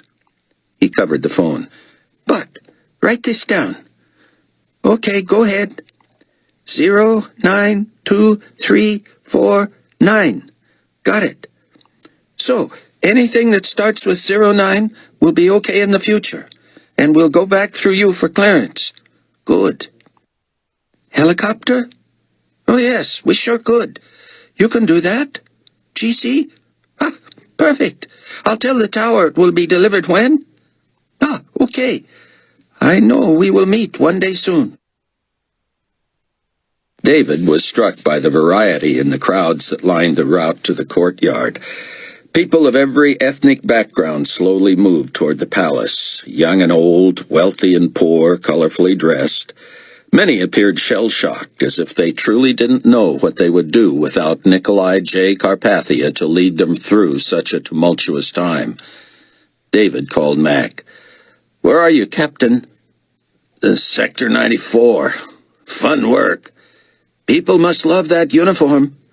Yeah, they want to know if I know the Supreme Commander personally. And I'm sure you tell them how thrilled you are that you do.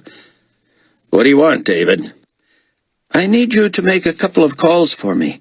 Get hold of the tower at Palwaukie and, you got a pencil? Refer to security code 09239. Tell them they'll be hearing from one of our people who needs to hangar an Egyptian fighter there. Someone will be picking him up along with 2 passengers, and they must not be detained for clearances and paperwork. We will handle all that from New Babylon. Then call our base in Rantoul. Illinois? Right. Tell them we need a chopper in Brookfield, Wisconsin. But all they have to do is get it as far as Palwaukee, and we'll take it from there. Tell Palwaukee Tower that, too. Can you do that? Gee, I don't know, David. I'm better in the cockpit than on the phone. What's shaking where you are? Tell you later. Get on those calls and we'll talk. David arrived at Sector 53, where Annie was keeping the peace and keeping people moving. She answered questions about the times of the ceremony and the burial, and also told people how far it was to water, shade, medicine, and the like. In public, of course, she had to be formal with David. Welcome, Director Hasid. I would like you to meet our very special guests from China. This is Mr. and Mrs. Wong, their daughter Ming Toy, who works with us in Belgium, and their son Chang. David bowed and shook hands all around. Mr. Wong was plainly unhappy. What language you speak? He said. Primarily English, David said, also Hebrew. No good, Mr. Wong said. No Asian language? I'm sorry, no. You know German? I know German. English not good. No German. I apologize. We talk? I'd be honored, sir. You forgive bad English? Certainly. Perhaps your daughter can translate. No. You understand. I'll try. You insult no meet me at airport. I tell you through daughter we come. I did get that word secondhand, sir, but I was too busy here. I apologize and ask for forgiveness. VIP. Aye, VIP because of business. Give lots of money to global community. Very big patriot. Global patriot. You are well known here, sir, and your daughter is highly regarded. Please accept my apologies on behalf of the entire GC management team for our inability to welcome you in the manner you deserve. Son, work for you someday. Not old enough yet. Only 17. David glanced at Chang and noticed the mark of the believer on his forehead. I look forward to having him as a colleague when he's 18, sir. More than you can know. Whole family is so sorry for Nikolai. Great man. Great man. I'll pass along your sentiments to the Supreme Commander. I meet Supreme Commander. Have you? No, I want meet. I'm sorry, but we've been asked not to arrange any more personal meetings for him this week. You understand? Too many requests. Special seat. You arrange special seat? Oh, I don't know. That would be Mr. Wong shook his head as his wife took his arm as if to calm him. No meet at airport. No meet Supreme Commander way back in Rhine. You get us up front? I'll see what I can do. No, you get special seat for funeral. We want in courtyard. I'll see what I can do. You see now. Tell us now. Take us now. David sighed and got on the phone. Yes, Margaret. Do we have any more VIP seating at all? I know. 3. No. Daughter sit with us too. And you. 5. 5, Margaret. I know. I'm in a bit of a bind here. I'll owe you. Just inside the court? That sounds fine. But I'm expected with administrative personnel and... We sit with you. You can do. 4 join you in good seat. I'm having trouble appeasing him, Margaret. No, it's not your problem. Yes, it's mine. What's the best you can do? He did? Well, there you go. We can kill 2 birds, as they say. I owe you. I know. Thanks, Margaret. David turned back to them. It seems the sculptor wrongly arranged for his assistants to sit with him in the management section, and the Supreme Commander's office is going to reverse that. I no understand. We sit there? Yes, the sculptor's going to be honored by standing next to the statue and having his assistants with him. We sit with you or not? Yes, you sit with me. Good. Daughter too? Yes. Good. Her no friend here too? He pressed, pointing at Annie. No, I wish. I really can't, Mr. Wong, Annie said. I must stay here during the ceremony. Okay. Us then. In the wee hours of Sunday morning, Rayford barreled into Palwaukie Airport in a cloud of dust. The place was deserted except for a light in the tower. The only lit runway was one that accommodated jets. Rayford laid his head on the steering wheel. I just pray we're doing the right thing, he said. To have been so close to the safe house and not check on Sion and Kenny. Leah leaned forward. And yet if the GC knows around there and don't discover the underground, we might give our people away by showing up. I know, he said, but No, Chloe said. Dad's right.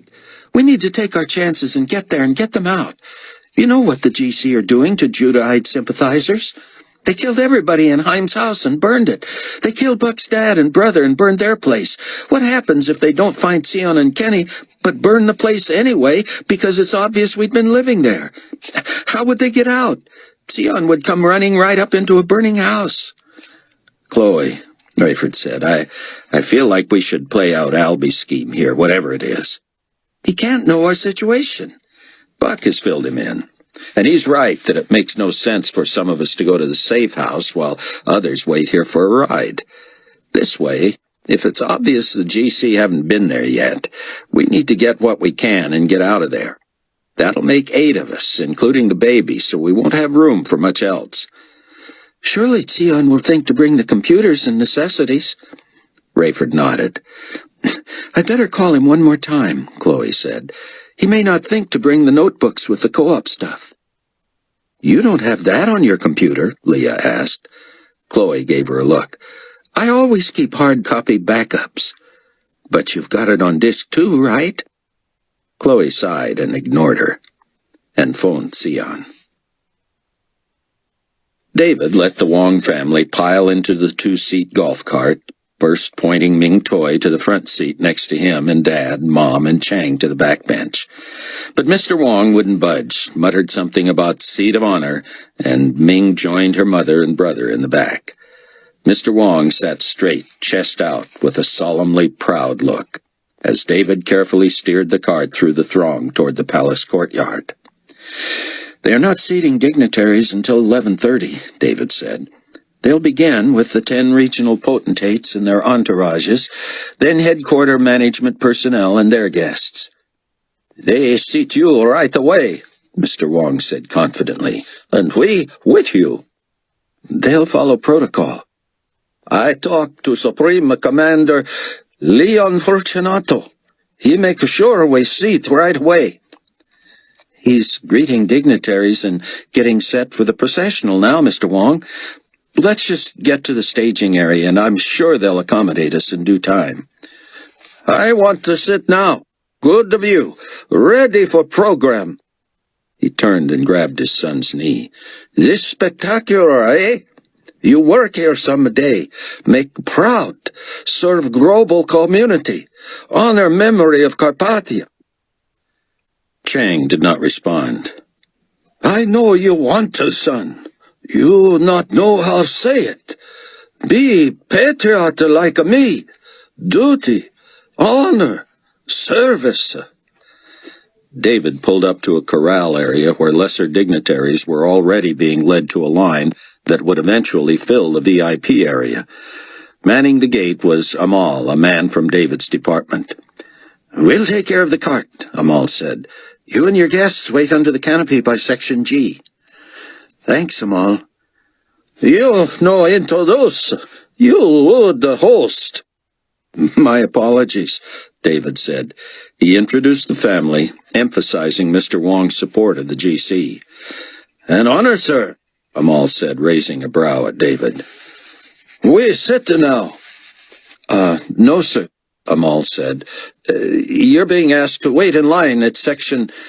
Big supporter of Carpathia, Fortunato. GC no waiting line. No one sitting in the seats. We sit there now. Oh, sir, I'm sorry. There'll be a processional. Very nice. Music. You all file in. No, sit around. Father, Ming said, it will be better, nicer to come in all at the same time. Mrs. Wong reached for her husband's arm, but he wrenched away. I go sit. You no want to sit now, you stay. Where sit? Amal looked to David, who shook his head. Mr. Amar, check sheet. Where I sit? Well, you're going to be in D3, sir, but no one... I sit, he said, pushing past, daring someone to stop him. He's only going to embarrass himself, David said. Let him go. Mr. Wong caused a stir in the crowd when he moved up the steps to the permanent amphitheater seating and began looking for his chair. Even people at the viewing platform were distracted and looked to see who was being seated already. Assuming he was someone important, some applauded, causing others to do the same. Soon everyone was aware that an Asian was in the VIP section, and they shaded their eyes to see if they recognized him. Must be the Asian state's potentate, someone near David said. Mr. Wong acknowledged the crowd with a nod and a bow. He old fool, Mrs. Wong said, and her son and daughter erupted into laughter. We wait with Mr. Director Hasid. I'm afraid I'll have to join you later, David said. Will you be all right? Mrs. Wong looked lost, but Ming took her hand and assured David they would be fine. David went behind the stage to check progress on the technical aspects. Everything seemed to be in place, though there was a water shortage. The temperature was already 106 and climbing. GC personnel wore damp rags under their caps. Singers, dancers, and instrumentalists moved into place. Banks of monitors kept TV technicians aware of what was happening. David went up steps that led to the bier from the back, passing armed guards every few feet. He slipped in behind the canopy that kept the coffin and the guards out of the sun, which was directly overhead now. As he squinted out at the courtyard and beyond, the pavement emitted shimmering waves of heat, and the line moved more and more slowly. David saw many looking at their watches and deduced that they were trying to worm their way into up-front positions for the funeral ceremony. Once mourners were unwillingly urged past the bier, they would not be hurried away. They slowed, lingered, hoping to be stalled for the start of the festivities like some massive game of musical chairs. David peered past the armed guards to the glass coffin, wondering how it would hold up in this heat. The vacuum seal looked secure and was checked every hour on the hour by the technician. Would the heat soften the box, build up steam like a pressure cooker? David looked for signs that the heat affected the makeup, wax, or putty that Dr. Eikenberry had used. How embarrassing if the real body was cooling in the morgue when the phony one reached its melting point and turned into a pool before the world. "Stop the line, please," came the directive from a bullhorn down and behind David's right. Two guards hurried that way and stepped in front of a Dutch couple who had observed the occasion by appearing in native costume. They looked as if they regretted it already, red-faced, sweating, and panting. They seemed pleased, however, at being left first in line some 100 feet before the stairs. As they waited and the crowd behind them slowly came to a standstill of realization as well, the several dozen mourners ahead of them continued. When they had passed and started down the stairs on the other side, a wave of silence invaded the entire area. Everyone looked to the courtyard with expectancy. The only movement, the last of the mourners trying to clear the exit stairs. They did not want to leave, but the program would not start until they did. The stragglers finally reached the bottom, and many sat directly on the pavement. They found it so hot that they began taking off garments to sit on. With everyone in place and still, the silence of 4 million plus was eerie. David slipped back down the steps behind the platform and saw that the staging area was full. Everyone in place, from Fortunato to his ministers and all 10 regional potentates with their entourages. After that, high-ranking GC personnel filled the line all the way out of the courtyard. From David's left, someone with a clipboard and headset signaled the director of the orchestra. With men in tuxedos and tails and women in full-length black dresses, the 100 members of the orchestra mounted the back steps and made their way out onto the platform at stage left. Sweat poured from their faces, and great dark stains spread under their arms and down their backs. Once seated, they brought instruments into position and waited for their cue. "Ladies and gentlemen," came the announcement over the massive public address system, echoing in the courtyard, resounding for nearly a mile, and followed by instant translation into 3 other major languages.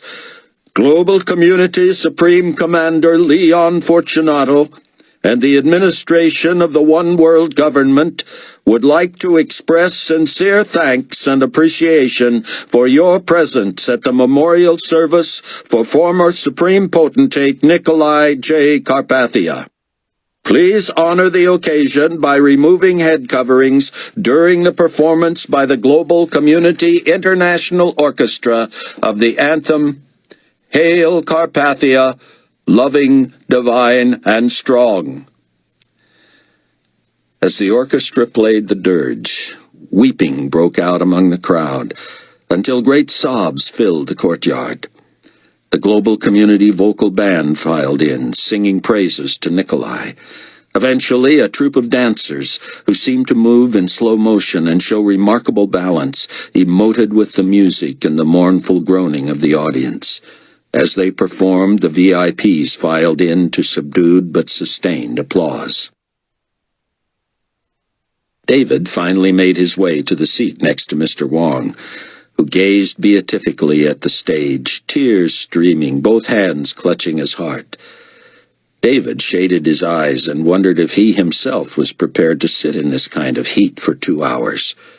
They were stage left, with a clear view of the podium and coffin about 30 feet away.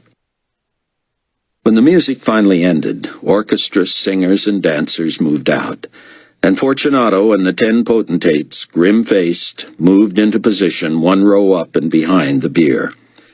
1 more joined the 3 armed guards who had stood behind it, and they moved 2 to each end of the casket.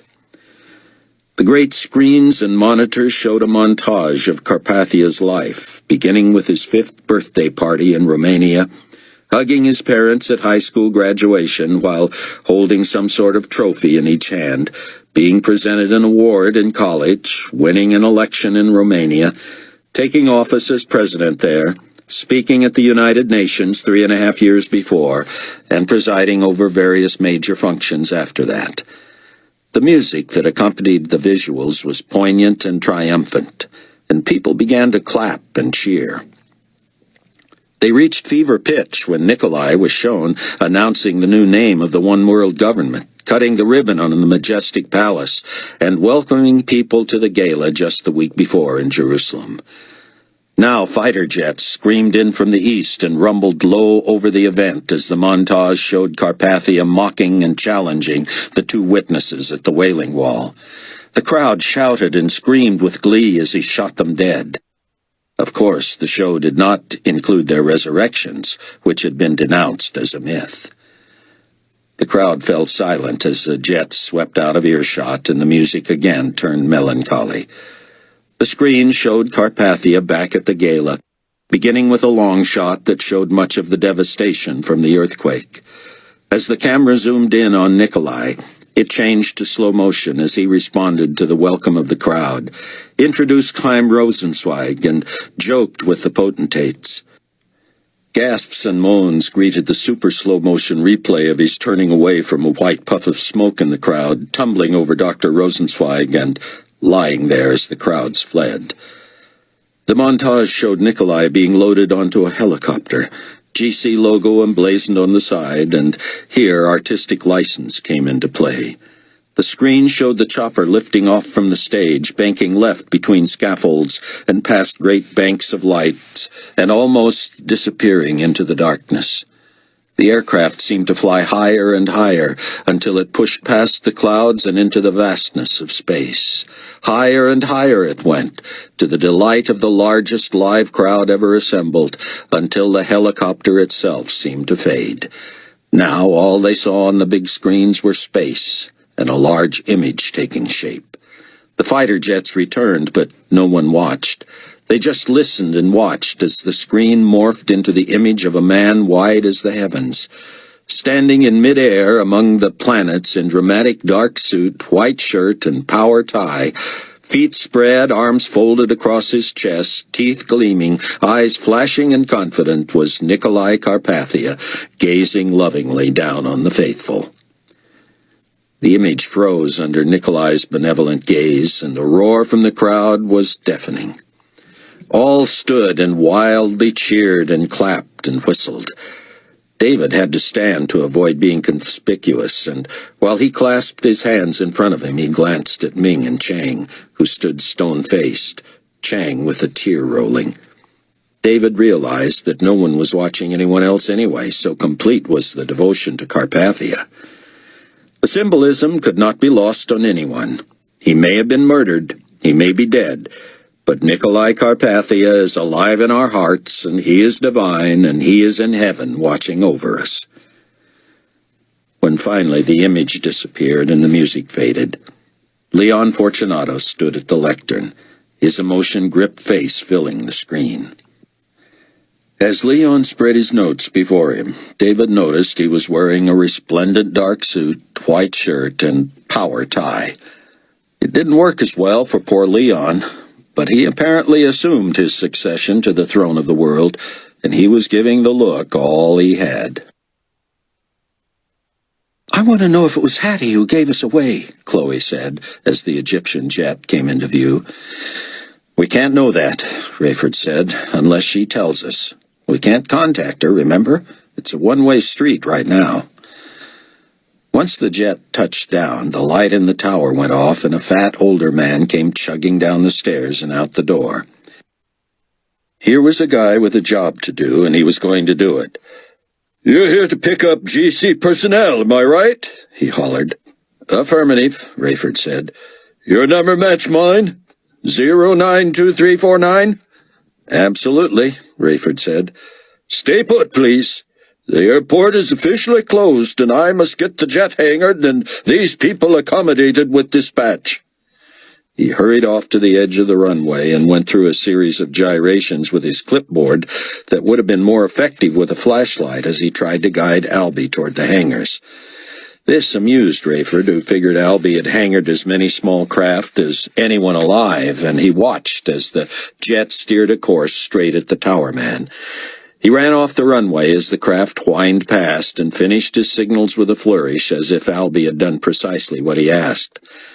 As the man ran to be sure the plane got into the hangar, Chloe shot past him. Rayford headed that way too as Leah waited by the car. It didn't take Rayford long to overtake the man, who clearly hadn't run around like this in ages.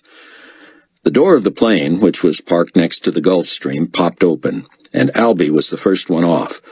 Rayford couldn't believe it. Albie had a presence, a strut. He looked a foot taller. Carrying his big leather bag, he pointed at the man and said, "You in charge here?" "Yes, 092349, GC Deputy Commander Marcus Elbaz, requesting service as arranged." "Yes, sir, Mr. the Captain, the Commander, Deputy Commander, sir." Albie said, "These people are with me. Let them help with my passengers. Refuel the plane overnight. Check?" "Oh, yes, check, sir." "Now, where can I change clothes?" As the man pointed to a dark office at the end of the hangar, Chloe met Buck coming off the plane. "Careful, babe, careful," he said as she wrapped her arms around him. "Let's go, Buck," she said. "We've got to get to Kenny." "Aliases," he whispered. "Help with Dr. Rogoff. He's had surgery." Rayford climbed aboard to help with Chaim, who grinned stupidly at everyone and kept pointing to his forehead. "Welcome to the family, Doctor. Rayford said, and Heim's grin turned to a grimace as he put weight on sore limbs and was helped off the plane. Rayford noticed that everyone was on edge with the tower man around, but that was quickly taken care of when Albie emerged in uniform. Amazing. "We're all set then, are we, sir?" Albie said. All set. I'll secure the door. We're not expecting any more air traffic tonight. I stay on the ground, so I'll personally be responsible for the security of your aircraft. "Both of them. The Gulfstream is ours, too." Oh, I was unaware of that. No problem. "Thanks on behalf of the global community. Now, we have to go." Leah had driven the Land Rover across the runway and into the hangar. She stayed behind the wheel while Rayford got in behind her and pulled Heim in from the other side as Albie pushed. Heim was plainly in agony as he slid across the seat, but once in and supported on both sides, he laid his head back. Chloe sat next to Leah in the front with Buck on her right. As Leah backed up to pull out of the hangar, Chloe put her arm around her. "Thanks for bringing the car over. And forgive me." "It's all right, Chloe," Leah said. "Just tell me you didn't get the potassium chloride idea from any of my texts." "I did, but right now I'm glad I know Xion would never hurt Kenny." Leah sped back the way she had come and headed for the exit. Rayford turned to see the tower man securing the hangar door, and as they reached the road, the runway lights went out. "Okay," Albie said. "We need to get a few things out of the way first. Madam Driver?" "Leah, sir?" "Yes, ma'am. Could you turn on the overhead light back here?" Leah fumbled for it, and Buck reached to flip the switch. Albie took off his uniform cap and turned toward Rayford. "With little time to talk, just look, Captain." Rayford stared and blinked. The mark. "Don't say anything right now," Albie said. "There's too much to do. You can turn the light off. All right, next order of business. Captain Steele, will you surrender command to me just for tonight?" "You have a plan?" "Of course." "Carry on." "How far are we from Safe House?" "Less than half an hour." "All right. Here's the plan." Chapter 18. David was struck by the fact that Leon, for all his sanctimony, seemed genuinely moved. No doubt he revered Carpathia and was more than the typical sycophant. Clearly he was jockeying for position as new supreme potentate, but here also was a man who grieved the loss of his friend and mentor and champion. And while he did not have the polish, the panache, the charisma of his predecessor, Leon knew how to milk the moment. "If you'll all be seated, please," he began, his voice so thick with emotion that thousands seemed to involuntarily cover their mouths to contain their own crying. David, his own uniform heavy with sweat, lifted one foot to cross his legs and felt the stickiness on the ground. The heat had made his rubber soles tacky. Fortunato made a show of collecting himself and smoothing his notes with meaty hands. "Nikolai Jetty Carpathia," he began in just above a whisper. "Excuse me." He wiped a hand across his mouth. "I can do this. I will do this with your patience. Nikolai Carpathia was born 36 years ago, the only child of two only children, in a tiny hospital in the town of Roman, Romania, in the eastern foothills of the Moldavian Carpathian Mountains, a little more than 200 kilometers north and slightly east of Bucharest." Fortunato paused again to clear his throat. The young Nikolai was a precocious and extremely bright child, with avid interests in athletics and academics, primarily languages, history, and science. Before the age of 12, he won his first election as president of the Young Humanists. He was a stellar high school student, a celebrated debater and speaker, and valedictorian, repeating that honor at university. Mr. Carpathia excelled as an entrepreneur, and began public service early, becoming a member of Romania's lower parliament before age 25. His devotion to pacifism brought both criticism and praise and became the hallmark of his life's work. Mr. Carpathia once told me that he believed the zenith of his career, even after being swept in as president of Romania as a young man at the behest of his predecessor, was his invitation to address the United Nations some 3.5 years ago.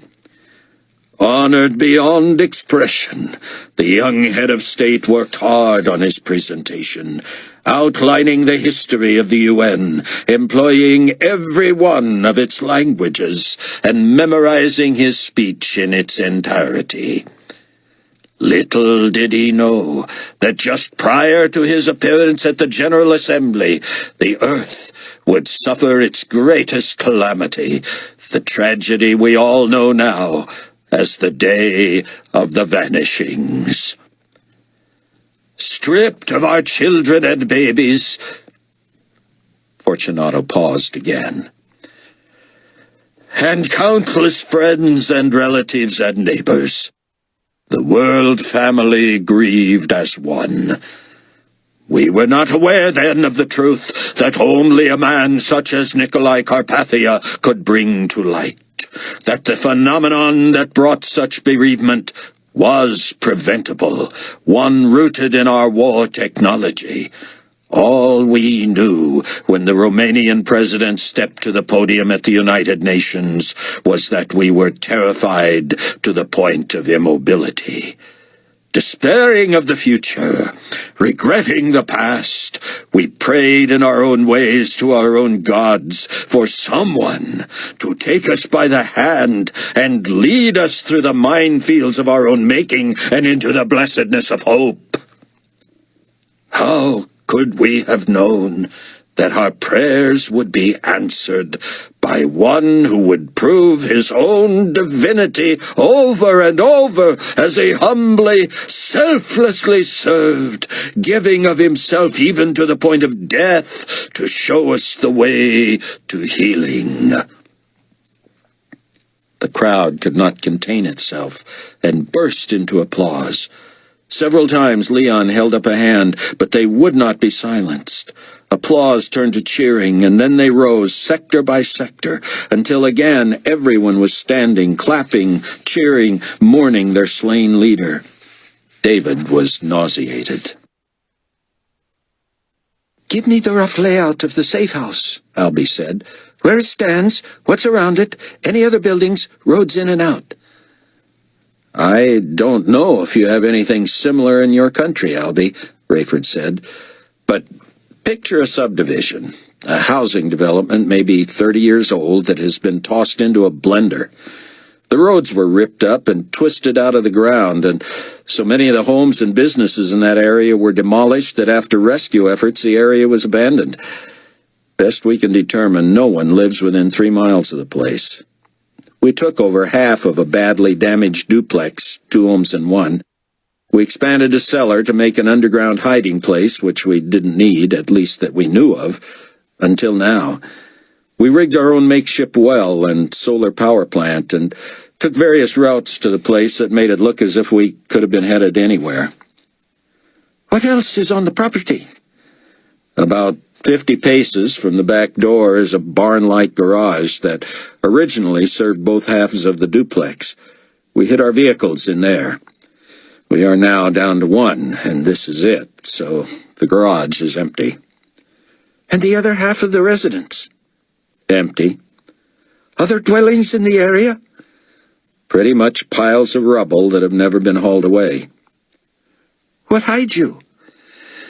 "Besides that no one comes to that area except by mistake, there are mature trees and lots of open fields beyond our place." "And the usual route from the airstrip takes you into the area from what direction?" "We use various routes to keep from attracting attention, almost always travel by night, but usually find ourselves coming in from the south." "Miss Leah," Albie said, "if you find an inconspicuous place to stop, please do." Away from paved roads already, Leah pulled into a shallow gully between two small groves of trees. Thank you. Now, Captain Steele, your best guess of how the GC would approach the house if they wanted to surprise.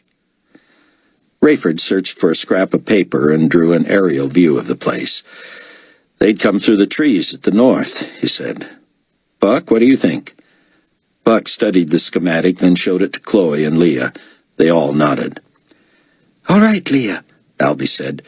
Come in from the south, as usual. As far away from the safe house as you can. Drive without lights. Stop about 1/2 kilometer away. Ideally where you can see the safe house, but someone there would not likely see you. 1/2 kilometer? Leah said. About 3/10 of a mile, Chloe said. There's a little rise about that far away, isn't there, Dad? Just past where we turn to head toward the plains? Yeah, and we notice it because the rest of the whole area is so flat. Let's get there quickly, Albie said. Lights off as soon as you're confident.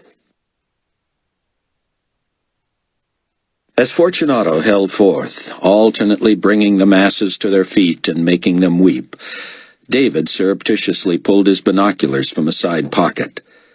Leaning forward, elbows on knees, he trained the glasses on the great crowd seated just past the courtyard. He found the placard that read Sector 53 and carefully panned, looking for Annie. At first he didn't see her, but was then intrigued to see a pair of binoculars pointed his direction. Despite hands and glasses covering her face, he could tell it was Annie. They stared at each other through the lenses, then tentatively waved with just their fingers. David, with his hand still on the binoculars, held up one finger, then 4, then 3.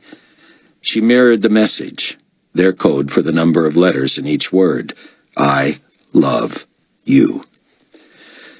I shall have some closing remarks as well, Leon said, winding down. But I want to give your representatives from every global region the opportunity to express their thoughts before interment in the palace mausoleum. We've requested these be kept brief due to the weather, but we also want these potentates to speak from their hearts.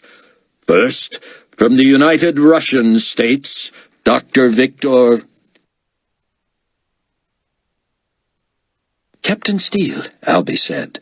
Call Sion and tell him who I am, so I may speak to him without his suspicion. Sion answered on the first tone. Sion, it's me. We're within a 1/2 mile of you. Are you okay? So far.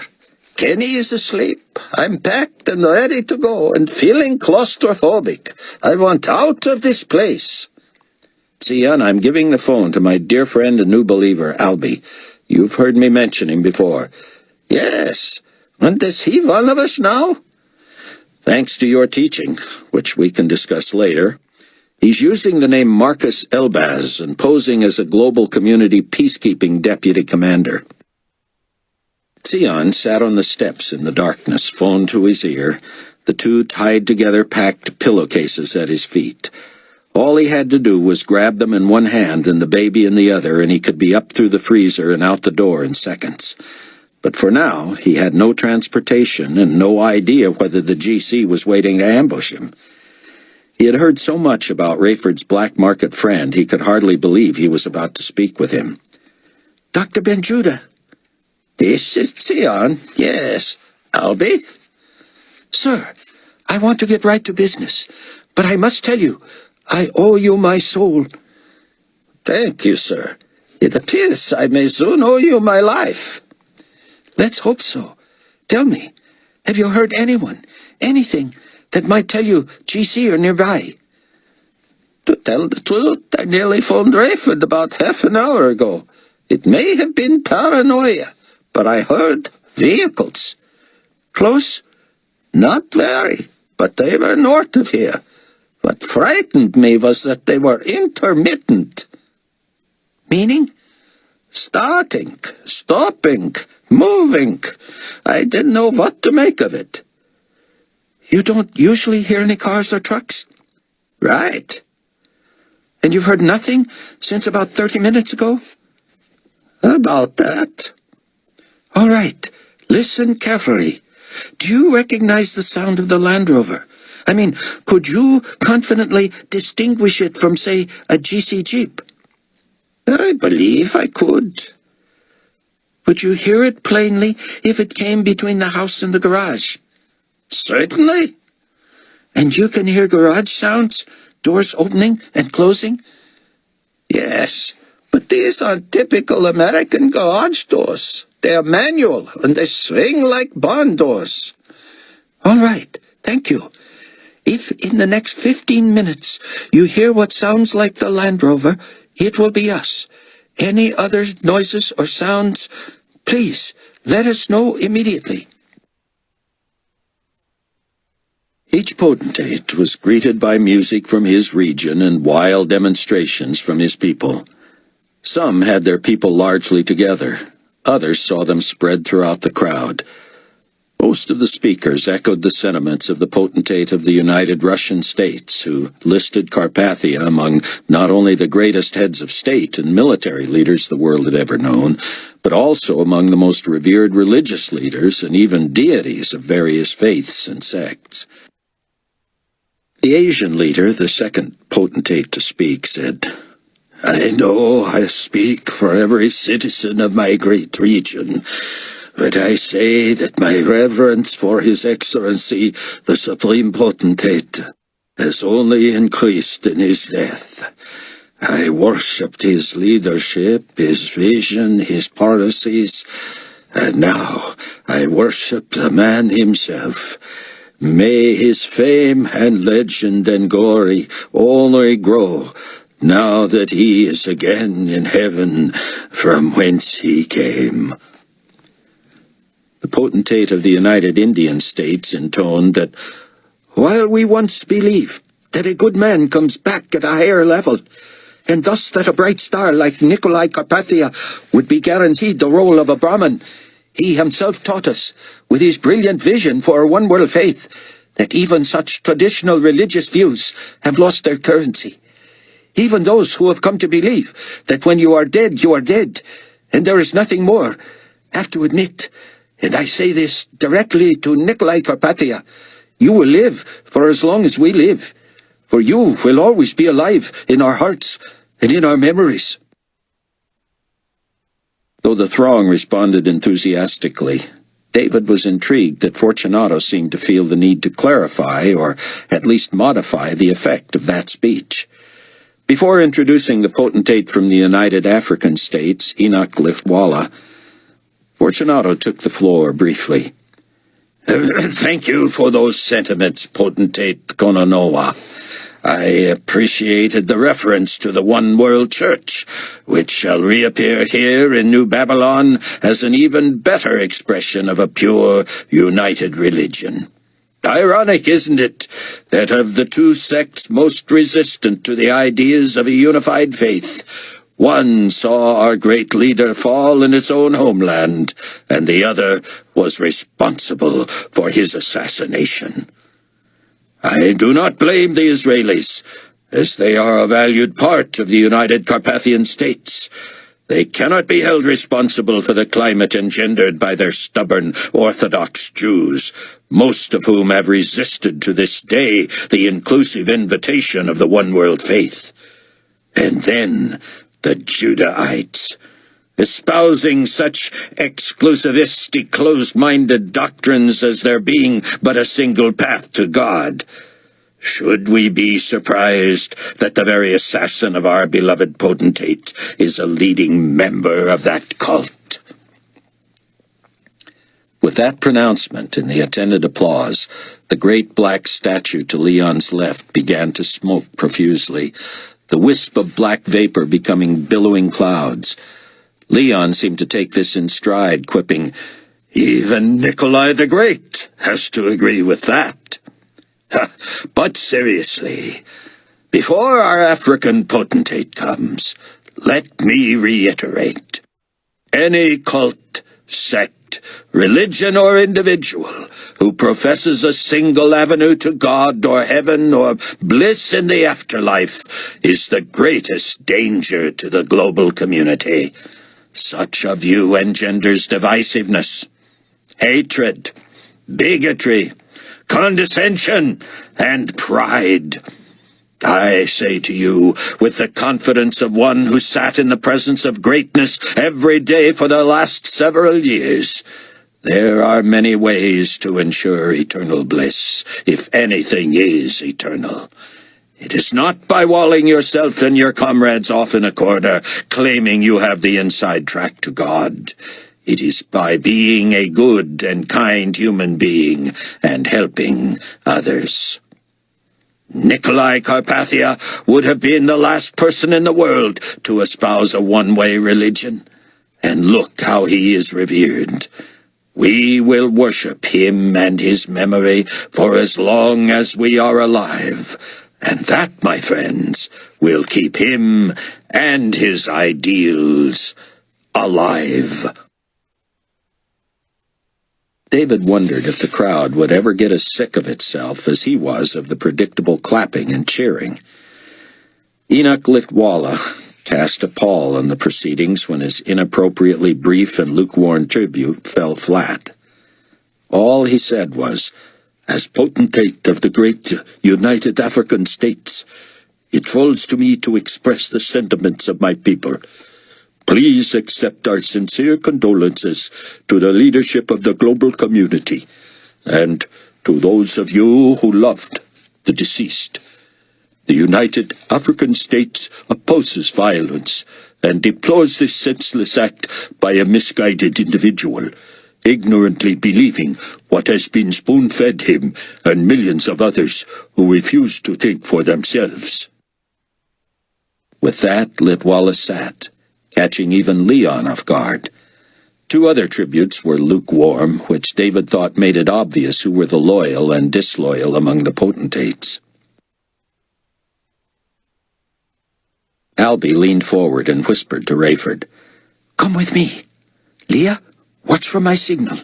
If I wave, proceed slowly, lights off. If I call again, stand by for instructions. But be prepared to come fast, lights on, and be sure to stop short of Rayford and me." "I'm coming with you," Chloe said. "Our baby is in there." "Just as well," Albie said without hesitation. 3 is better anyway." They crept from the rover toward the safe house. Rayford saw Chloe's look in the low light, one of fierce determination that was more than just that of a protective mother. If they were going to engage the enemy, she plainly wanted in on it. Rayford was aware of the cool air, the sound of his steps in the sparse underbrush, and his own breathing. He felt great melancholy about the safe house as they all approached. It had become his base, his home, despite all the places he had been. It had housed his family, his friends, his mentor, and he knew if he had the opportunity to step inside it once again, it would likely be for the last time. When the last potentate had spoken, the crowd grew restless. From all over the courtyard and beyond, people stood en masse, ready to once again begin the processional past the bier. But Fortunato was not finished. "If you'll bear with me a few more minutes," he said, "I have additional remarks I believe you will find inspirational. It should be clear to even the most casual observer that this is more than a funeral for a great leader, that the man who lies before you transcends human existence. Yes, yes, you may applaud. Who could argue such sentiments? I am pleased to report that the image you see to my left, your right, though larger than life, is an exact replica of Nikolai Carpathia, worthy of your reverence, yea, worthy of your worship. Should you feel inclined to bow to the image after paying your respects, feel free. Bow, pray, sing, gesture, do whatever you wish to express your heart. And believe. Believe, people, that Nikolai Carpathia is indeed here in spirit, and accept your praise and worship. Many of you know that this so-called man, whom I know to be divine, personally raised me from the dead. And now, as your new leader in the absence of the one we all wish were still here, allow me to be forthright. I am no director, but let me ask the main television camera to move in on my face. Those close enough can look into my eyes. Those remote may look into my eyes on the screen. David knew what happened to people who allowed themselves to be caught in Fortunato's gaze. He looked left past the Wongs, who appeared enraptured, and reached to touch Chang and motion with his head to Ming.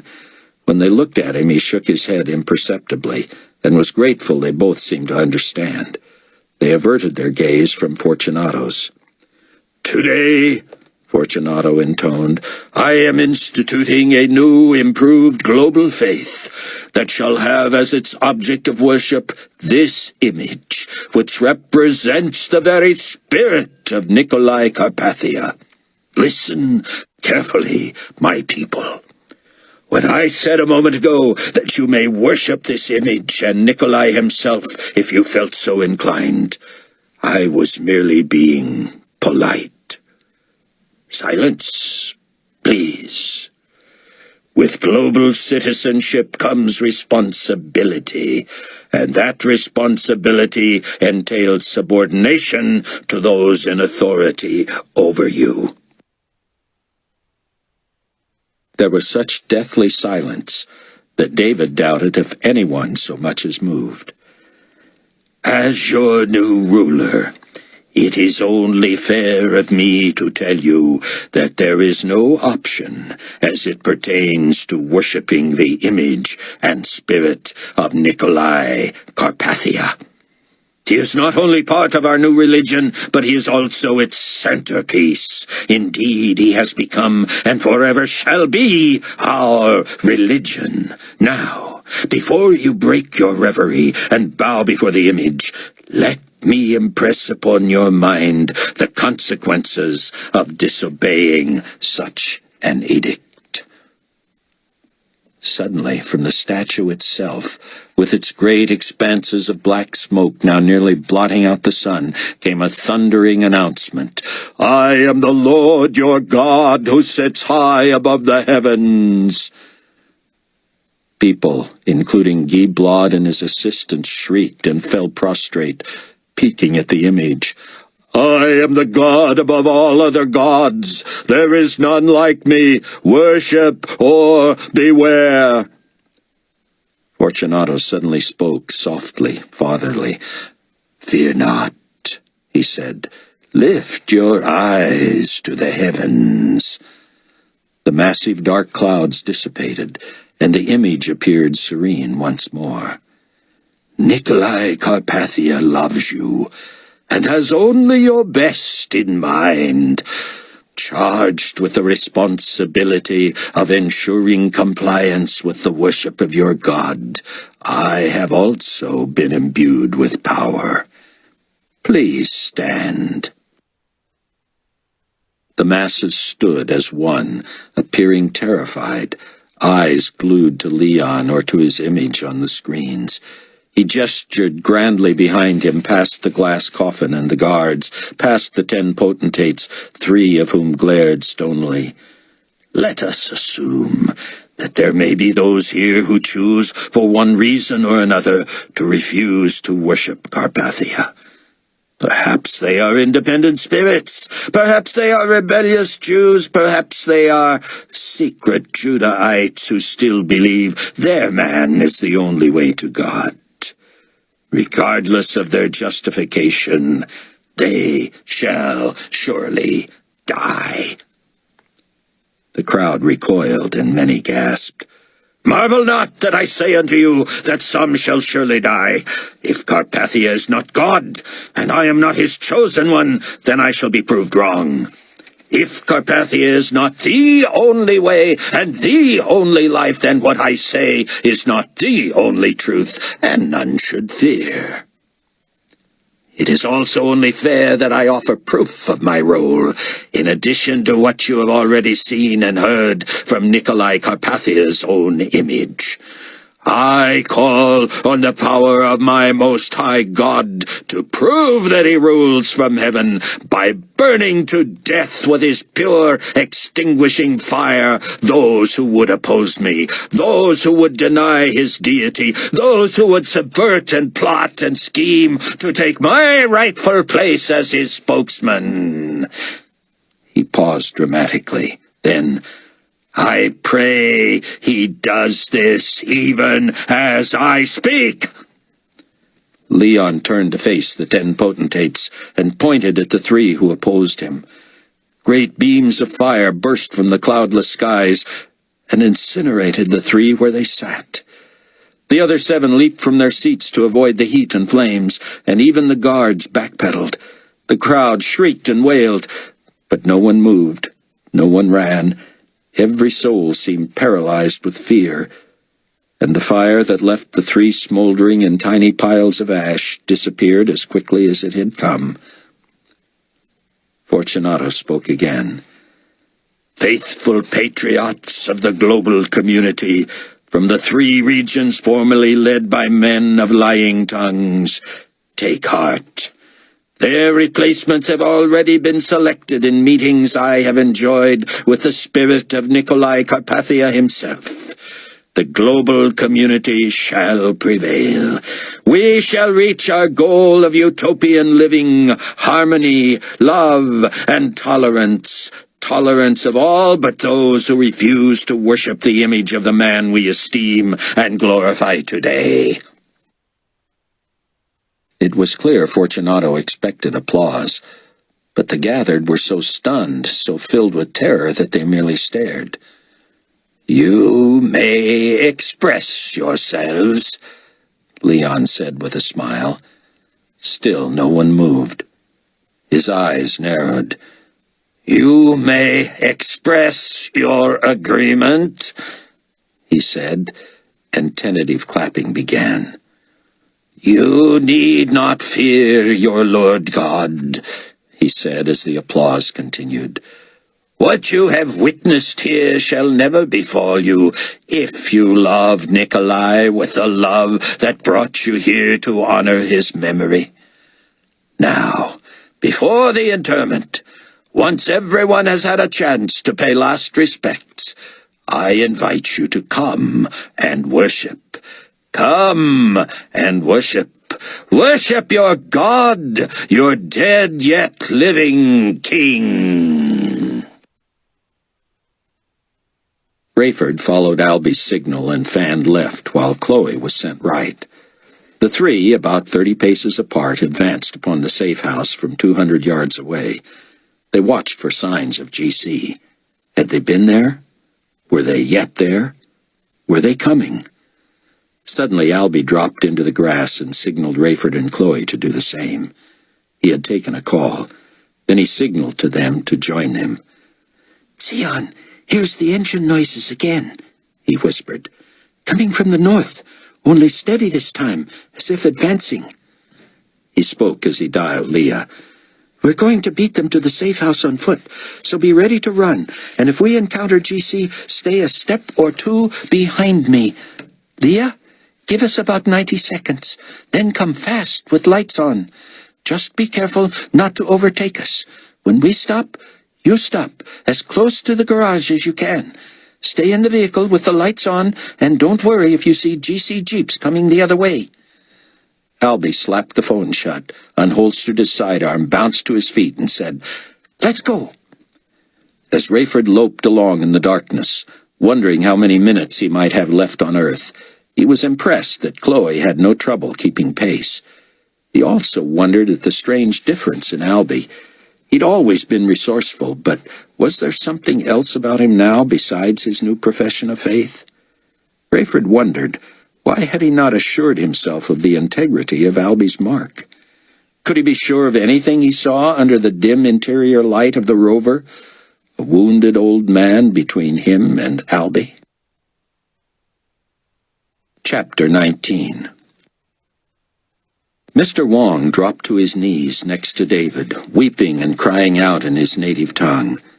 His wife sat rocking, fists clenched, eyes closed, appearing more stunned than convinced.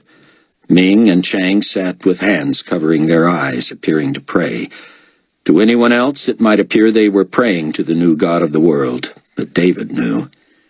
He found it surreal that as Fortunato backed away from the lectern and joined the 7 remaining potentates, they seemed to ignore the piles of ashes. They solemnly shook hands with their new leader, appearing to congratulate him on his speech and his display of power. The security chief instructed his people to remove the barricade from in front of the single-file line. The couple in Dutch garb first refused to move toward the bier, but those behind them began to jostle and push, urging them on. The couple smiled with embarrassment, each clearly wanting the other to go first. They finally locked arms and shuffled along with mincing steps, seeming to want to see Carpathia's body, but afraid of not only the gigantic speaking and smoke-belching statue, but also the seats behind the bier, 3 of which contained only ashes. Fortunato and the remaining 7 stood in front of the row of seats, just far enough behind the coffin to stay out of the guard's way, and so that the mourners would not be tempted to shake their hands or speak with them. It appeared to David that it suddenly came to Leon why people were shy about approaching. He turned first to one side and then the other and asked the potentates to move away from him. Then he stepped back and, with a flourish, swept the ashes from each of the 3 seats, brushing and tidying them with his big hands. This stopped the processional and made anyone close by stare in amazement. With a satisfied look, Leon turned back to face the bier and motioned that the 7 should rejoin him. As they did, he clapped and rubbed his hands together, and the residue fell away. He and the potentates enjoyed a chuckle. 3 sets of headlights appeared on the horizon, maybe a half-mile beyond the safe house. Rayford had feared this day when the GC would swoop down upon them. He worried he would be gone or sleeping or unaware. How bizarre to be here and see it happening. Albie and Chloe had picked up the pace and sprinted now. Rayford tried, but found himself suddenly awkward and feeling his age again. "Closer to me now, Captain Seal," Albie called out, then hollered the same to Chloe. Rayford and Chloe closed ranks, now 10 or 12 feet on either side of Albie and about 4 feet back. Behind them, the roaring Land Rover came bouncing over the terrain, projecting eerie shadows on the safe house. It seemed to Rayford that the 3 vehicles advancing from the other way had slowed and separated. He and Albie and Chloe stopped between the old garage and the house, and Leah skidded the Land Rover to Chloe's right, next to the garage. "Hold," Albie said quietly. "Hold and maintain positions." "We're vulnerable, Albie," Rayford said. "Deputy Commander Elbaz, Mr. Berry," Albie said. "and you have ceded command to me, have you not?" "Temporarily," Rayford said ruefully. If Albie was legit, he could take it as a joke. If Rayford had stupidly fallen for something and had sacrificed the Tribulation Force to a lapse in judgment, he was saying he would wrest back command and not go down without a fight. The headlights before them now spread out, the vehicle to Rayford's left heading farther that way, angling toward them and stopping about 75 yards away. The one in the middle advanced closer, maybe 50 yards away, and the one to the right mirrored the one on the left. "Hold," Albie said again. "Hold." "We're targets here," Rayford said. "Hold." "I don't feel good about this," Chloe said. "Hold. Trust me." Rayford held his breath. "I wish I could. Lord, tell me I did the right thing." Rayford started when he heard someone jump out of the center vehicle, equipment jangling as he hit the ground and moved toward the house. While he could still see all 3 sets of headlights, Rayford lost behind the house the silhouette of the soldier hurrying their way. "Hold." "I'm holding, Deputy Commander. Well, they have an armed man on the other side of the house." "What if he torches the place? What if the others join him? They have clear shots at us while they're protected by trees in the house." "Silence, Mr. Berry," Albie said. "We are outmanned 12 to 3. Rayford felt a deep foreboding. How would he know that? And unless one of you is packing, Albie added, we are out-armed 12 to 1. So what? Chloe said. We're surrendering? I'll die first. You might, if you don't let me handle this. Rayford had gone from suspicion to fear and now to full-blown dread. He had walked his charges into the biggest trap imaginable. Wasn't it Albie himself who had once counseled to never trust anyone? They could be dead or in prison within half an hour. Global Community Squadron Leader! Albie shouted, his voice deep and clear, and louder than Rayford had ever heard it. Show and identify yourself. I am GC Deputy Commander Marcus Elbaz, and that is an order. David guessed the temperature at 110 degrees. He couldn't remember being out at midday in New Babylon when it was this hot. He removed his uniform cap and wiped a sleeve across his brow. He was dripping. There was no wind, just the relentless sun, the body heat of 4 million people, and the acrid smoke from the imposing statue. The image began to move, as if an earth tremor made it sway and bounce, but nothing else was affected. All eyes turned toward it in terror, and word spread quickly throughout the courtyard that something was happening. For a long minute the thing seemed to vibrate in place. Then it rocked, and the smoke began to billow once more. The image soon glowed red-hot, and the smoke poured out so fast that it again formed clouds that darkened the sky. The temperature dropped immediately, but going from daylight to dusk so quickly made many fall to their faces. The image roared, "Fear not and flee not, or you shall surely die." The blackness covered the sky in the immediate area. But when David sneaked a glance at the horizon, it remained light. At the edges, all the way around as he turned, lightning burst from the low-riding smoke and struck the ground. Seconds later, the thunderclaps rolled in, shaking the area. "Flee not!" the image shouted again. "Defy me at your peril!"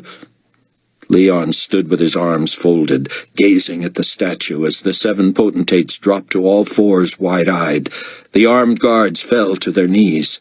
People at the far edges of the crowd turned and ran, only to be struck by lightning as the rest of the throng watched in horror. "You would defy me?" the statue roared. "Be silent, be still, fear not, flee not, and behold!" People froze in place, staring. The smoke stopped rising, yet the sky remained dark. It formed itself into roiling, growing black clouds mixed with deep reds and purples. David, secure in his faith and believing he knew what was going on, still found himself shaking, shuddering, heart ablaze. "Gaze not upon me," the statue said, now with no smoke coming from its face. As it cooled, it faded from orange to red and back to black. It no longer moved. "Gaze upon your Lord God." It was as if the statue had shrunk, David thought. But it had merely become still, silent, and cold. People rose, and all eyes turned upon the glass coffin where Carpathia, unmolested, remained reposed. Millions stood in the quickly cooled desert, the sky pitch, horrifying clouds churning. The people folded their arms against the sudden chill, shoulders hunched.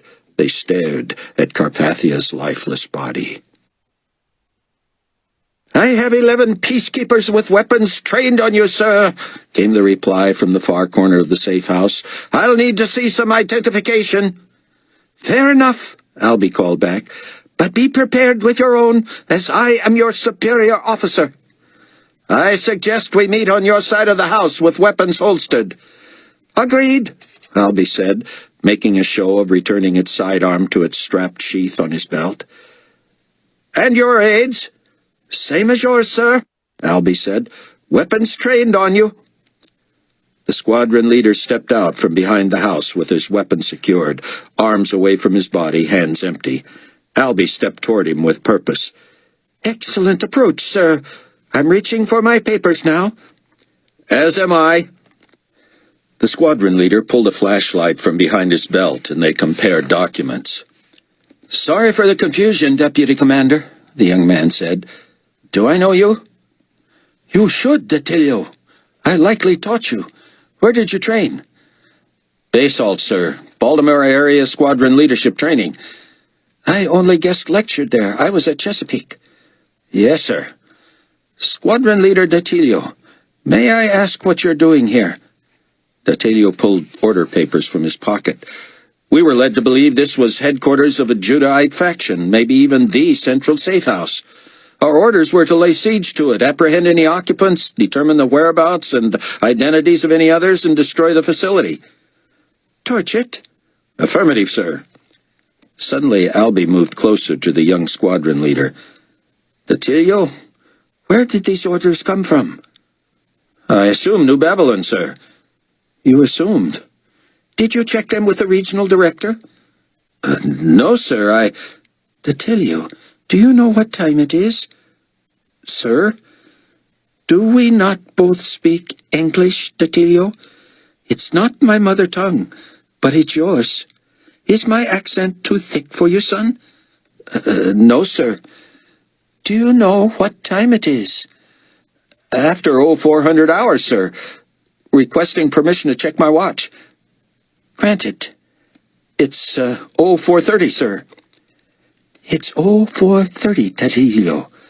Does that mean anything to you?"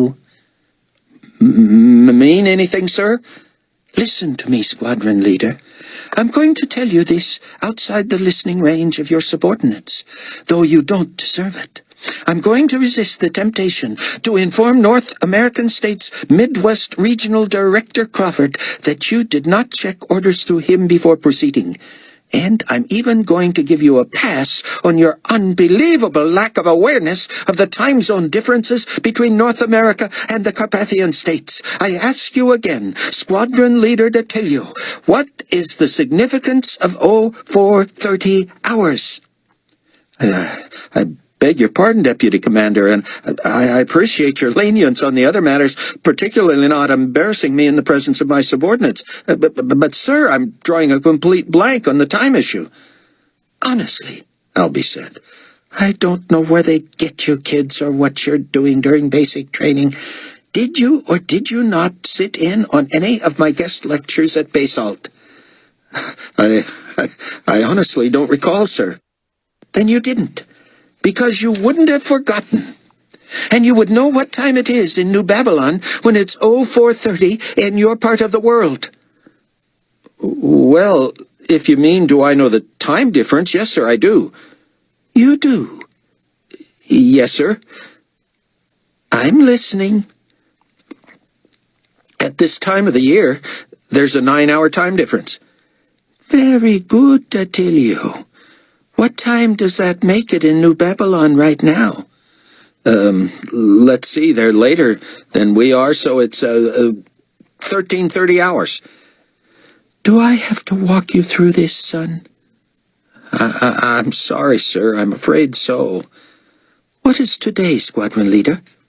"Saturday, sir." "You lose. Try again. It's after midnight, officer." "Oh, yeah, it's Sunday morning already." "Which makes it what in New Babylon?" "Sunday afternoon." "It's Sunday afternoon in New Babylon, Detilio? Ring any bells?" Detilio's shoulders slumped. "It's the funeral, isn't it, sir?" Ding, ding, ding, ding. Detilio hits the jackpot. You're aware of the moratorium on combat-related activity anywhere in the world during the funeral, are you not?" "Yes, sir." "And every GC directive requires CPR, correct?" "Concrete peacekeeping reasoning, yes, sir." "And the CPR behind this directive?" That no untoward publicity crowd out the funeral as the top news story." "There you go. Now, Detilio, I can tell you're an earnest young man. You and your people are going to evacuate this area. You may return at 1000 hours and torch this place if I leave it standing. My people and I were onto this location long before you were, and we have already apprehended the occupants and evacuated the building. I have a crew here to comb the residence for evidence, and we should be finished by dawn. Do not return until 1000, and if you see smoke on the horizon before that, you'll have no need to come then either. Have I made myself clear?" Yes, sir. Any way my people and I can assist, sir.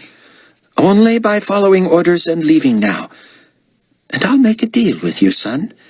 You don't tell your superiors of the serious mistakes you made this morning, and I won't either. I appreciate that, sir. I know you do. Now move out. The Tilios saluted and trotted back to the middle jeep. It popped a U-turn, as did the other two, before falling in line behind it, and they raced off in the darkness. The sky was so black that the lights of the palace courtyard came on automatically.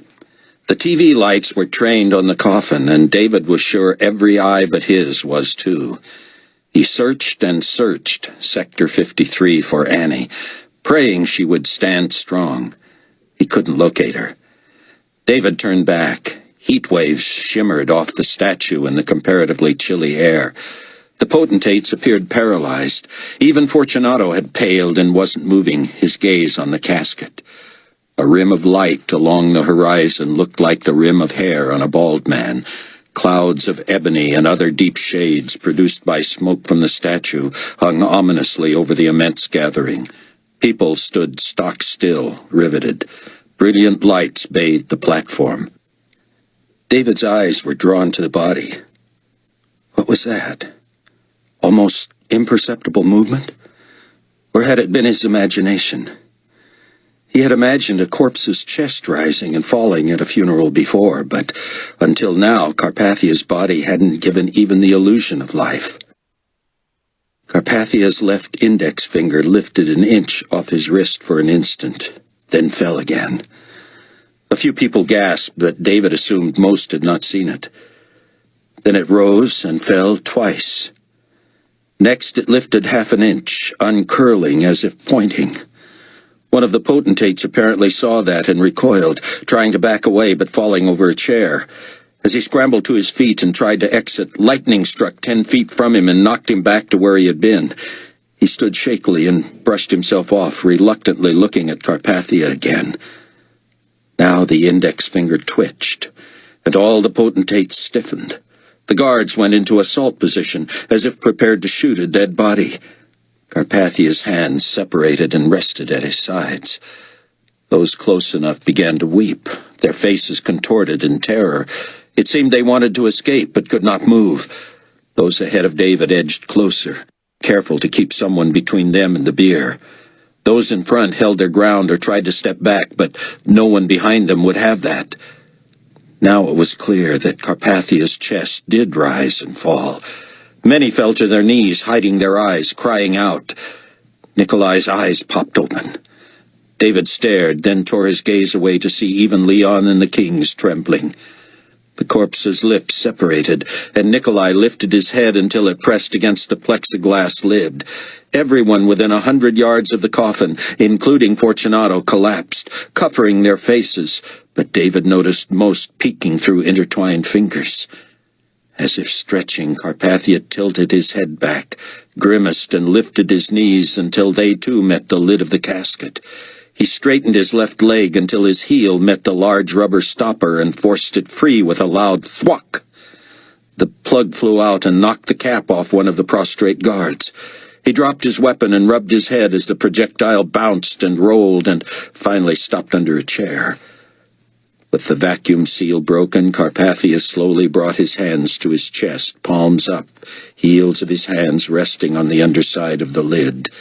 Moans and gasps and shrieks came from the crowd for as far as David could see and hear. Everyone was on the ground now, either peering at the screens or trying to see the platform. Carpathia lifted his knees again, ripping the massive stainless steel bolts free of the glass. Then he pushed mightily until the top end shattered loose. The lid, more than 80 pounds of plexiglass, flew away from the coffin, bolts flying, and smashed into the lectern, knocking it over and taking the microphone with it. Carpathia catapulted himself to a standing position in the narrow end of his own coffin. He turned triumphantly to face the crowd, and David noticed makeup, putty, surgical staples, and stitches in the box where Nikolai's head had lain. Standing there before now deathly silence, Nikolai looked as if he had just stepped out of his closet, where a valet had helped him into a crisp suit. Shoes gleaming, laces taut, socks smooth, suit unwrinkled, tie hanging just so, he stood broad-shouldered, fresh-faced, shaven, hair in place, no pallor. Fortunato and the 7 were on their knees, hiding their faces, sobbing aloud. Nikolai raised his hands to shoulder height and said loudly enough for everyone to hear without aid of a microphone, "Peace! Be still!" With that, the clouds ascended and vanished, and the sun reappeared in all its brilliance and heat. People squinted and covered their eyes. "Peace be unto you," he said. "My peace I give you. Please stand." He paused while everyone rose, eyes still locked on him, bodies rigid with fear. "Let not your hearts be troubled. Believe in me." Murmuring began. David heard people marveling that he was not using a microphone, but neither was he raising his voice, and yet everyone could hear. It was as if Carpathia read their minds. "You marvel that I speak directly to your hearts without amplification. Yet you saw me raise myself from the dead. Who but the Most High God has power over death? Who but God controls the earth and sky?" Hands still raised, he spoke gently. "Do you still tremble? Are you still sore afraid? Fear not, for I bring you good tidings of great joy. It is I who loves you, who stands before you today, wounded unto death, but now living for you. For you. You need never fear me, for you are my friends. Only my enemies need fear. Why are you fearful, O you of little faith? Come to me, and you will find rest for your souls." David nearly fainted from nausea.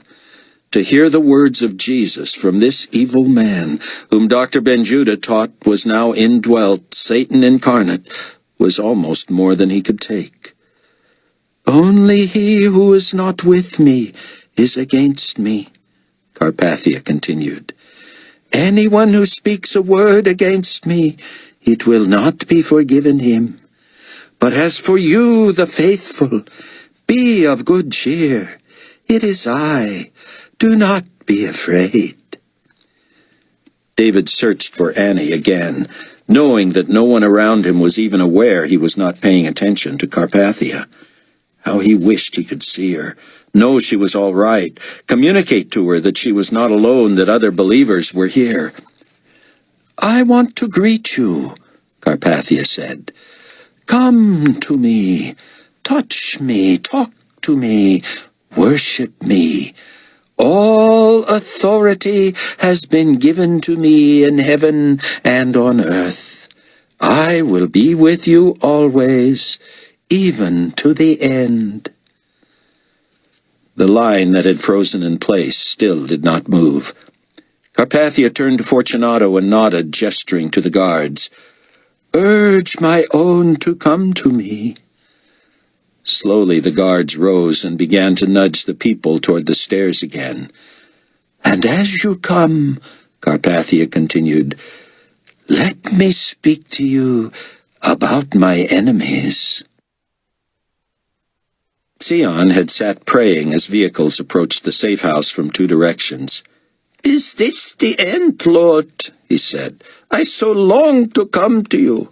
But if it is not the due time for my beloved brothers and sisters and me to give our lives for you, give us all strength and wisdom." The vehicle stopped, and he heard shouting. Sion moved to the corner of the cellar where he could hear. A Middle Eastern GC commander was calling out a squadron commander. Sion tried to slow and regulate his breathing so he could hear every word. Was that Albie, the one he had just spoken to, pretending to be GC? Or was he GC? He was so convincing, so knowledgeable. How could a man know so much about systems and procedures without being on the inside? Or perhaps he once was and had turned. Sion could only hope. Whatever he was, Albie had driven off the squadron commander and his men, and Sion knew his friends would now come for him. His first order of business? He turned the power back on and fired up the TV. His phone rang. "Dr. Benjuda," Albie said, "are you down there and all right?" I am fine, and watching the funeral on TV. Come down and see. "Do you want to come and let us in?" Break in. I don't want to miss this, and we're not staying anyway, are we? Albie chuckled, and the back door was kicked in. Footsteps. The freezer door opened, the rack pulled aside, footsteps on the stairs. Albie entered, followed by Chloe, who raced to pull Kenny from his crib and smother him with kisses. Then Rayford, looking grave even as he embraced Sion. "The others are coming," Rayford said. Yes, and praise God, Sion said. But watch this. A great storm has invaded the palace courtyard, and I am convinced the hour is near. Buck limped gingerly down the stairs and found Chloe and Kenny. Leah followed, carefully aiding Haim. Bandaged, mute, and fragile, still he forced a grin when he saw Sion, and the countryman embraced. I praise the Lord for you, my brother, Sion said. Now sit and watch. "We want to get this done before dawn, people," Albie said. "I don't think our young friend will return until 10, but we'd better not test him." "Are we really going to torch this place once we got what we want?" Rayford said. Sion tried to shush them, but both ignored him. He turned up the TV. "This seems pretty risky," Buck said, emerging from the bedroom with Chloe and Kenny. "Partying down here with GC in the area." I believe the indwelling is about to occur, Sion announced. "Put a video disc in, Sion," Rayford said. "We've got work to do, and fast." I am confident Albie's ruse was successful, Sion said. At least I hope so. Rayford approached him. "Doctor," he said, "I'm back, and I'm in charge, and I need to pull rank, despite my respect for you. Record that, and let's get packing." Sion read such confidence and also concern in Rayford that he immediately popped in a disc. Chaim, you can't work in your condition. Monitor this for me until we have to go. He hurried upstairs. "Bring only what you can carry on your lap," Rayford announced. "Tying stuff atop the car would attract too much attention." As Sion busied himself, he worried about Rayford. It was natural for them all to be relieved and yet worried they were not out of the woods yet. Rayford was plainly agitated about something. After Sion gave his room one last cursory glance for any indispensables, he saw Rayford pull Albie into Buck and Chloe's empty first-floor bedroom. "You all know me as a forgiving potentate," Carpathia said, as the masses began to queue up once more to file past him. This time they would have the weird experience of touching and chatting with a man who had been dead nearly 3 days and who still stood in the remains of his own coffin. "Ironically," he continued, "the person or persons responsible for my demise may no longer be pursued for murder. Attempted murder of a government official is still an international felony, of course. The guilty know who they are, but as for me, I hereby pardon any and all. No official action is to be taken by the government of the global community. What steps fellow citizens may take to ensure that such an act never takes place again, I do not know and will not interfere with. However, individual would-be assassins aside, there are opponents to the global community and to my leadership. Hear me, my people. I need not and will not tolerate opposition. You need not fear because you came here to commemorate my life on the occasion of my death, and you remain to worship me as your divine leader. But To those who believe it is possible to rebel against my authority and survive, beware. I shall soon institute a program of loyalty confirmation that will prove once and for all who is with us and who is against us. And woe to the haughty insurrectionist. He will find no place to hide. Now, loyal subjects, come and worship. Chapter 20. Rayford pulled Albie into Buck and Chloe's bedroom by his elbow. As he was shutting the door, he saw Chaim staggering toward Sion, gesturing, grunting through his bandages and wired jaw, trying to get Sion to follow. Rayford's phone rang. "Stay put," Rayford told Albie. Then into the phone. "Steele here." Rayford, it's Hattie. She was near hysterics. "Where are you?" he said. The less you know, the better, but get your people out of the safe house. "Why?" They're on to you. Don't ask me how I know. And Carpathia's come back from the dead. Did you see? "No." It's all true, isn't it, Rayford? "Of course it is. And you knew that almost as soon as most of us did. I didn't think doubt was why you were holding out." It wasn't totally. But I was still holding out hope that it couldn't be all just the way Dr. Benjuda said. "What are you going to do about it, Hattie? You know how we all feel about it, and about you." Nothing right now, Rayford.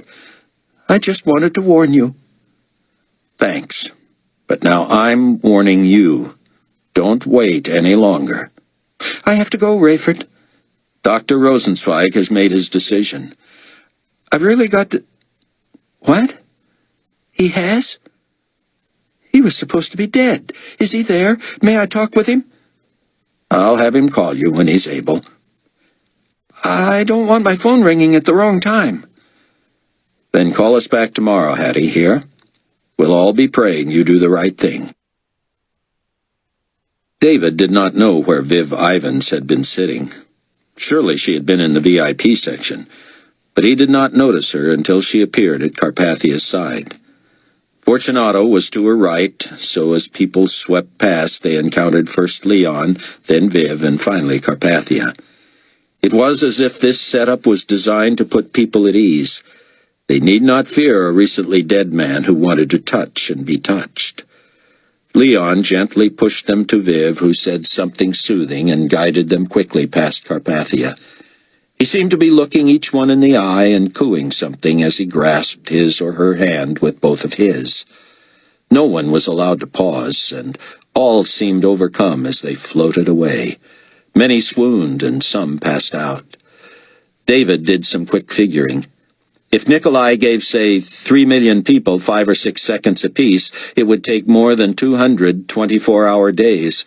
Surely those who waited more than a few hours would give up. Can this wait, Captain Steele? Albie said. Rayford blocked his path. Why, Albie? Don't you want to see what's happening on the news? I'll watch the replay. So, you want to see it too? Of course, Rayford said.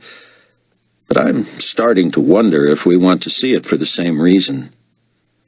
What are you saying? What is your real name? You know my name, Rayford. May I check your mark?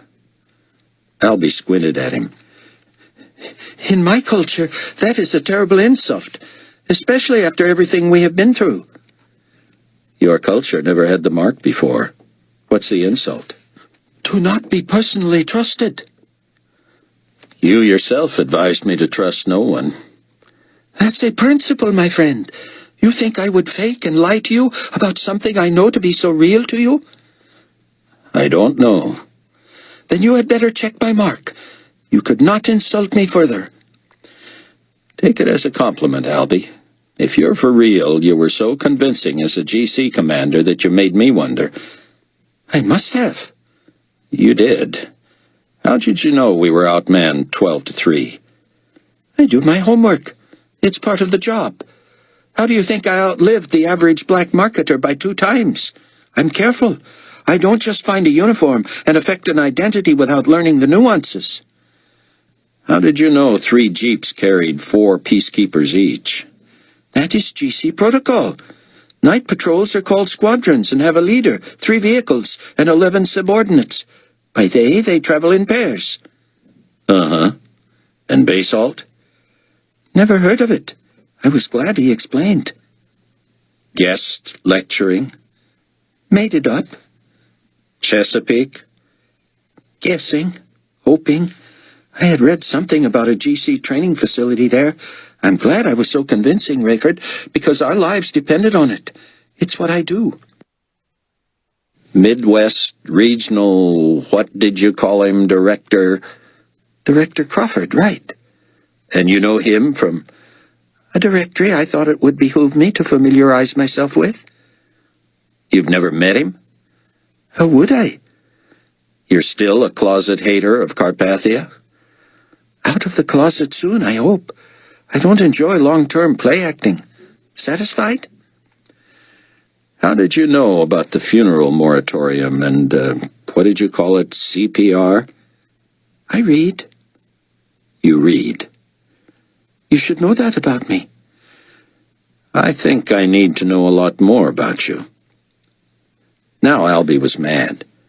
I won't pretend not to be deeply offended, he said, ripping off his uniform cap and slamming it to the floor. Rayford was suddenly aware that they alone remained on the main floor, and he heard no footsteps above. Everyone must have been huddled around the television in the underground shelter. Albie unstrapped his gun and drew it, Rayford retreating until the back of his head hit the bedroom door. Albie turned the weapon around, so he was holding the barrel. He thrust it at Rayford. "Here," he said. "Shoot me if I am a liar." Rayford hesitated. "Go on, take it." I'm not going to shoot you, Albie. Even if I'm a phony? Even if I've turned on you, lied to you, compromised you? Even if I was GC after all? Let me tell you, Captain Steele, if that were true about me, and I were you, I would shoot me without remorse. He stood, offering the weapon. But I will say this, if I were GC, this is where and when I would shoot you too. And I would kill every one of your comrades as they rushed from the underground. Then I would secure the place and let Squadron Commander Datilio burn the evidence to the ground. What will it be, Captain Steele? This is a limited offer. Hadn't you better check me to see if you signed the death warrants of all your friends? Or will you risk their lives to keep from insulting me further? Rayford would not reach for the gun, so Albie tossed it on the bed. Rayford wished he had taken it, not sure whether he could beat Albie to it now if he had to. Albie took a step closer, making Rayford flinch. But Albie merely stuck his forehead in Rayford's face. Touch it. Rub it.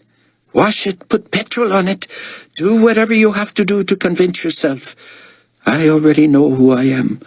If I'm phony, shoot me. If I'm real, assume I have turned command back over to you. Either way, you could not have offended me more. I don't mean to offend you, Albie, but I must. Just get on with it. If you are to be the leader, take command. David scanned the far reaches of the crowd, where carts zigzagged with bullhorns, advising the people that the GC regretted to inform them that only those already inside the courtyard will be able to greet His Excellency personally. Thanks for understanding, and do feel free to remain for final remarks in an hour or so. David searched and searched for Annie, finally telling the Wong family he had to go. Mr. Wong, his face ravaged by tears and exhaustion, said, No, you get us into receiving line.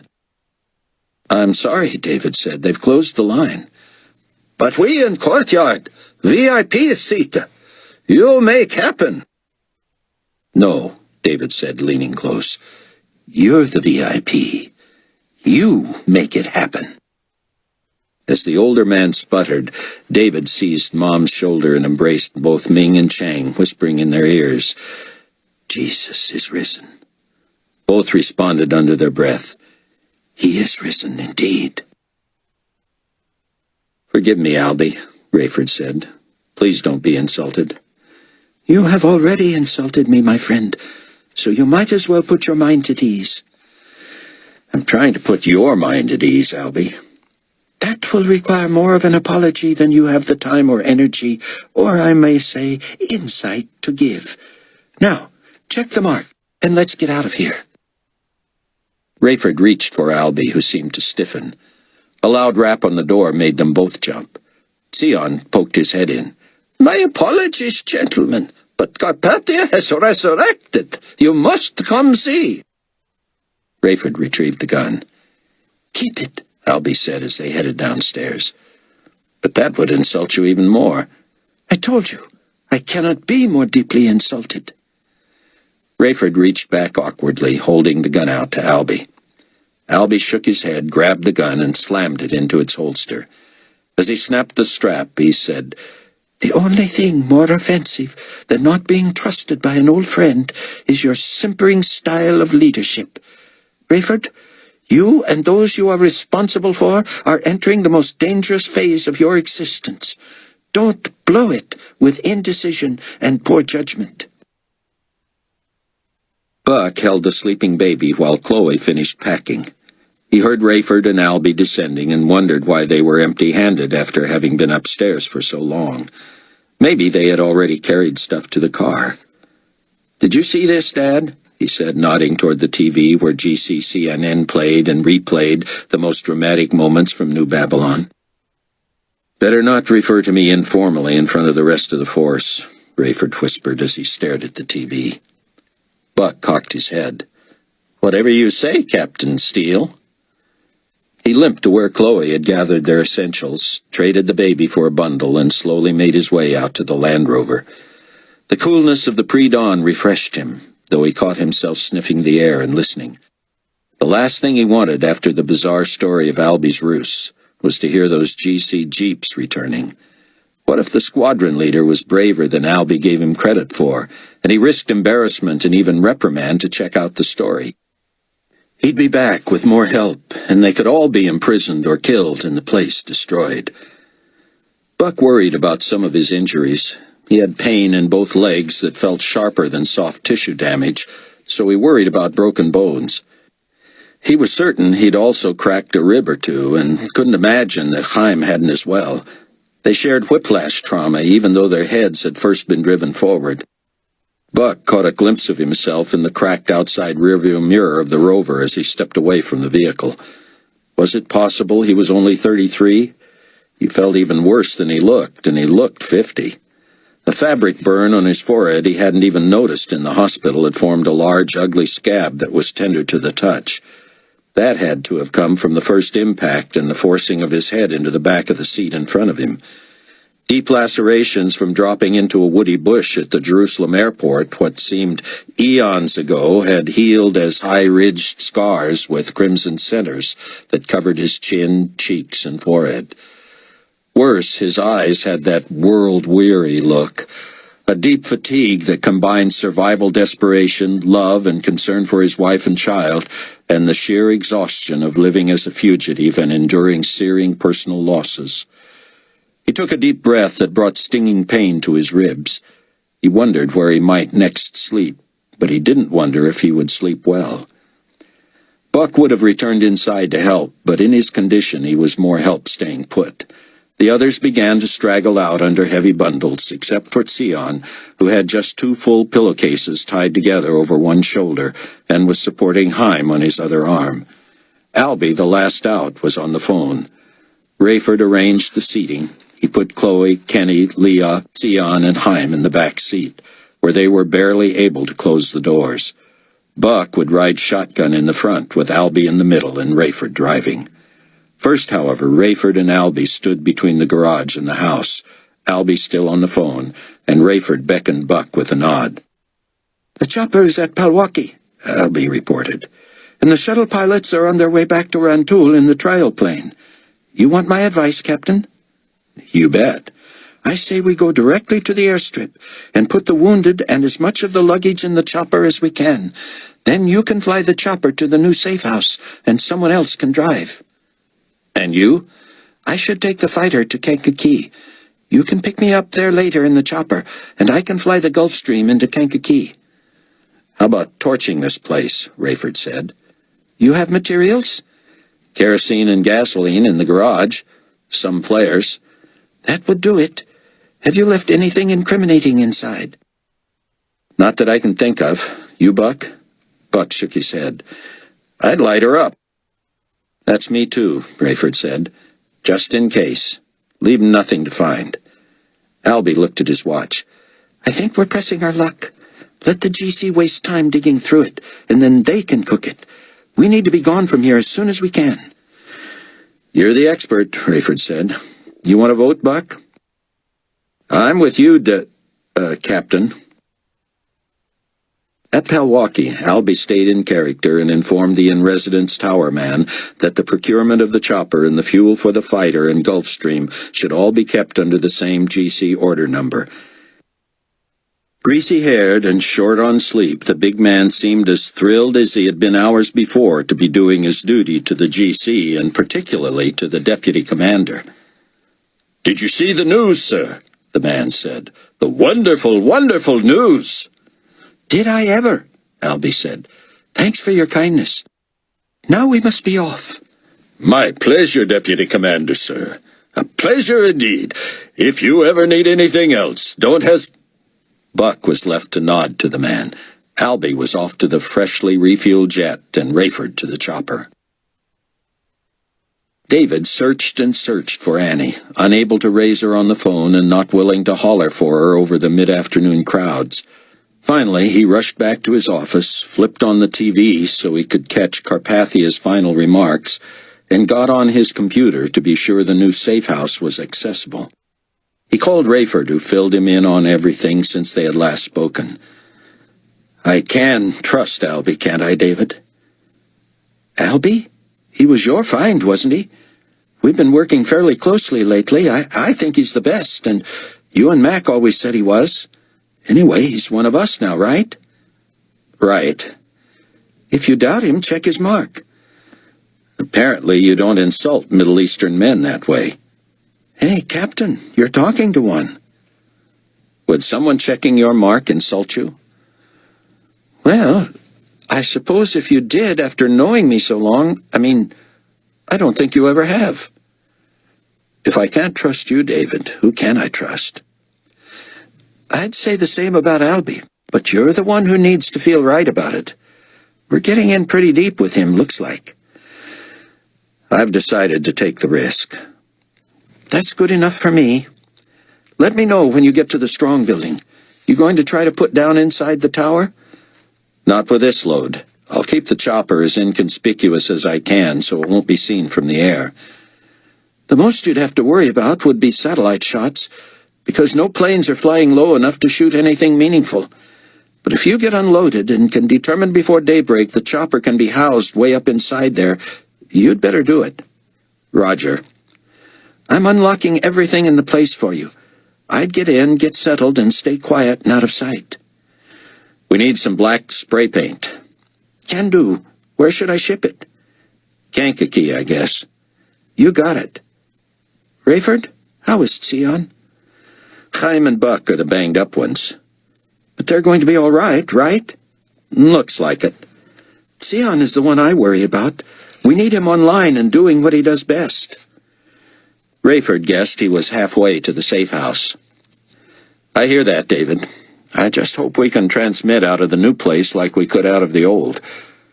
"Should be able to. When the day comes for Mac and Smitty and Annie and me to get out of here, we'll come and set up the greatest communication center you can imagine. Hey, you've got your laptop, right?" "I had left it in Mount Prospect. I'll get back online in Chicago." "Good, because I sent you a list I found, made by a woman named Viv Ivans, Carpathia's oldest confidant. It shows the 10 kingdoms with their new names, but it also has a number assigned to each one. There has to be some significance, but I can't decipher it, at least not yet." "You haven't put one of your fancy computer programs on it by now?" "Soon, but I don't care what it takes or who figures it out.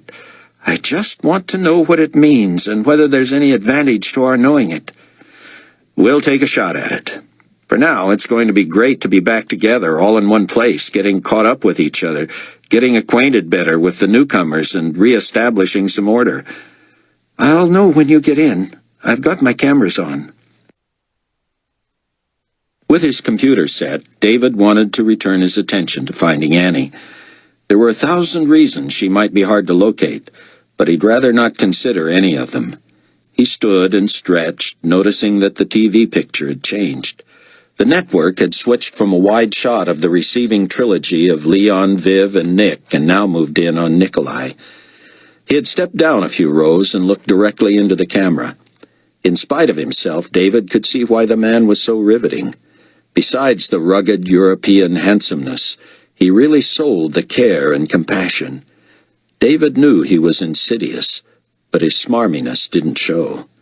The announcer said, "Ladies and gentlemen of the global community, your supreme potentate, His Excellency Nikolai Carpathia."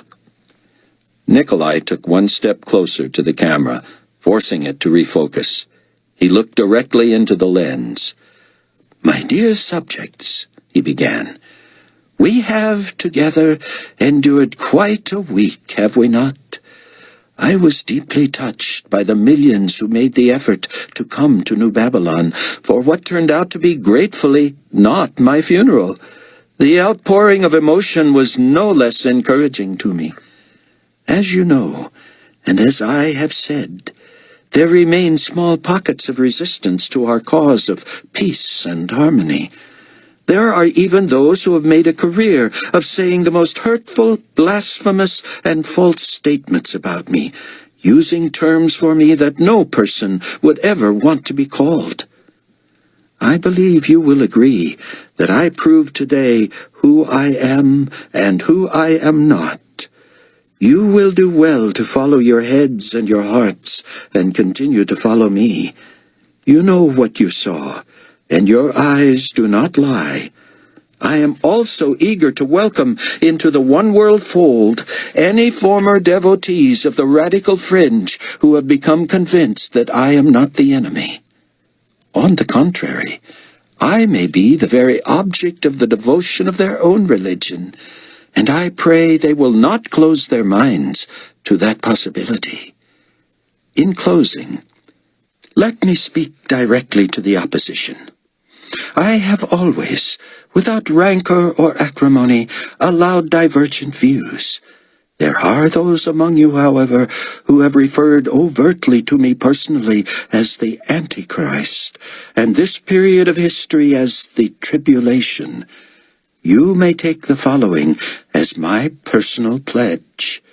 If you insist on continuing with your subversive attacks on my character and on the world harmony I have worked so hard to engender, the word tribulation will not begin to describe what is in store for you. If the last 3.5 years are your idea of tribulation, wait until you endure the great tribulation. Epilogue. Woe to the inhabitants of the earth and the sea, for the devil has come down to you, having great wrath, because he knows that he has a short time.